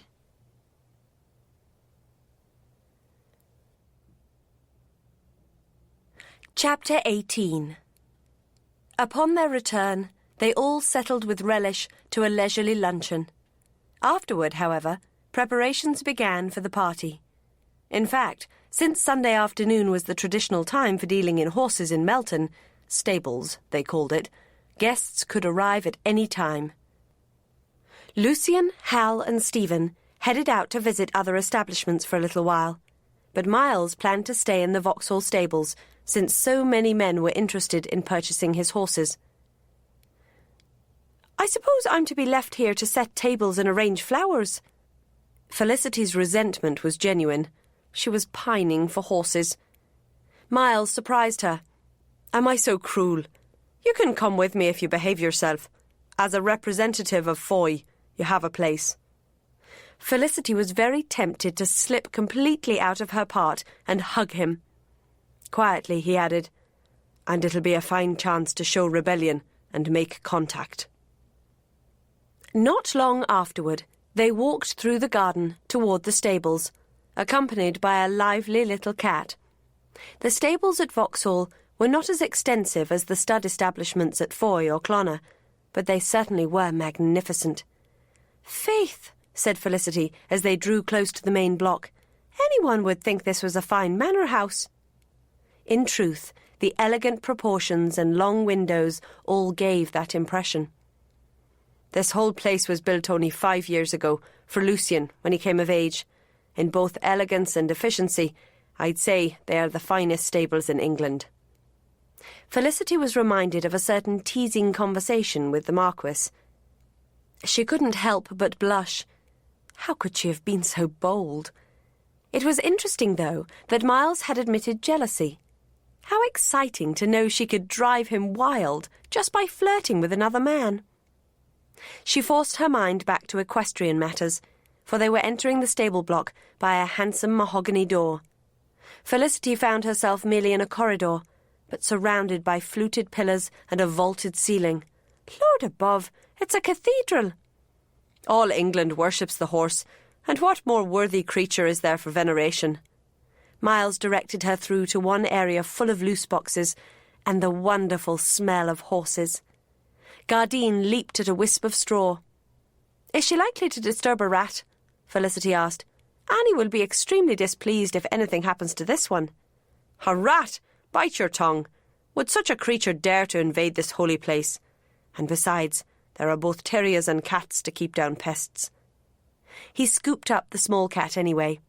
Those terriers and stable cats might object to an invader, however, and have her for lunch. "You'd better bare your claws, little one." Felicity started, realising those words had actually been for her. The head stable groom was coming forward to greet them, and various grooms and underlings were around, preparing the place for stables. And one of these men could be the type to gossip about the wild Irish hoyden kept guarded up at the house. Anyone might have a message for her. She raised her chin and put stiffness in her walk. Trust the English to build a palace for horses and leave the peasants in hovels. The Irish peasants are often less well housed than the ordinary people here. She sneered at him. "Faith, you'll be agreeing soon that the English are God's own people." "Not at all. Miles was the perfect picture of the weary guardian. "Are you not interested in the horses, Felicity? The only ones worth looking at would be Irish." "Now there, my dear, you might have a point." There were loose boxes for 20 horses here, and Miles told her there were as many on the other side of the building. Most of the horses in this section belonged to Miles, and Felicity inspected them with interest. They were all fine beasts, as she had expected. She was interested, however, to come across one she knew, Argonaut, the horse which had almost come to grief twice through her fault. How did he get here? "He was always intended for Lucian. I sent him over as soon as we arrived at Clonagh." Argonaut was stirring memories of her first meeting with Miles, followed by memories of her thwarted elopement. Felicity glanced at Miles and suspected he was visited by similar torments.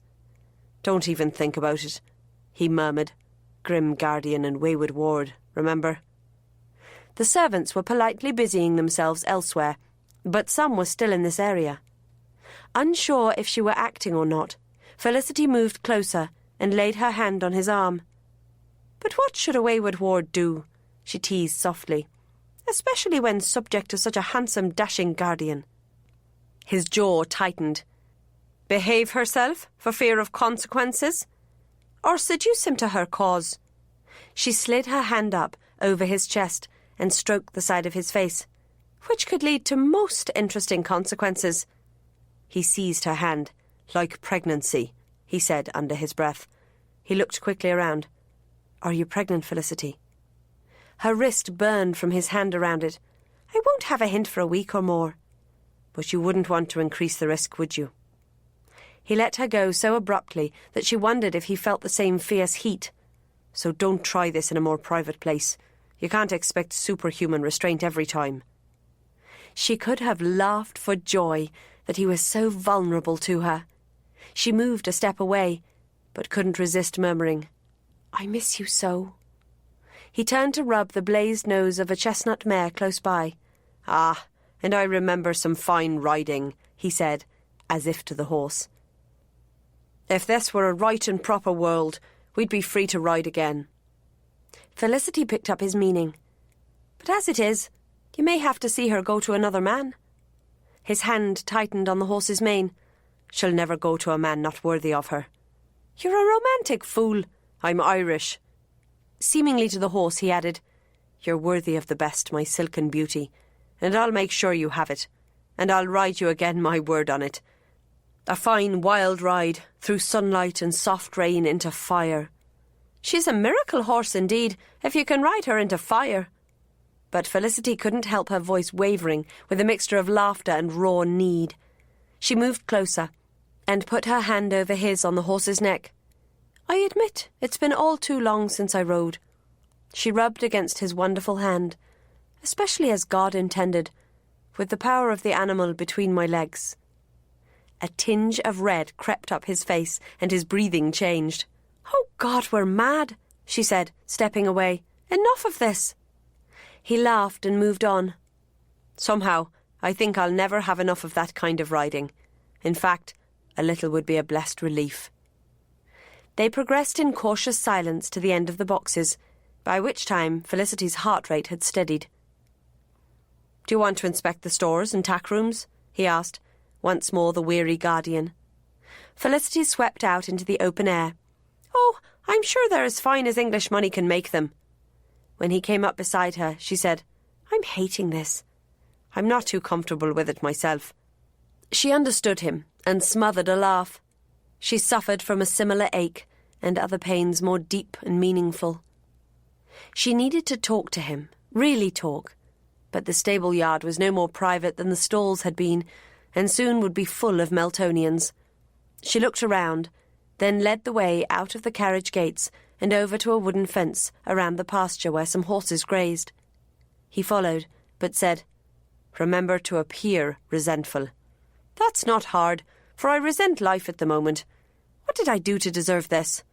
"Had sex with Dunsmore," he said flatly. She stared at him, and the resentment was real. "I was 15!" Her eyes were cool as they met hers.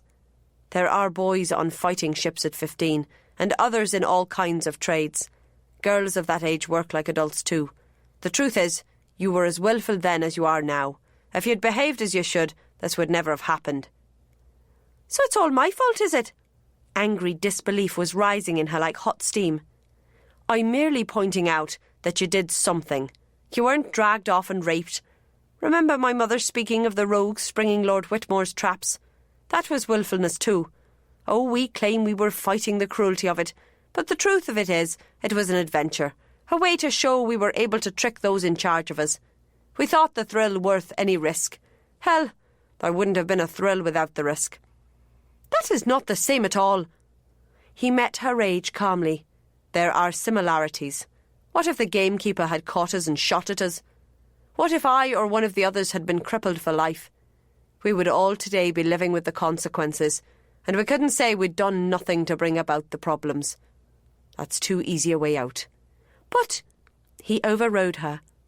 "But in your case, you were inveigled and tricked. True enough. That's why I want to shoot Dunsmore on sight." She felt as disoriented as if he'd flipped her onto her head. "Never. Most of our plan will work just as well with him dead." "No, it won't. We will have no hold over Michael Craig. And with Rupert dead, he'll have the legal power." That stopped him. Damn, that's true. Felicity stopped to take a deep breath and find her balance. "So, was that lecture about responsibility just to stage a quarrel for any observer?" "No." "You meant it.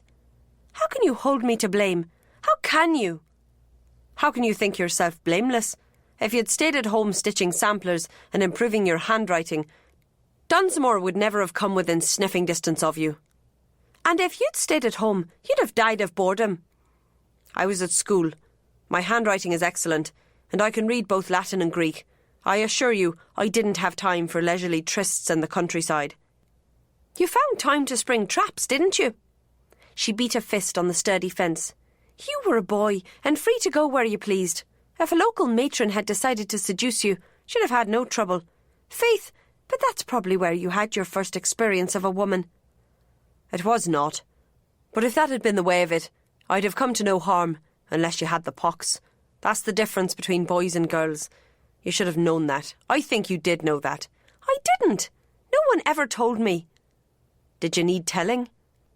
Was no lass in the area ever caught unmarried with her apron strings too tight?" Felicity stepped back. "Why are you attacking me like this?" "Because all this seething rage is not acting. You have to stop blaming the world and lashing out. Sure, and your life hasn't always been fair, any more than it would have been fair if I'd been shot by Lord Whitmore's gamekeeper and never ridden a horse again. But you did play a part in creating your own predicament, just as I would have done. You have to put it behind you." "And stay at home sewing samplers?" He smiled slightly. "If you'd been properly raised, you'd be past the sampler stage." Felicity hissed with annoyance. "What you mean, Miles Kavanagh, is that you find me altogether too much trouble and want me to become the sort of ninny who does just as she's told. When fish leap from the Shannon into fishermen's nets." With that, Felicity swung around and marched back to the house. He didn't follow. But that could have been because the first of the hunting fraternity had arrived to inspect and possibly to buy.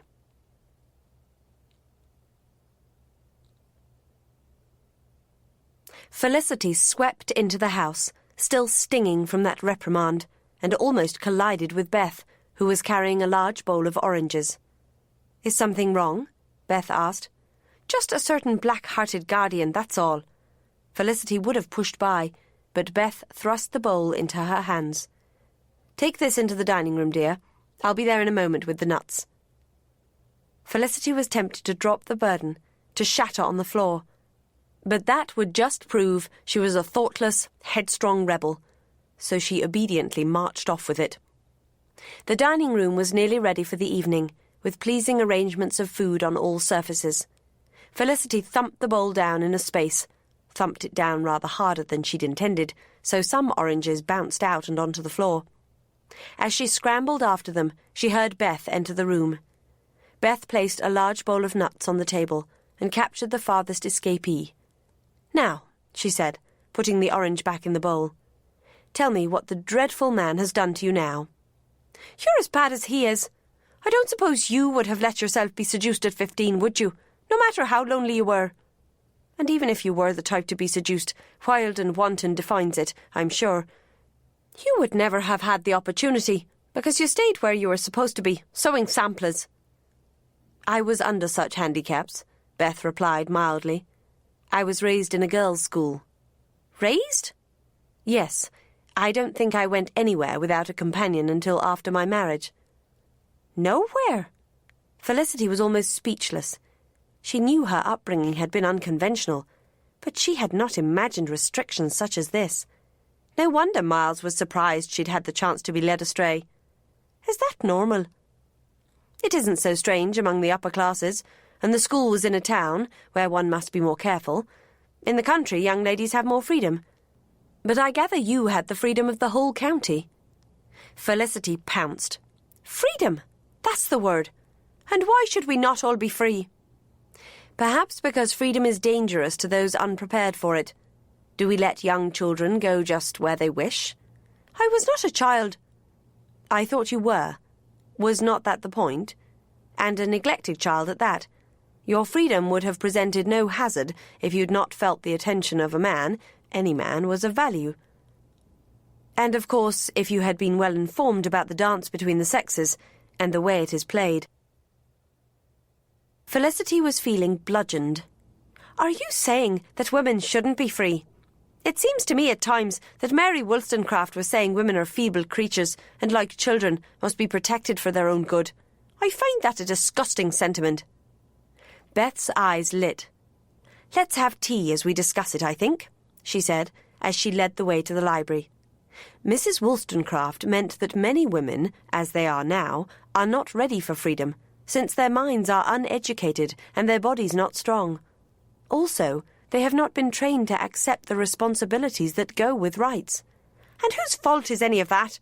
Felicity demanded, throwing herself into the solid library chair that had briefly been her prison. "Their parents. Often mothers just as much as fathers. Mothers have a terrible tendency to encourage their daughters' vanity. Do you remember your parents?"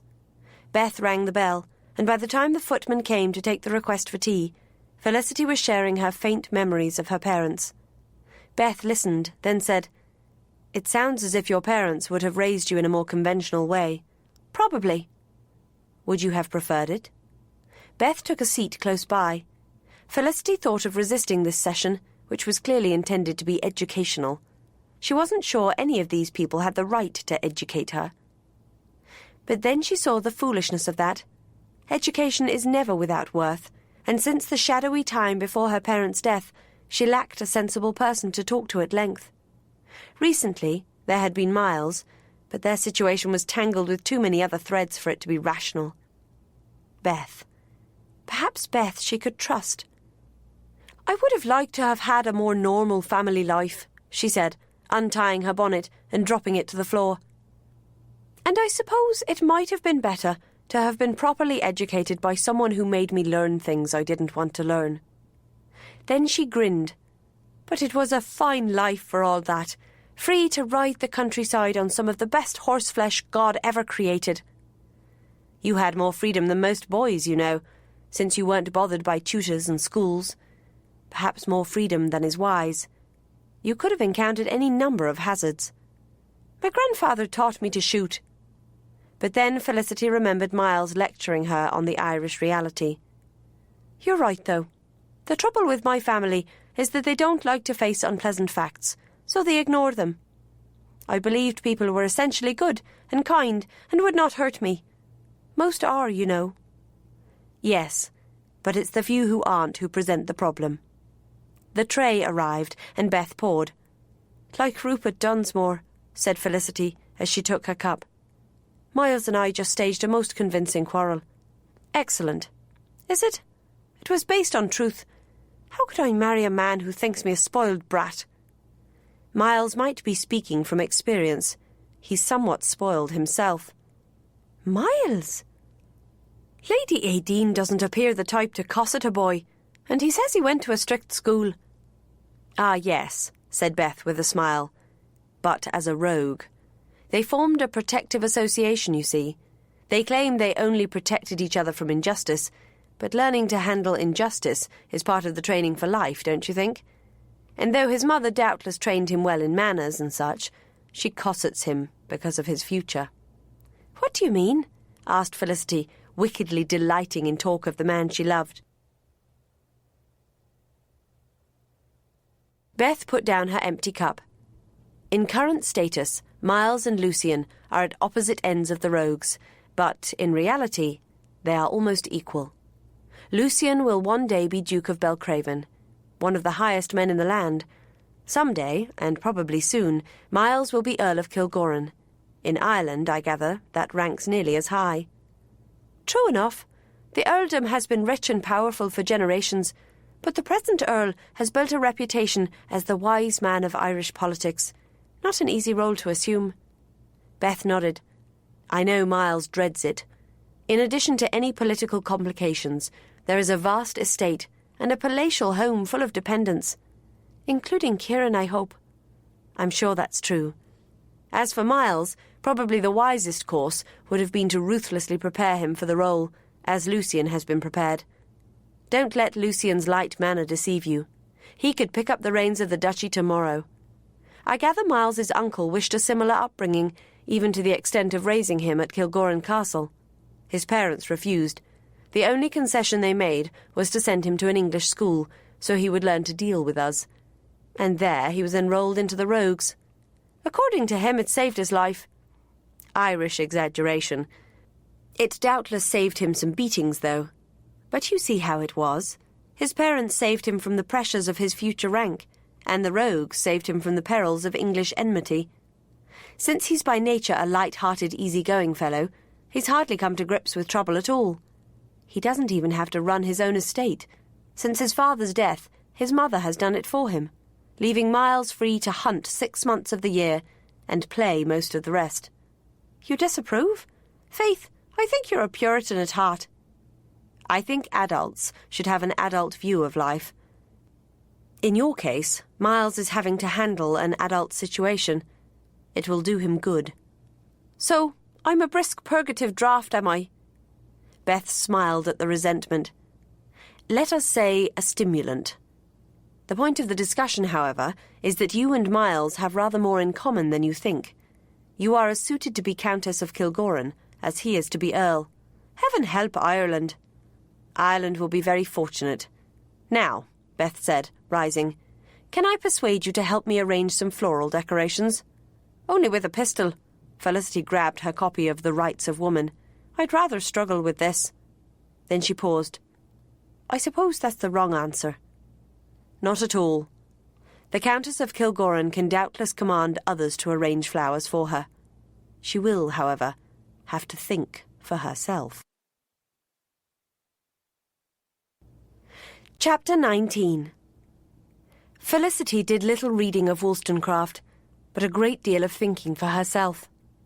Reluctantly, she acknowledged there had been truth in Miles's words. She had come to let resentment rule her. Though she had been fond of her grandfather, she had always held him partly to blame for her problems. She'd blamed Aunt Annie for being so inadequate a substitute mother. She'd even blamed her parents for dying. And she hated Rupert Dunsmore. Now that, she felt, was reasonable. But her rage at the world was not. Miles had meant more than that, though. He'd been warning her of the danger of believing she had the right to be cruel, because a person could not always control who would get hurt. He was right. She shivered when she remembered that for a moment she'd contemplated burning down Vauxhall. But Miles's words had not just been stirred by disapproval of her behaviour. They'd also been the product of that dangerous game they'd played in the stables, of the frustrated need it had roused in both of them. As Felicity had once said, she and Miles were in danger of tearing each other apart and hurting innocence in the process. Let Rupert Dunsmore come quickly, so this would be over. Sometime later, the library door opened. Miles came in, but warily. We're heading out for equestrian amusements. Do you want to come?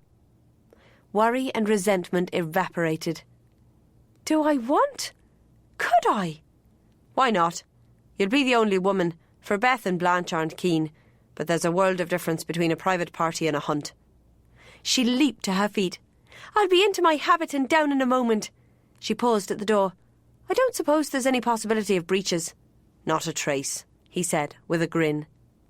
Felicity hurried through a hall already half full of hearty horsemen, ran up the stairs and tugged the bell rope in her room. Within minutes she was out of her dress and wriggling into her habit. When she emerged from the front door, the scene in front of Vauxhall resembled a hunt meet, save for the absence of dogs. 30 or so horses shifted restlessly on the drive and lawns, either held by grooms or already mounted. Other servants weaved around with stirrup cups. Tingling at the thought of riding, she looped up her skirt and hurried down to where Miles was checking a grey gelding. Is this for me? I am quite able to check my own horse. This was for the benefit of a young tow-headed groom holding the bridle, but she couldn't for the life of her find a scowl to go with it. Miles let the stirrup drop. It's my duty as a guardian to keep you safe. I would be shamed before the world if you were to fall and break your neck while under my care. Or break my ankle, she teased, knowing that was slang for getting with child. That either, he said, with a warning shake of his head. I must point out that I haven't come off a trained horse in over 5 years. Banshee's arrived. Tomorrow I'll put you up on him, if you like. That'll be a fair test. Banshee? Then she remembered the ungainly grey horse who'd ripped Miles's arm out of its socket. Ah, yes, we have a wager. I'm looking forward to that cake. Felicity looked around at the assembly of top-notch horseflesh and laughed. You'll never get one of these men to buy that piece of dog's meat for 50 guineas. Never. You say never about too many things, thorn in my flesh. Shall I toss you up now? She let him boost her up, then arranged her skirt as the groom passed back the reins. She took them absently, still settling herself and getting the feel of the mount, until she felt the piece of paper that accompanied them. She glanced once at the fair-haired groom, then tried to pretend nothing had happened. What had Miles just said? Something about fences? Of course I'm going to take some fences, she snapped in genuine irritation. Stop fussing over me. A side saddle isn't the best for taking jumps, and you know it. Felicity was in a fever to read the note. It's all a matter of balance, remember. My balance is excellent. Go away. He glanced around, and Felicity realised the groom had gone, and no one else was nearby to hear her performance. He mustn't suspect anything. I mean it, Miles. I will not be told how to ride a horse. This creature seems to be sound and well trained. You have made sure all the parts of the tack are secure. Now go away and let me be. Amazingly, he obeyed, going off to mount a fine white-socked chestnut. The note felt as if it were burning a hole in Felicity's glove, and yet she dared not even peep at it just yet. It had to be from Rupert, though, and she couldn't ignore it for long. What if he appointed a meeting during the ride? She slid it into her glove, where it crackled against her palm, poking her with its sharp folds. But it would be folly to read it yet, for she could see Miles was still watching her as if she were a novice rider, damn him. She tested out her horse, giving the mount the slightest command to move. Immediately, it stepped forward smoothly. Ah, you beauty! Just a shift in her weight changed its direction. The merest touch of her crop to the right flank turned it the other. It was a perfectly behaved animal, and well trained to the side saddle. Of course, she should have expected nothing less. She knew Miles would only choose the best for her. In horses, at least. She knew in her heart that he wanted to choose the best for her in everything, but he did not always see the world as she did. She couldn't resist walking her horse close to his. Miles took in every technical detail with one sweeping glance. How is he? Beautiful. One of yours. Would I trust you on anything less? He's called Adonis, and thinks himself a very fine fellow. With reason. He's beautifully trained, and to the side saddle as well. I generally accustom my horses to it. You never know when some fool man will mount a lady without a moment's consideration. He closed his eyes briefly and shook his head. Will we ever talk of riding again without salacious thoughts? Despite everything, she chuckled. We'll find a way. After all, riding is one of our chief pleasures in life. With a devastating smile, he said, and that's the blessed truth. Soon the company rode out, heading toward a distant field, gradually increasing pace until they might as well have been at a hunt, chasing the fox. Felicity held back, hoping to lose Miles. She knew better in her heart, and sure enough, he was soon at her side. Is something the matter? Why do you ask? You're not leading the pack. And me on a side saddle and all. I'd back you to beat most of this crowd, even under a handicap. Since he clearly wouldn't be shaken, she speeded up. They were just one field from the rest of the men, who appeared to be gathered around an enormous gibbet. What's that? Felicity asked. Believe it or not, it's a quinton. The thing the medieval knights used to train in lance work. Lucian had it constructed a few years ago, and it's become a popular amusement. Now she could see that the quinton consisted of the figure of a man with arms stretched out, one holding a bag. How does it work? If the rider hits the centre with his lance, the figure gives backwards, and he can ride past. Anywhere off-centre, and it pivots, and the bag swings round and hits him. It sounds like fun. I want to try. He looked at her sharply, but then laughed. Hellion, if you want. Watch a while first, though. There's a knack to it. A stack of long poles, the lances, waited to one side, attended by a number of servants. Lucian took one and went first, explaining the procedure for those who hadn't tried it before.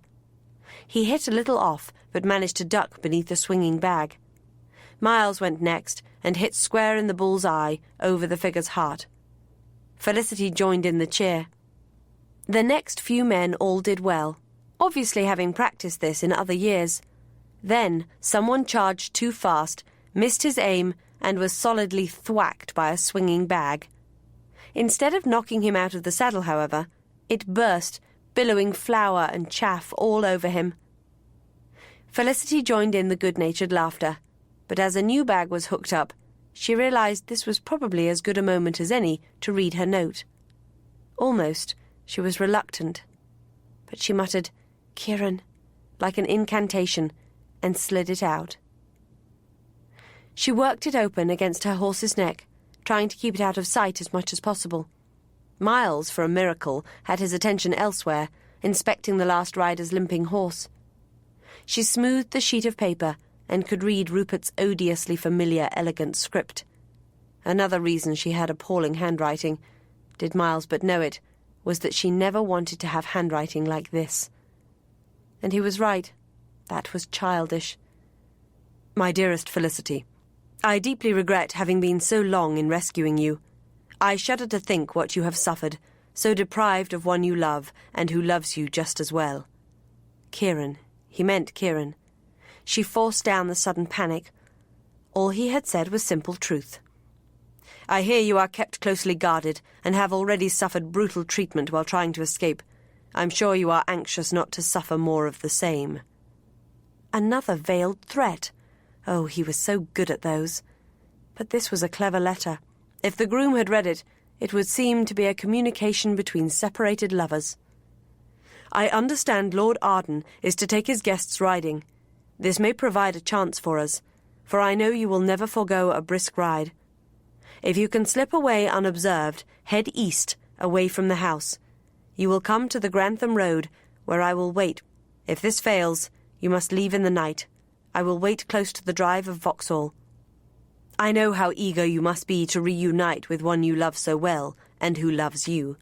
And you know how much that one will suffer if we cannot be together. Your devoted husband-to-be.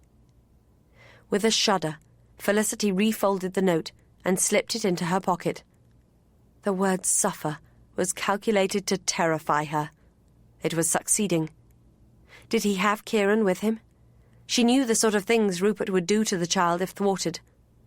If Rupert had Kieran... Oh, why had Lady Aideen not sent word faster? Was Rupert watching her now? If he were, he would know she could never slip away from here unnoticed. With relief, she realized she had at least a few hours' reprieve. She could not escape until night. But, she realised, there was nothing to bar escape. Her room was not locked, and her promise to Miles had been to stay for 2 weeks, or until she heard from Dunsmore. Miles had assumed that when she received a message, she would share the news. But that had not been part of her promise. But if she escaped before the rogue's plan had any chance, she would be giving up before she had to. Blanche would be disgusted. And Miles. She couldn't imagine what it would do to Miles. By her action, she would have rejected him, rejected his help and protection. She would have declared that she could not trust him to help her win. She would have kept her word, but shattered the spirit of their pact. She looked over to where Miles was inspecting the injured horse's leg, his hands gentle and skillful with the nervous animal. She could tell, even at a distance, how at ease he was with beast and men, and how well liked and respected. He doubtless deserved better in life than an ill-bred hoyden dead set on a mission that could lead to tragedy. She remembered Beth's describing him as spoiled. He didn't seem spoiled to her. He was the very opposite, unspoiled by hardship, still able to find joy in simple things and turn an open, friendly face to the world. Beth had seemed to think Felicity was a needed medicine to force him out of this blissful state. In fact, she'd give almost anything to join him in joie de vivre, joy in the pleasures of living. She'd give anything but her son. The injured horse was led off by a groom, and its rider took a spare horse. The attack on the Quinton recommenced, and Felicity made a decision. Rupert could damn well wait a day or two. She'd trust Miles's faith in his mother, and believe Rupert didn't have Kieran with him. If that were the case, he was toothless. She'd go further. If a letter came from Lady Aideen, putting her fears at rest, she'd share this note with the rogues. Lucian rode over, fluid and easy on his magnificent black. "Miles says you want to try." "To be sure. I'm in an excellent mood for hitting something." "You are a hellion, aren't you?" But it was said amiably enough, and she sensed a bewildering trace of admiration and even affection. She was not sure she could handle any more affection. She followed him to the pile of poles, and Miles came over as she was finding the balance of the lance. "Changing your mind?" "Devil a bit, but this game was not designed for side saddle. It's hard to hold the pole so it isn't banging the poor nag's head. But if I lean too far, I lose my balance." "Perhaps you'd better leave it. We can come back one day with you in breeches." "Give up? Never!" With a grin, Felicity shifted her grip, so she held the heavy pole over her head like a spear. Then, with an Irish battle cry, she urged her horse toward the Quinton, concentrating on balance and that bull's eye on the dummy's chest. In fact, she saw it as a target on Rupert Dunsmore's chest. Her arm tired, but she would not let it waver. With another pagan shriek, she thumped the pole into Rupert's heart and rode by in triumph, shaking her pole in victory as all the men cheered. Miles rode over laughing. "Ah, my fine warrior queen, I never doubted you." She grinned as she tossed the pole to a waiting servant.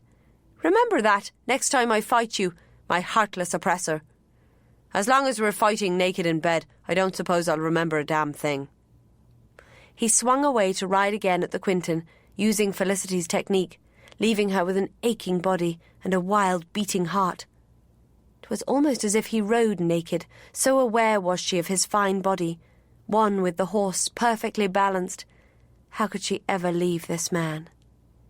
How could she not if he became necessary? She shifted in her saddle, realizing she was itching with desire. She'd never experienced such a thing before, to be in the open air among people and to be almost in heat.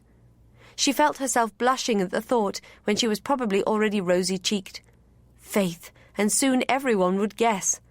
She sincerely hoped humans were nothing like horses, or all those fine stallion males would sense her urges and start pawing the ground and fighting over her. At that moment, she knew she must have one more night with Miles. Rupert was here, and it was possible he would win, that she would have to go with him, even if it cost her Miles. They deserved one real night of love. They had been that wild loving in the billiard room, full of wonder and desperation, Then there'd been that last night at Clonagh, sweet, but achingly incomplete. She wanted a night of slow pleasure, filled to the brim and drained to the dregs.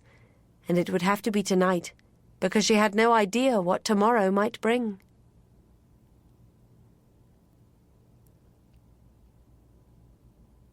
They rode home as dusk fell, radiant with exercise and high spirits. Though Felicity still felt in heat, people couldn't be like horses, for the Meltonians seemed to regard her as one of them. At Vauxhall, Beth and Blanche were ready to greet everyone with huge bowls of hot punch.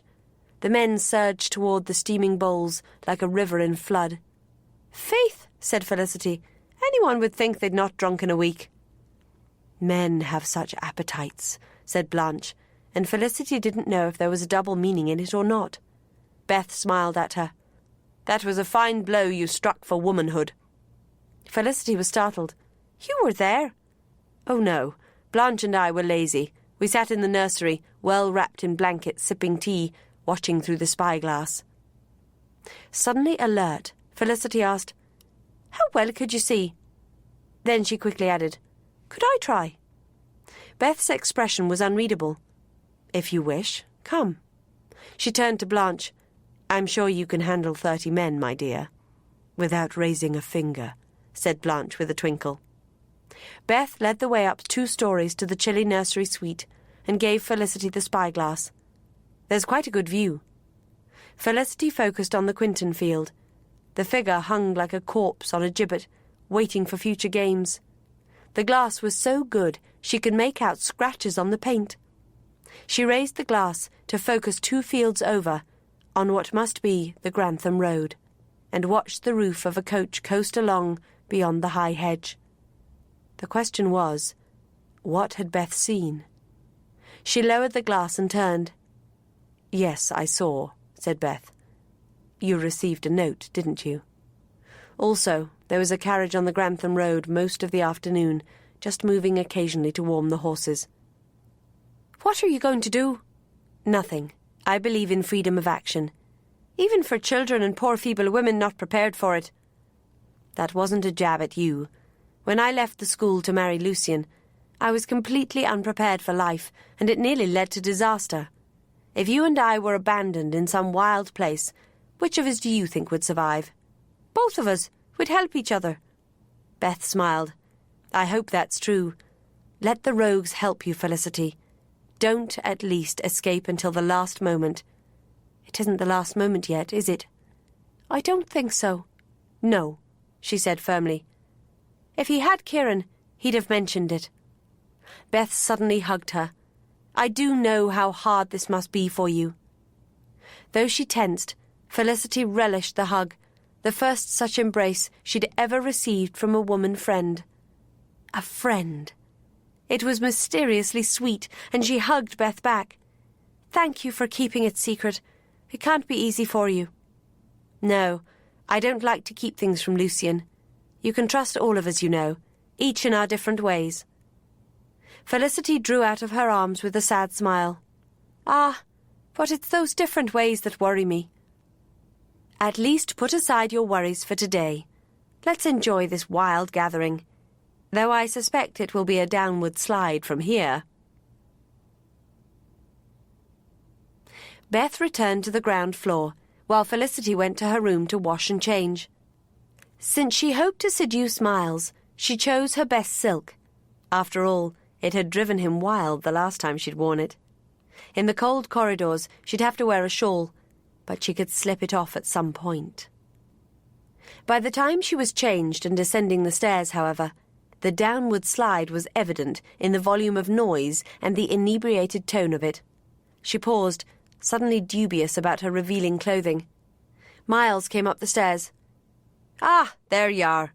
He stopped to look at her. "Don't I know that gown?" He twitched away the shawl.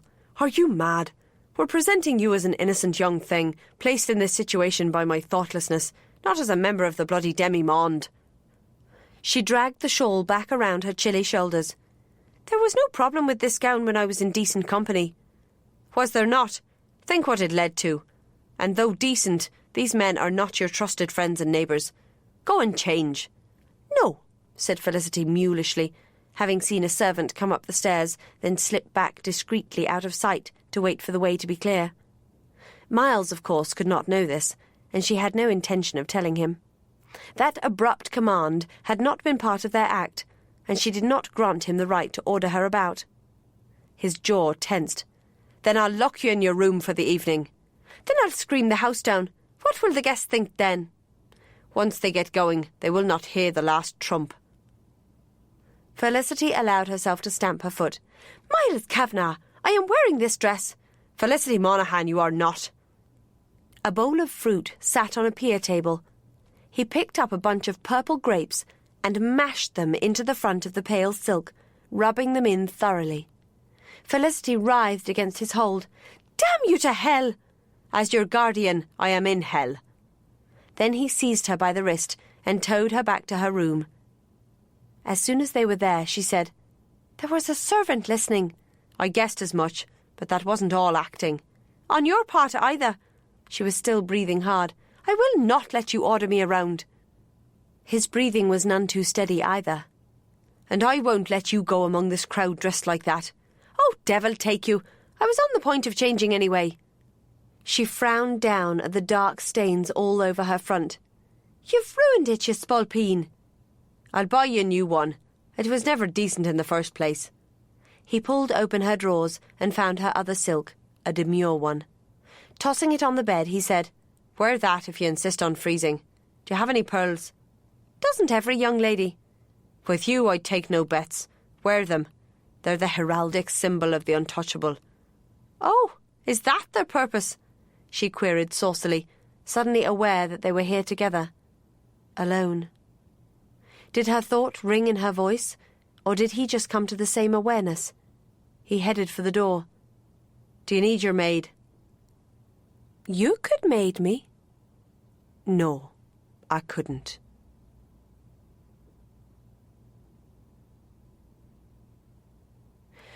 Chapter 20. Soon Harriet arrived to exclaim over the stained gown, though something in the maid's manner told Felicity the story of the fight had already entertained the servants' hall. She hoped her own dazed arousal would be interpreted as sulks.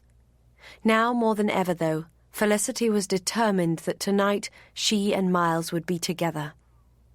When Harriet finished, Felicity surveyed herself in the mirror. The white silk dress was nearly 2 years old and had yellowed to a shade that dulled her skin. The style was suited to a very young lady, with a modest neckline reinforced by a small frill of lace. The cut of the skirt was full, designed to conceal rather than emphasize the shape of the body. The trimming at the hem consisted of a modest ruffle set with demure white rosebuds, probably another heraldic symbol of the untouchable. She had instructed Harriet to redress her hair in a tight, plain style, with just another bunch of insipid white rosebuds for decoration. With the string of pearls, the effect was complete. To the men here, she would be as seductive as a sister. But she'd go odds. That didn't apply to Miles. When she returned to the corridor, he was waiting to escort her downstairs. She searched briefly for distress and found none, but then she'd conquered her external signs too. Above all, they were equally matched. The noise from below had grown wilder. "I don't have to warn you not to go apart with anyone, do I?" he said. "Hardly," she retorted, and saw him colour with guilty memories of his attack at Foy. How was it she could slip into battle mode so very easily?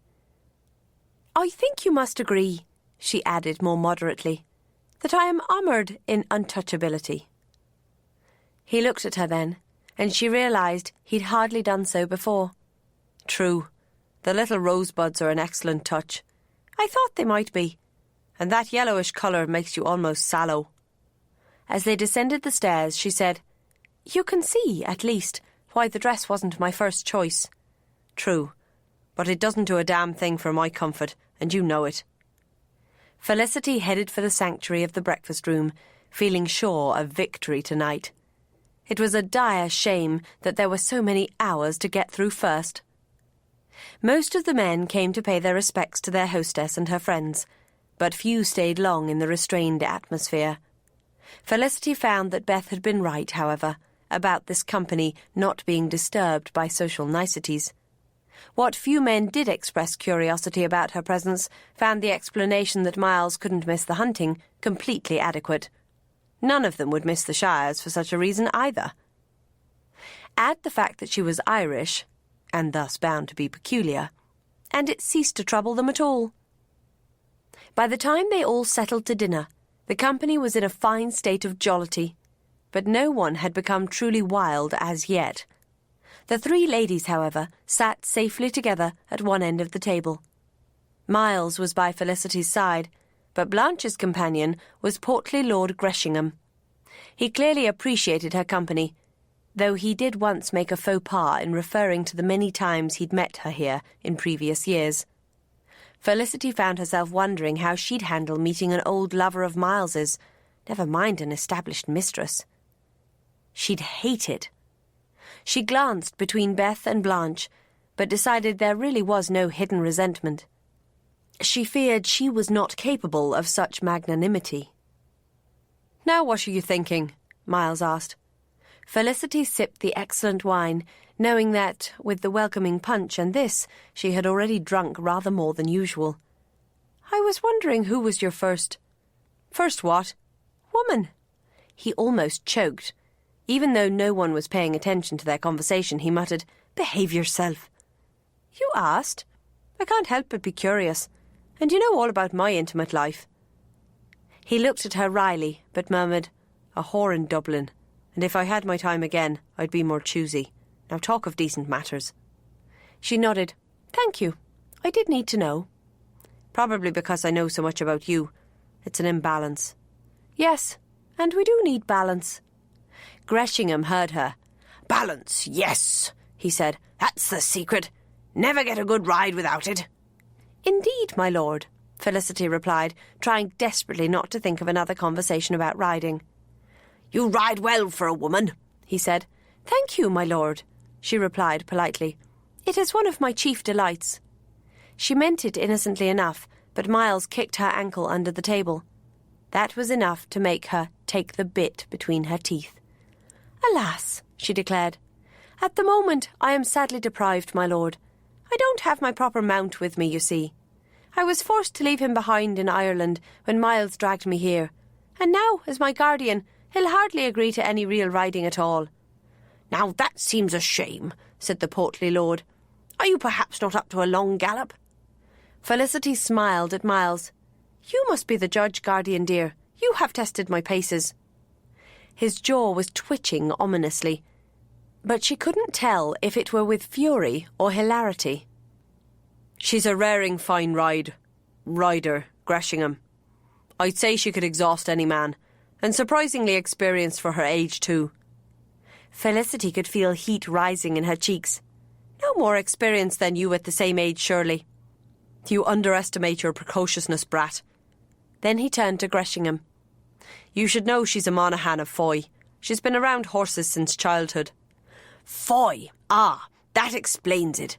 Then it's hard to understand why you won't let her ride, Kavanagh." "He seems to think I'll break something," said Felicity. "An ankle, perhaps." "An ankle?" repeated Greshingham, peering across the table. "Not likely from a fall, my dear." A sharp look from Beth suggested that she might be beginning to follow the double entendre. "Miles is taking his guardianship duties very seriously," Felicity told Greshingham. "He's so careful of my welfare. I am almost a prisoner." "Tush, tush. Can't have that. Not if it keeps you from enjoying a good ride. What do you say, Kavanagh?" Miles was smiling dangerously.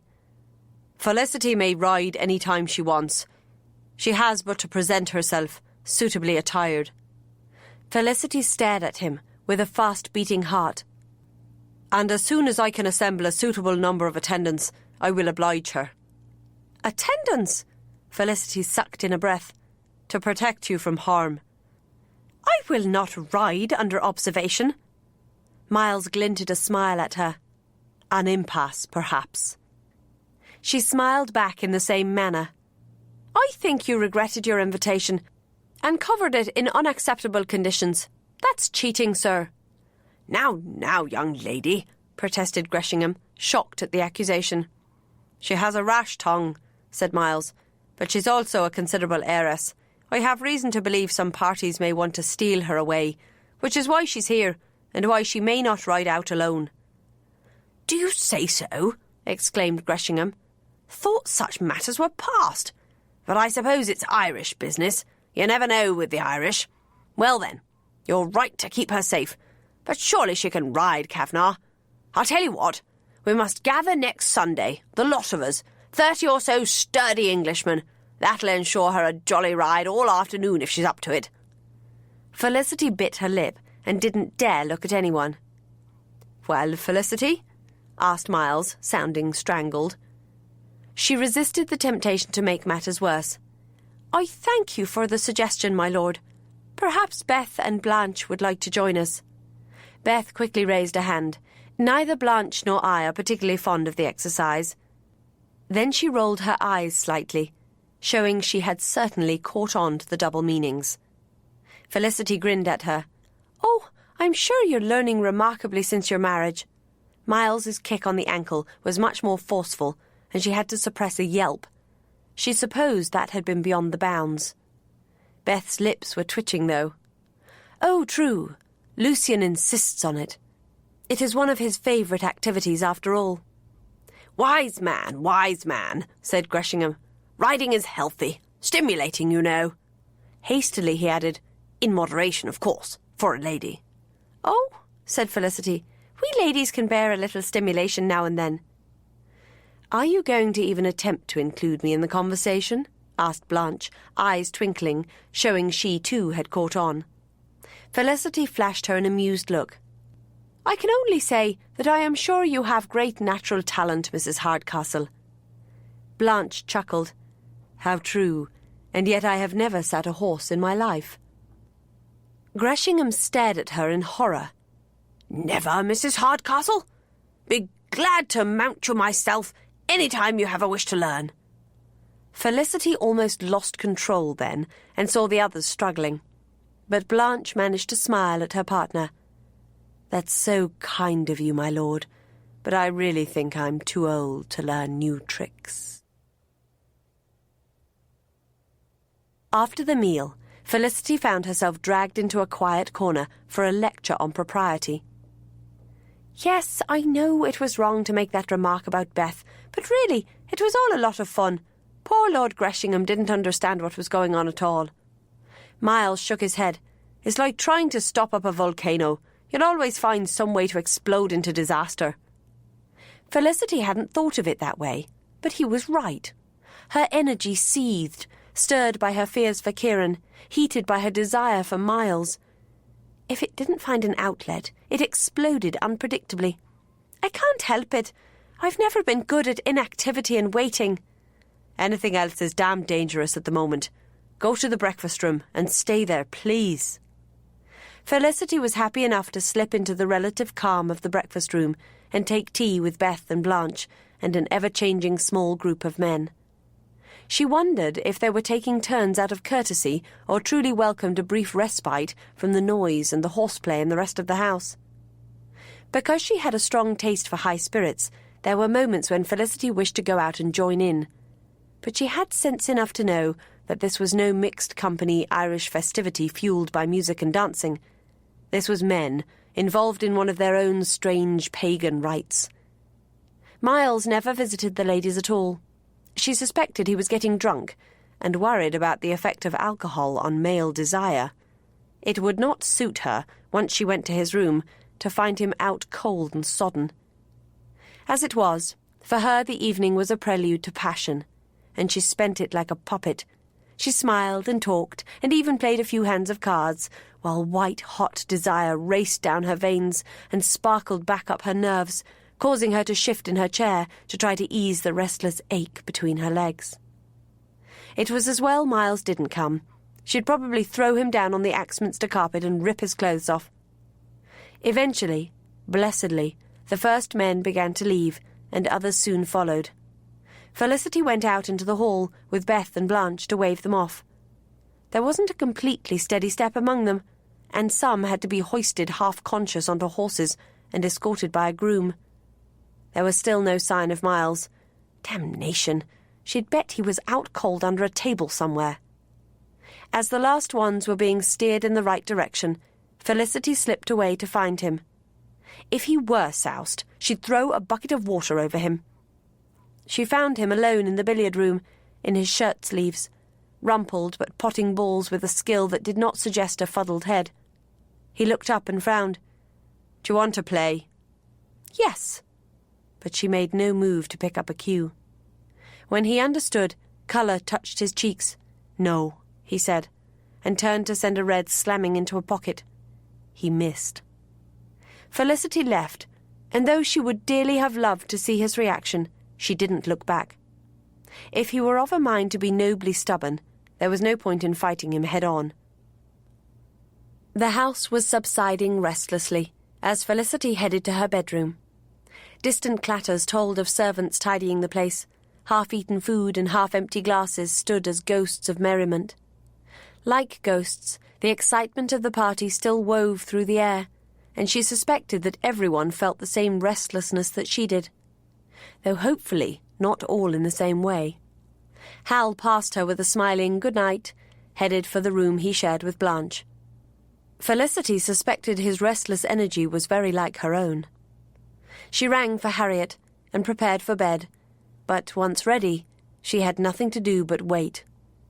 As she had said, she was not good at waiting, nor was her restless body. She roamed the room, watched by an impassive cat. Once, Gardine had stopped Miles from attacking her. Would she prevent Felicity from attacking Miles? All she heard from the next room was silence. Drat the man! Was he going to stay downstairs all night, missing billiard shots? She pulled on her robe, intending to go in search of him, but stopped herself. That assuredly was not the way. Because she was listening, she heard Beth and Lucien come up together, talking softly and laughing once. How wonderful it must be to head toward a loving bed in a leisurely manner, in perfect accord and anticipation. Then she heard Miles's door close. Someone had entered the next room, but it could be Hennigan. She ran over and put her ear to the adjoining door, trying to interpret the faint sounds. Then the door closed again, and she heard voices. Good. Now she had her bearings. They were both in there. She leaned against the door, for once waiting patiently until sounds told her that the valet had gone. Now the time had come. Her simmering desire was soured by pure fear. Apart from that night at Clonner, when she had at least been invited, she had never approached a man in her life. Well, Joy had, perhaps, but that had been acting. Tonight was no time for acting. It was a time for honest lust. When she entered his room, Miles's first reaction would almost certainly be that same flat no. She had to decide how to proceed from there. Weeping? Reasoned arguments? Attempted rape? With a wry smile at that thought, she studied herself in the mirror.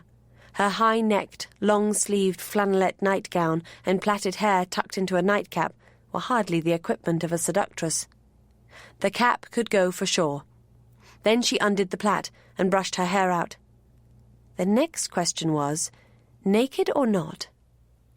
Sure, and a naked body was supposed to drive any man mad. But whatever burned between herself and Miles could sear away plate armour if it had a mind to. Could it break down the resistance of a man's mind, though? Miles was determined to be the good guardian and even protect her from herself. She was damnably tired of being protected. Before her fears could overwhelm even the power of her need, Felicity turned the key and opened the adjoining door. Miles looked sharply at her. He was standing by the fire, finally drinking something golden from a glass. His brown velvet banjan was only loosely cinched at the waist and left no doubt he was naked beneath it. Whether a woman's naked body could drive a man mad or not, a glimpse of this man's naked chest was having a powerful effect on her. As if he knew, he pulled the edges together and tied the belt more tightly. "What do you want?" "You." She could almost see him assume resistance like armour. What new game is this? You don't want to risk pregnancy. Or have you thought of another way to use another child in this battle? I'm not using Kieran. He shook his head. No, of course not. I didn't mean that. But he's being used. Gently, he added, we don't want another child at risk, surely. And I told you, I'm sorry, but I cannot promise to be as noble as I was at Clonagh. It doesn't matter. It did, but the wild need was driving her. It was a hunger like that of starvation, taking no heed of sense or caution. His hand on the mantelpiece became a fist. It matters to me. I know I may not be able to hold you. I won't increase the risk that you'll take my child when you go. She stepped forward. Can't we at least touch? Kiss? If you knew how I ached. He stepped back. Oh, I know. How can you think I don't? Faith, I love you. And I love you. But we're not talking about love. We're talking about lust. The love won't die, and the lust will wait. There'll be better times than this. What if there aren't? Desperate in the face of his resistance, she began to undo the mother-of-pearl buttons at her throat. He strode over and seized her hands, imprisoning them in a bruising grip. I will not be seduced. True anger flashed in his eyes. It's insulting, in fact, that you might think the sight of a breast will move me from my course. Do you think you're the only one with any willpower? She snatched her hands free. God, do you know how tired I am of being lectured? Perhaps you should change your ways then. Devil a bit. Before he could prevent it, she slipped her hand inside his dressing gown to stroke him. Try telling me, Miles Kavanagh, that you're not burning for me. He moved well out of range. I've already admitted it. Suddenly he turned away. Hell and the devil, Felicity. Apart from the risk of a child, I'm still your guardian, and I'm trying to do the right thing. If you seduce me, and you could, do you really think it will leave us any the better off? It would give me something. He turned, suddenly alert. When you leave, what are you planning? She hastily gathered her wits. You can't expect me to tell you my plans now, can you? Yes, we're not enemies. Guiltily aware of Rupert's note, Felicity struck out. We might as well be, for all the good it does me. It was as if she'd hit him. His voice was expressionless when he said, Felicity, go back to your room and leave the key on my side of the door. I clearly need it more than you. She'd lost. She stared at him, seeking another way, a way that would break him. But then she realised at last that anything achieved at such a price would be mere ashes, never flame. Once in her room, Felicity heard the key turn in the lock.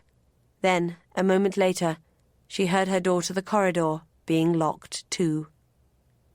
So, she thought wearily, we are back to war. But at least if she weakened and thought of going to Rupert tonight, she couldn't. She scratched a hole in the frost on the window and looked down the dark driveway to where a coach was doubtless waiting, with Rupert growing more and more furious within it. As long as he didn't have Kieran with him, he could choke on fury, and she'd be glad of it. But his rage tonight would be paid for later if she ended up in his power. And she would be in his power unless the rogue's plan worked. She sent an earnest prayer that by some miracle it would. Then she shed her wrap and climbed into bed, where she relieved her burning body for herself. It was a poor substitute.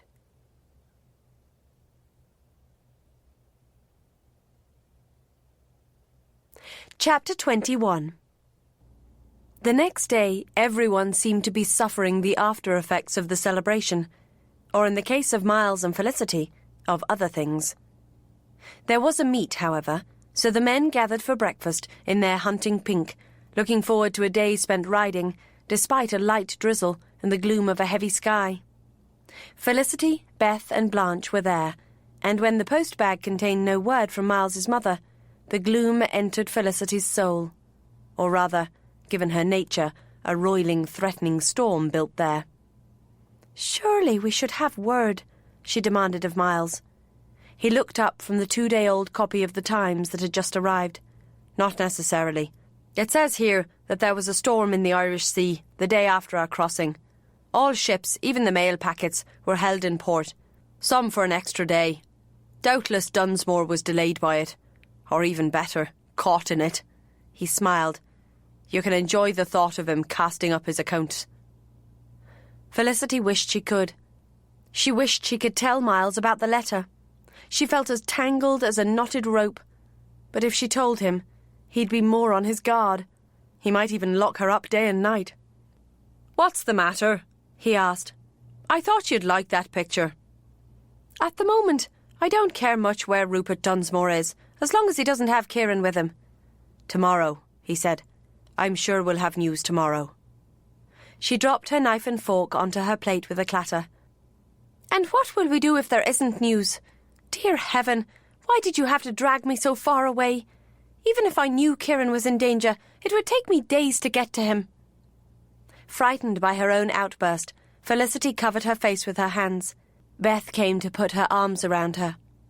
Miles's voice was hard, however, when he said, "If I'd left you in Ireland, you'd have married Dunsmore. Neither you nor Kieran would be better for it." Felicity regained control and uncovered her face. "I'd be near him." "I understand your fears," Miles said gently. "But your son is safe, and we will have news, either a letter from my mother or Dunsmore turning up." With enormous willpower, Felicity prevented herself from sharing a glance with Beth. The horses were announced, and Miles rose with the other men, putting aside the paper. "Can I trust you to be here when I return, Felicity?" Felicity picked up the paper to conceal her indecision. What if another message came? One that in some way forced her hand? Beth squeezed her shoulder. "On a day like this, only mad Meltonians would step outside. I assure you, we are not going anywhere." Felicity understood and almost wept with relief. If she stayed in the house, Rupert could never contact her. She looked up at Miles and even smiled. "Yes, I'll be here when you return."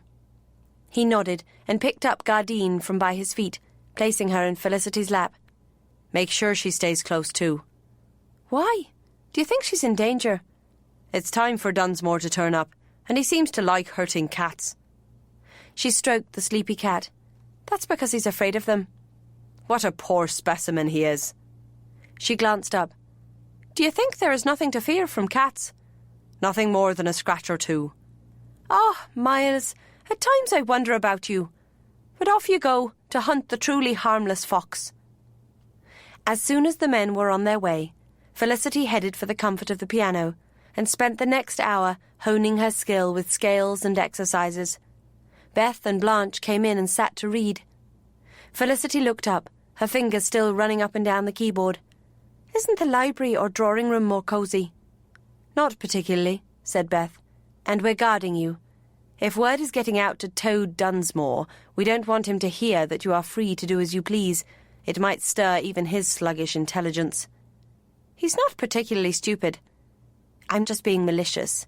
He is, of a surety, a toad." "No," said Felicity, contemplatively rippling an arpeggio. "A weasel. He has a rather sharp nose and keeps his belly close to the ground. Toads are fine animals after all, very useful in the garden." Beth laughed. Surely weasels have their virtues too. "Be that as it may, we will call him the Weasel, and for his twitching nose we will appear to guard you." "Thank you. It will doubtless be tedious. Only if you insist on playing scales all morning." Felicity took the hint and moved into a Bach piece, which still provided plenty of discipline for her fingers. The room settled into calm, with only the occasional crack from the logs in the big fire to disturb the harmony. Inside, however, Felicity felt as calm as the volcano she'd been likened to. Beth had been right when she'd said there was nothing outside the long windows to tempt anyone but an avid hunter. But it called her anyway. She found herself looking down the windswept drive, expecting to see something or someone coming. Probably Rupert, with Kieran by his side. As her fingers moved with discipline over the keyboard, her mind scrambled to imagine what the weasel might be doing and planning. Would he believe she was a prisoner, unable to obey his instructions? That should hold him in check for a while.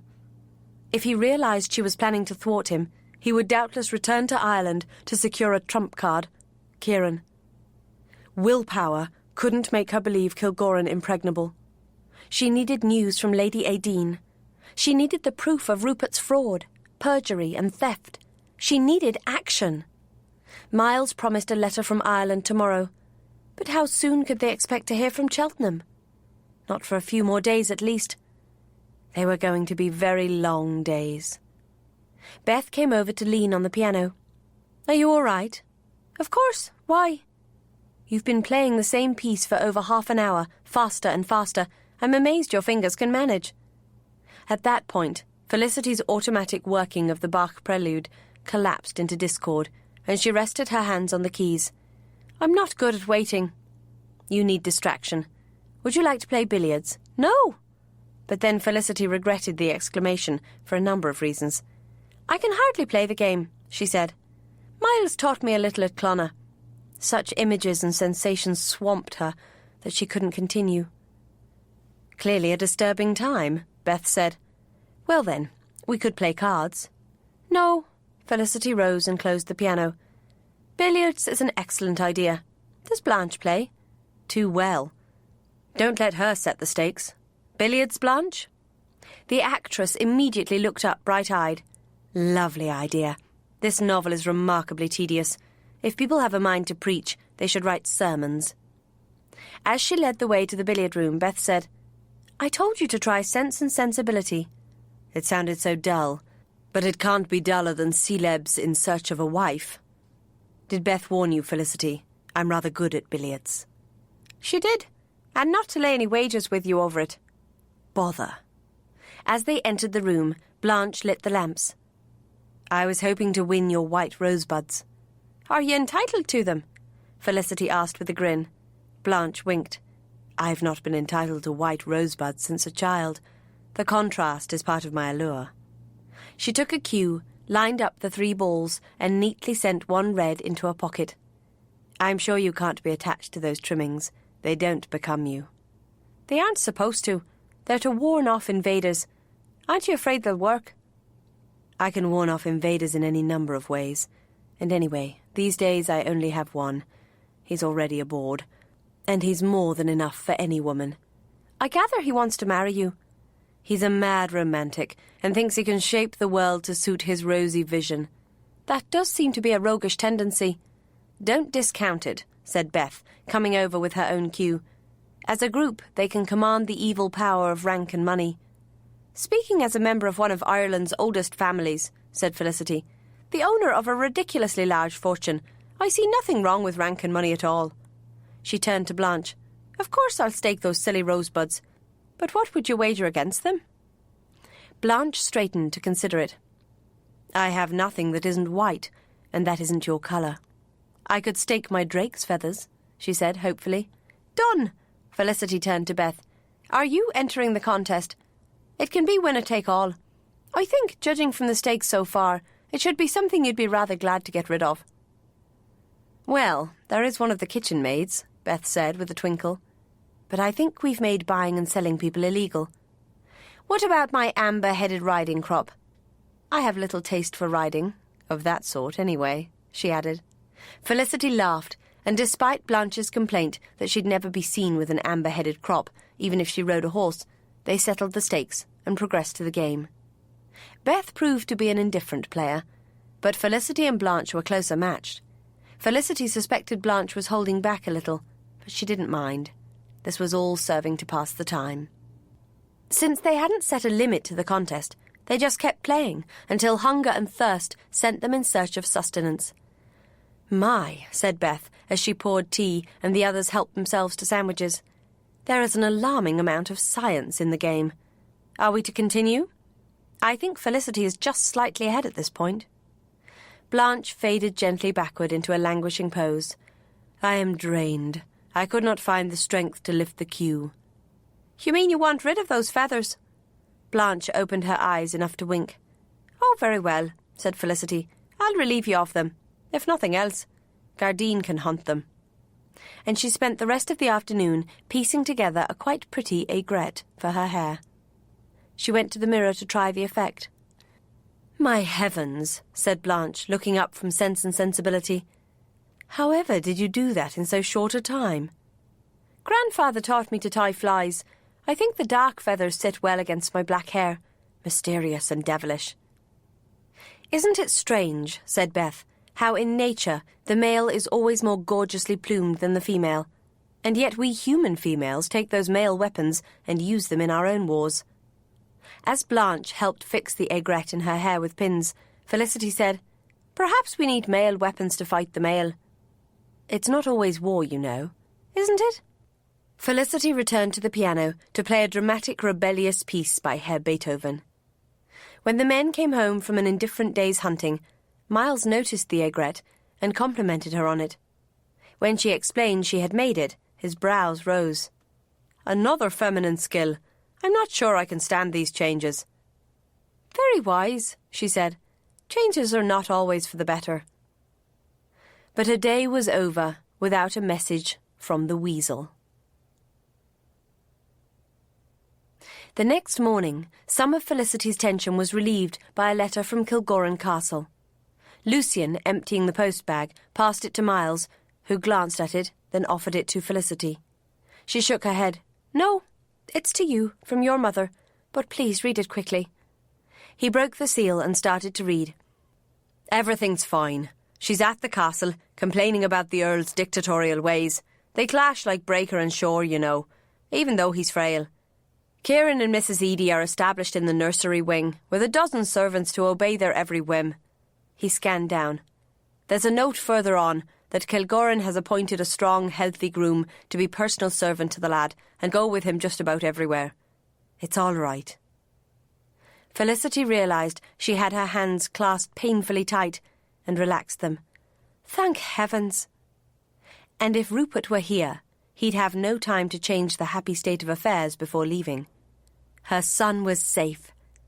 Then, though Felicity kept a bright smile on her face, her bubble of relief and delight abruptly burst. She had promised herself that when she heard this happy news, she would tell Miles about the letter from Rupert. But how was she to do so without admitting she'd kept it secret for more than a day? That she hadn't trusted him and his friends? She couldn't. But she had to tell him. It was right to tell him. Shuddering at the thought of making her confession in public, Felicity decided to wait for a private moment. But, of course, as soon as breakfast was over, the men headed out for another day's hunting, so no private moment occurred. She could have made one. She had only to ask Miles to step aside for a moment. But she gave in to cowardly evasion. Perhaps, if she waited, she'd think of some way of avoiding a confession. Heaven knows Miles was sufficiently aware of her flaws without her throwing another one in his face. Felicity spent another day indoors, guarded by Beth and Blanche, trying to convince herself that there was no need to tell Miles anything. Nothing had come of the message, after all. Would Beth tell? No. So there really was no reason to say a word, even if she did feel horribly guilty and dishonourable, and the most wretched coward ever to walk the earth. By the next day, she'd fretted herself almost sick over it. The night before, even easygoing Miles had begun to worry about Rupert's non-appearance. Admitting the possibility that the weasel was stalking Kieran, he'd mentioned leaving for Ireland to make sure the boy was safe. Beth had caught Felicity's eyes with a meaningful glance. Felicity had not acknowledged it, but she'd known she must do something. In addition to Miles's concerns, she had her own. Not hearing from Rupert since Sunday, though it was by her own design, left her uncertain of his moves. Delay, however, had made it even more difficult to tell Miles the truth. As she played a soothing berceuse, inspiration struck. If she were to receive another message, she could tell Miles about it without having to reveal the earlier one. And there was no longer any reason for her to hide away in fear. If Kieran was safe, Rupert could threaten as ferociously as he liked without shaking her. So Felicity lost her guards, much as she had once lost Miles, by using the privy as her excuse. Then she slipped down the unfamiliar servants' passage and found a door to the outside, with a rack of red woolen cloaks beside it. Snatching one, she went out and took a deep breath of fresh air. It was still cloudy, but today the air was reasonably dry. It wouldn't be a bad day for the hounds. Her main concern, however, was that a certain groom be in the stables, not out with the hunters. She hurried into the stable yard to see 5 men engaged in various tasks, 2 of them inspecting a fine dun gelding. None of them was the tow-headed messenger. Professional curiosity took Felicity over to the horse, which she had to admit didn't look too happy. It was yawning and even shivering a bit. "Colic?" she asked. One man looked up and touched his hat. "Aye, miss, but not too bad, we reckon." She sensed uncertainty and glanced around. "Where's the head groom?" "He's been called out to one of the hunt horses, miss." "Ah." Clearly the men knew their business, but were uncertain of their authority. Would they accept hers? She stepped closer, put her ear to the horse's side, and heard the familiar gurgling of too much gas. But clearly the horse wasn't in much pain. "No, not too bad a case. You're doubtless planning to feed him a bran mash and keep him walking. That should do the trick." The man's face lightened. "Aye, that's what we had in mind, miss." As he led the horse off, the other groom went to make the mash. Now what? Should she ask after the towhead? Then Rupert might think she was looking for a message. She almost laughed out loud. If he believed she was a prisoner, he would expect her to be looking for a message and a means of escape.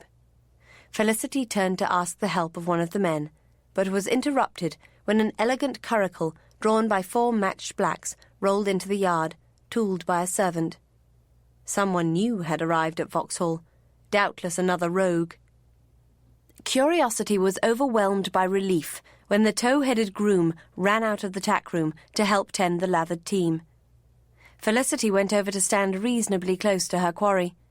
"Fine horses. Whose are they?" "Dunno," he said, as he flipped loose the surcingle. "Hey, Harry, whose rig is this?" "Lord Middlethorpe's, and he's a generous man, Josh, so take care of them." Then he saw Felicity. "Begging your pardon, miss." The towhead, Josh, gave her a quick, startled glance, then went back to his job. "I'm sure you're always dependable, Josh," she said, and wandered to eye the other horses, giving the man a chance to finish and make contact if he needed to. How long, though, before Beth came searching? The men had the team free of the traces now, and while the curricle was pulled away to be washed, they rubbed the horses down and covered them with blankets. Then she saw Josh nip into one of the rooms. He came out with the new cloth, but flashed her a look. Heart pounding, she strolled over to the lathered horse he was rubbing down. A piece of paper slid into her hand. "He says you're to make sure to act this time," he muttered. "Tell him I'm guarded, night and day. I only managed to... See there," she added. "Here come my jailers." With perfect timing, Beth had arrived, accompanied by a slender, dark-haired man. "Felicity," Beth said rather sharply, "what on earth are you doing here?" Felicity slipped the note into her pocket and assumed her most brittle manner. "Faith, and am I not allowed to take the air any more? I wanted to smell the true sweet aroma of the stable." She looked the handsome stranger over, from supple leather boots to glossy beaver. "And who's your fine gentleman friend?" Beth's eyes expressed exasperation, but her voice was level as she said, "Francis, let me introduce Miss Felicity Monaghan, of Foy Hall in County Meath. She's Miles's ward for a few weeks and doesn't appreciate the situation. Felicity, I present Francis, Lord Middlethorpe, another rogue. Now, come along back to the house, do. You must be chilled." Felicity smiled sweetly at Lord Middlethorpe. "Brought you along in case force was necessary, did she?" He seemed rather delicate and poetic, but there was nothing delicate in his manner when he said, "And is it? I do like warning if I'm going to have to manhandle a woman." Felicity stifled a gasp of surprise. He didn't like her. That was hardly surprising in the circumstances, but it gave her a jolt. In all her life, the only other person she'd met who had taken a speedy aversion to her was Miles. Of course, in both cases, she'd been playing a rather unpleasant part. Faith, but she was clearly a gifted actress, and should ask Blanche to set her up on the stage. She laughed insolently. "But I like to maintain the element of surprise, my lord, particularly when I'm among enemies." With that, she swept ahead of the other two and led the way back to the house. Once in the house, she hinted to Beth and was locked in her room. Safely private, she pulled out the reward of her expedition, the note. "My darling Felicity, you cannot imagine my anguish that we are not yet together."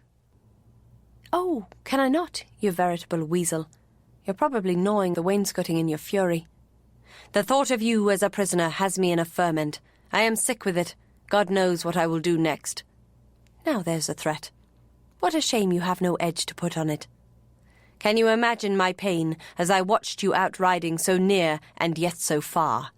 And again that night, waiting, watching, the candles flicker behind your curtains, hoping you would find the strength to follow my instructions and flee to me."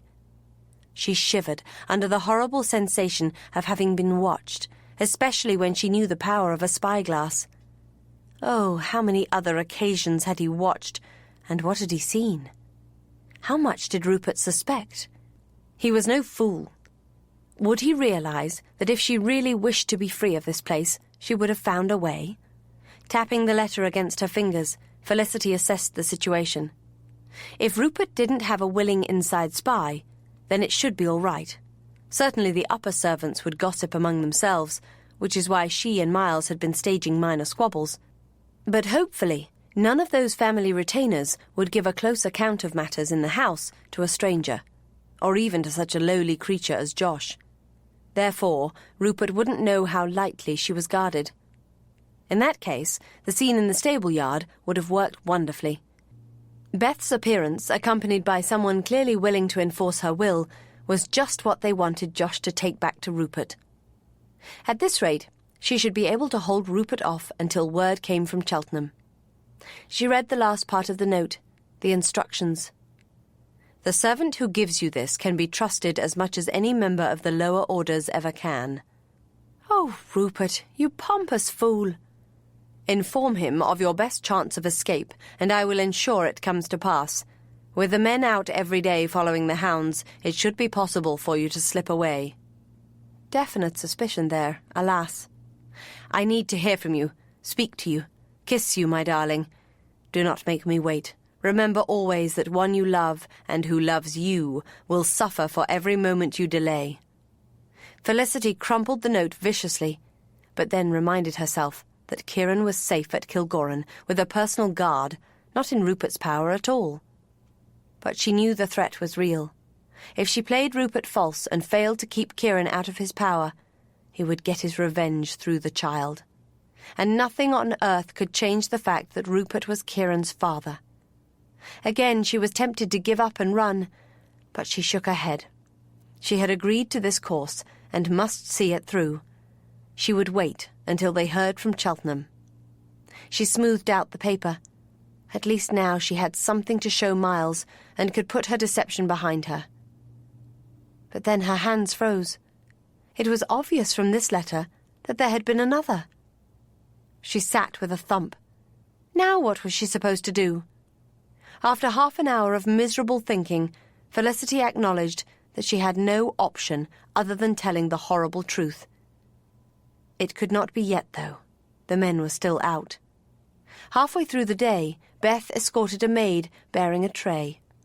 When they left, the door was locked again, doubtless within view of the servant. Oh, what an excellent little scheme. Ignoring the tray of food, Felicity went over to the window. She wanted to be seen. When Rupert heard she'd been locked in her room, she wanted him to remember her here at the window, gazing wistfully out at freedom.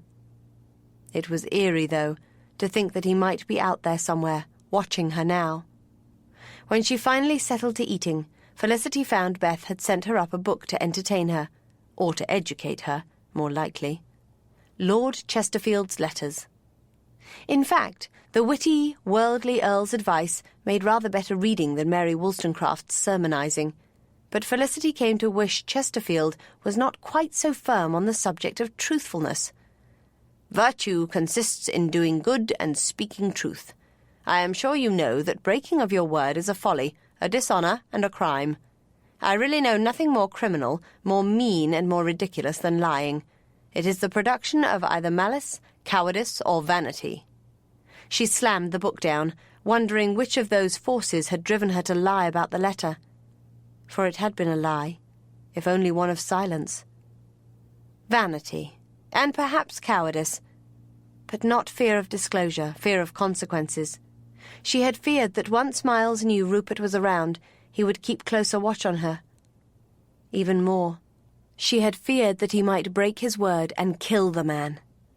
Yes, she thought, rising to pace the room, Lord Chesterfield had missed one factor: distrust. Miles was going to be delighted by that, wasn't he? As for cowardice, that was what had compounded the problem. She saw the men ride back and heard them enter the house.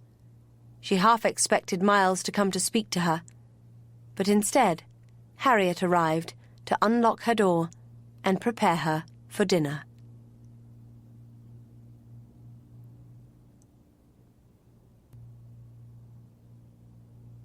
Chapter 22.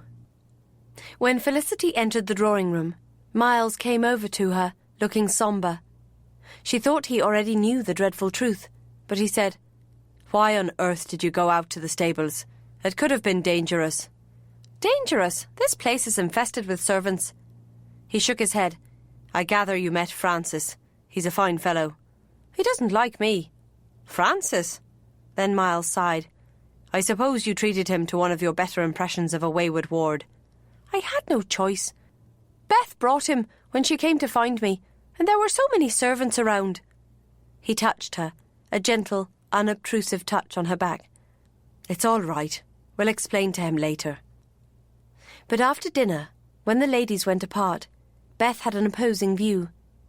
"If you don't mind, Felicity, we're going to leave Francis in ignorance of your situation for a while. Lucian says there's something up with him, too, and Francis is such a kind-hearted fellow, we're afraid he'll keep it to himself if he thinks there are other matters to be handled." "Kind-hearted?" Felicity echoed, remembering the cool-eyed man who'd offered to manhandle her.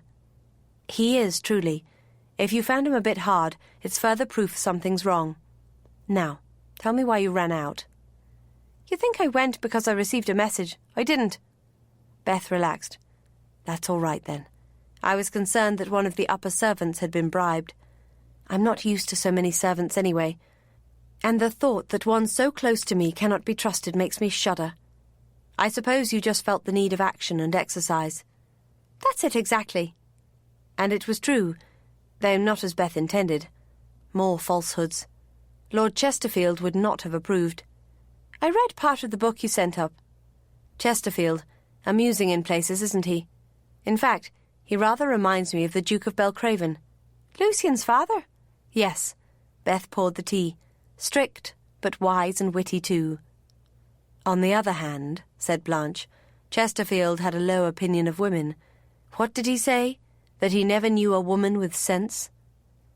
"Strange how even clever men are blind," said Beth. "He claimed women always let passion or humour intrude upon their actions." "But why on earth not?" Felicity asked. "Aren't humour and emotion what differentiate us from clockwork monsters?" Beth smiled at her. "How true. Sometimes I steep myself so deep in the writings of men that I forget reality." Her expression turned serious. "Hold on to your humour, Felicity, and your emotional commitment. It is, as you say, what makes us human." It was support of a kind, and Felicity cherished it as she waited to confess all. When the gentlemen joined the ladies, Felicity immediately rose. "Miles, I need to speak to you." He was surprised and perhaps a little wary, but he said, "Why don't we go into the library?" "So you'll have a chair handy." As she swept out of the room, she heard a chuckle. Once in the library, however, her bold spirit collapsed. "I'm sorry," she said, hands clasped before her. "For what? Going to the stables? As you said." No, not for that." "For what, then?" After a hushed moment, he said, "You're carrying a child." "No, I don't know. Just give me a moment, Miles, and I'll get it out. Whatever it is, he said, with a touch of amusement, it can't be as bad as you think. Unless you've somehow managed to marry Dunsmore, of course. That dragged a shaky laugh from her. Perhaps I had a parson concealed in the stable yard, and Rupert was the back half of a pantomime horse. He laughed, but tears almost deprived Felicity of her voice, and she sucked in a steadying breath. He immediately came to put an arm around her, despite feeble resistance. "Come on," he said, drawing her against his chest. "Having eliminated the truly disastrous, let's hear the merely awful." She'd forgotten the sweetness of being held gently in his arms, and took a moment to let her senses draw strength and sustenance from it. "I had a note from Rupert today." His arms tightened a little. "At last. Then he's in the area." He moved back a little to look into her face. "He frightened you?" Then, turning watchful, "What did you do?" "Came in and read it, nothing more." She took a deep breath. "But I had one on Sunday too." She felt the reaction run through him and be controlled. He did, and said nothing, except to draw her back against his chest. But she knew that was in part to give him time to think. At last he said, "It would be pleasant if you could trust me." "Oh, Miles." His hands soothed her back. "But I do understand. All my life I've had dependable family and friends, as close as brothers. I've never had to stand alone. You've had no one since your parents died. When you've learned to cope alone, it must be hard to surrender part of your will to another." She pressed closer into the cloth of his jacket. "I thought you'd hate me." "Never. It frightens me, but that's because you could dash off at any moment." She sighed. "Yes, I could. I'm not sure I can ever change that." "I'll make it part of the wedding vows." When she tried to protest, he kissed her into silence. When they found strength to stop, he smiled into her eyes. "I do note that you're still here to be kissed. If I remember your promise to me, the first letter freed you to leave." "In the middle of a party." "That wouldn't stop you." She could at least give him honesty. "I thought of it, but I didn't want to go. I don't want to go now. And if I do marry Rupert, I'll be weeping as I say the vows." "There's scant comfort in that."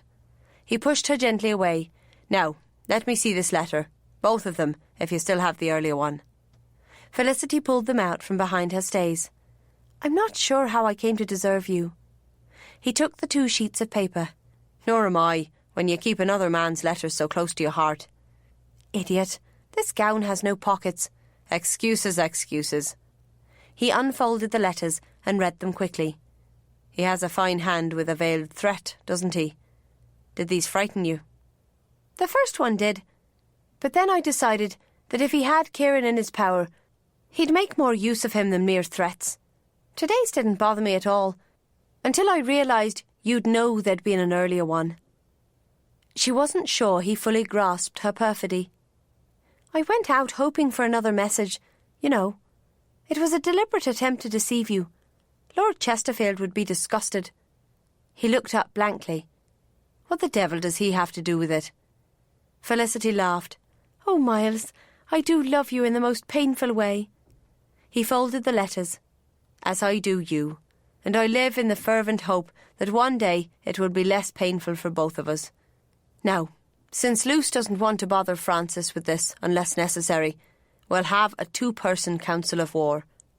Felicity nodded and sat down in the familiar library chair.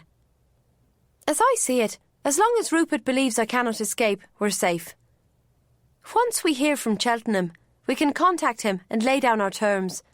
My main concern is that he'll call our bluff and try to seize Kieran." "We'll have to secure Rupert first." She shivered. More violence. It might be simpler just to kill him. She looked at him, a man she knew to be so very gentle. "Could you?" "Oh, yes." And she believed him. Men were strange creatures. "We'll try reason and bribery first, which means you had best keep me guarded or locked up for the next few days." She rose. "I suppose we should go back now. Heaven alone knows what Lord Middlethorpe is thinking." Not that we're making love. I have convinced him I find you a galling burden." Irresistibly, she drifted back into his arms. "And I am, aren't I?" He kissed her hair. "True enough, but one I'll be happy to carry for the rest of my life." The next days passed as planned, with the men riding out with one of the local hunts, and Felicity well guarded. Beth and Blanche never left her unaccompanied, and if she elected to stay in her room, they locked her in. Stephen had to leave on political business, but assured everyone that he was not needed once the evidence came in from Cheltenham. Felicity suspected he wanted to be out of the way if any illegalities took place. Almost as soon as his dust had settled, his place was taken by a new rogue called Con Somerford, more formally known as Viscount Amley. Here was another handsome specimen. He wore his dark brown hair short, and his jaw was square and strong. Humour always seemed to flicker away from his grey eyes, however, and if he smiled widely, he had dimples. Felicity was heartily tired of creating a bad impression for new guests, so she told him the truth. "We are a bundle of problems at the moment, aren't we?" He produced those charming dimples. "Remind me to avoid all women like the plague." "In my case, I might have been better off without male interference," Felicity said, though she meant Rupert more than Miles. "It does sound as if Francis's lady needs his help, though." For Lucian had been right. Francis had a problem.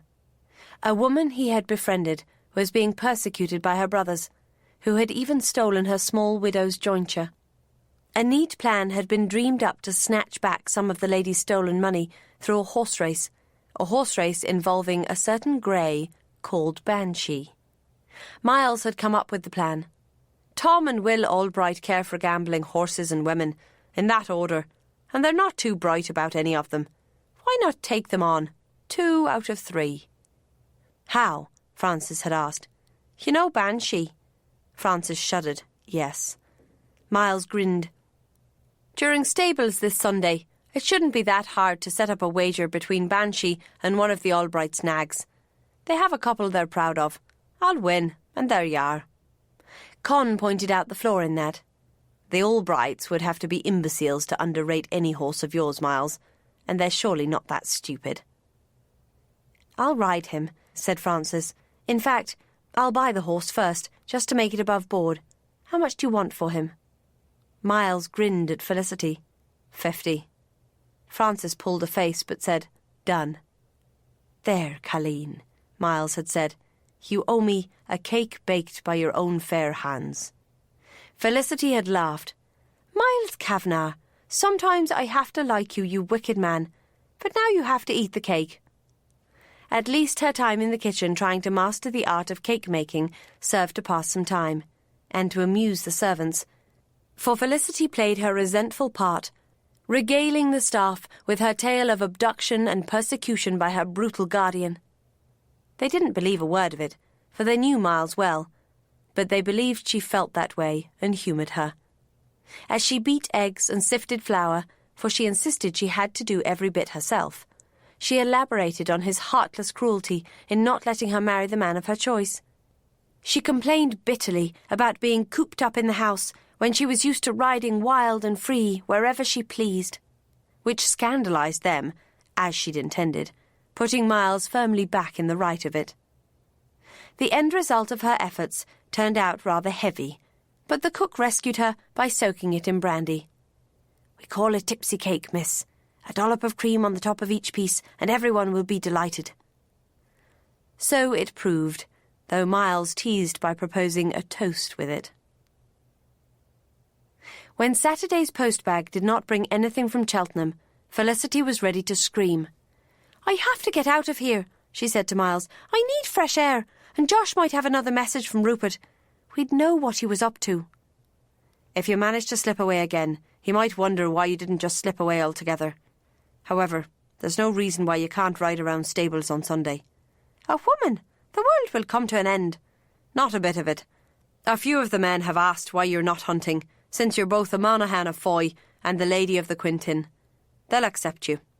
We'll ride around and look at some of the best horses, You'll like that. Then come back here in time for Francis's performance with the Albrights. Perhaps young Josh will slip you another note then. Then why can't I go hunting? Quench that fire in your eye. I didn't say all the men were in favour. Tom Asseton Smith would have an apoplexy if you turned up with the corn. Then there's the small risk that Dunsmore would stage an abduction. Despite 40 or so men, to make sure I had a good ride, she queried naughtily. You'll be the death of me, I swear it. One day soon, I hope.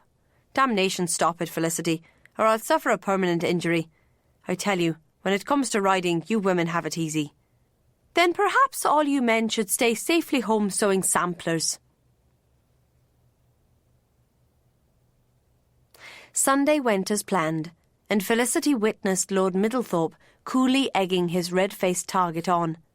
In the end, Tom Albright bet 3,000 guineas that his fine thoroughbred could beat the vicious, mismatched heap of bones called Banshee. She had to miss the race, which, of course, Banshee, the horse of tremendous stamina who could not bear to be behind, won. But she heard the story of it again and again over an uproarious celebratory dinner. And during the day, she received word from Rupert Dunsmore. It was not a letter this time. While in the Vauxhall stables, Josh had caught her eye. She'd cautiously followed the groom into an empty stall. "Do you have a letter for me?" Josh shook his head. "He says you must write to him, miss. He's not pleased. He seems to think you could escape here if you wished." "How?" Felicity demanded. "I'm escorted everywhere. Though it all looks very civilised, one word amiss and I'm in bonds. Tell him that.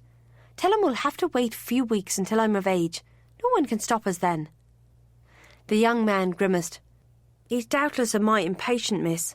Down at the Three Anns, talk is there's men here after him for owing money, a lot of money. He's in hiding.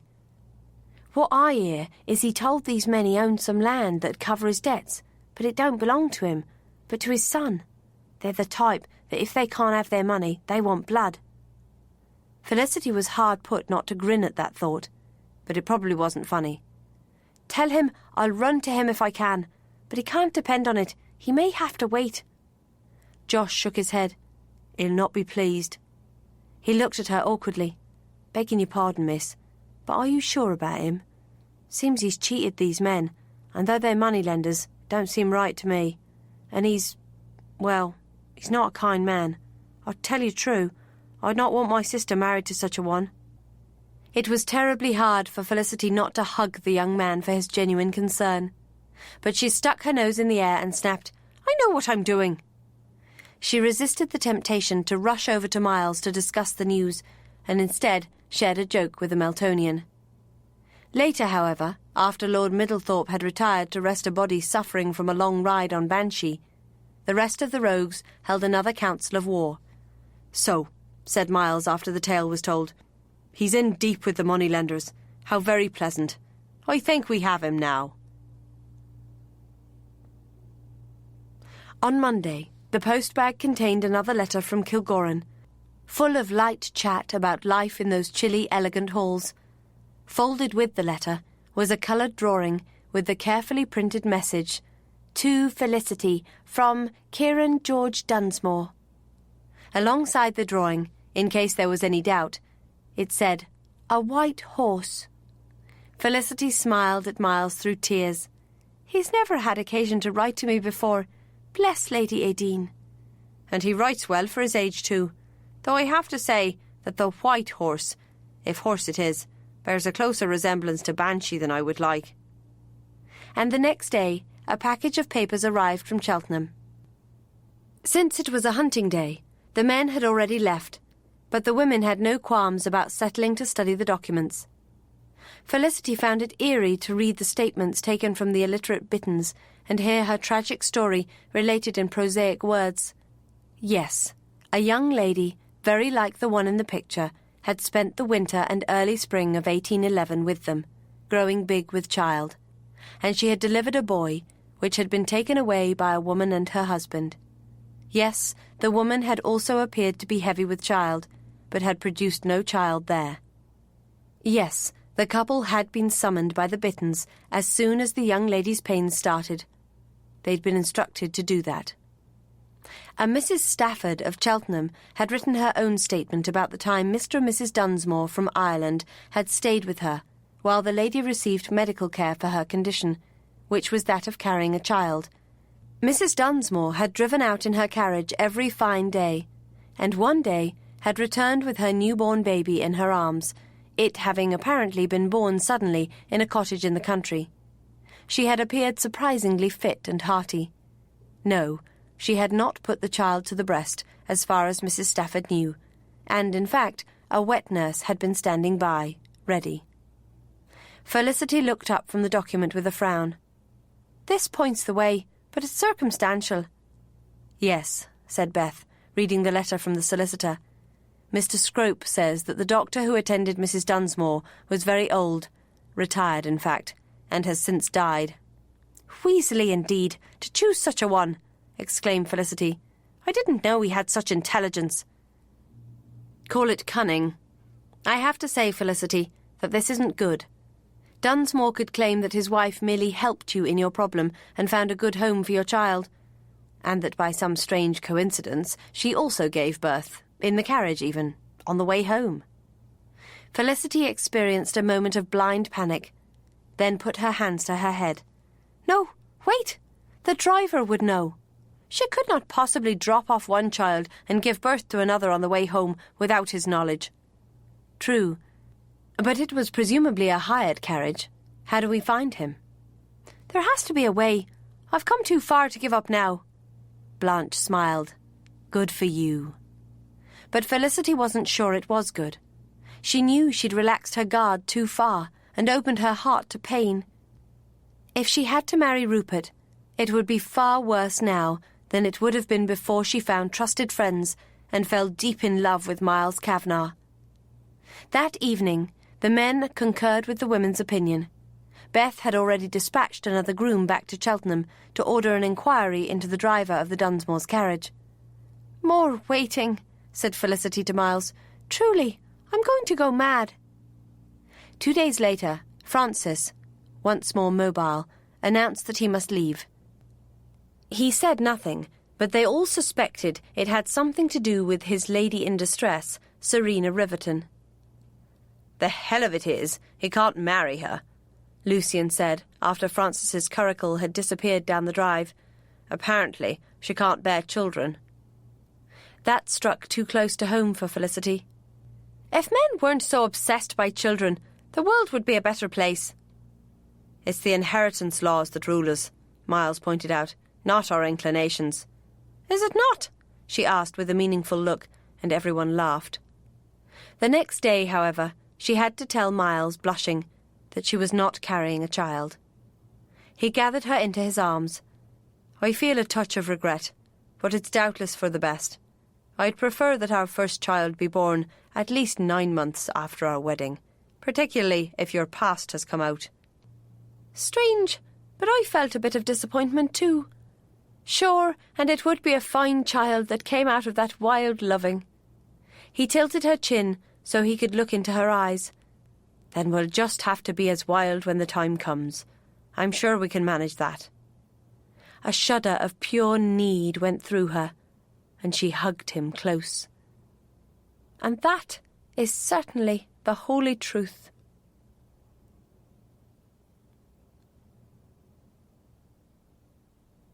Chapter 23.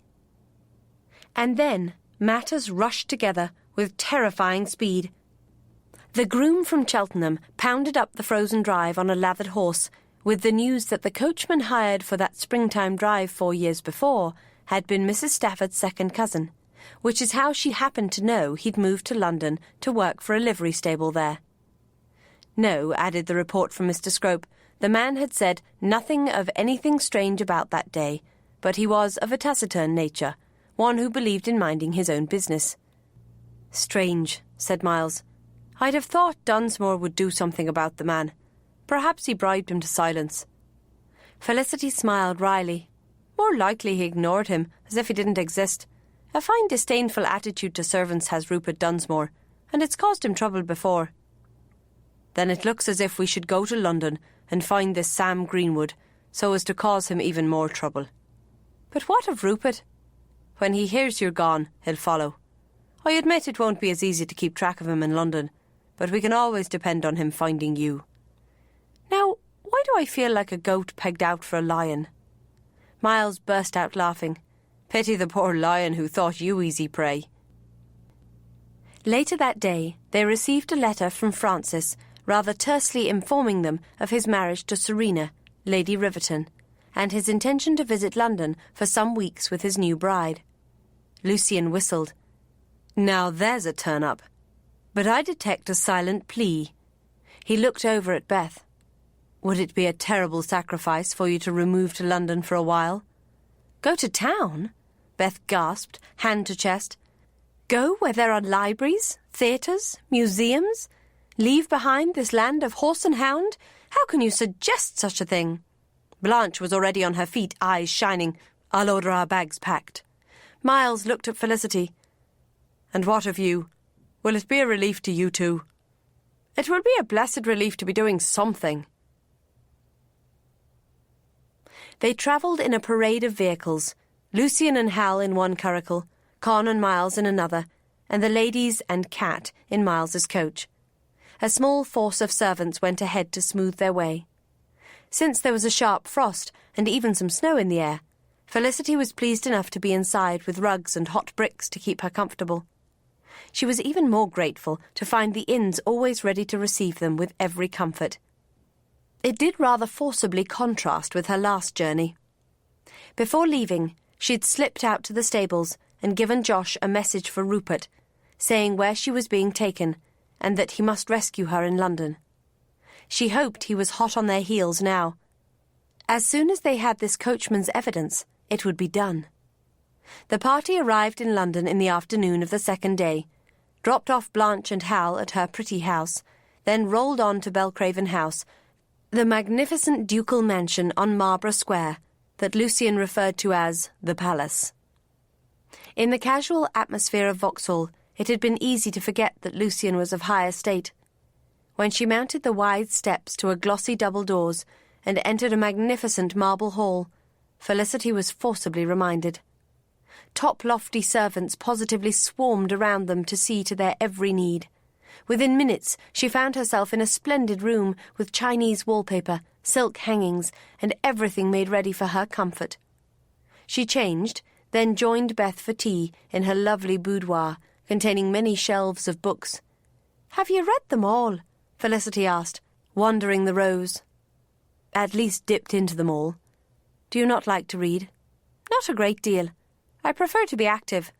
When this is over, I'm going back to Ireland, pulling on my breeches and riding from dawn till dusk." When this is over. Felicity realised that was the first firmly optimistic statement she'd made. Was she at last beginning to hope? And was it wise? Beth poured tea and offered cake. Lucian and Miles have already gone out to track down this Sam Greenwood, so by this evening it could all be over bar the shouting. Felicity clutched her saucer rather tightly. "I do hope so. Except, of course, that then I'll have to assume my role of tethered goat. I really don't ever want to see that man again." "The rogues will look after you." Beth then turned the conversation to fashion, but being Beth, she engaged in a discussion of the effects of fashion on women's status in society. Despite her anxieties, Felicity was intrigued and hardly noticed the passing of time before Miles arrived with news. "We've got him," he declared. "Got him!" Felicity leapt to her feet, almost knocking over a small table. He caught her hands. "Simmer down. I don't mean we have Dunsmore in our grasp." He settled her on the sofa and sat beside her. Greenwood told his story readily enough, though. When we convinced him he'd been witness to an illegality. He might be taciturn, but it's a reflection of a firm morality. He chose a piece of fruitcake. "He'll go into any court and swear that the Dunsmores went into the cottage and came out with a baby. That he then transported them home without break or incident. He was told and believed that she'd unexpectedly given birth there. He did volunteer that he'd thought at the time that she was surprisingly tough to be quite so chipper after such an event." "So," said Felicity, hope coming to full flower, All we need to do now is confront Rupert with our evidence. But he'll never get to me here. I have to go out. Miles captured her to stop her from leaping to her feet again. Faith, my favourite volcano, rest still a moment. We'll let him find you true enough, but in our own good time and with safeguards. It would be foolish indeed to let him snatch you away at this point in the game. Felicity surrendered into his arms. It was going to be all right. Perhaps she would be allowed to enjoy Miles's love and tenderness forever. Small doubts still niggled, however. I hope Rupert has the sense to accept defeat. He is like a weasel, you know. Cornered, he becomes mindlessly vicious. We'll keep an eye on him until the rage passes. Men like that can't hold their purpose long. She was going to argue the point, but Beth asked, "Where's Lucian?" "Detour to Francis's house, hoping to speak to him." "Oh, good. I told him to see if Francis and Serena could dine here tonight. I think we'll be busy trying to establish her in society. If we're to gallivant all over London in that cause, Felicity, it should give the weaselly one adequate access to you." Feeling, in truth, like the goat staked out for the predator, Felicity snuggled deeper into Miles's arms. She decided she could come to like being guarded and protected if she could ever quite trust in it. As planned, the Middlethorpes came to dinner that night. Francis's mysterious lady turned out to be beautiful, but clearly living on the edge of her nerves. Felicity wondered how one who had presumably achieved her aim and married the man of her choice could appear so ill at ease. But then she discovered that Serena Reverton's first husband had been a scandalous wretch, so she was terrified that society would shun her. Beth would be better at handling that than Felicity, so when it came time for the ladies to leave the dinner table, Felicity flashed Beth a wink and stayed behind. The men didn't seem to mind, and a half-hour talking horses did wonders for Felicity's nerves too. By the time they went upstairs to the drawing-room, Serena was calmer, and Beth was already planning an assault on society. The plan was to drown the scandal of Serena's unfortunate first marriage in roguish influence. "For we can command an astonishing degree of reflected glory," she said. "Dukes, marquises, earls, and, more importantly, their female relatives. In the midst of all this," she added to Felicity, "if your pet weasel can't find you, he's hardly worth our trouble at all." The next day, all obvious guard on Felicity was dropped, though Miles never let her out of his sight. In the morning, she walked out with a maid and footman to visit some local shops. She purchased soap, 2 pairs of silk stockings, and a jet clip she thought would suit her drake's feather aigrette. No one tried to contact her at all. When she returned to the house, she shed her attendants and strolled around the ducal gardens, even wandering out into the mews. Again, nothing. The old fears returned. What if Rupert had lost patience and returned to Ireland to seize Kieran? She knew Miles had sent a warning to his mother, but was it possible for even Lady Aideen and the Earl of Kilgorran to hold the boy against the law? In the afternoon, she circled Marlborough Square alone for an hour, hoping against hope for news. By the time evening came, and with it a planned trip to the theatre to show off Serena in elevated company, Felicity was desperate. She was almost ready to run through the streets of London, waving a sign saying, "Rupert Dunsmore, come to me!" Miles took one look at her in her second-best silk and ragged nerves and dragged her into the nearest private room. "What is this?" "Nothing. That's what it is. A frightful amount of nothing. I can't bear it." He pulled her into his arms and held her tight. "Dunsmore is bound to be a bit slower in getting here." "What if he's gone to Ireland? Devil take it, Miles. It's what I'd do in his case. Seize Kieran, secrete him away somewhere, then wait in hiding for me to come of age." "He's not as intelligent as you, and I don't think he has a patient nature. I'm sure those men after him don't. And believe me, he isn't enough of a man to get your son out of Kilgorran Castle." She hung on to him. "I'm trying to believe I am." Then she looked over his shoulder. "Faith, do you know what room we're in?" He relaxed his hold to look, then groaned when he saw the billiard table. "My failing willpower doesn't need this." Perhaps the scent of baize and chalk. She slid a hand up to his cheek.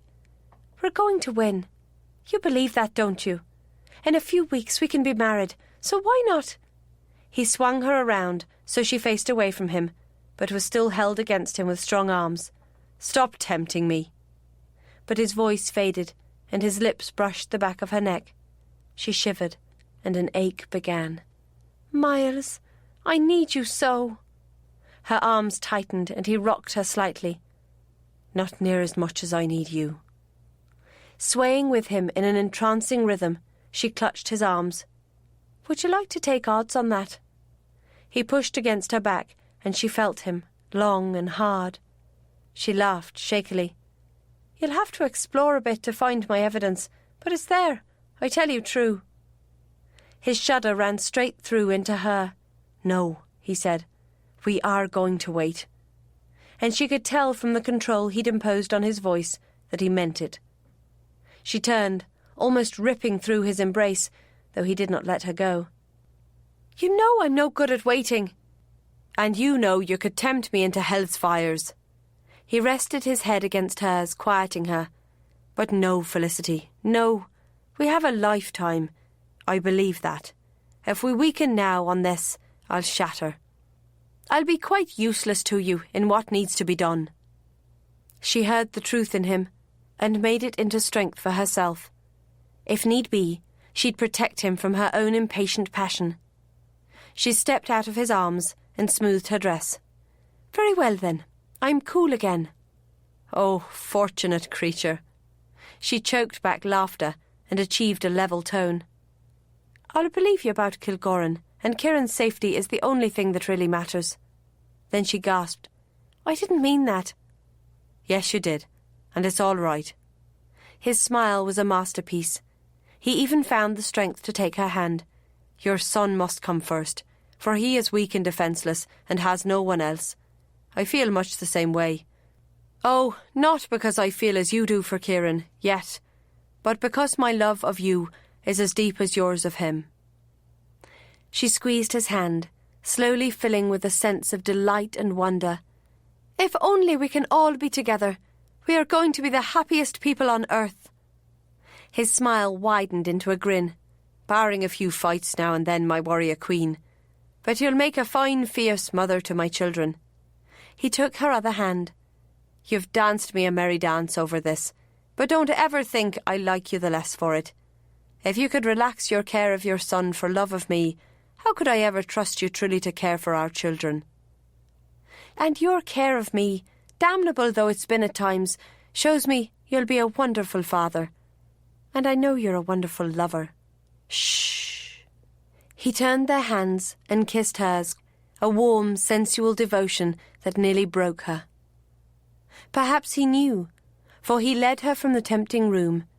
They only let their loving hands slip apart when they entered the hall, where guests were already arriving. With the best will in the world, they could not stop their eyes from meeting, kissing, promising, loving throughout the long meal. After dinner, the party left for Drury Lane, where most of them were accommodated in the Duke of Belcraven's box. Felicity and Miles, however, sat with some others in the boisterous pit, where it was much more likely that Dunsmore could make contact. It also meant that Miles and Felicity were squeezed tightly side by side on a bench, which continually strained their overstretched willpower. What with that, and waiting for contact with Dunsmore, the play could have been a tedious sermon as far as Felicity was concerned, though the people around her clearly enjoyed it. During the intermissions, she and Miles strolled about. At one point, Miles deliberately left her unattended. Even though she knew he was watching, Felicity hated the leering looks of nearby men. Some even passed close to whisper salacious invitations. Her life at Foy had not prepared her for this, and she grew very angry that they would think some poor, unescorted female fair sport. One man even stole a kiss. Felicity was on the point of doing him a serious injury when Miles dragged him off and pointed out the error of his ways. "Faith, but London is a wretched place," Felicity said, trying to scrub an oniony taste from her mouth. "And if you were a proper knight in shining armour, you'd have drawn his cork." "It would only have started a brawl," Miles said, touching her gently in comfort. "These theatre crowds are always just a spark away from riot. And anyway, we may be watched. If not for that, I'd kiss away all trace of that scullion's attentions." It was almost like a fierce kiss in the effect it had on her. "You could have called him out. Being my guardian gives you that right." "Simmer down, you wild woman. He was a bit beneath my touch." "But not beneath mine." "Then you call him out." She scowled after her assailant. "I'm very tempted." Miles laughed. "Swords, pistols, or fists, I'd bet on you." As he settled her back on their bench, he murmured, "Nothing, I suppose." "No, I'm telling myself he hasn't made his way to London yet. Though what the devil could be delaying him, I don't know." "Oh, Miles, I want this over." "No more than I do, Machree." The farce was a huge success, judging from the roars of laughter around her. But Felicity was hard put to even smile. By the time they were leaving the theatre, caught in the usual crush of people near the door, she felt close to tears. Why couldn't they be like normal lovers, able to show their feelings and enjoy their happiness? Now it was within sight, within touch, within smell, like a steaming pie in a baker's shop. It was agony to do without. Miles had his arm around her to protect her from the jostling of the crowd, and she snatched what pleasure she could from it, despite the sweaty crush. She envied the people in the boxes who had their own exit. She was hopping because a heavy boot had trampled her toes when a group of brandy-soaked young men decided to charge through the packed doorway. In the shouting, screaming melee that followed, Felicity and Miles were torn apart, and she ended up squeezed against a wall, her bonnet half torn off. Seeing very real danger, Felicity let the crowd grind past her. In moments, however, the pressure grew and screams warned of people being hurt. She began to sidle back toward the relative safety of the auditorium.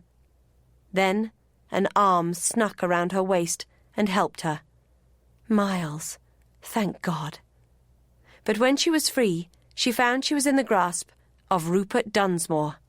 "At last," he snarled, pulling her further away from the blocked doorway. She had little choice but to follow, and she'd wanted this meeting anyway. She'd expected, however, to have Miles close by. A quick glance showed he was nowhere in sight. Rupert found a quiet corner and confronted her. "I can hardly say you've been your usual resourceful self, Felicity. I've you to thank for this." He gestured to his face, and she saw with a gasp that he had a badly blackened eye, a swollen lip, and possibly a broken nose. "What happened?" "I thought those Irish peasants were bad enough, but moneylenders—" Suddenly he smiled, a twisted smile by his injured lip. "All those problems are over now, though, aren't they? This way." He pushed her toward the stage. Felicity looked frantically for help. "Where are we going?" "Behind the stage. I've bribed one of the servants here. I didn't expect it to be quite so easy to separate you from your guardian, but fate must be on our side. Fate and a few coins to those rowdy young men." At the plain door by the side of the stage, he flashed her a black look. "I hope you're not going to turn foolish again. Do I have to remind you what will happen to my brat if you do? He'll get a beating at least as bad as this, if not worse. The doctor said I came near to losing an eye. It'd be sad to see the child blind, wouldn't it?" Ice ran through Felicity. In truth, she could have killed him then, if she'd had a weapon. Rupert rapped on the door, and a man cautiously opened it. "Be quick, then," he whispered. "We don't want any more of that lot. There's another way out." Felicity glanced back to see that the main exit was completely jammed. Some of the audience milled in the auditorium, looking for another way out of the building. Miles was gone, and a glance at the Belcraven box showed it was empty. So much for the rogues. As always, she was on her own. The door led into a warren of corridors smelling of musty costumes and grease paint. Actors squeezed out of the way of theatre servants, rushing to prevent the doorway fracas from becoming worse. Rupert shoved his way through, towing Felicity. "Where are we going?" she gasped. "Outside, where do you think? Since you failed to keep me informed of your movements, I've had to cobble together a plan as best I could." "How could I keep you informed?" Felicity bumped into a plaster pillar. doing her best to impede progress without being obvious about it. At Vauxhall, they wouldn't even let me piss unescorted after that time I gave them the slip. Here in London, I've been waiting for you to contact me. He stopped to study her. I wonder if you're telling the truth. I doubt it, but it doesn't matter. There's no escape, and you know it. Gathering all her mendacious ability, Felicity looked him in the eye. Yes, I know it. Wasn't it I who set up that elopement? And it would have worked, damn you, if you'd not stopped to argue about a cat. It would have worked if you'd agreed to bring it. Or if you'd agreed to let it go. Or if you'd run to the boat, not the horses, when Kavanagh appeared. His grip on her wrist turned so vicious she gasped with pain. I killed that damned cat, and I'll kill my snivelling son if I please. The only thing that will stop me is you as my sweet and dutiful wife. Remember that. Bile rose to sicken her, but Felicity kept her eyes steady on this. Then let's get it done, before Miles Kavanagh comes charging along to guard me again. Two men, dashing by with a ladder, crushed them back against the wall. Rupert's lips twisted in an unpleasant smile. I hear real feeling in that. If he weren't my enemy, I could almost admire Kavanagh. He soon learned you need a firm hand. Except that now we've thwarted him. He laughed. Struth, you really do want to spite him in this, don't you? Come on, then. He dragged her along, and she'd achieved her goal. His grip was less tight, and his suspicions lessened. What to do now, though? Whatever it was, she must not let Rupert guess she planned resistance unless she could take him prisoner. She knew without doubt that if he realized he'd lost his power to compel her into marriage, he'd seize Kieran at all costs. A blast of cold air warned her they were nearing a door to the outside. God, what was she to do? When an actress rudely elbowed her way past, Felicity took her chance and fell to the ground with a cry of pain. Rupert yanked her to her feet. She shrieked again. My ankle! I've broken it! At the memory of a certain play on words, giggles threatened, and Felicity covered her face with her free hand, hoping desperately that her unsteadiness would be taken for tears. Confound it, you can't have! He gripped her right ankle, and she screamed at full volume. If it brought a crowd, she'd be glad of it. Muttering curses, he bent to carry her. He was no Miles, however, and though he pushed to his feet with her in his arms, he staggered under her weight. At this farcical situation, Felicity lost all control. She hid her face in his shoulder and gave way to laughter, until her tears ran down to soak into his cravat. "Stop watering me, damn you!" he gasped, lurching toward the door. "Perhaps she hopes you'll grow," said a welcome Irish voice. Chapter 24. Felicity was plucked out of Rupert's arms and into Miles's, and saw Lucian ably pin her would-be husband to the wall. Yet again she buried her head against a man's shoulder, but with genuine relief. "And about time, too," she gasped, still half helpless, with that wild laughter. "Damnation, Felicity. I had no choice but to go forward and come round the back. Lucian saw everything from his box, and due to his misspent youth, he knows the backstage of Drury Lane like he knows Vauxhall." He looked at her, eyes gleaming with anger. "How has he hurt you?" She gained control and wiped her damp cheeks. "Oh, not at all. You can put me down." The rage faded, and he nuzzled down her cheek to the corner of her lips. "Do I have to?" "It would be interesting to see how long you can carry me." Lucian interrupted this. "Remember, we have other business to take care of tonight. We need to find a place to put this until later." "You fool, Felicity," snarled Rupert, his eyes glinting with rage. "You'll regret this to your dying day." Then he gasped, clearly because Lucian had tightened his crippling hold. "I fear you're the only one who will regret it, Mr. Dunsmore," bitterly. Rupert turned pale with fear. "Kill me, and it will get you nowhere. I have given Michael Craig a fine account of your unruly behaviour and unhealthy obsession with the boy, Felicity. If he becomes Kieran's guardian, you'll never see the brat again." His scream made even Miles jump. "Oh dear," said Lucian, letting his prey go. "I think I've broken something." Rupert was dead white and sobbing, clutching his wrist. Felicity couldn't enjoy this and turned her face away. Miles slid her down onto her feet, still holding her close. "For an Irish warrior queen, my love, you're a mite squeamish. Let me take you to the carriage, and then I'll come back with a groom to dispose of the rubbish. Lucian has to carry on with Serena's conquest of society." Without a backward look, Felicity went with him to a waiting carriage, which took her to Emile's, where Beth was calmly presiding over the elegant supper ordered for them all. Soon, Lucian and Miles arrived, as unruffled and charming as always. While trying to play her part, Felicity couldn't help stealing fascinated glances at the Marquis, trying to see him for the predator he clearly was.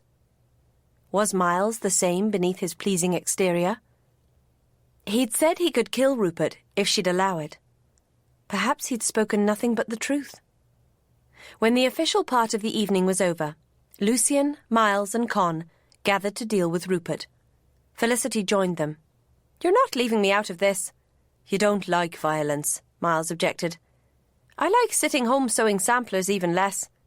He shook his head. "If I send you home, you'll just slip out into the streets of London and come searching for us, I suppose." She grinned. "You know me all too well." "For her ears alone," he murmured.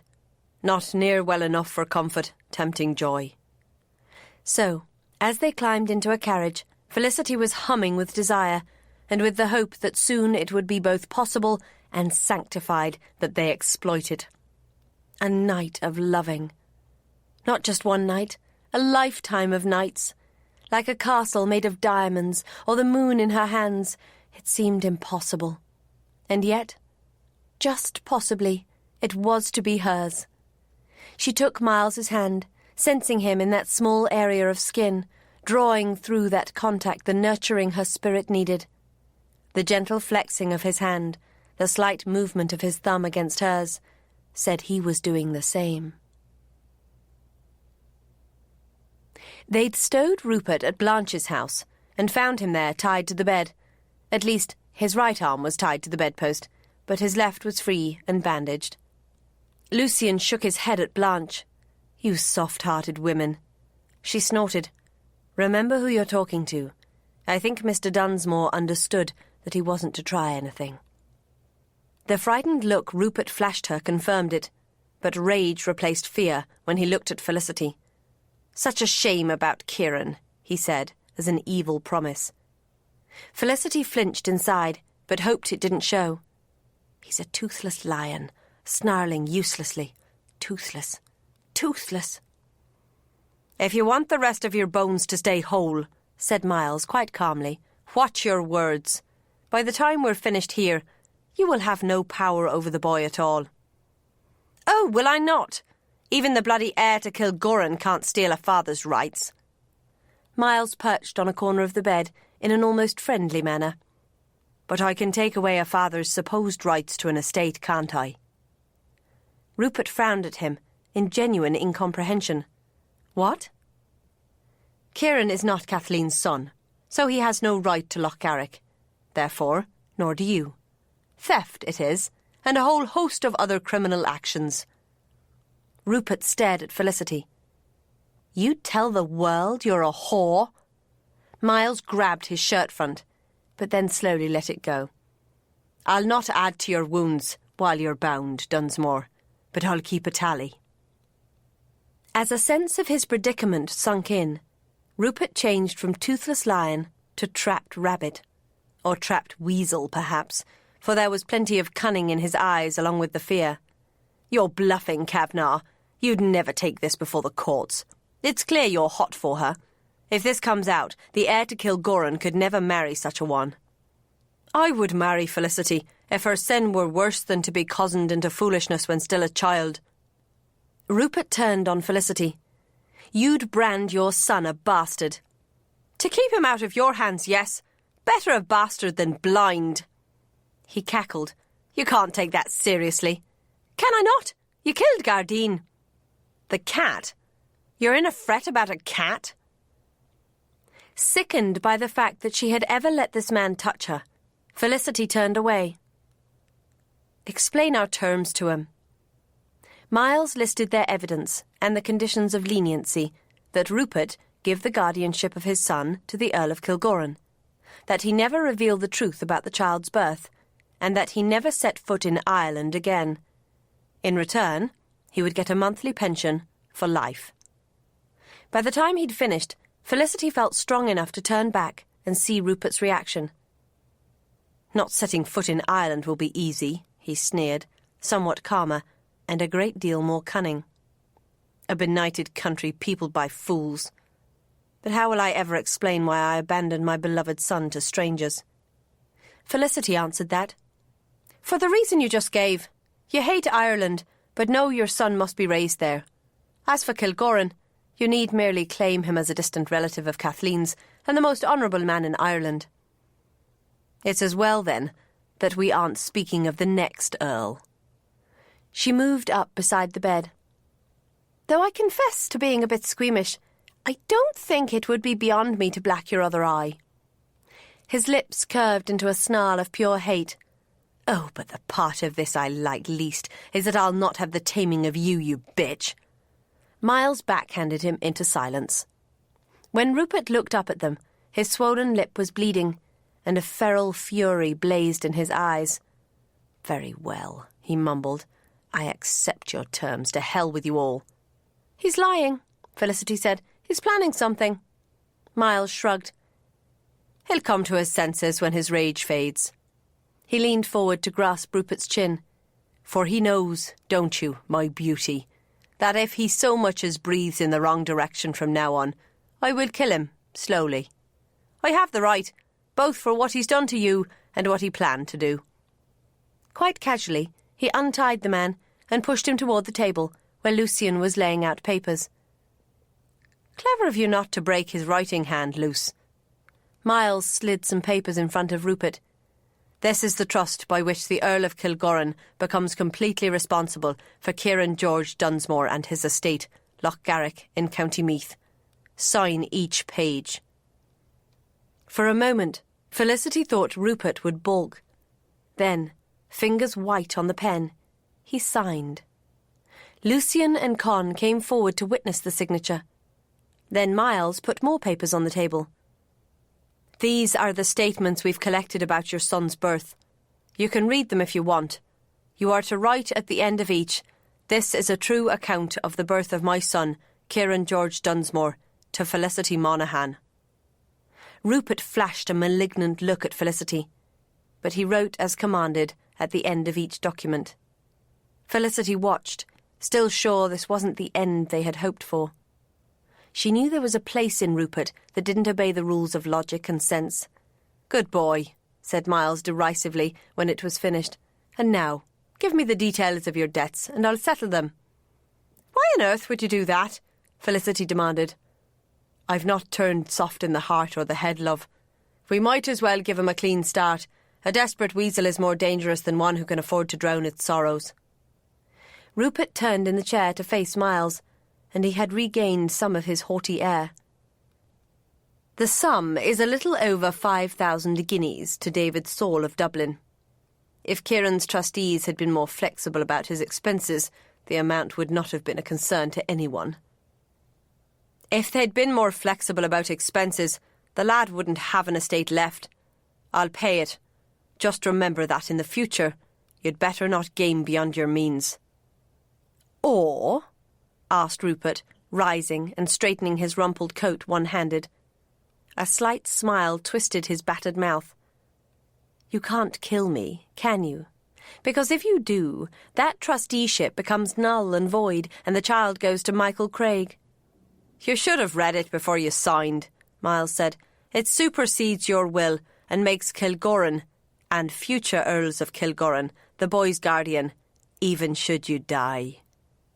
Rupert's lips curled almost in a snarl, but he collected himself. "Michael Craig would still have a claim and interest. I think you'll find him very interested." Miles took Felicity's hand. "Come, love, let's leave before I do something I might regret."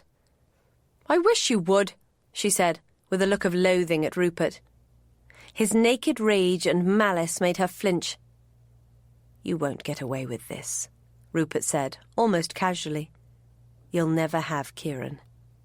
She whirled and left the room, telling herself that the weasel was toothless. But that declaration of possession terrified her. On Blanche's landing, Miles pulled her into his arms. "Hush, love, hush. Don't let him frighten you. There's nothing he can do." She burrowed closer. I know, and yet, how will we ever be free of him?" He rubbed her back. "If he bothers you again, I'll kill him. And you won't talk me out of it. There's nothing to fear." Felicity gathered herself and moved back a little. "What of Michael Craig? Rupert's right. He might take an interest. There's a prosperous estate at issue." "We'll deal with that if it arises. Home now, and a good rest. Within days, we should be able to return to Ireland." It felt like the first sun after a storm. "Really?" "Really. But for now," he said with a grin, "you'll have to make do with the squalor of Belcraven House." When they arrived back at the palace, they had to tell the whole tale to Beth, who then accompanied Felicity to her room. "You don't look ecstatic." Felicity held her hands out to the fire. "I fear Rupert's hate will be like a sword of Damocles hanging over our heads, or over Kieran's. Will we have to keep him under guard forever? Surely Dunsmore will realise there's nothing he can do. That assumes he behaves like a reasonable man." Thwarted. Gardine rubbed against Felicity's ankles, and she picked up the cat for comfort. "Perhaps we should have taken you to the theatre, little one. You could have guided us. You place a lot of faith in cats." Felicity stroked the black fur. "She saved me once, I think." The maid arrived then, and Beth left. Felicity prepared for bed, feeling she should finally be at peace. Instead, she was tormented by the look in Rupert's eyes when he'd said, "You'll never have Kieran." What might Rupert do to enforce the statement? The next morning, however, Felicity's fears seemed irrational, a product of shock and exhaustion. She settled to playing the piano until a footman interrupted to say that Mr. Kavanagh required her presence in the Rose reception room. She accompanied the man, wondering why Miles hadn't just come directly to her. When she entered the room, however, she found him entertaining a solid, middle-aged man with grizzled side whiskers. Felicity had to choke back a cry of alarm when she recognised Kathleen's cousin, Michael Craig. So soon, Rupert's prediction had proved true. She managed to greet the man politely, then took a seat, heart racing with alarm. Miles wore a bland look that she couldn't interpret. Mr. Craig was scowling, but then that was always the case. "Felicity," said Miles, casually crossing one leg over the other, "Mr. Craig has posted down to London with some extraordinary matters to discuss." "He knows." "And I wanted you to be present." "Foolishness to involve a woman," snapped Mr. Craig. "But if you insist. Miss Monaghan, I recently received a letter from Kathleen's husband, a man I do not hesitate to say that I despise. However, he seemed most sincere in his concern that you plan to steal his child, that you have, in fact, already succeeded in removing the boy from his home." Felicity summoned up a blank look. "Steal? Why would I want to steal Kieran?" Could Rupert actually have told him the truth? The man pushed out his bottom lip. "He says you have an unhealthy obsession with the boy. You can't deny you've spent plenty of time with him. Kathleen remarked on it." Felicity's heart rate settled a little. "I liked Kathleen, and I like Kieran. On her deathbed, she asked me to keep an eye on her son. You can't deny, Mr. Craig, that Mr. Dunsmore is not an ideal father." True. But that is precisely my concern, Miss Monaghan. Little dependence may be placed on Mr. Dunsmore. I have to take an interest myself in the poor lad. What are you up to?" Felicity flicked a look at Miles, but he was still bland. Was Mr. Craig's concern genuine, or was he mainly interested in a juicy estate? "I'm not up to anything, Mr. Craig. The honest truth is that Mr. Dunsmore is inclined to take his ill humour out on his child. Since Kathleen's death, he's fallen into debt, and his attempts to squeeze more money out of his tenants have angered the local people. He's become quite cruel. When Mr. Kavanagh's mother offered to have the boy visit her, I thought it would be a welcome respite. Michael Craig rubbed his square jaw. I doubt he is a kind father, but the boy cannot be kept out of his hands forever. I did offer to take the lad into my own household, but he refused. And what would have happened to a child who stood between you and an inheritance? As to that, Mr. Craig, there is a possibility that Kieran will remain in the charge of the Earl of Kilgorran. Mr. Dunsmore has no real interest in his son, and has agreed that such an arrangement would be suitable. Michael Craig flashed a penetrating look between Felicity and Miles. To Miles he said, "And you, I hear, are the heir to Kilgorran. For my sins. Humph." He rose to his feet. "I sense all kinds of goings-on, but I'm willing to believe you are trying to do your best for the boy. My children are grown, and I've no desire to have a young one about any more. But I give you fair warning," he said, scowling at both of them, "that I will have an eye on the welfare of my cousin's child. It was I who hired Mrs. Eady, you know." "No," said Felicity, "I didn't. She's an excellent woman." "Indeed she is. I checked her references most closely. That Dunsmore was apparently going to leave the boy in the care of servants. I hope you intend to keep her on." "Oh, yes." "Good." He scowled even more ferociously. "Tell her to write to me, regularly. The boy will not be undefended." The man's concern was genuine. Ashamed of her suspicions, Felicity smiled at him. "Mr. Craig, I think Kieran is most fortunate to have you as his relative." "Ah, well," the man muttered uneasily. "As to that, I wonder if I should have done more. But a father's rights, you know, a father's rights." "I do understand. But since Mr. Dunsmore has willingly given up his rights, we can all be easy about it." Mr. Craig nodded. "I hope so. And if young Kieran has need of anything. My finances are not their best just now. A ship gone down and some damned malcontents damaging my manufactory. But I still have enough to help my family. I should not be beholden to strangers." "Well, remember that." But as Felicity said farewell to the man, a splinter of unease fretted her. When Mr. Craig had left, Miles said, "Extraordinary. Behind that grim exterior beats quite a warm heart." Kathleen was just like that. Felicity wondered if she should tell Miles about her concern.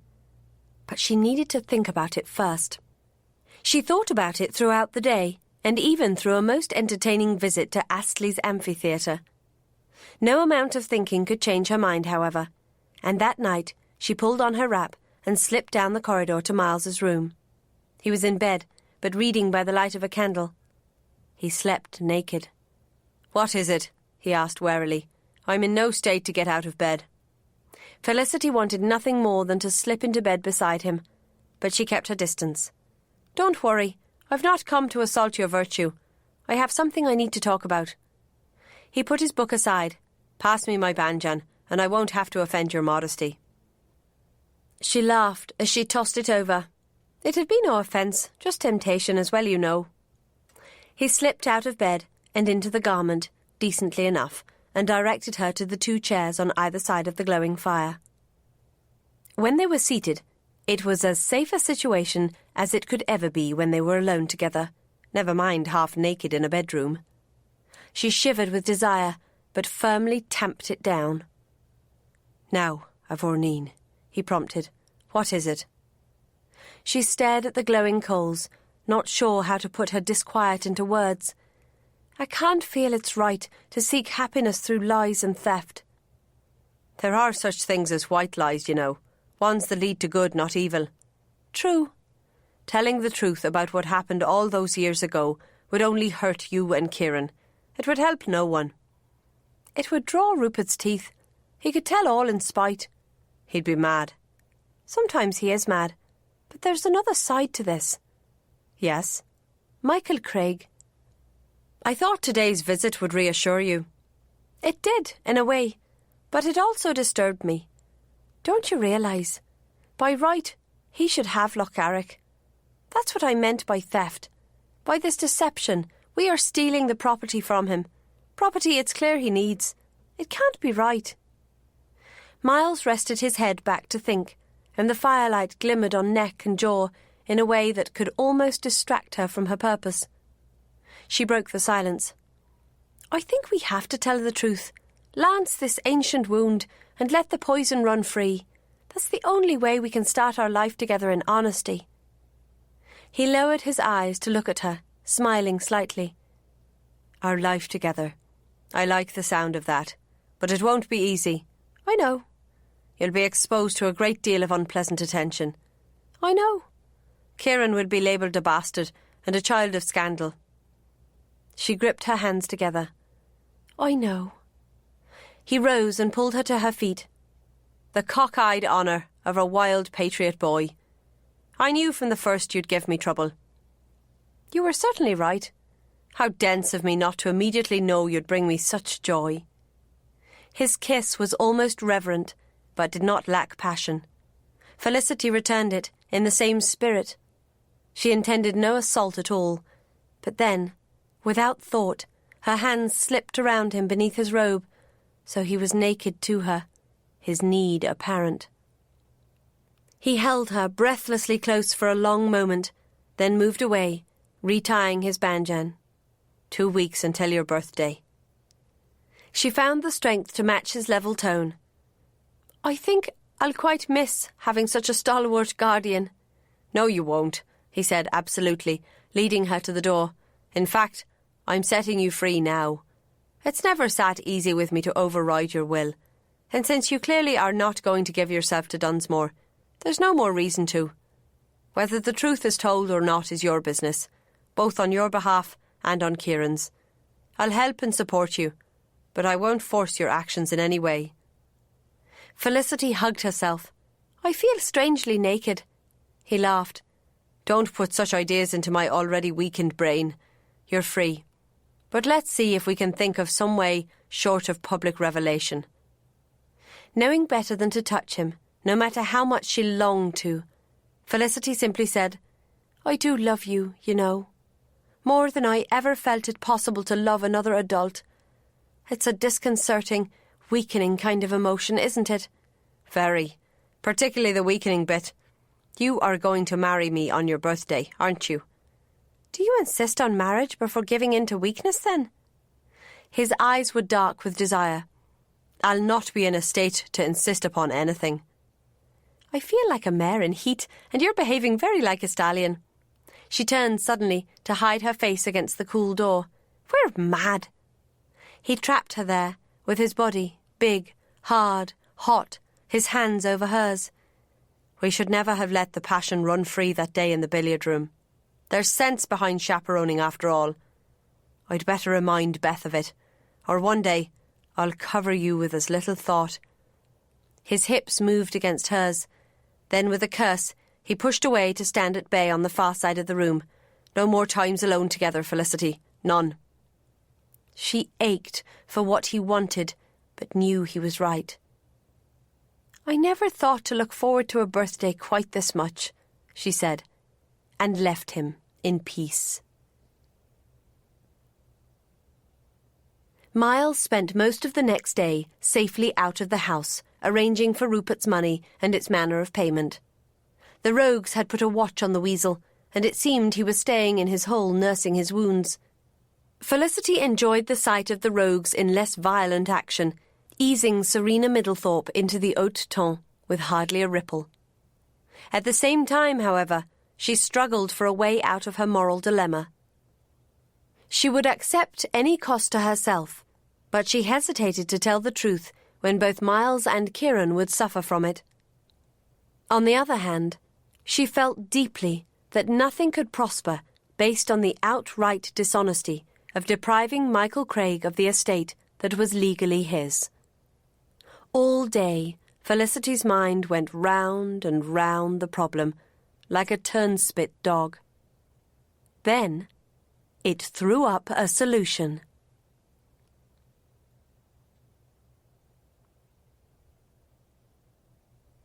Chapter 25. The next day, she invited Miles to talk with her in the safety of a stroll around Marlborough Square. Relative safety, anyway. She couldn't be sure they wouldn't scandalise the area by making passionate love next to the duck pond in the centre. I'm not one for absolute morality, she said, pacing along the flagstones beside her beloved. Put simply, the only real injustice is that Michael Craig should have the estate. True enough. As a Liverpool merchant, he may not want the trouble of an Irish property. What if we were to offer him the value of it, if he'll give up any claim in favour of Kieran? Legally speaking, right would not have been done, but in a purely moral sense. Miles looked at Felicity. Clever. But it can't be done without telling Craig everything. I know, but he's sufficiently like Kathleen that I trust him. If I'm wrong, well, if you're wrong, he'll make the whole thing public. Felicity stared rather fixedly at the first yellow blooms on a forsythia poking through the railings around the central garden. Which could mean your uncle would forbid our marriage. Kilgoran has no power to forbid me anything. She risked a look at him. It will make it difficult, though. He grinned. With you, I'm used to difficult. Felicity made a sound of annoyance. I do wish you'd take this seriously. Why? It seems you can't kill, lie or steal. It makes you a poor rogue. But as your future husband, I approve.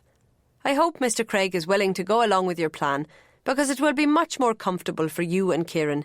It makes little difference to me, however. You mean that? You truly do? Felicity stared at him. I want to kiss you. I think that's why we're out here, under the watchful guard of hundreds of windows. But I'm a wild Irish wanton. Felicity went into his arms and kissed him anyway.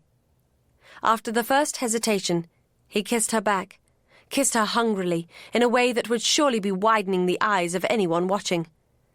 There, she said, when they drew apart, flushed and laughing. You've compromised me. There's no escape. Faith, and here I was hoping you were compromising me. He dug in his pocket and pulled out a ring box. When he opened it, a heart-shaped ruby clasped in 2 hands was revealed. It's the family betrothal ring. Presumptuous man that I am, I brought it with me from Ireland. You can't wear it yet, but I'd like you to have it. From Ireland, she echoed. Even while you were gagging me in that coach. She flicked him a glance. You are an optimist, aren't you? Down to the core, and generally proved true. We're going to be wonderfully happy, Avorneen. So, will you take the ring? She pulled off her glove and held out her left hand. I'd like to wear it for a moment or two. He slid it onto her finger, then kissed it there. I think we were destined. This moment feels powerfully right. She went into his arms. How true. And when I think of Gardine... He hugged her close. If we're entangled in Irish magic, let's at least hope it creates one of the happy stories. She pulled free and took a deep breath. We'd better start with truth and honesty. Let's visit Michael Craig. It went off more easily than Felicity had expected. Mr. Craig was shocked, but put the blame squarely on Dunsmore. He agreed that Kathleen had wanted the child she thought of as her true son to inherit her estate. He also agreed that the estate was legally his. I have to admit, he said stiffly, that my financial affairs are rather more precarious than I gave you to understand. If it were just me. But I have a wife, a daughter not yet married, and 2 sons dependent on the business for their bread. I could not in all conscience deprive them of this windfall. Nor do you need to do so, Mr. Craig, said Felicity. The price of the estate is less than half my annual income from my grandfather's property, and the transaction will let me sleep at night. You will have your due, and Kieran will never have to know the truth about his birth. The man took her hand and patted it. He'll never know through me, Miss Monaghan. May I say that I admire your courage and honesty, and though Kieran is apparently no blood of mine, I'll always have a care for him, for Kathleen's sake. Felicity kissed his cheek, making him redden. We'll make sure he keeps in touch with you, Mr. Craig. Thank you. As Miles and Felicity walked out into February sunshine, she spun into a dance, startling a nursemaid. I feel like spring, new, clean, full of hope. There's still Rupert, but I'll surrender to hope. Rupert will not bother us again. He caught her hands. "I'll make sure of it. Would you like to go home tomorrow?" She stared at him. "To Ireland? What other home do we have? There's nothing to keep us here, and I think perhaps you'd like to be with your son." Felicity flung herself into his arms. They travelled in the coach again, with Hennigan and Gardine as chaperones. The poor valet climbed in warily, as if entering a pit of snakes, but soon relaxed when he found there were to be no more brutalities. Gardine seemed contentedly relaxed. The most dangerous times came each evening, as they sat in the private rooms of inns, alone, since Hennigan was with the other servants and Gardine generally went to sleep. But, safe in the knowledge that there was just a couple of weeks to go, they found the strength to wait. Their crossing was smooth, and after disembarking the coach, they had but a day's drive south to Kilgorran Castle. As they passed through the huge ornate gates, Felicity turned to Miles. "I do see what you mean about this place being safe." In her heart, however, she carried a fragment of doubt which would only disappear when she saw her son safe and happy. "The wall around the estate is only 10 feet high," Miles pointed out. "Hardly an insurmountable obstacle." He waved to the gatekeepers, bowing as the coach went through. "This is all part of Kilgorran's notion of proper state." After some time driving along a smooth road between fields dotted with deer and cattle, Felicity asked, "Where's the house?" 3 miles away." "Lord above, you almost need a posting stage to get you from house to gate." "Thinking of backing out yet?" She put up her hand to feel the ring she wore on a chain around her neck.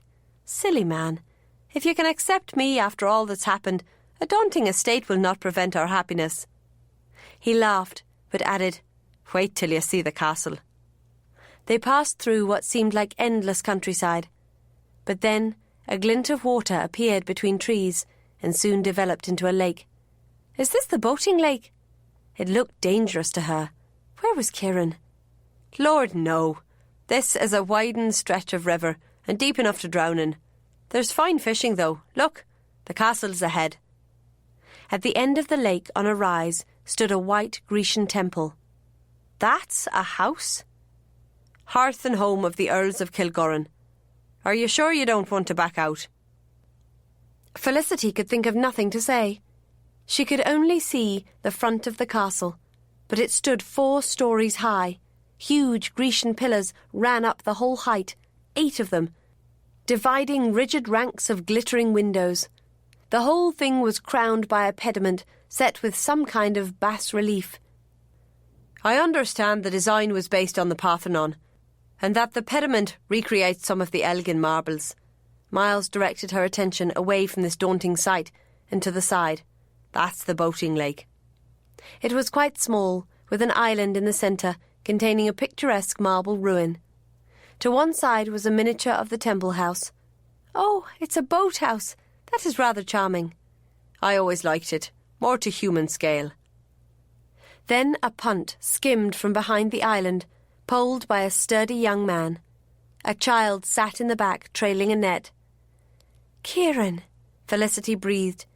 She only half heard Miles order the coach to stop, and was out before the steps had been let down, to fly over the grass to the edge of the lake. "Kieran!" she called, waving. "Sissity!" He stood, and for a moment she was terrified he would topple out, even if the lake were truly shallow. But the young man said something, and Kieran immediately sat while the boat was poled over to the bank. She was picking up her skirts to wade to him when Miles held her back.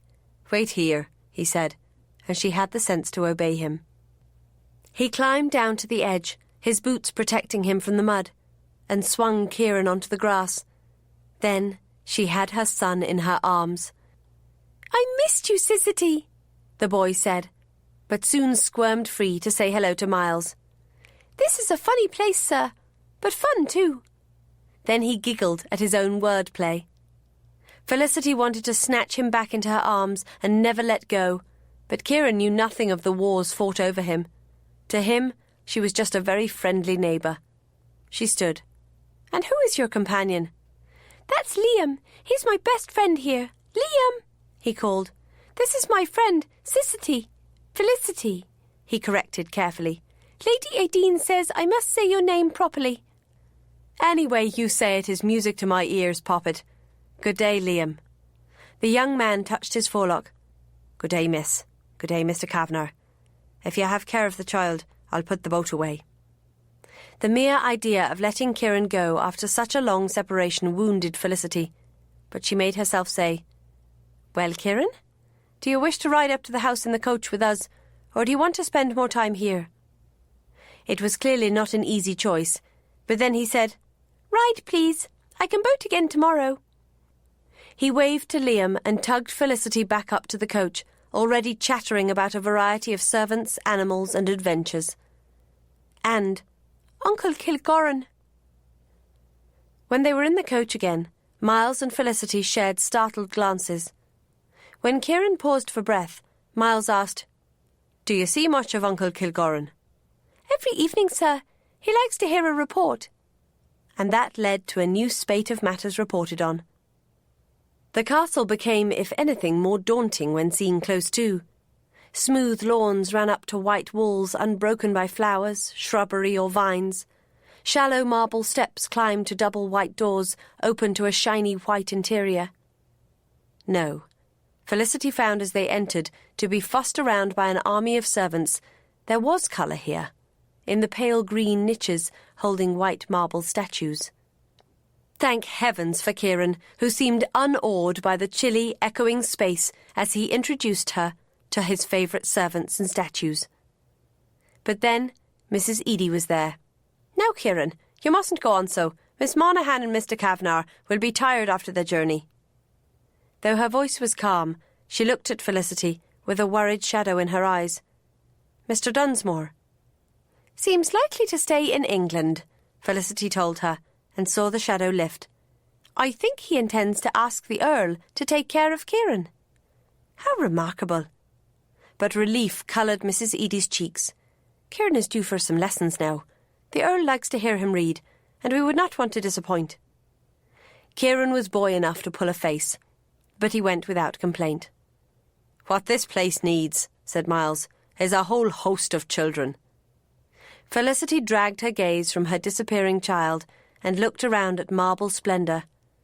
I'm not sure a school full of children could mellow this. But if Kilgorran Castle is our only problem, we'll be blessed. He kissed her hand. Then we are blessed. Then Lady Aideen and Colum were there, hugging and greeting.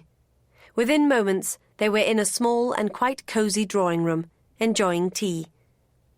Without revealing the truth about Kieran's birth, Miles explained that Dunsmore had been persuaded to relinquish control of the boy in return for a regular income.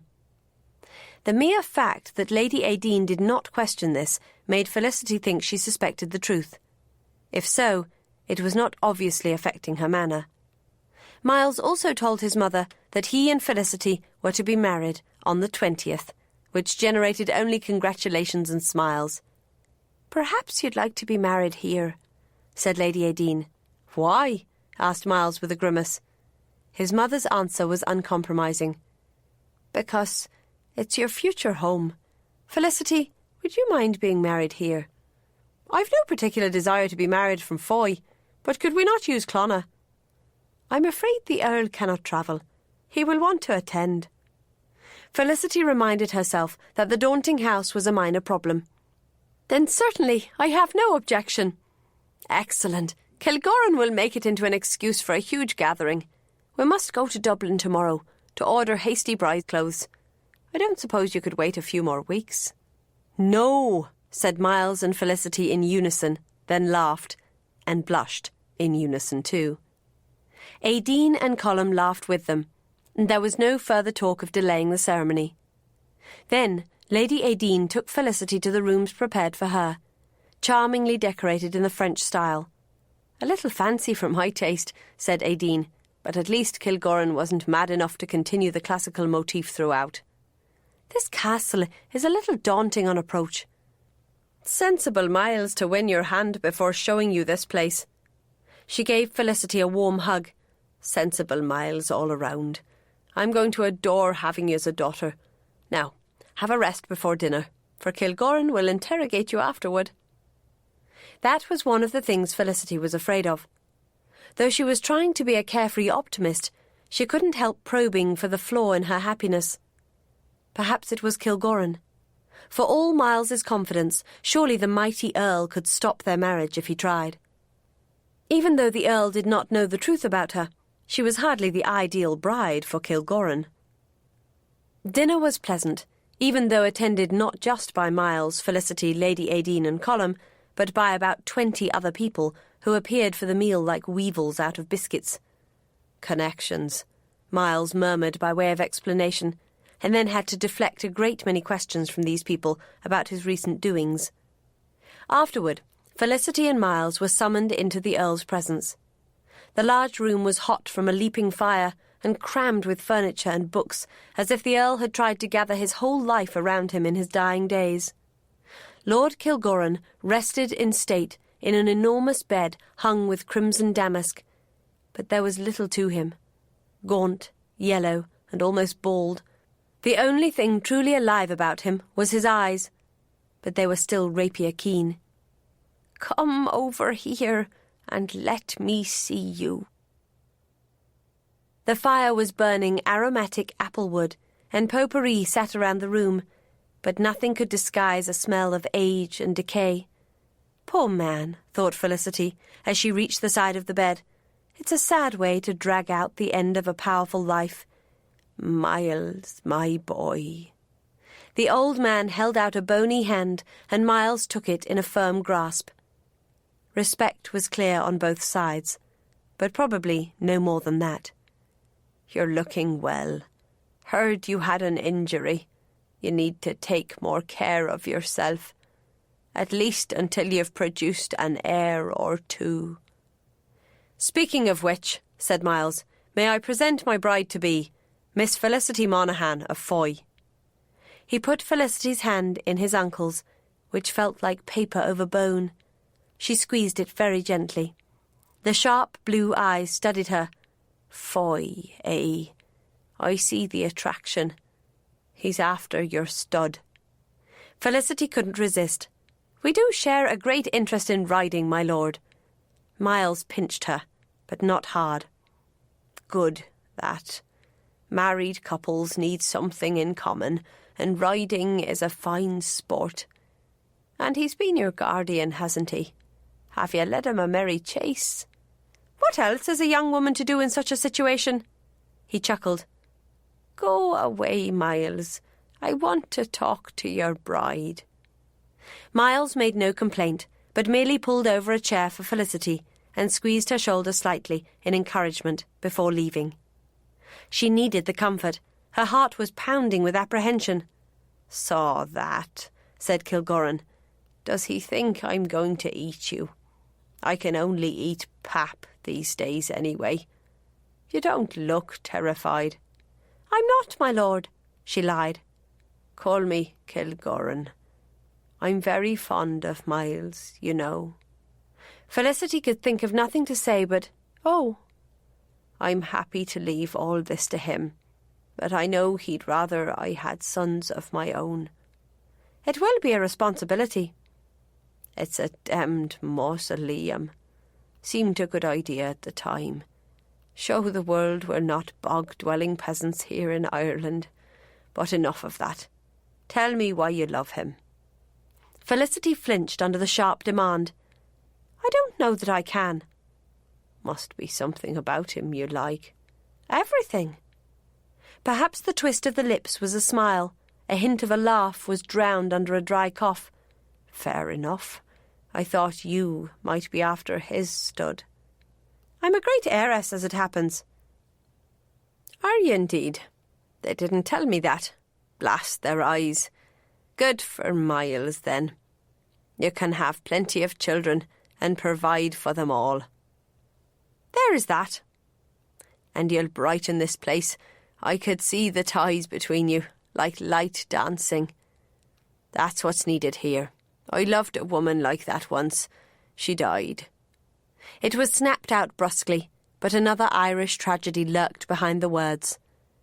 "Perhaps it was for the good," he muttered. I'd not have had the time to devote to Ireland had Mary lived. Then I hope Ireland doesn't need the same devotion from Miles. I've no mind to be a martyr to the cause. Ha, I like a woman who can speak her mind. I'll enjoy having a daughter. I think of Miles as my son, you know. His lips twisted in a wry smile. They thought it was strategy, my wanting to raise him here. But it was selfish greed. You've brought me a rare gift in young Kieran. I gather I'm to have charge of him. He suddenly fixed her with a sharp look. His mother was a bit long in the tooth. I suppose. And he has your chin. Does Miles know? Felicity was gaping. Yes, she breathed. Good. A clock struck the half-hour. Go away. It's time for him to report to me. Felicity left in a daze. Kieran was waiting outside with Mrs. Eady, twitching restlessly. If the Earl enjoyed Kieran, it was clear the pleasure was shared. He ran in, already telling Uncle something about duckweed. Mrs. Eady entered and closed the door, and Felicity turned away, experiencing another disorienting twist. When she saw Miles waiting a little further down the corridor, she went to him. "Did he upset you?" he asked. "No, why? You look sad." She sighed. "It's only just occurred to me that we've arranged things so that Kieran will never call me mother." He took her hand. "You can tell the whole truth if you want." She shook her head. "The greatest burden would fall on Kieran, but thank you for the freedom to choose." They strolled down the long corridor. "So, Kilgoran didn't frighten you. I'm glad. He's not always an easy man." "He's clever." "Oh yes, he's certainly that." "Miles, he knows." He stopped and looked at her. "About Kieran?" "Yes. He must have made inquiries. He knows Kathleen was old for childbearing. He sees a resemblance. What if he—" He placed his fingers over her lips. "He's not going to say anything. Stop fretting about every little thing, love. Kieran's safe. My uncle approves. All our troubles are over. And on your birthday, we marry." "I still can hardly believe." He looked at her and shook his head. "Thomasina, it will be so. Trust me." For his sake, she wanted to believe, but a sore blade of doubt still fretted her. "I'm trying," she said, "very hard." He escorted her to her room, talking soothingly of ordinary things, but left her at the door. Felicity went into her room, determined to try harder. All her reasons for fear had been wiped away. She'd still be happier if time could pass in an instant, though. She wanted it to be her wedding day. Now.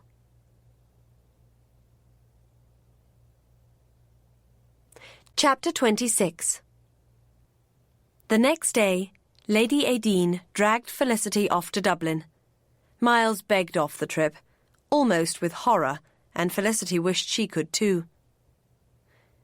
She was not allowed to take Kieran, which made her even more unwilling. "Women are supposed to show a little interest in adornment, you know," Lady Aideen teased as they studied designs at the modistes. "I like a pretty dress as well as the next woman," Felicity replied, "but I can't summon any interest in the virtues of Scotia silk as opposed to merino crepe or cambric's superiority to jaconet." "And you want to be back at Kilgoran?" Lady Aideen's knowing smile doubtless referred to Miles, but Felicity was just as desperate to be with Kieran. She wondered if this were the problem she feared, that Miles would be jealous of her love for her son. But when they rolled back down the long drive toward the castle, they encountered 3 horsemen, Miles, Liam, and Kieran on a grey pony. Kieran waved gleefully, but showed no sign of wanting to join her in the coach. Felicity waved back and let the coach continue without pause. Perhaps the problem would be that she would be jealous of her son's love for Miles. Felicity had written to Annie to inform her of the arrangements and invite her to the wedding. When the reply came, however, it was to say that Annie didn't want to leave her cats, but expected Felicity and Miles to visit her before the wedding. Felicity took the letter to Miles. "I suppose there are matters to be taken care of at Foy. I don't know how Aunt Annie will get along alone." "She's hardly alone, and if the rest of the cats are like Gardine—" "Don't be silly. Perhaps we should arrange for a companion. Do you mind the journey?" "A day in a coach with you?" he asked with a smile. "Not at all." "And what of all our fine resolutions?" "Consider it a test of strength." She shook her head. "Annie suggests we bring Kieran, so he and Mrs. Edie can be our chaperones. Don't forget Gardine." "Gardine seems more attached to Kieran these days than to you or me. I do wonder why Annie's so insistent that we take Kieran, and how much she knows. She generally does seem to know the important things." "Then perhaps she knows we need chaperones." Felicity laughed, but a problem niggled her. "Is it safe to take Kieran away from here?" "Stop worrying, Avorneen. Dunsmoor's far from here." Felicity couldn't help but be concerned, but she had to admit that Miles's optimistic forecasts had proved correct thus far.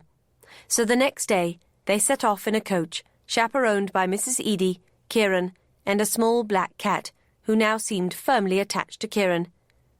"Fickle creature, isn't she?" Miles remarked. "Perhaps she goes where she's most needed," said Felicity, then pushed away the idea that Kieran might need a special guardian. After all, Kilgoran had insisted that Liam and another groom come along as outriders. Certainly the trip passed without incident. At Foy, Annie greeted them quite cheerfully. "Good, you can take the horses." "Take them?" asked Felicity, who'd hardly had time to remove her gloves. "Wedding presents, the Foy horses." Miles and Felicity shared a look. "That's a magnificent gift, Miss Monaghan," said Miles. "I don't want them. Nasty big brutes. You can use them. All settled." Then her deceptively wandering gaze settled on Kieran. "And here's the boy." Since there was no way to tell how much Annie knew, Felicity gave her a quick explanation of the guardianship. Annie nodded. "Very suitable arrangement. As is your marriage. Fitzgerald and Monaghan. Good breeding stock." She looked at Gardine. "You've done well, little one." Then she trundled off, trailed by cats, but not Gardine, who stayed on guard by Kieran. "Breeding stock," said Miles, rolling his eyes. "I don't want to know." "It can't all have been planned." Miles laughed. "In Ireland, who's to tell? But I have no argument with the plan, as long as we don't end up spell-cast into swans or turned into standing stones." "Don't," said Felicity with a shiver. He pulled her into his arms, since they were safely guarded by all three chaperones. "And don't you take any of this seriously. We've dealt with one petty villain. Any other problems will be of the same mundane type." He sounded a little too hearty about it, however. She looked up at him. "And what of a small cat buried near a sundial?" His smile faded. "Very well. Oh, believer in total honesty. Whatever magic there is in this seems to be working in our favour. Let's trust ourselves to it." Trying to convert to his optimistic way of thinking, Felicity pushed aside worries and set herself to coping with practical matters. The next day, a messenger pounded up with a message for Miles, a message sent from Clonna. As he broke the seal, Felicity tried to suppress panic. But when she saw him frown, it broke free. "What is it? What is it?" "Nothing to worry about." "Miles!" He sighed. "Dunsmoor's given his watchers the slip. Lucian has no idea where he is. But he won't come to Ireland. What point would there be?" "Kieran!" Felicity ran to find him. He was safely working on his counting skills with Mrs. Edie. Felicity controlled herself. She couldn't force her son to live in fear.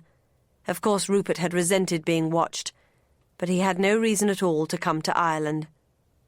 She remembered his saying, "You'll never have Kieran." But Kieran no longer represented money to him. He wouldn't care. Felicity took the governess aside for a moment to caution her not to leave the house without Liam in attendance. When she left the temporary schoolroom, however, Miles was waiting for her, frowning. "I'm going to have to kill the weasel," he said, "just to give you some peace. Felicity, you can't go on like this. I can't help being afraid. Perhaps in time. Let's hope so. Felicity watched him walk away, knowing this irrational terror could be the crack that would destroy their chance of happiness. As he said, they couldn't live like this. As a result, she made herself not hover over Kieran. He had Mrs. Edie and Liam. Nothing could happen to him, even if Rupert turned up. But still, she put the word out among the local people to watch out for Rupert Dunsmore and to tell her if he was sighted. The worst time was when they took Kieran to visit Lochcarrick. But no one there had seen Rupert, and in fact they had received orders to send his belongings to an address in London. See, Miles said as they left, he doubtless just gave the watchers the slip because he had no mind to be supervised. Yes, of course, said Felicity, but I'll be glad to be back in Kilgorran. Miles laughed and kissed her. I think I owe Rupert Dunsmore a debt of gratitude. I never imagined any bride of mine saying such a thing. Back at Foy, Kieran asked to play outside with Gardine. After making sure Liam and Mrs. Edie would stay with him, Felicity permitted it, even though the winter dusk was settling. See how brave I'm getting, she said to Miles, refusing to watch her son from the window. He rubbed the back of her neck as if he knew she was tight there. I've never doubted your courage, but if you don't learn to relax, you'll shatter. She flexed her neck back against his soothing touch. That does feel wonderful. So he sat on the sofa and gently massaged her neck until the tension eased away. Miss Monaghan! Felicity sat straight up to see Mrs. Edie run into the room, red-faced. Kieran, he's gone! What?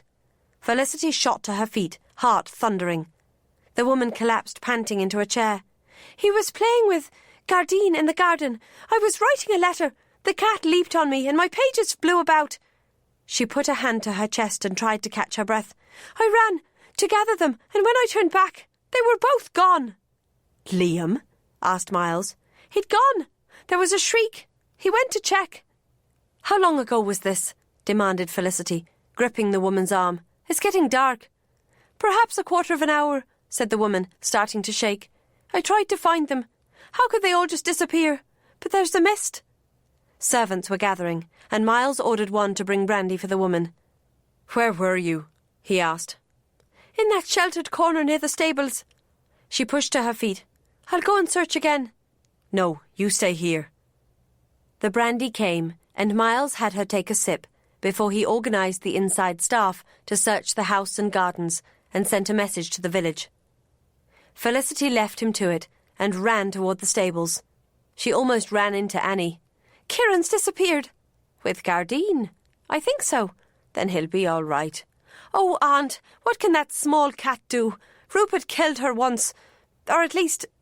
She put her hands to her spinning head. I have to find him, I have to. Have you seen anything? Just cats and mist. I'll look around. Don't you worry, dear. She ambled off. Then Miles was there. What did Annie say? Not to worry, Felicity snapped bitterly. That Gardine would look after him. Then she turned to stare at the spot where the gloom had swallowed her aunt. What? He asked. She had no cats with her. Devil take it, that's hardly to the point, Felicity. God, you're right. She raced toward the stables. The grooms were already scouring the area. Nothing, miss, said the head groom, but one of the men thought he heard a horse in the lane a while back. Felicity turned on Miles. Rupert! It can't be.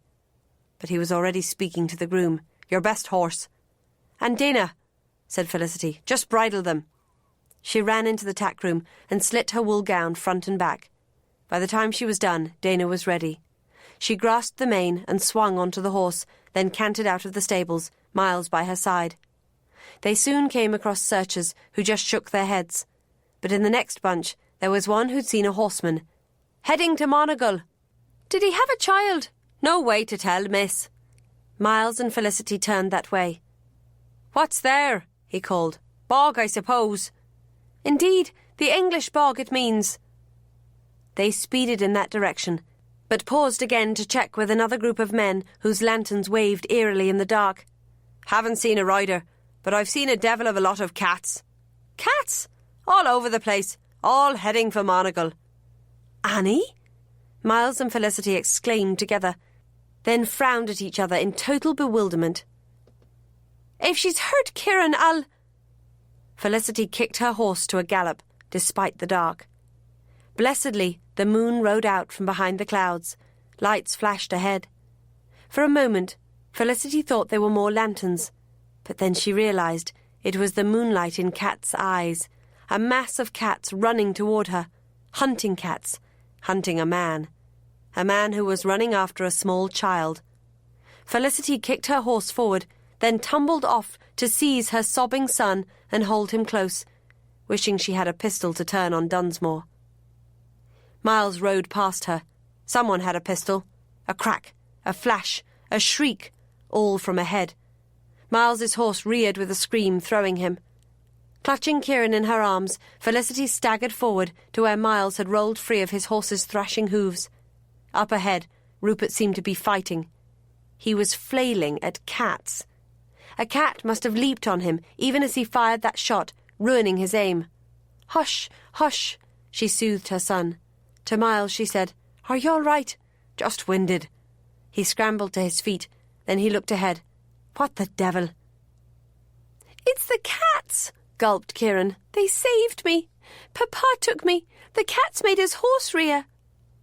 Felicity held him even tighter. Rupert was running now, running away from them, away from the cats. "Papa wanted to throw me in the bog." Miles and Felicity shared an appalling glance. "Just a joke," Miles said. Kieran fought Felicity, and she had to put him down. "Not a joke. He said you wouldn't ever have me, Sissity. He hurt me. I can't honour my father. I can't. I don't care what the Bible says. I don't care." Miles pulled him into his arms. "You don't have to, Kieran, and he'll never hurt you again. I promise it." The boy clung to him, sobbing. Felicity reached for her son, but another panicked shriek ripped through the air. She stared ahead and saw Rupert change direction again, tormented by a river of sinuous predatory bodies. He screamed for help. "We should do something," she whispered. "No," said Miles firmly. He stood with Kieran in his arms and put an arm around her. It was confining as well as comforting. "What of my freedom now?" After a moment, he withdrew his arm. "You are free, but if you try to save the weasel from his fate, I'll doubt your sanity."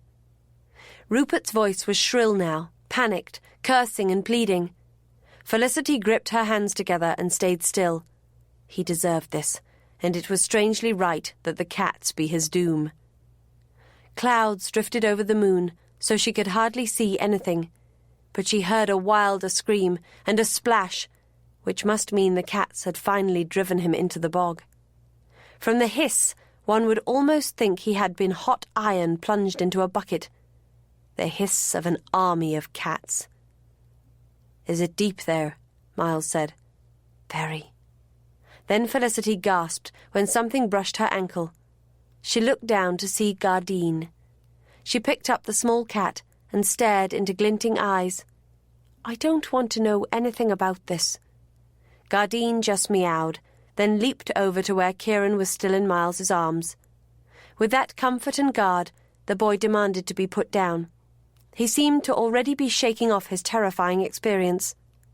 Felicity looked out over the field and saw the cats, like the night predators they were, slipping silently away in the dark. "Surely there were more cats here than even Annie has." And Colum said she would revenge anyone who hurt one of her cats. But cats can't. You'd be amazed what cats can do. "Not any more. Stay here," he said to all of them, and went forward to look at the pool. He returned in a few moments. "We'll have to drag to find the body." He helped Felicity onto the horse's back and lifted Kieran up to sit with her, Gardine in his arms. Then he mounted himself, and they walked slowly back toward Foy. Kieran didn't seem particularly distressed, but Felicity felt she had to speak of it. "I think your father's dead, Poppet." "The cats killed him," said Kieran, stroking Gardine. "I like cats." "I don't think they killed him," she lied, so much as he was scared of them and ran into the bog to escape them. I'll bet they killed him. He killed the kitchen cat at home when he found it above stairs, hanged it. Felicity held him close and gave up trying to whitewash the case. When they reached Foy, they found Annie once more attended by cats and actually caring for Liam in the kitchen, for the man had been found in the garden, knocked out cold. "I'm terribly sorry, sir," said Liam. "I heard a shriek, and I saw a cat looking injured. When I bent to care for it, someone knocked me out." Since there was no sign of Rupert's having an accomplice, Felicity couldn't help looking at Annie, who was the one most likely to be assisted by a cat. But what point was there in stirring such matters now? The next day, Rupert's body was recovered and taken to Lochgarrick. Sir Dennis Yates, the local magistrate, quickly declared the death an unfortunate accident. Funeral arrangements were left in the hands of the Lochgarrick servants, who all seemed delighted to have the task. Felicity and Miles prepared to return to Kilgowran. Felicity tried to talk of the affair to Annie, but the older woman had once more turned vague. The only thing she said to the point was, "It will be a great relief to the area to have that man gone." Chapter 27. The second time Felicity drove up to it, Kilgowran Castle was not quite as startling. She pictured prime horseflesh roaming the extensive pastures, and could almost imagine becoming fond of it. The interior was improved too. With 3 days to the wedding, some guests had already arrived, and mere numbers were taking the chill off the place. "There's to be 60 guests," said Aideen, with a slightly wary look at her son. "I'm sure you'd rather a simpler affair, but Kilgowran insisted." "I can bear anything," said Miles, "just so long as it's done." Felicity silently echoed that. She found that Lady Aideen had the arrangements well in hand. So she spent her time boating with Kieran, or playing cricket with him, Miles and Liam. Waiting. Waiting. All waiting must end, however, and Felicity's birthday and wedding day finally arrived, accompanied by brilliant sunshine and the first aching green of spring.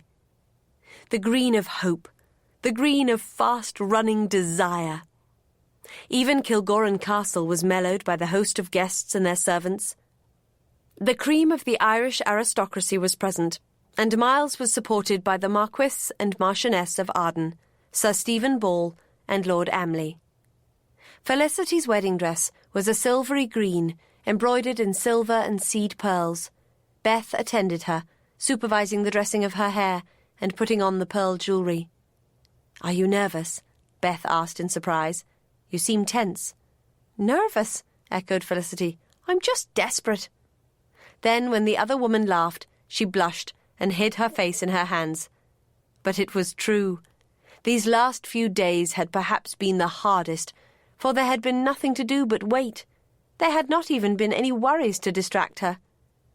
Rupert was dead. Kieran's birth was a secret that would never be told. She was safe, and could at last hope for true happiness. And that was what had made the waiting so hard. Every day, every hour, the thought teased her that all barriers were gone. They were to marry. There was no reason to wait.